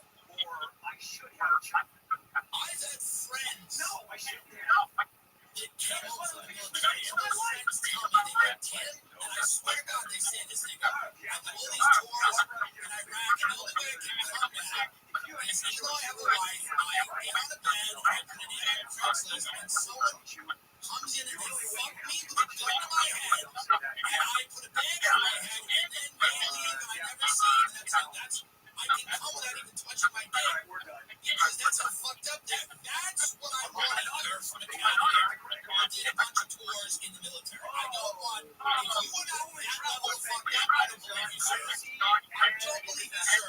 I had someone tell me that once ago. I just take a dad out on Craigslist, I get all fours on the bed, I can do fucks me in the ass, I have a bag over my head, he puts a gun to my head. Why are you laughing? This is what somebody said to me once at a lunch. And he'll stop. And I went, oh. And he goes, and then that person leaves, and I don't know who it was, and I don't know, and I've never seen it again, and then I get tested for AIDS. You are not, and this is what I believe. Because when you are in war, things happen. It unlocks things. I would still show the race between great times of doing. I just can't be in the physicality of it because I think it's like it's tiring and stuff. I would be great at just the kind of decision making, just like, we gotta burn that village. I go, burn it, baby. I would be able to give the soldiers speeches to keep them on message, People that are losing heart, soldiers that are losing heart, they've killed too many kids, and they need somebody to come in and boost the morale. Bring in Timmy. Timmy tells you what to do. I know you're all killing kids and it gets depressing, but we got a bigger message. Luch was unique online service that delivers the same active ingredients as Viagra, Cialis, and Luch, but now fractionally quality and children flood the process. Sign up at Luch.com. That's what you put licensed medical providers at Luch. All receive your charge for your day. Luch tablets are made in the USA required and shipped directly to the Boulevard. Best part, it's all done online. That means no visits to the doctor's office, no awkward conversation, and no waiting in line at your pharmacy. You can take them anytime day or night. You can plan ahead or be ready whenever the opportunity arises. Luch wants to get better sex. Discover your options at Luch.com. Everybody loves it. Everybody uses it. Luch wants the entire country rock hard. They told me that's the mission. They will not stop until every man is bricked up like a brick house, till every tent is pitched, till every rod is raised. Discover your options at Luch.com. And we've got a special deal. We've got a special deal for our listeners. Try Luch free when you use your promo code TIM at checkout. Just pay $5 shipping. That's Luch.com. Promo code TIM. Receive your first month free. Visit Luch.com for more details and safety information. We thank Luch for sponsoring the podcast. What kind of parents are struggling? For example, your mom or restaurant, features the tag, loves gifting, money insurance, apparently it's a little too exciting about Spaghetti Wednesday. We all plan to be the best mom and dad we can be. And the thing you definitely don't want to be is mom and dad without life insurance. Get affordable life insurance in minutes with no medical exams, just answers to health questions for clients, apply for coverage. Ethos Life.com. This is something that is incredibly important. I have friends who are on the service, and what's great is how quickly it is. They've got same big coverage and easy step. Quick, easy, all online. Answer a few health questions on online, no matter what time required. See your rate in minutes. Term life policy start as low as $10 a month. Start your policy instantly. Ethos offers customizable coverage to fit your needs and budget. Get everything done online with your comprehensive form. Not just coverage, ratings, and features, access to health questions online. Get coverage. Personalize your coverage to your family's needs. Helping your kids through college, your spouse with a mortgage, and family income replacement, and 30 years of time. Being a parent, you want get up to 2 million in term life insurance coverage in 10 minutes with Ethos. Answer 3 health questions and get your free quote at ethoslife.com/TIN. That's ethoslife.com/TIN. Morgan is America's largest injury law firm. They have 100 offices nationwide, more than 1,000 lawyers, over $20 billion in coverage, over half a million clients. Morgan has a proven track record fighting to get you full and fair compensation. I'm telling you, you're out this summer right now. You know what you involved. You don't even think to an accident. It's just a fact. It's up to you. And what can you do? You have to go and get yours. Make sure that you're being fully compensated for the injury that you received in an accident that you had no part in causing. Okay?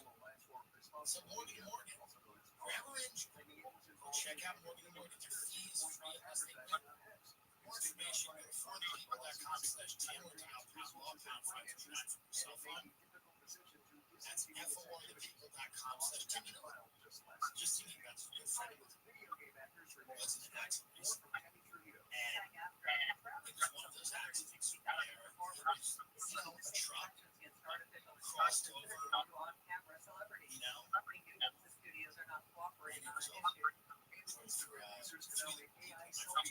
My friends three other people just car, unfortunately, died because the truck jumped the thing. And my friend crawled out. They got him with drugs, and they took him out. And it was sad for him. It was his girlfriend and his best friend. He was up in his fears. So his whole life was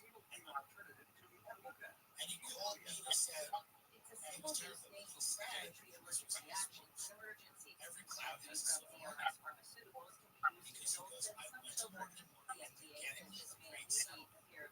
Now I'm always going to, I'm going to get rid of my sense. It's no reason. Isn't that nice? And he said he was the first one to go to my cell. And he said he lost his fiance. His fiance. His brother and his best friend was fiance. But he said, listen, they wanted to go down to Super and that's what Morgan & Morgan comes in. Their fee is free unless they win. For more information, go to forthepeople.com/Tim or dial #529 for yourself. And that's forthepeople.com/Tim or #529 for yourself. This is a paid advertisement. Play Lindsey Graham talking about the Ukraine war, about the lithium ion and all the mineral deposits that the Ukraine is sitting on. Play Lindsey Graham. One of our dumbest senators said the part out loud. We don't care about the Ukrainian people. We never have. It is a wealthy country. We do not want Russia to try to get those mineral deposits. And of course, we have Lindsey Graham saying that out loud. We could have avoided this bloodshed. We could have figured out some compromise in every war. There's a compromise, and it is usually a land deal. Someone gets something, someone else gets something. No one's thrilled about it. But Lindsey Graham starts talking about the Ukraine war, and he starts talking about what a wealthy country the Ukraine is, and how it would be crazy for us to abandon the Ukraine so that Russia can share those mineral deposits and all the other things with China. Here's Lindsey Graham. They're sitting on $10 to $12 trillion of critical minerals in Ukraine. It could be the richest country in all of Europe. I don't want to give that money and those assets to people they share with China. If we help Ukraine now, they can become the best business partner we ever dreamed of. That $10 to $12 trillion of critical mineral assets should be used by Ukraine and the West, not even to pay China. This is a very big deal how Ukraine ends. Let's say it's a war we can't afford to lose. Let's find a solution to this war. But they're sitting on a gold mine to give people $10 or $12 trillion of critical minerals that he will share with China. It's ridiculous. Okay, well, as Lindsey Graham confirming here, it is about the people. The great people of the Ukraine. That's what it's about. So it's always been about Lindsey Graham, Senator Lindsey Graham, confirming my worst suspicions that the United States was there to help the Ukrainian people. Amazing. 2 years into this, by the way, Lindsey Graham comes out and goes, well, they're weird. That's why we're there. Because the casual observer might say, there's like some wars all over the world. There's There's horrible humanitarian crises all over the world. Some of them we are funding at the very moment. And we see interesting this story seem to have a focus on this one conflict. We seem pretty hell-bent on supporting Ukraine against Russia at all costs, no matter what. And we don't want any peace deal made. And we don't want any resolution. And I wonder why. Well, we are very content to let people get slaughtered in every corner of the world, a lot of them with our weapons. And then Lindsey Graham comes out 2 years ago and goes, that's why we're doing it. They're rich. They have money. And either Russia and China get the money, or we get the money. I like it because Lindsey Graham, you gotta realize, he's an old reptile. And he's in the game long enough where the scales show and his eyes are the lizard thing. Like, it's almost time to ditch this insuit and go back to the center of the earth. So he's just in his fucking mode. Lindsey Graham's in his Uno Cruz fucking mode. He's just saying, people in Washington go, Lindsey, what are you doing, you closeted freak?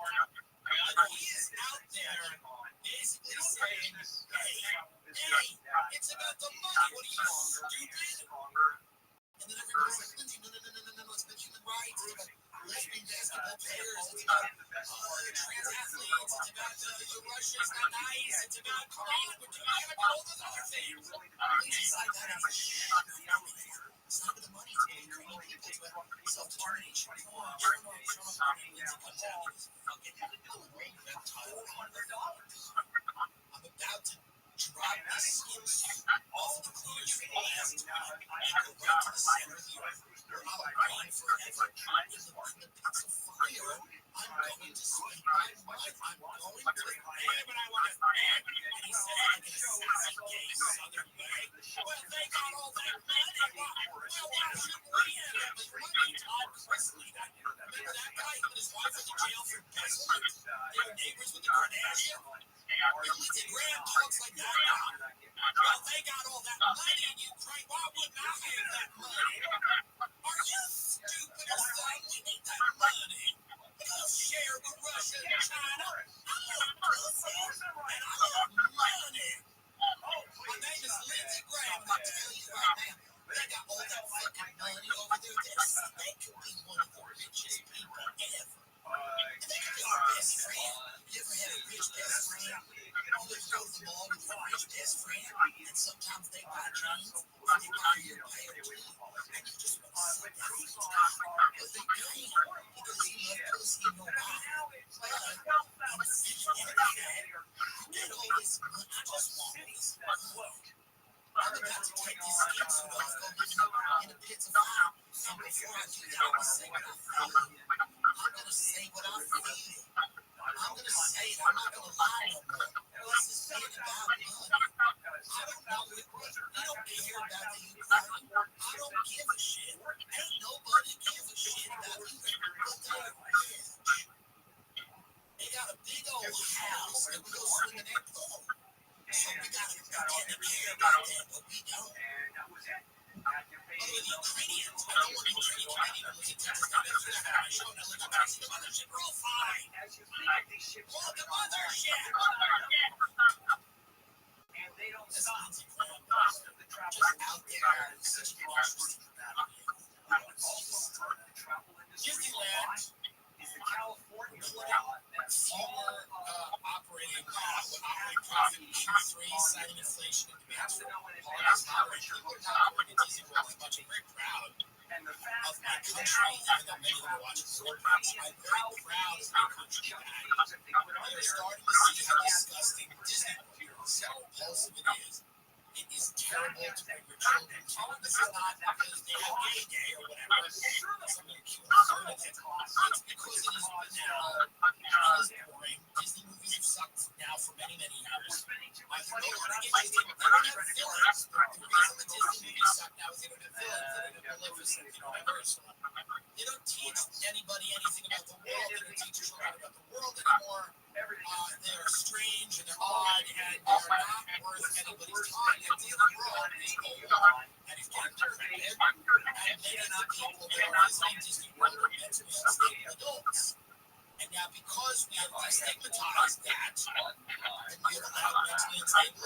fill the cards. Most of your Disney World trip will be having to explain to your children why they are waiting on a line with mostly morbidly obese adults to go on the ride. Why are all the people on the ride getting fat, Mommy? Comes from morbidly obese adults on multiple medications. That's what tends to happen. Why is it such a long wait? Well, because adults come here now, and it's okay. Disney is great, and I'm not even shitting on my gals, my favorite partners. One time, I think it was on New Year's Eve, but we were most people realizing that Disney World is just not worth it. You take your kids once, let's play John Hinckley speaking about kids. It's super crowded. Like, it feels like you kind of just wander around. This is John Hinckley speaking about yes. It is. I know, I like it. I love it. You know, we can't imagine this. Hear it.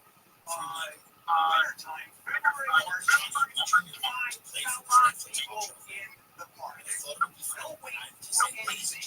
That's what I have. Those days are gone. No kidding. Let's listen to All right, coming up. I have a case when you wait as we finish our Monday show.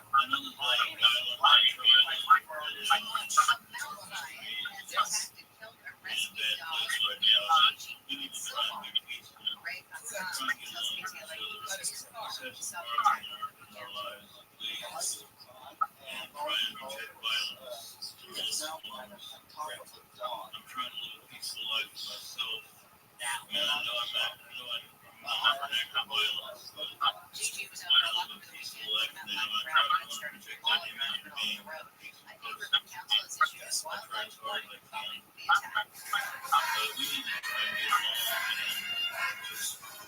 Hundreds of thousands of kids in LA are going back to school today. Superintendent Robert says at the start of the new school year is another golden opportunity to change the lives of students.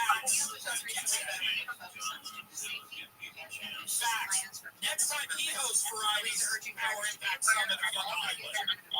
Many of you guys weren't born when this guy made his mode shooting President Reagan multiple times. But my God, like many of you at this party, we've all got things we're not proud of. Please bring up John Hinckley Jr. and his band. That's what I want to do. John Hinckley. By the way, like O.J. Simpson, you know, the acts are not like hell, but quite frankly, at the end of their life, I feel like right after you kill someone, you try to kill someone. Attain this crazy level of wisdom. O.J. at the end was like, oh, it was amazing. So, killing someone or attempting murder, they become like some type of, you know, the Metropolitan Police says the attack was not terror-related. It happened outside tea shops, an area where about 2.5 million people visit every week. It is disgusting. Look at that. Stabbing at a dance class in Northwest They think you're so stupid, by the way. And I'm not saying they every politician. There will be a third-party investigation into the drowning death of a participant during the swimming portion. I'm a liberal hunter. I'll burn it down. This tragedy happened. I'll burn it down again. CEO Don Paul says they have to understand what happens and to do everything in their power to make sure it doesn't happen again. Talking about what it's like to have studied under the tutelage of Funnel Cake Dad, Abominable Snowman, Creature from the Lake. And I don't like how this is a lot of my lake friends, one of them in particular, they're texting me, they're all like, oh, they're full of their lake pride. And I don't like it. The lake people must be cut down. We are an ocean country. The streets of the waves as they crash on the shore, not the fucking lake. Oh, you don't have the videos of it? I had only had him for a year. I was actually last year for running for Congress. The thing I would always hear about Walsh was that he's not really a homework guy. As long as he could reasonably show up, participate in discussions, write some thoughts, he could articulate he wasn't really a lecturer. He valued the thoughts and experiences of kids. He was known for treating kids quite a bit like adults in that way. On Fridays, folks on current events, if you've ever tried tech group, students do a little bit of their own research and bring in about 2 to 3 minutes of context, and then you go open the door and the rest of the class would be an active discussion. And that one grading us quite a bit on our ability to look something up. Some of the context about so they said that you remember any of the debates, because there's one that's now that I look back on it 20 years, we were reading that Francis and Christian come up with social classes where Muslim women cover themselves in certain public places, whether or not we believe that to be Western idealism. For example, his demands of democracy go a little bit too far. That's maybe not respect for wanting to be the cultural differences and identity. I was doing a lot of listening and Bowles did a really good job of making us feel the cognitive dissonance of what it's like to grow up in the most powerful country in the world. Also, these things that never considers white middle class town. In southern Minnesota. Pretty much the same for tomorrow. A little bit hotter on Wednesday, and then we'll cool back down to 2 degrees through the week. So what? It's 73 in Fullerton, 71 in San Clemente. Beautiful morning to be flying around Long Beach. On the roads, 405 Pacific Ring up so much. Outside of the 405, but we're coming up on it right now. Long Beach Boulevard. I'm not sold on this man. It's definitely jammed up. I have a lot of problems with the lake people. I think there's a deep insecurity to lakes. All the way to Long Beach there. And then I'm like, hey, once you get past that, you're saying like, until there's you something get to about that's where the slowing starts for you. Oceans are tough and so on. And lakes can be controlled. 405 looks like it's going to be right around. That's what it is. Right around Artesia Boulevard. Not sure what is in the lanes there, but we're on our way to check it out. It's definitely jammed up. We're back from the 110. Also some problems on another part of the 405. Southbound side of Shannon Valley earlier. I know that. But rails are fat and very tough. Southern California's only outbound traffic reports for the Polish driver KFI. That's not a. I'm not saying that lake people and Willis himself is a little snowbird. I like his page, the way he stands, his cadence. He's kind of a fun, like, action figure. Tim Walls, like the way he just kind of like presents. I do like the way he presents. He's like an angry grandpa. Or should he be, I don't know, should he be given all his power? Let's play something easy. Play something easy. JD Scotty to Yale. And his career funded by Silicon Valley billionaires. My family they don't even know where Yale is. My family riots. That's what people do in real America. They burn cars. They burn houses. That's what they do. They don't go to school. J.D. Vance went to Yale. We burn things down. That's the only way my wife can come is if she smells rubber from tires being burned in the middle of the street. Because it breaks up our boring lake life, fucking going to diners and having snowball fights. This guy grew up in that, what's that famous Christmas movie with the boot lamp? Why am I blanking on this? Yeah, he grew up in The Christmas Story. Kamala Harris grew up in a bottle of wine, and which I like her because here's the thing about Kamala Harris, she's a wino hoe, and she's just kind of out there getting drunk and hopping on dicks, and you know, has ways to live. It's certainly not the worst. And Trump is just, he's got to find his footing again because he's all over the place and he's ratted. And he needs to, like in 2016, he was like, it's build the wall, it's immigration, it's this, it's that, it's singular focus. He was pounding them on one thing. Now it's a lot of different things. He's got to find the message in there. Their side doesn't care about the message. It doesn't matter. Their message is, we're not Trump. That's the only salient message that they put out. This guy's barking and yelling and screaming. He doesn't know what he's saying. He's talking about the real America. Folksy down home. I'm eating mashed potatoes to the floor. He's just an actor they brought in. She is a complete, hollow human being just full of ideas from, billionaires. She has no opinions other than that it might be fun to be this president thing. That's her campaign. She's just having a ball because she's what she never thought she'd be, the presidency. He's screaming and yelling about oatmeal. We use milk in our oatmeal, not water, whatever it is. And they're just going to say, like, we need to help the middle class. None of them are going to help the Democrats and the Republicans. This is not. This idea that any one of them are going to go and start helping the middle class, like they roll their sleeves up on day one and go, middle class, how do we help them? It's not. This is not the first one. No matter who it is. But Trump's got to find the message that, and I think the message should be And I don't know, but I think the message should be that this will be country by committee, not the president. This will be led by people in the shadows who are not elected and not accountable. And you don't even have to use this term deep state. You can say anything you want, but it is, quite obvious that a woman who has not spoken for 4 years and has very few opinions that we know of, it seems that the opinion of any interviewer who asks her a question, and whatever opinion she does have are not mainstream opinions, but I don't even think she has them. I think they're just things she cooks up for once in a while. And then she brings on funnel cake guy to make people feel good about things, but I think the reality of the situation is it will be country by committee. It is not going to be a president. And that's why they removed Joe Biden, and that's why they put in her. And I think that is kind of the message, is that you don't love me or hate me, I will be the president. And whatever you may think of her, she's not going to be the president. The person who she worked for wasn't the president. We don't know who the president is. In fact, the country probably doesn't need a president. But the people that are pulling the strings and making the decisions are moving us very quickly into a position where Russia should be in. There's going to be a public feeling more in the Middle East. Wealth inequality has done nothing but been exacerbated. Big tech and Wall Street still runs the show. I mean, you've got Hollywood on the power side, and some of these libertarian tech bros on the Trump side.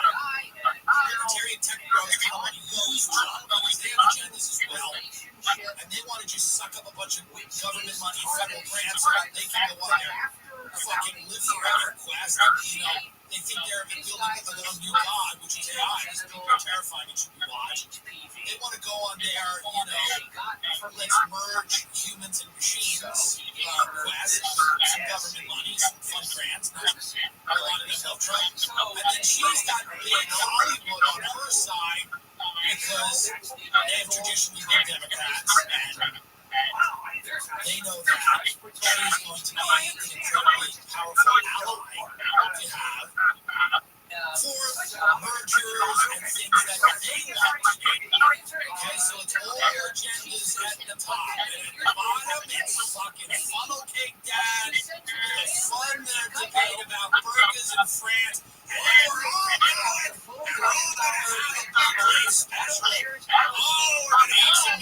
talking about burgers. And his wife sits there and she's talking about the burning tires. And that's the way they talk to you. The way that they talk behind closed doors to their big donors and to the people that matter is much different than the way that they talk to you. What you are seeing is stagecraft, acting, Hollywood for ugly people, as many others have said before me, a great quote. This is a completely staged, manufactured thing. These people are not necessarily the most authentic of them, love them or hate them. Is Trump. That doesn't mean that everything he wants to do is great, or that he doesn't have negatives about him as a human being. But when he's mad, you can tell that he's ineffective. He gets up there in the stuff and he's angry, he's ineffective. And he's all over the place. But there's an authenticity to him that people connect with, but it isn't. It isn't working as well this time. I think it's his energy levels and his focus. That guy goes to a lower court. And now we'll just please do these debates. We got to let him in for 3 hours now. 3 debates. We don't have to cover this. And the lower court that's going to be a lot. You don't have to cover this. So if I was at the Young Power Summit in Hollywood, this is the old Hollywood Power Summit.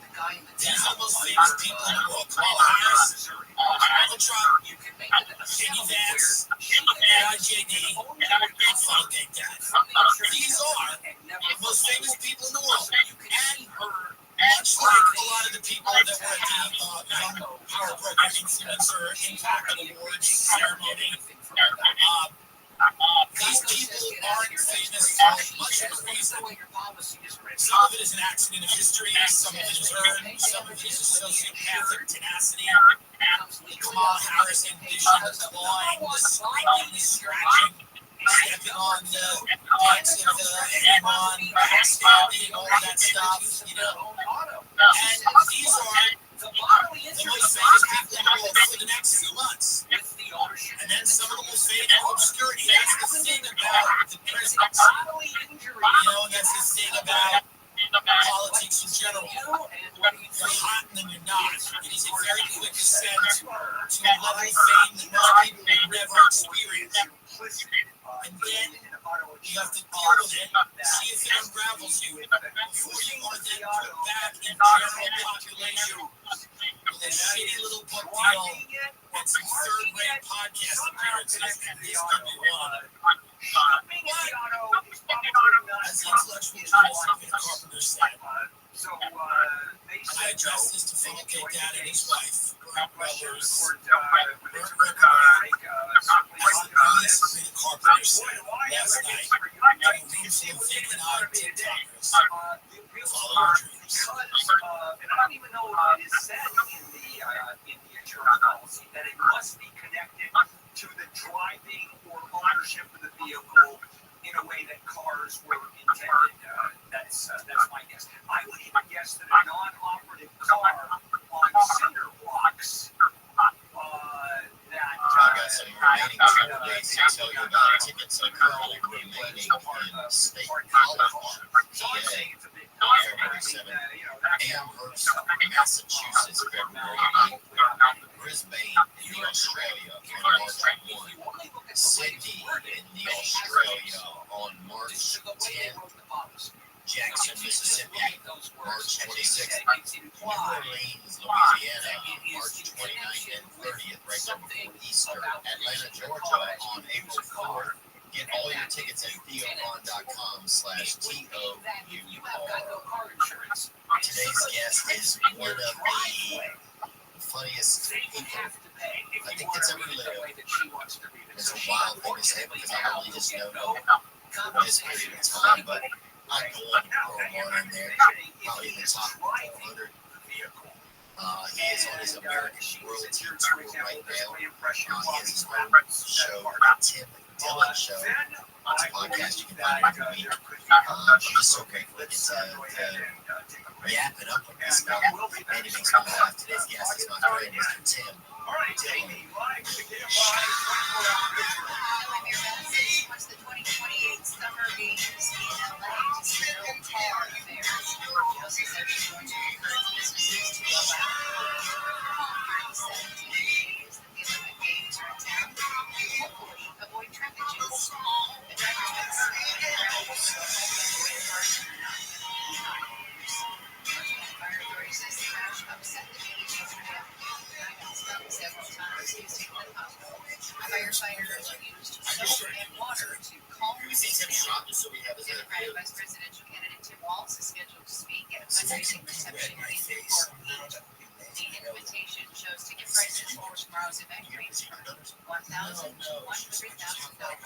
We'll check a crash on the 405 with the KFI in the sky now. You need a good night's sleep before you get avatar. A good night's sleep, how you take care the next day. A bad night's sleep is exactly the opposite. The Sleep Number Smart Pair offers quality sleep designed to care for your health. There's got to be some big area. Like, I just got scalped. Comfort, I think to make you technology should get to That's the level of your sleep number setting. My sleep number setting is 100. And the same bed that I have adjusted over the years. The fact that we have to show up limited editions as a smart beds. and that's why Sunday on the 18th. Only find these beds in Sleep Number stores or at sleepnumber.com. There are 30 locations in Southern California, Irvine, Glendale, Santa Monica, and themselves. Sleep Number. they should just get it's like Sunny with highs in the upper 70s and beaches, 80s to upper 90s inland. This report brought to you by the new SP Express lanes on the 10 freeway. From the Southern California Toyota Dealers Traffic Center, let's go places we've got a crash reports on the 405. You know, the 405 is just a problem child this morning. We've got problems both outside the 405 and Crenshaw. There's a right shoulder, but it is just jammed up solid for the 110 starting at about Del Amo Boulevard outside. Then, before you get there, there's even more trouble on the northbound side of the 405. Taking out Long Beach, we had an earlier crash right around 710. jammed up that drive all the way back. You get a burrito in your car, and you drive to someone's house. And that is going to be the last thing you do on this earth. The last thing you do is walk inside the burrito to a guy's house. And instead of just taking a burrito and saying, thank you, he goes, I'm going to kill you. And then kill you. It's a website. And the crazy thing is, all the people inside was looking at you as you're walking up the doors of God's house. And fans with my confidence. Yes, the thing that you can play. There goes my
incredible his life was. And also, I want to remind you the Dodgers are in Milwaukee to take on the Brewers tonight. 570 LA Sports. Live from the Galpin Motors broadcast booth and stream all games in HD on the iHeartRadio app. Keyword AM 570 LA Sports. All right, Wayne, let's go back and finish up handle on, well, excuse me, do they have a case? All right, put on your Lago hat. So they opened a new amphitheater in Charlotte, North Carolina, and before it actually opens, the people running the amphitheater hire a company to bring shows to the amphitheater. And the first deal that they try to work on is to bring a band called Big Head Todd and the Monsters, which I've heard the name, I have not heard their music. And apparently, immediately there's friction and there's an argument, and the guy who runs the amphitheater says that the guy from the promotion company doesn't know what he's doing and is an amateur, and if he's going to stay with that company, then the amphitheater will not do any more business with that company. And so, well, he says it in front of the other people who are involved. Okay. And sure enough, the company says, we can't have you because they won't do any business with us. We like you, you're fine, he's wrong, but he said he won't do any business with us if you're still involved because he thinks you don't know what you're doing and you're an amateur. So the guy sues and he said, you can't call me an amateur and say that I don't know what I'm doing, and that's actionable. And he says, that's just an opinion. That's just my opinion. And also, amateur cannot be defamatory because amateur just means you do something, whatever it is, you do it for pleasure and not for a profession. So how can the word amateur be defamatory? And the lower court says, yeah, that's right, get out of here with your complaint. But he goes up to, in this case, a district court in North Carolina, from a state court to a federal court, and he says, listen, saying I don't know what I'm doing and that I'm an amateur, there's facts. Those are factual statements that you're saying I am not capable of doing my job. And he says, no, it's opinion. And what do you say? And what do you think the judge said? I think it's actionable because you can have an opinion. Within that opinion, he is making a fact that, in fact, does interfere with his ability. I mean, the damage, the causality is right there. Welcome. How you living? Yo, Rabbi. Okay. Just working on my keyboard skills. For what? So I'm operating my PC fully with just my keyboard. Tight.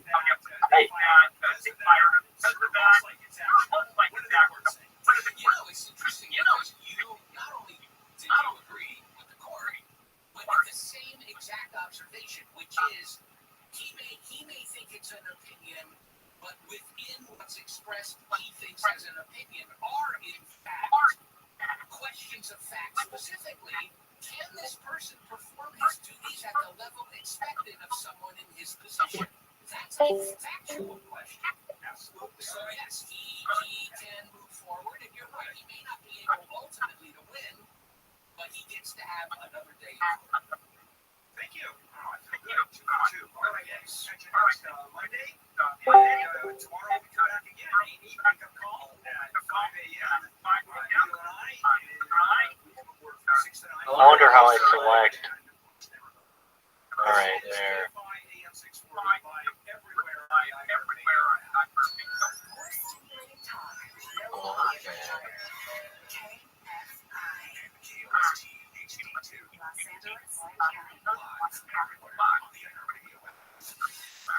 A mob on wheels. I'm Amy King, live from the KFI 24-hour newsroom. A mob of more than 20 teenagers on bicycles has beaten and robbed a driver in downtown LA. Man's leg was broken. He also had lacerations being kicked and punched while he was on the ground. The attack earlier this month was caught on video. That video shows the teenagers stomping on the man's car. The group also stole the man's backpack and wallet from his car and tried using the man's credit card a few days later. The man says he was attacked by the teenagers when he tried to get ahead of them after being stopped. Into it. Yeah, you're gonna. He was just a fucking. He had done something. And if anybody knows anything about that, when you Temperatures in Palm Springs are going to hit 107 again today. Go up to 108 tomorrow, 109 the following 2 days. Coachella hit 106 yesterday and is expected to peak at 108 tomorrow, Wednesday. LA County has turned over ownership of the road to the city of Santa Clarita. Nearly 2 years of negotiations, the Board of Supervisors has agreed to transfer Hart Park Museum to Santa Clarita. The site is named for silent film star William S. Hart, who donated his reaction property to the county after he died in 1946. LA County has taken care of 128 acres for 75 years. Under the terms, the city has to keep its hours updated, keep the same fees for non-city residents, and pay a welfare plan for the bison herd. Hart in downtown LA, Michael Bumps, KMI News. Defense Secretary Lloyd Austin has ordered a guided missile submarine to the Middle East. Pentagon says he's also speeding up deployment of the USS Abraham Lincoln as Israel prepares for a possible attack by Iran. BBC's Rhiannon Alley says Iran blames Israel for the assassination of a Hamas leader in Tehran. The website Axios reports Israeli intelligence believes Iran has decided to attack Israel within days. Israel's defense minister telling U.S. Defense Secretary Lloyd Austin Iran is preparing a large-scale attack. Israel says if Iran does attack, it can expect a blow unlike any other in return. One of the former Minneapolis and me and this guy would be in the corner, and I was like 400 pounds. I'd just be hitting the bag. That's when I first started working out. Yeah. And he would come in there and hit mitts. And the trainer he had him fucking like, was just lying to him.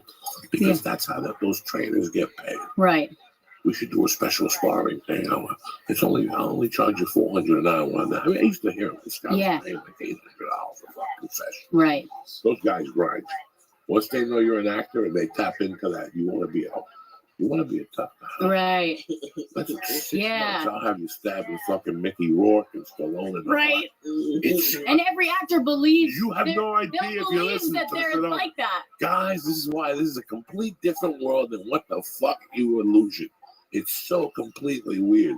I saw one guy in particular, CSI New York. I think he was one of those guys that checked blood on the show. Yeah. It wasn't the star of the show.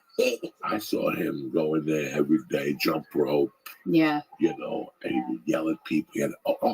He would have a personal assistant with him who would like rub him down with towels and water and shit. You know, these guys aren't making that. Not a much drop of blood on him. Yeah, not Just, a drop of blood. Doesn't even need a towel. I saw Justin personally. I saw 3 actors get beat up so bad they picked up their bag and never came. It's beautiful. Did any of them come in and say, "Oh, I'm researching a role"? I just imagine that. Of course. Yeah, right? They had to. No. These are guys that at one part in their TV career or movie, they had to be a tough guy, and they go, "Well, let me back it up now." So you know what I'm saying? Like it's kind of Yeah, they thought they were. You see them when you listen. I know who's working out.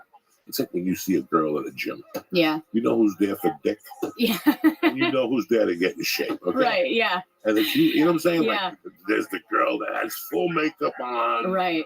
Earphones. Yeah. Tits are out. Yeah, she's wearing a stomach is push-up out. bra. Yeah, push-up On a bra. treadmill. The fucking yoga pants with the monkey on the fire. Like it's coming through the pants. And like they like to buy. Yeah. Look at that phone, and you want to go up to them and go, listen. Either suck a dick or get the fuck off the bike. You're wasting. So there's a fat fuck somewhere dying of a heart attack. Yeah. Yeah.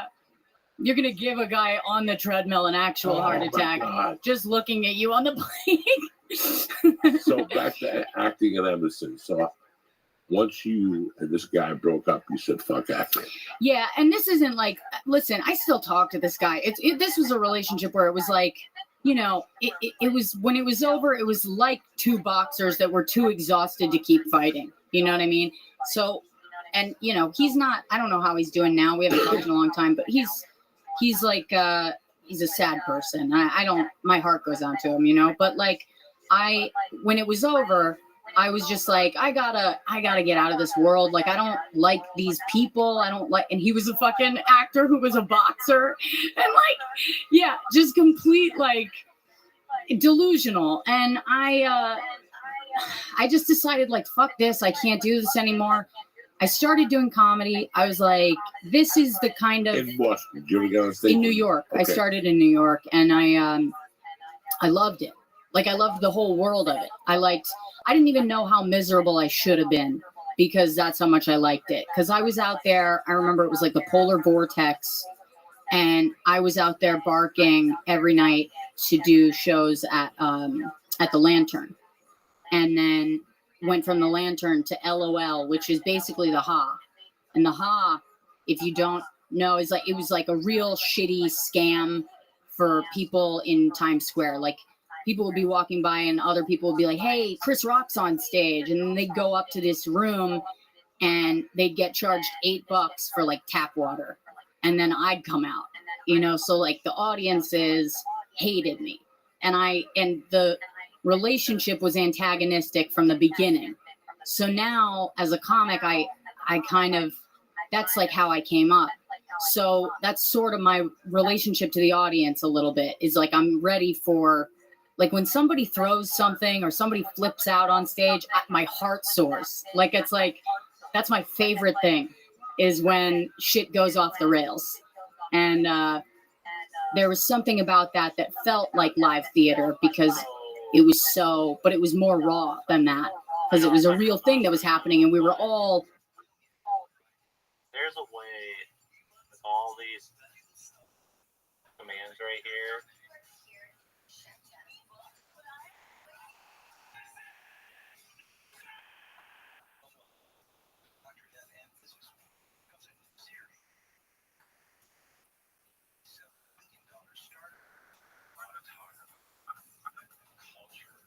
What do you say?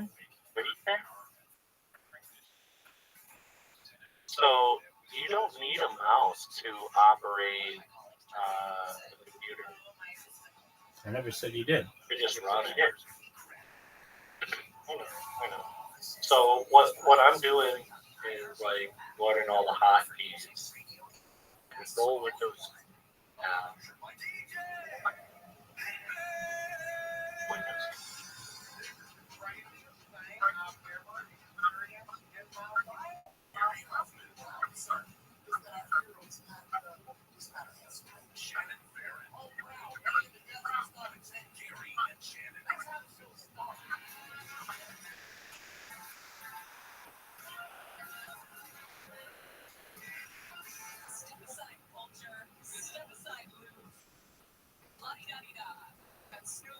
Dre, we've got motorcycles and Tom Cruise. We're done with the culture. That was fun. I watched it mostly. Okay, now I got it. Totally forgot that song. Windows tab lets me maximize, switch between programs. That's important. It's actually pretty cool. It's a cool skill to have, it especially for what I studied for college. It's almost a requirement to be able to operate a computer completely without a keyboard. I mean, without a mouse, right? Just have a keyboard, no mouse. Yeah, you have to use tab around. Yeah. Tower has to be in every single shot, and it was. Yeah. What are we gonna do? I mean, we had Hollywood signs, some beaches and some piers and stuff like that. You got the Hollywood Walk of Fame. You've got Santa Monica Pier. I mean, just make sure you zoom out so you don't see all the stabbings that go on there every day. Soft focus would be good. Shoot it like you shoot Diane Sawyer through the Rockies, right? I didn't catch the closing ceremony. I just caught the highlights of Snoop and Dre and Tom Cruise and all of that. I also caught the news that they're going to give everybody a bronze medal now that has ever performed in any sort of gymnastics competition. Just because they got them all. Just because they were real close. You get a bronze. I'm not a big fan of that. It seems like this kind of stuff doesn't need to be difficult to figure out. I just want to point out something that happened before the show. Producer Matt told me that I am not to have a Diet Coke.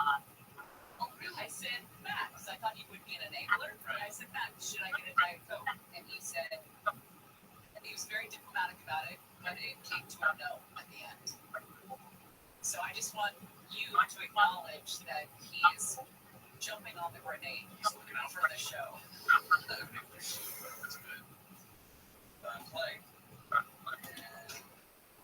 Every freaking Monday we come in here and somebody's broken the computer.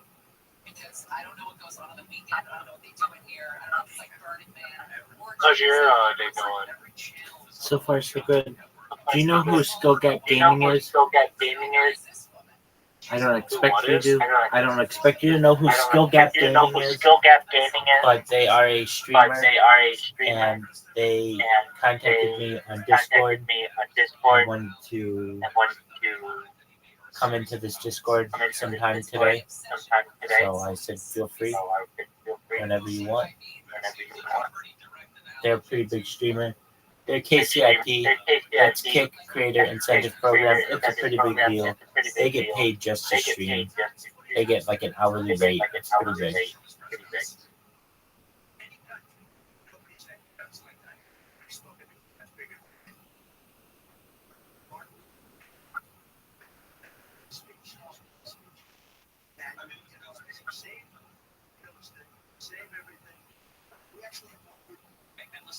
That's a bad argument to make. I don't care.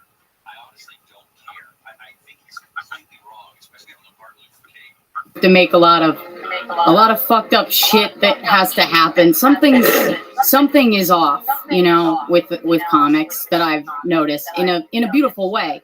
Like I trust a comic. If I meet somebody across, you know, if I'm overseas and I meet somebody and they're a comic, there's something automatically that there's an ease. I can communicate shit to them that I wouldn't say to anybody else. It's like meeting another drug addict or like another alcoholic or something. You know, there's something there. Like we've been through it together, even if I've never met them before. I feel the same way sometimes.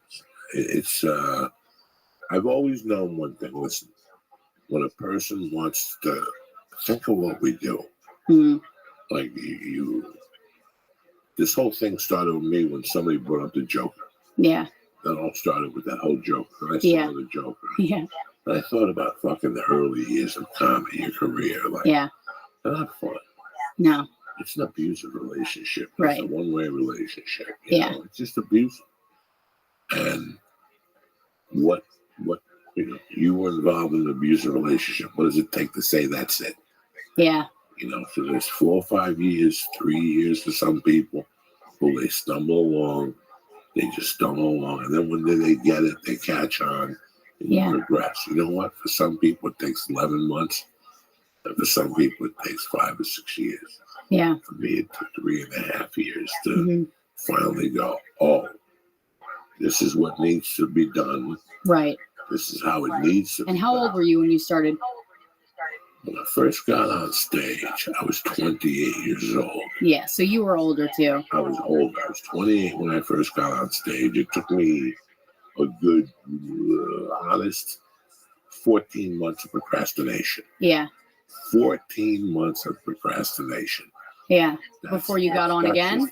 No. Like to go, I'm going to become a stand-up comic. Oh, yeah. I'd set up an open mic. Yeah. And I'd cancel that night at 6 o'clock. Yeah. Yeah. No ideas. I got the flu. I mean, this just went on. Yeah. It was just this fucking, you know. Yeah. I cried the first time before I went and did my first mic. I cried outside and was like, called up a friend who was a stand-up and I was like, I can't do it. He was like, all right, don't do it. And I was like, but then I'll never do it. I almost wanted him to talk me into it. And then I realized he wasn't going to. And I was like, oh, I just want to do this. I'll just shut up and go inside. But like, yeah, it's hard. That first. The realizations. Yeah. And then it's, you know, and for me now, like with this one-man show, what the final message is that I'm trying to bring is that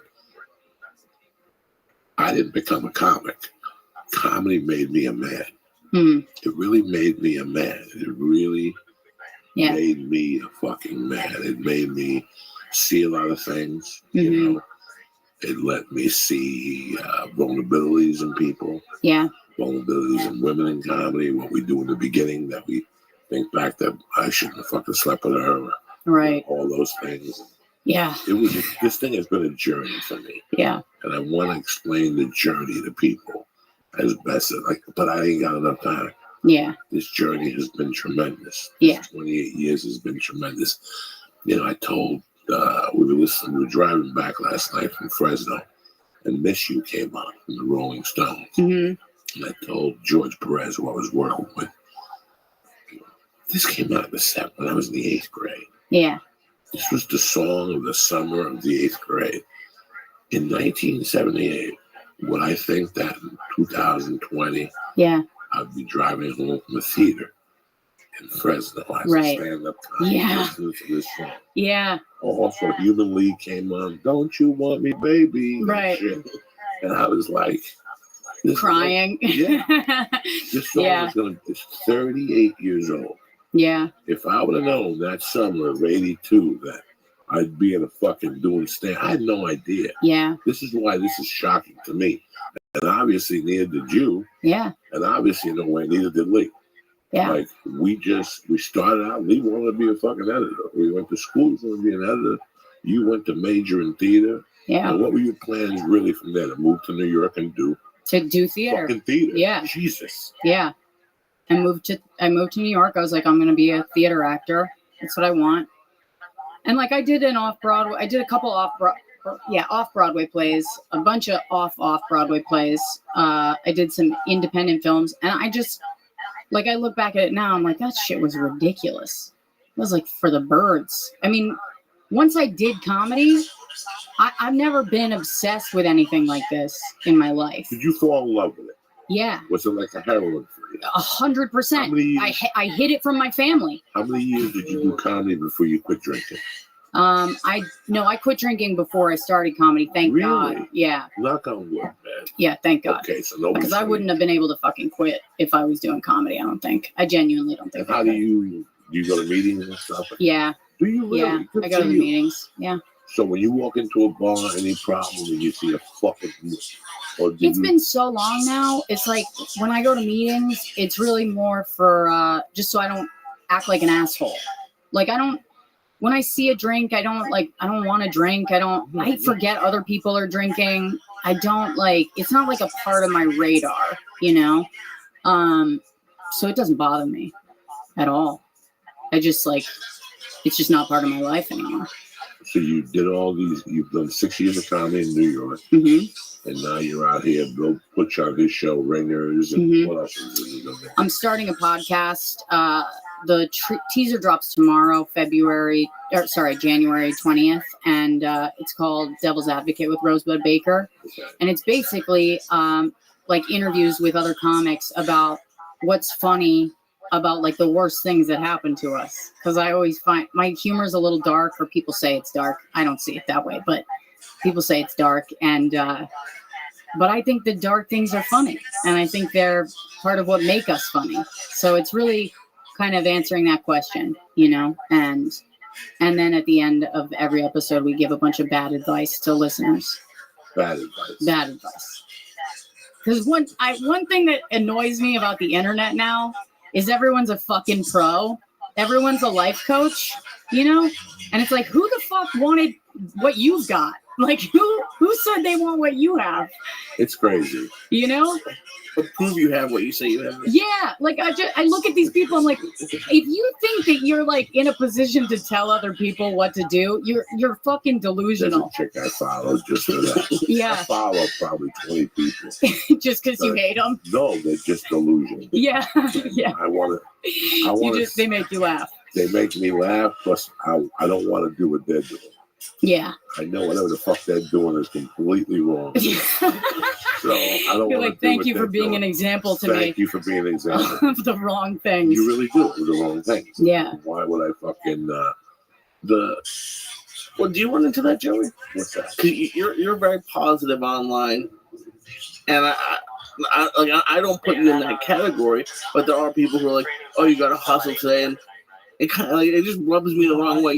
For whatever. I think we're rescheduling it because I can still train you, but I want to reschedule it because Elon Musk is interviewing Donald Trump at that time on X, and I want to hear it. Oh, you're fucking kidding me. No, we can still do it. It's just No. I'm not mad about the rescheduling. Sorry, that you got to be fucking kidding me. Was in relation to Elon Musk interviewing Donald Trump. Yeah, I want to hear what I got listened to that shit too. Exactly, Yeah. exactly. That's gonna blow up the internet. So I want to hear it. I want to hear it. Dude, X is going to shut down. That's exactly. It's going to have so many people watching it. Exactly. I don't care what your politics are. I'm not a fan. I'm not a huge giant fan of either. But I am excited for what that's going to do to the internet. The memes that are going to be made and all the other shit. Like, I honestly hope the best thing, in my opinion, that could happen. Yeah, whatever. They could talk about whatever. World peace would be great. But it overwhelmed X because X is a shitty platform when it comes to its capabilities. And half the time, hey, welcome. Yo, Jacob, do you know Orion? What's up, Jacob? All right. Well, this is Jacob, Orion, Jacob. Jacob met me through. He sometimes has some. He lives kind of in a rural area, and but yeah, he does. Yeah, he met me on YouTube, and then Orion met me on Discord, I believe. Right? Is that right, Orion? Yeah. So it was. I was on Monkey one night, right? And came across a kick streamer that had like a Discord panel going. And I was eating big old fucking fresh nuts, all the cannabis untrimmed nuts, even all bugs. And yeah, so I was doing that, and they thought I was pretty cool, so they invited me to the Discord server. I got on the panel and all that shit. And then people are talking about this Rabbi guy and how his mom Sam and right, they're just fucking living, right? And I'm all like, all right, let's check this guy out. You know, so somebody gets him to join that disc, and it all just happened to be by chance that I was there. And finally, he joined the Discord. They were saying all this mean shit to him, and then this guy replies when they were like, "Why do you do what you do?" He's like, "I just want world peace." That's it. You got it. You got it. I was just like, dude, they shut the fuck up. They were like, "Well, I can't really argue with that." Exactly. Exactly. Nobody really had an argument. Rabbi is the coolest and fucking primitive person in the world. Probably smartest. Well, thank you. I appreciate your high praise. I don't know about any of that. I do my best. I can tell you that. But yeah. So, just for a moment, we have somebody in the Harry Potter Obama Summit community. Hey, can you hear me? Sproto. If you can, shout out and let us know. We'll get you into the Discord. So yeah, that's how they met. And was that in Exodus's Discord, Orion? Yeah. Exactly. And they booted me from that Discord. So get this, Jacob. The like maybe 1 hour or so that I was ever allowed in this person's Discord, I was allowed a little longer in there because I just started streaming my life in it. They did not like that, and they eventually booted me. Though I have to say, it was not Exodus. Exodus was so nice. He was like, dude, I gave you a spot to stream in my Discord. I wanted you to be able to do that. You just gotta understand that like a lot of people hate your bots, and by me allowing you to stream in the Discord, it shows that I'm encouraging it a little bit. And because of that, like I just want you to know, wow, I can't have you streaming in here. I really appreciate. He was so nice, so positive. He's like, what you're doing is cool, but not cool enough. No. He did say it was cool enough for his server. He even made a. He didn't just say you can stream in whatever VC. He made a VC for me and allowed me to stream there. How cool is that? but he was getting rebellion from the other people in the VC, and I understand. There were some people in there who very much did not like me. And the reason why they don't like me, and I understand this, many of them are not just creators, but they're creators and they're major moderators of major creators. So that means that they've had to ban my accounts sometimes hundreds of times. And that's a lot of work. It's a really annoying, and I understand. I completely understand. But to those people, I want them to know that they will be rewarded. So I understand that Politico was There you go. the information from whoever this random person was that was emailing them that the New York Times may also. So yeah. I can invite you back to the server. That's what I want. You want me to send you an invite right now? I think they banned me so that I can't get back in. It's not just that I don't have an invite. Invites are one thing. Banning my account is another thing. What I need you to do, or if you want to, this is what you want to do. The night that they banned me, I even have the message. Exodus. I just said to him, hey, I completely understand. Just if anything, would you ever consider giving me a second chance in the future? And he's like, oh, absolutely. Just let this die down for a little while. So what you can do is say, hey, Rabbi told me that someday you guys might allow for him to have a second chance. It's been a few weeks now. I've had the opportunity to see who this person is, and they seem like a pretty normal person to me. And they... Okay, I'll do it right now. Just don't tell them I'm invited. Here's the thing. I think they banned me. I'll try.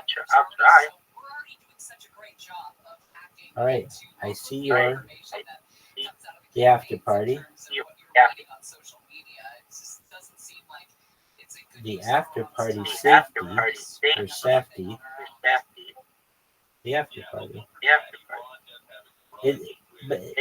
Is the after party the one? Uh-huh. Oh, it is? Oh, interesting. Oh, wait. Let me see what's going on here. Hold on a second. So maybe they just kicked me? I don't know. But, yeah, this I think is it. Very cool. Well, thank you so much, Ryan.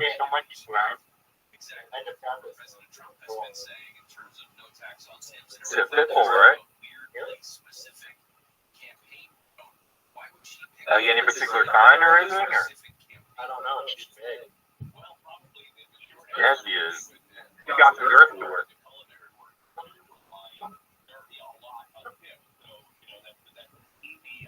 I love animals. It's easy to get along with the humans because they got such little needs. Like, pet them and feed them, and that's pretty much it. Oh, Ryan, what do you think of this? I know you're going to say don't do it, but I'm just going to put it out there. What if I just start streaming in one of the lounges in that after party? If you do what? If I just start streaming in one of them.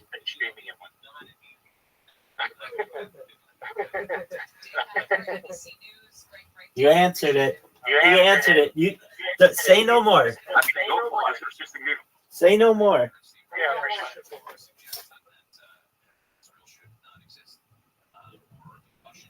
Oh shit! I gotta leave this because they'll put it together. I do it I don't think so. I think it'll be fine. Yeah, no, not right now. Wait to see if anybody notices you joined the server, right? And they're doing it at like 3 p.m. Like, give it 4 hours. I'll be right back. I'm gonna grab a beer.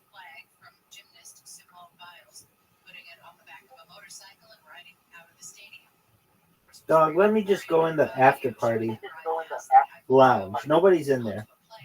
Nobody's in there.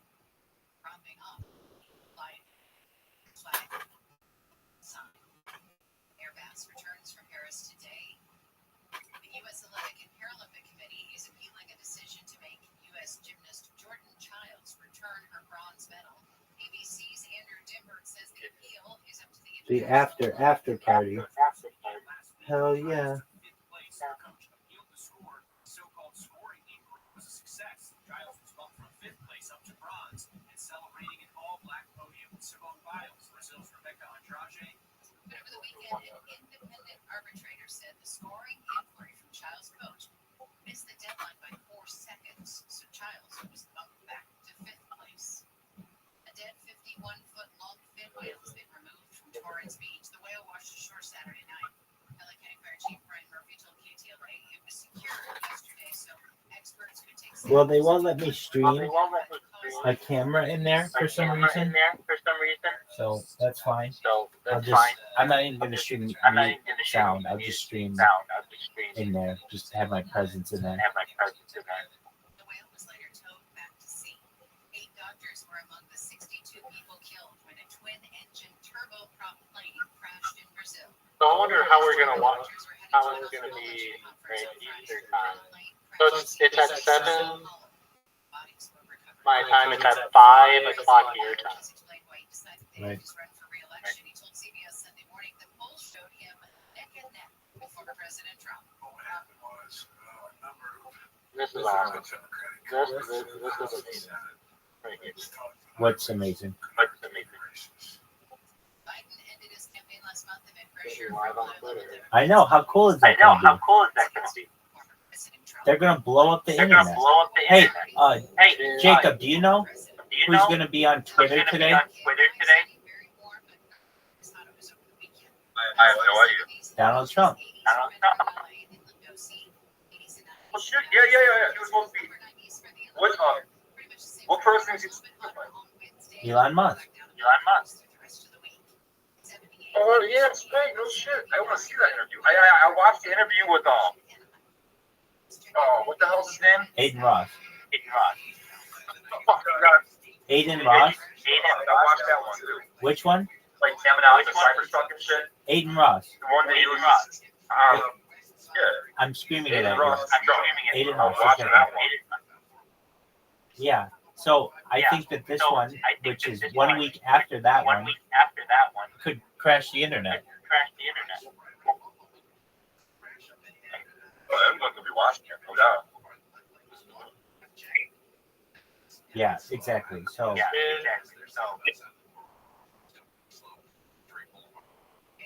Are you gonna be streaming it too? yeah. Tell me how this dog right here is vicious. She's like, rub my nuts.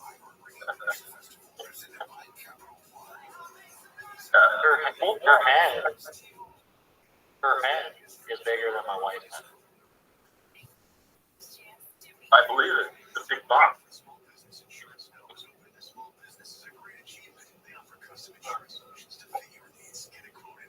Yeah, there's no such thing, in my opinion, as bad dogs, just bad owners. Like people who train them to be mean and groom them to be that way. It's essentially how they become that way. Dude, she is an absolute fucking butterfly. She doesn't even bark inside. Like, she was sleeping, right? Having a little dream, she was barking and sleeping, and that's it. I haven't had her, this is day 2 now. Haven't heard of bark once. Congrats. You just getting used to her territory. You gotta get used to everybody. I'm sure most of these comes a little more comfortable and more fun. I had the eagle once that it didn't. I adopted it and right. It didn't make a sound pretty much. And then I started fishing. It didn't shut up after. That's interesting. Oh, you got a cat too? Yeah, I got 3 cats. Oh wow, that's really cool.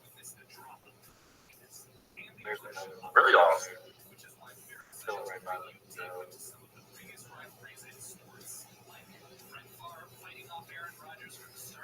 and then you got 2 chihuahuas. I don't think the both are. Yeah, busy house. It's just my wife and I and our animals, and it's going to be pretty active. It's going to be a lot more active now.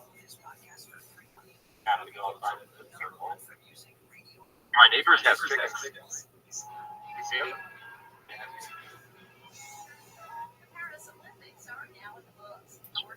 Jacob, did you watch the Olympics? Versus Amish. Not. I mean, I just like catch news and glimpse of it, and that's about it. Wait, you know, Australian breakdancer? I've heard a lot of news on that. Yeah, I heard that they're not going to have breakdancing in LA in 2028. That's where the Olympics are? Probably a good move. Yeah.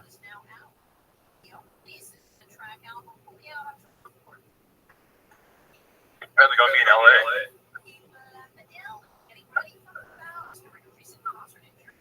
Do you know what kind of building they're going to use? Are they building a new pavilion or something? They're going to have it throughout Southern California. So, to my knowledge, there's not going to be like a single Olympic stadium built purposefully for this. They may use what was already built for it, the Coliseum, and then that was built. That's been used multiple times, including most recently in 1984. But when it comes to the stadiums, it should be at Crypto, and it should be at SoFi Stadium, probably as well, to my knowledge. They're going to have some things in the neighboring cities. Some of the beach opportunities may be taken by like either Santa Monica or Huntington Beach, perhaps Manhattan Beach, Hermosa Beach, and I think some of the events as well may take place as far south as San Diego. But yeah, I have not known of any plan to build one stadium for this like they did with the Nest in 2008 or any of the other stadiums.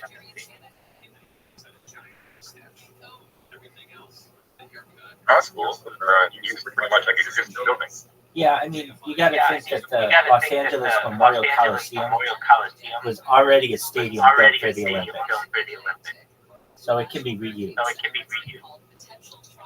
And it seats over 100,000 people. Exactly. So it's like there's already a building. What is Coliseum called? The Los Angeles Memorial Coliseum. It's where the University of Southern California plays football. It's also where the 1984 Olympics were. And previous ones as well. Yeah, there's a bunch of different things around there. So I watched the guys basketball, women's. Dude, where the fuck were you? Dude, I was watching it. Why didn't you watch it in here? With my mother-in-law and my wife. Okay, so you should have watched it with your mother-in-law, your wife, and your rabbi.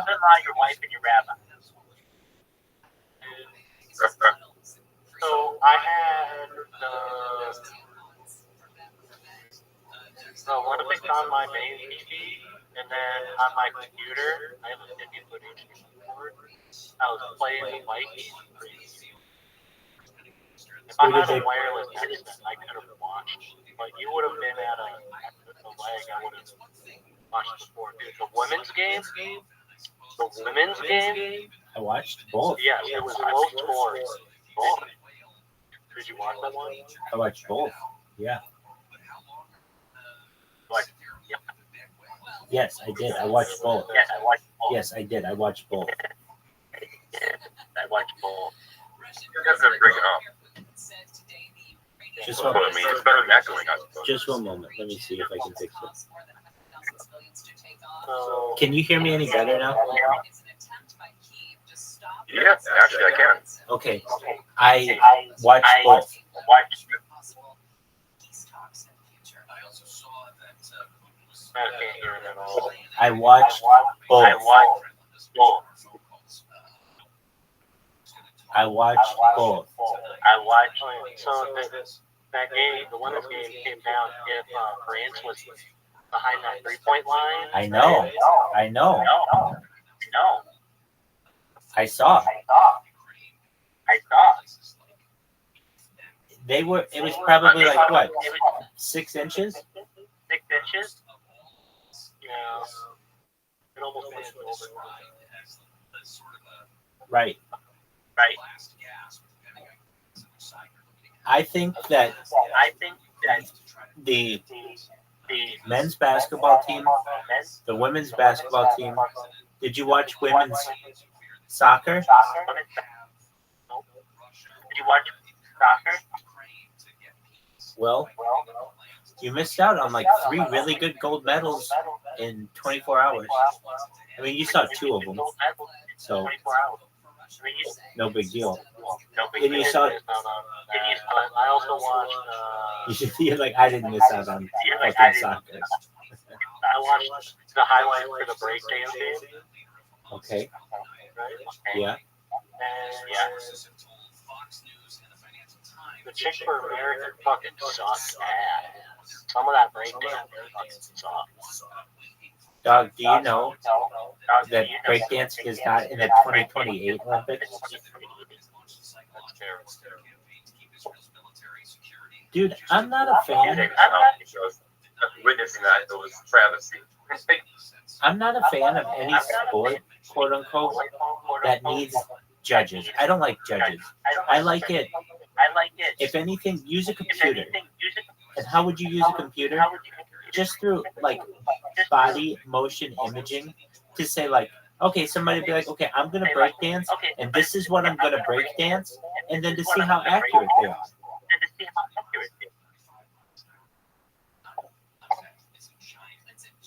Does that make sense? Yes, it does. Excellent. I'm trying to use one of your views. Hold on. It's this one that I think should be muted. All right, can you hear me better now?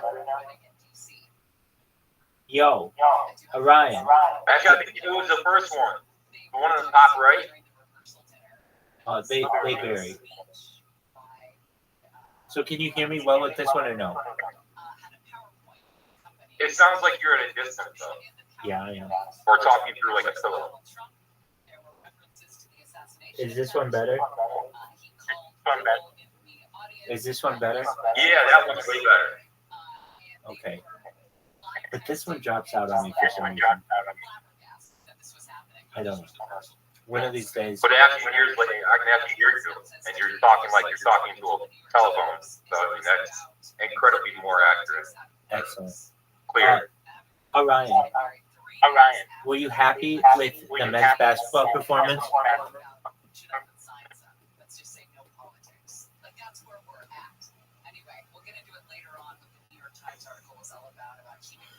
Orion, were you happy with the men's basketball performance? Oh, I'm sorry, I didn't hear him say that. Apologies. Thank you, Jacob. Like a minute ago, I think. Please be right back. Excellent. Okay, so you thought that the Americans did not have a respectable breakdancing team? Yeah, I did not like the breakdancing team at all. Okay. None of them. Especially the Australian team. Who won gold? Australia? I have no idea. I didn't watch the whole event. I just heard highlights. All right, we have to figure this out. Just one moment. I know we got 40 of each medal across the board, so we're leading everyone. Well, the Olympics are done. So we tied China for gold at 40. I mean, cumulatively. We won the whole thing, but when it comes to golds, we tied. Who do you think won the gold medal for breakdancing? Maybe Jamaica. I have no idea.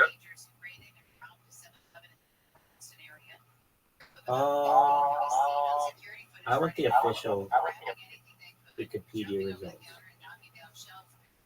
It says right here, I think Canada. It looks like Canada won for men and Japan for women. Is that correct?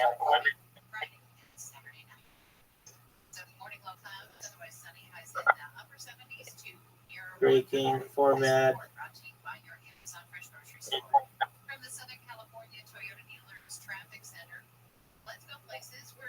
Jesus. I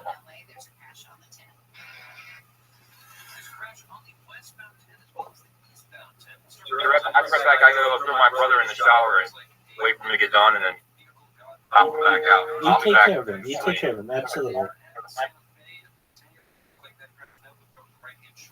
be right back. Sure.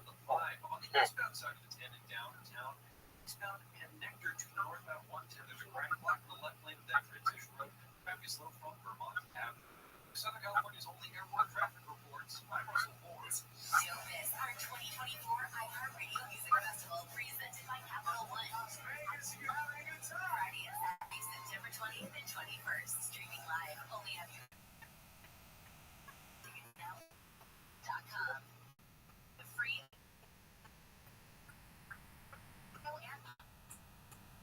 number a new podcast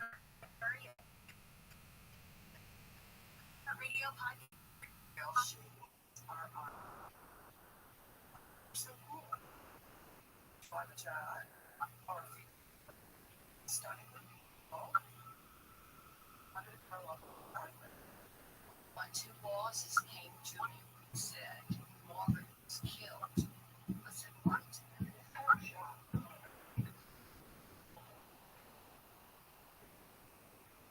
They promote this image of small town America, but it's not.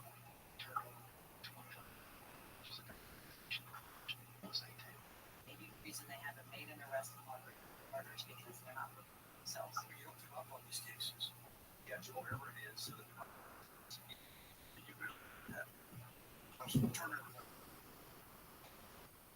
is Gone South, a documentary podcast series by C13 Originals, a Cadence 13 studio, written and narrated by me, Jeff Lipinski. Season 1, Who Killed Margaret Coon? If my mother played a role in this, Me with you in my ear. Yeah. It's you with it's like someone like an actor. Years ago, there was a guy that I worked with that was losing his mind because he was going bald. Right. I had grown up with a guy that really went through. Today, I think about that guy and I think of how much he suffered at the age of 19. Mm-hmm. He went through hell. Spray painting his head. Yeah. He went through the whole thing. I think Yeah. he finally did the shave the hair from my back and crazy glue it on your head thing. Yeah. Whatever the fuck. he Yeah. did. He looked terrible. Yeah. But in 87, 89, when I got released from prison, I got a job selling Mitsubishis with the whitest, most uptight dude you ever met in your life. Mhm. And you could tell this guy had never fucked a woman from behind, like Right. doggy style. I do not know. That's not right.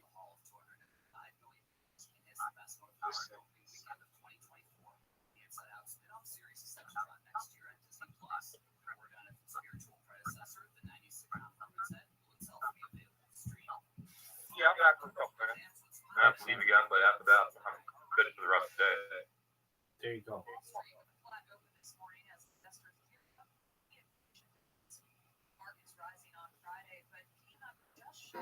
Was psychologically him torturing him about his head. Yeah. So I would put hats on his desk. I would fucking. I would go on the yellow pages and I would call like a men's wig replacement. Yeah. And I'd go, hold on one second. My phone. That's the best though. Can you call me back at this number? Can you hear me? Yeah, what was that?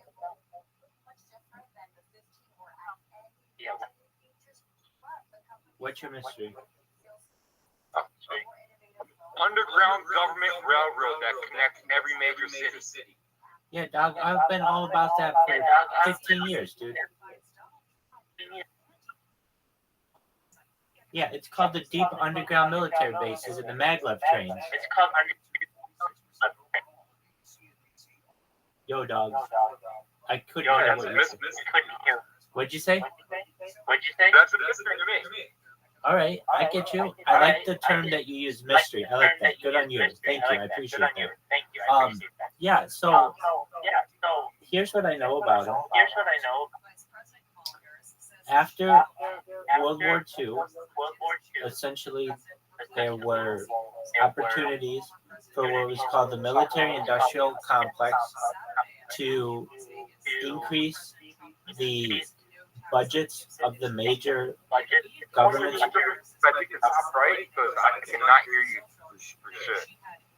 All right, whatever this one is. It sounds like you're talking to yourself. Whatever this one is, make it okay.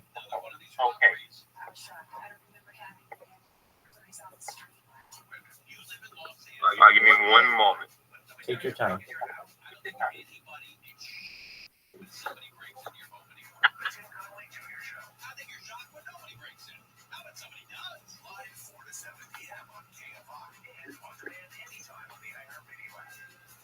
Can you hear me? Yes, sir.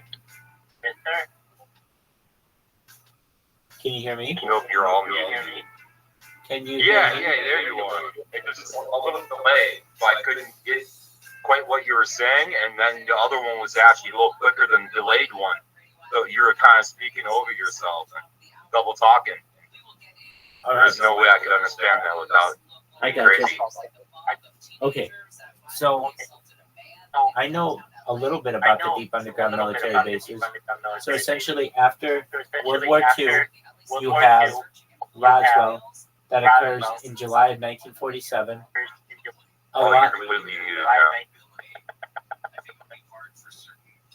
Can you hear me?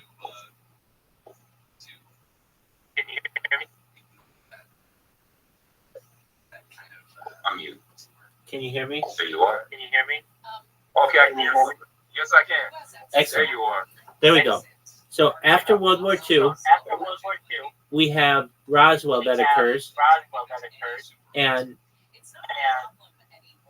after Roswell, the United States reverse engineers a huge amount of alien technology. And some of the technology that they reverse engineer helped allow them to create deep underground military bases connected by what are known as maglev trains. These are magnetic levitation trains that allow for essentially near sound barrier like speeds. So oh yeah, no air resistance. Exactly. And they're in like a pressurized tube essentially. Exactly. And you can travel around the world at very fast paces. And I know that like this is everything I know about it. That there are several places to enter it from some major military bases and also cities. I know in Las Vegas, but I think this is what I had always heard. That there was a hotel known as Imperial Palace that you could take a secret route in the hotel to get you to an underground train so that you could travel to Area 51. So that you could get to Area 51. And while they're all interconnected. Exactly. And the way that they would do it is it just looked like you were a guest of the hotel. And so you could just go there and it was like no big deal. But now I think they changed it from Imperial Palace. I think it's a Bellagio now. There's a secret way, or perhaps there's another. They've just increased the amount of entrances that they have. But yeah, that's in Las Vegas. What'd you say? I don't doubt that at all. But more like the aspect that they could be in New York in one moment and then like be seen in LA like 30 minutes later. Well, hold on. So there are two types of technologies that we're discussing now. Perhaps. One is the maglev train system, and the other is known as jump rooms. The idea of teleportation. And teleportation is essentially instantaneous, while obviously maglev trains take perhaps hours to get from one location to another.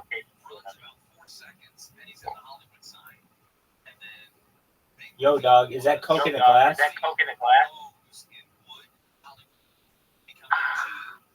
Is that Coke? Mexican Coke. That's the only original one I like. There you go. That's you're living the dream, dog. And it's the whole corn syrup and cane sugar. Disgusting. Right. Whatever. The whole cane sugar and corn cane sugar.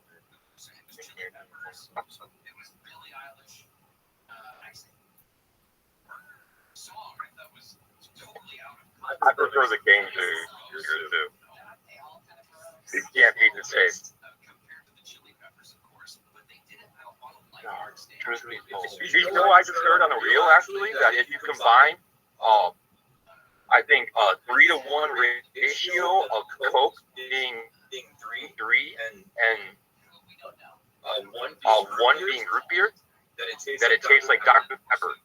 I could see that. So, I mean, this is all preparing for 4 years from now when we get the Olympics. And however, we're going to, obviously, the opening ceremonies will be at the Coliseum. And then all the arenas. Yeah, I like the idea of being able to go to New York and then it's like being in LA like 30 minutes later. Because those trains they've got no air resistance and they've got nothing but speed potential. And nothing in its way. That's correct.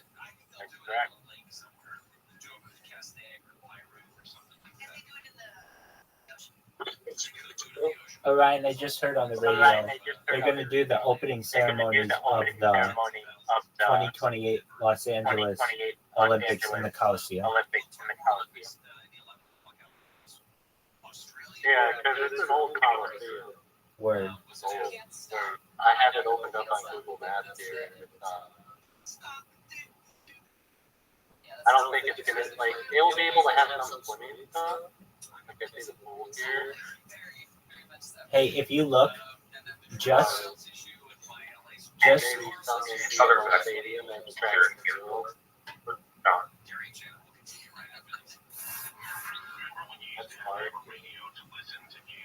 do you think LeBron James is done playing in the Olympics? Yeah, it's his last Olympics. Are you sure? Mm-hmm. You guarantee it? He might be a coach. Player coach? Yeah. Okay, I can take it. His last time he played. Well, what if he was a player coach? Yeah, that's what I'm saying. No, you can be a player coach where you play basketball, but you're also a coach on the team. It's happened in the past. Bill Russell? Yeah, no, you don't play. Generally, you wouldn't play everything. But it's like for older players. It's not done a lot, but Bill Russell comes to mind as a basketball player who was also a coach at the same time. It's known as a player coach.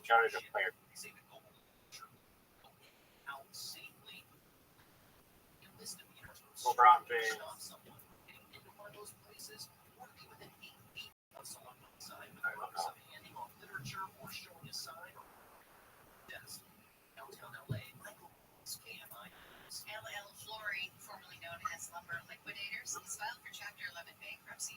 The flooring retailer plans to close 94 of its more than 300 stores in the U.S.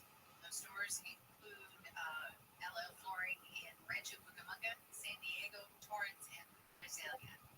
Ukraine's President Zelensky has acknowledged the country's surprise incursion into Russia's Kursk border region by saying the military is pushing the war into the aggressor's territory. Russia's President Putin says Kyiv's move is designed to upset Moscow's offensive in the region. Me, you, and him have to fight for the bathroom at 8 in the morning after he took a shit in there and I took a shit in there. And now you got to get ready for work. I didn't want that rush. Right. My mother didn't have a day job. My mother owned the bar. Yeah. So she opened it in the daytime, but then she went back home and did what she did till 8 o'clock. Right. And then she took it over at night. I liked that. I saw that as a child, how it worked for her. Mm-hmm. I enjoyed. She would go to Met games. Right. You being a Nick. Let's see what's possible. Hundreds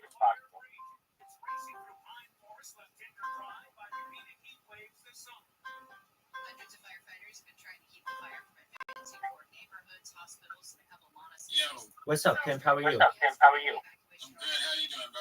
Every day's a holiday. Every meal's a feast. Oh yeah, sounds great. So I was just hitting you up because I've been streaming on Kick and I did a little bit of YouTube. And trying to get monetized on YouTube, but it seems pretty hard with the watch hours. Yeah, it is.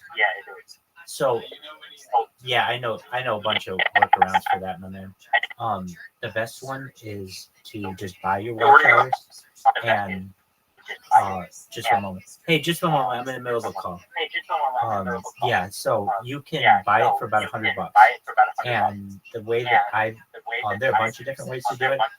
The way that I recommend is there are a couple ways actually. You can find a website that does it. Just make sure that it has just vetted reviews. You can also go to Fiverr and do it. And yeah, I had the same issue that you did when it came to monetization years ago. And so you can literally, they have like packages for like $125. They'll give you all of the viewers that you need, all of the view hours that you need, all of the subscribers that you need.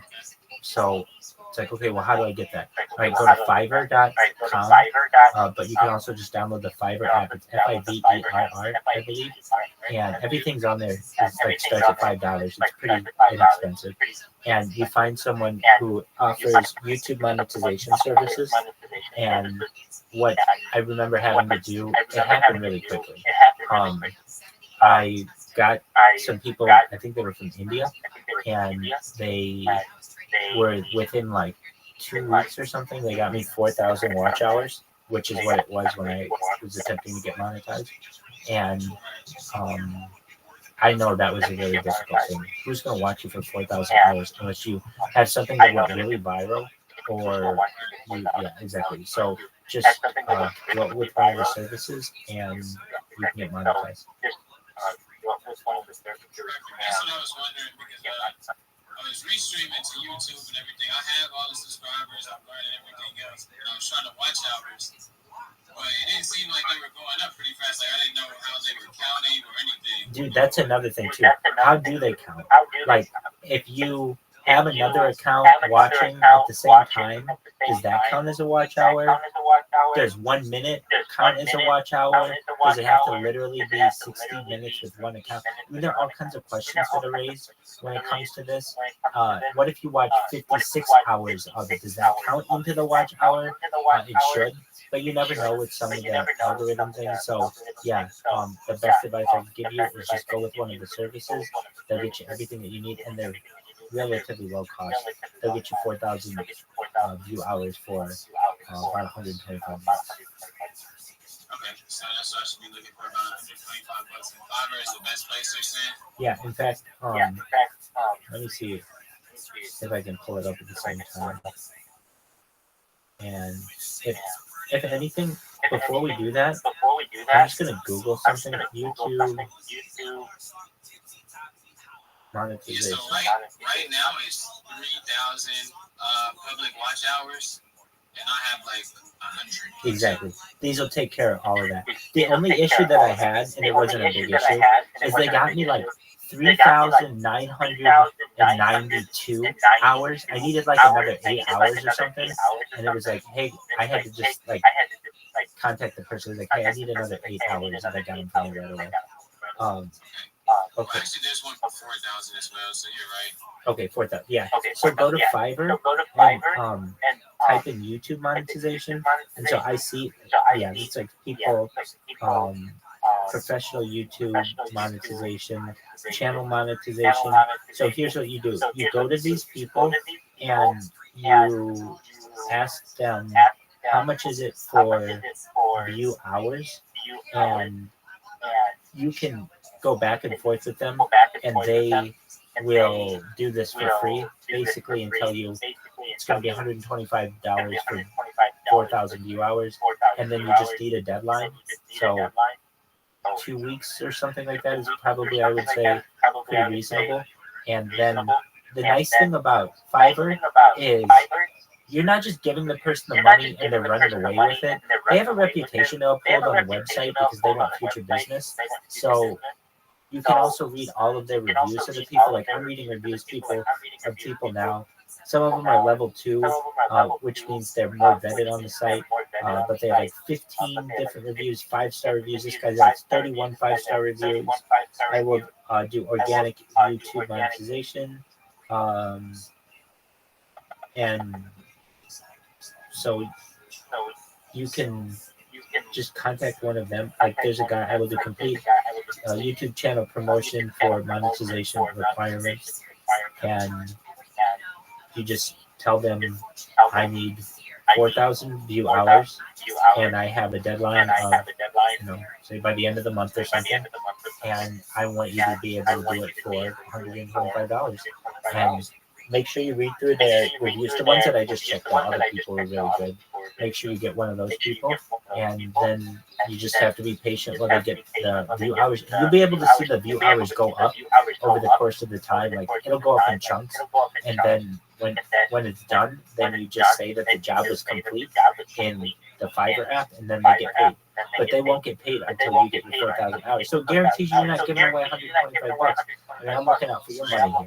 Exactly. So I could tell you, hey, go to a website, but do we really trust it? I don't know, because nobody that I know has done a real review on it. At least this one, they're anonymous reviews, but there are from previous people who have done business with the person. And also, there's the advantage that the person doesn't want to lose their account. So what you're asking for them is not anything that is out of the ordinary. So yeah, any one of those people, they'll be able to get you what you need, and they'll be able to do it quickly. And then from there, best wishes to you on getting a monetization, which I'm sure you will. I was unable to get it because my content isn't really advertiser friendly, so to speak, because a lot of it's like sleep streams or trolling people or showing copyrighted content. Like, I took every minute of the Olympics. Like, you can't monetize that. YouTube gets in trouble if you do that. But nevertheless, I think it's important because I want to essentially create as much content as possible. That's why I do it from 8 different YouTube streams at once, and I'm live on 33 different platforms. So I heard you say as well that you multi-stream, right? Excellent. Okay, are you aware of what Rumble is? Rumble Studio specifically? Yeah, I've heard of it, but I haven't looked too much. Exactly, no one has, because this is new. So they have a way to multi-stream. Remember I said I'm live on 33 different platforms, right? Like, that's more than anybody. How, Rabbi, are you able to be on so many different platforms? Rumble Studio allows unlimited multi-streaming to unlimited platforms for free. And so it's like, oh, whoa, how do you do this? You mean you can go to Kick? You can be on Kick, YouTube, Twitch, Twitter, Instagram, TikTok, all at once? Yep. And can you get all of the chats in one chat? You can, but by default it'll give you YouTube, Rumble, Twitch, Twitter, and Facebook. So I mean, like it'll give you a bunch of them. But what I think you should do if you multi-stream is go to Kick, create. I'm sorry, my apologies. You go to Rumble, create an account in the upper right corner. You'll see Rumble Studio. It's something they just released. And what's really great about Rumble Studio, you can also make money and be monetized on Rumble as well. And it has a really clear outline of how you make money on there. Everything from like if you have 2 watchers, you can start making money with 2 viewers on Rumble. So I recommend you take a look at it. But I really recommend that you use it for multi-streaming software. If you don't use OBS for multi-streaming software, or because you can do this with OBS as well, but it does. Sometimes there are limitations. I have like, if you can see, like 8 different, I have like all kinds of different devices, and because of that, they all can't run OBS. Some of them have to run just within a browser, and so because of that, I am able to run them in Rumble Studio and without any issue, and live on 33 different platforms, which gives you such a bigger platform to get out your message. You'll have random followers on D Live. Like, what the fuck is D Live? Oh, you mean that's something that people watch? Yeah. Or Loco TV. Loco TV, what is that? It's huge in India. Or Africa TV, which is huge in South Korea. Or Billy Billy, which is huge in China. Like, there's no reason that people in China can't think that the shit that you're doing is cool and find out about you that way, but they don't have YouTube in China, or at least it's not the same access that we have in America. But if you can get to them using one of their platforms, then they're going to find out about it. It's fascinating to me. I have hundreds of followers on platforms that are really like vague. Like one in particular is called Loco TV, which like in Spanish sounds like crazy TV, but it's actually an Indian website. And I've got hundreds of followers on it. People who comment about me all the time. I have no idea that they're doing it because I'm live on so many different platforms that it's virtually impossible to keep up with all the chats. But I really think I think you should inquire as to how to use this software if it would be good for you, and be on as many platforms as possible. Anything I could tell you of any advice, aside from just go to one of the services for the 4,000 YouTube hours, is be on as many platforms as possible. Multi-stream as much as possible. Why? Because you could have spent the last 5 years of your life only on Kick or only on Twitch, and that's great that those people could have seen you, but for the same amount of effort, you could have just literally pressed like 2 more buttons on your computer and had it on 33 different platforms. So why not have just a whole bunch of people find out? It only makes sense to me. So I hear that. That's great advice. With my current situation, I am on the KCIP. Yeah. Exactly. So you can't do that. I'm only able to go to YouTube, like vertical, and TikTok at the same time. So I may plan to do certain lives that aren't KCIP and then do the W3 platform because that's just something that is very helpful as far as the growth of being able to do all those platforms. I just have to work out a schedule and try something like that. I'm interested in that. You're 100% right. So what you could do, but perhaps, is at least integrate into YouTube and TikTok in the vertical fashion. And I hope you're aware there is a way to make your camera vertical using OBS, so that you can, when you multi-stream on Kick horizontally, automatically it inverts your camera so that it's vertical, and then also once you have the ability, you can do the same. I believe you need like 3,000 TikTok viewers as a normal creator, or 1,000 as a gamer. So yeah, I have the vertical input and output sources in OBS, and I use them both for TikTok and YouTube.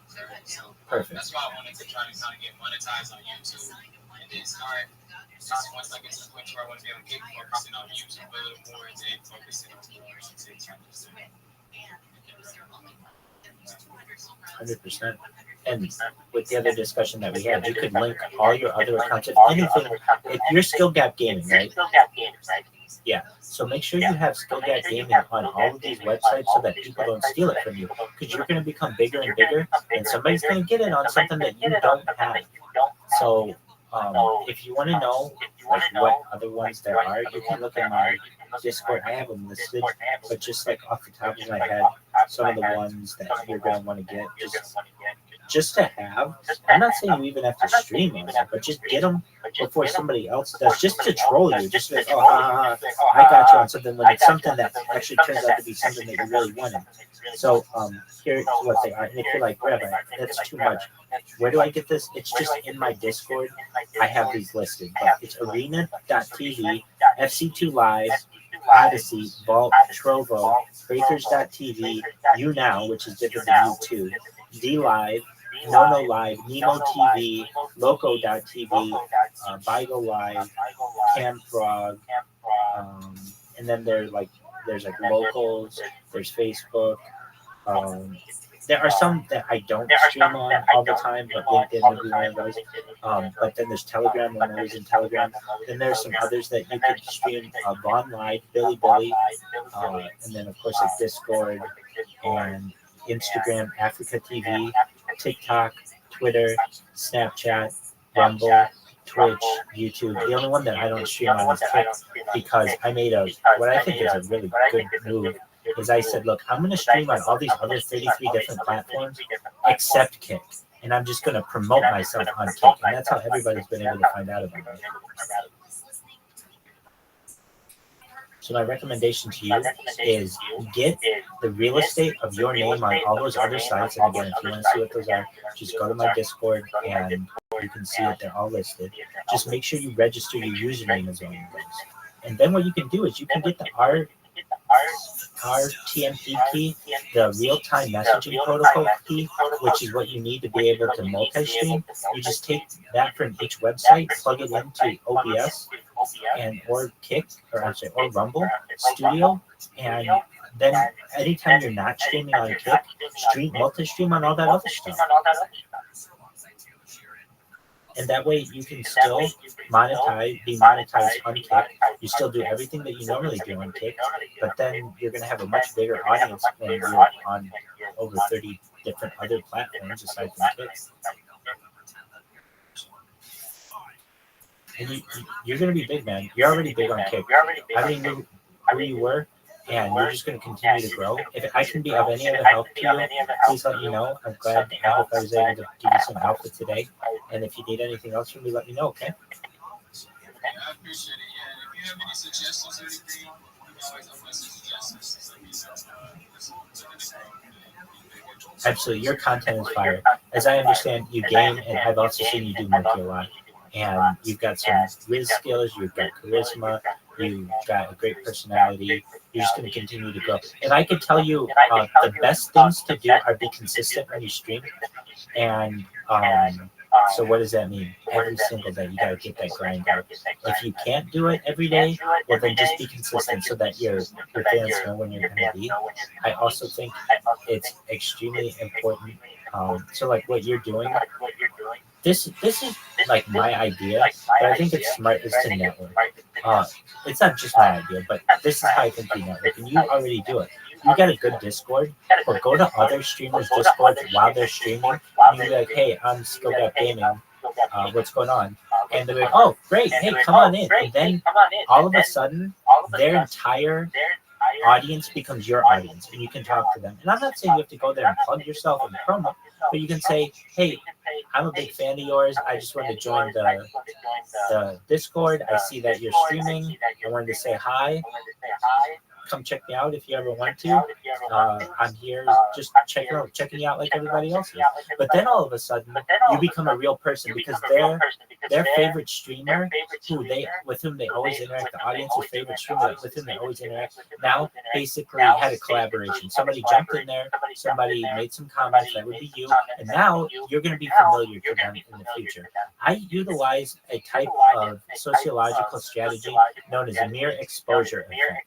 What is that? With my bots, basically, I little by little expose an audience to my bots, where at first they ignore me, then they get mad at me, then they love me, and it just takes time that eventually you get to see a certain symbol enough times that it can cause you to become positive towards that symbol. And you kind of want to do the same thing for yourself while you network with other people on Discord and on Kick. But particularly, I think that's done on Discord. You want to get in those audience members' faces as often as possible. It's one thing if you're streaming on your Kick, and it's another thing if you make that jump over into another streamer's Discord and you say hi to them, you're welcoming to them, you welcome them into your Discord whenever they want. Perhaps they may come check you out, but then you've built a little bit of rapport there, and not only are you going to be seen as a positive person with their with that other creator, but with their audience, and that's the big thing. Next time that you stream, you might have 10% larger audience because you were, basically collaborating with another person, and you can stream all of this. Like I noticed what you do is like you play your games, but that gets boring. Then you go into Monkey, and you have to say like 50 times, "Are you 18? Are you 18? Are you 18?" That gets boring. And then you don't really know what to do. So another thing I'm telling you to do is go to the front page. You can do this while you stream. You go to the front page and you go to Action Man's Discord. You'd be like, all right, Action Man's streaming right now. Let's see what's going on in his Discord. And you go in his Discord and there's a ton of people in there, and you can either talk with them or not, but it's active, and then you guys can comment on what that streamer's doing. Additionally, you just go, if they're not doing anything in there, go to the next person. Aiden Ross, he's got something going on. Amaranth, she's got something going on, but make sure you're in all these people's Discords. And let's say something is going on, then you're going to be sucked into whatever they're doing for a long time. And you'll be in there for hours, and that'll be great content for you. And if it's not anything good, that's fine. You went down the line of the most popular streamers on Kick. You notice that nobody's doing anything, which chances are somebody's going to be doing some. But okay, let's say nobody's doing anything, and you go back to gaming for a little while, then you go back to Monkey, but then you go back to the Discords, and it kind of becomes one of the things that you hit in your rotary of content because you're always trying to keep people entertained, and it's a nice way. And it's not just random individuals who you're going to be meeting on Discord. These are the same people who they're going to be seeing on Kick. These are the same major streamers, which is really exciting.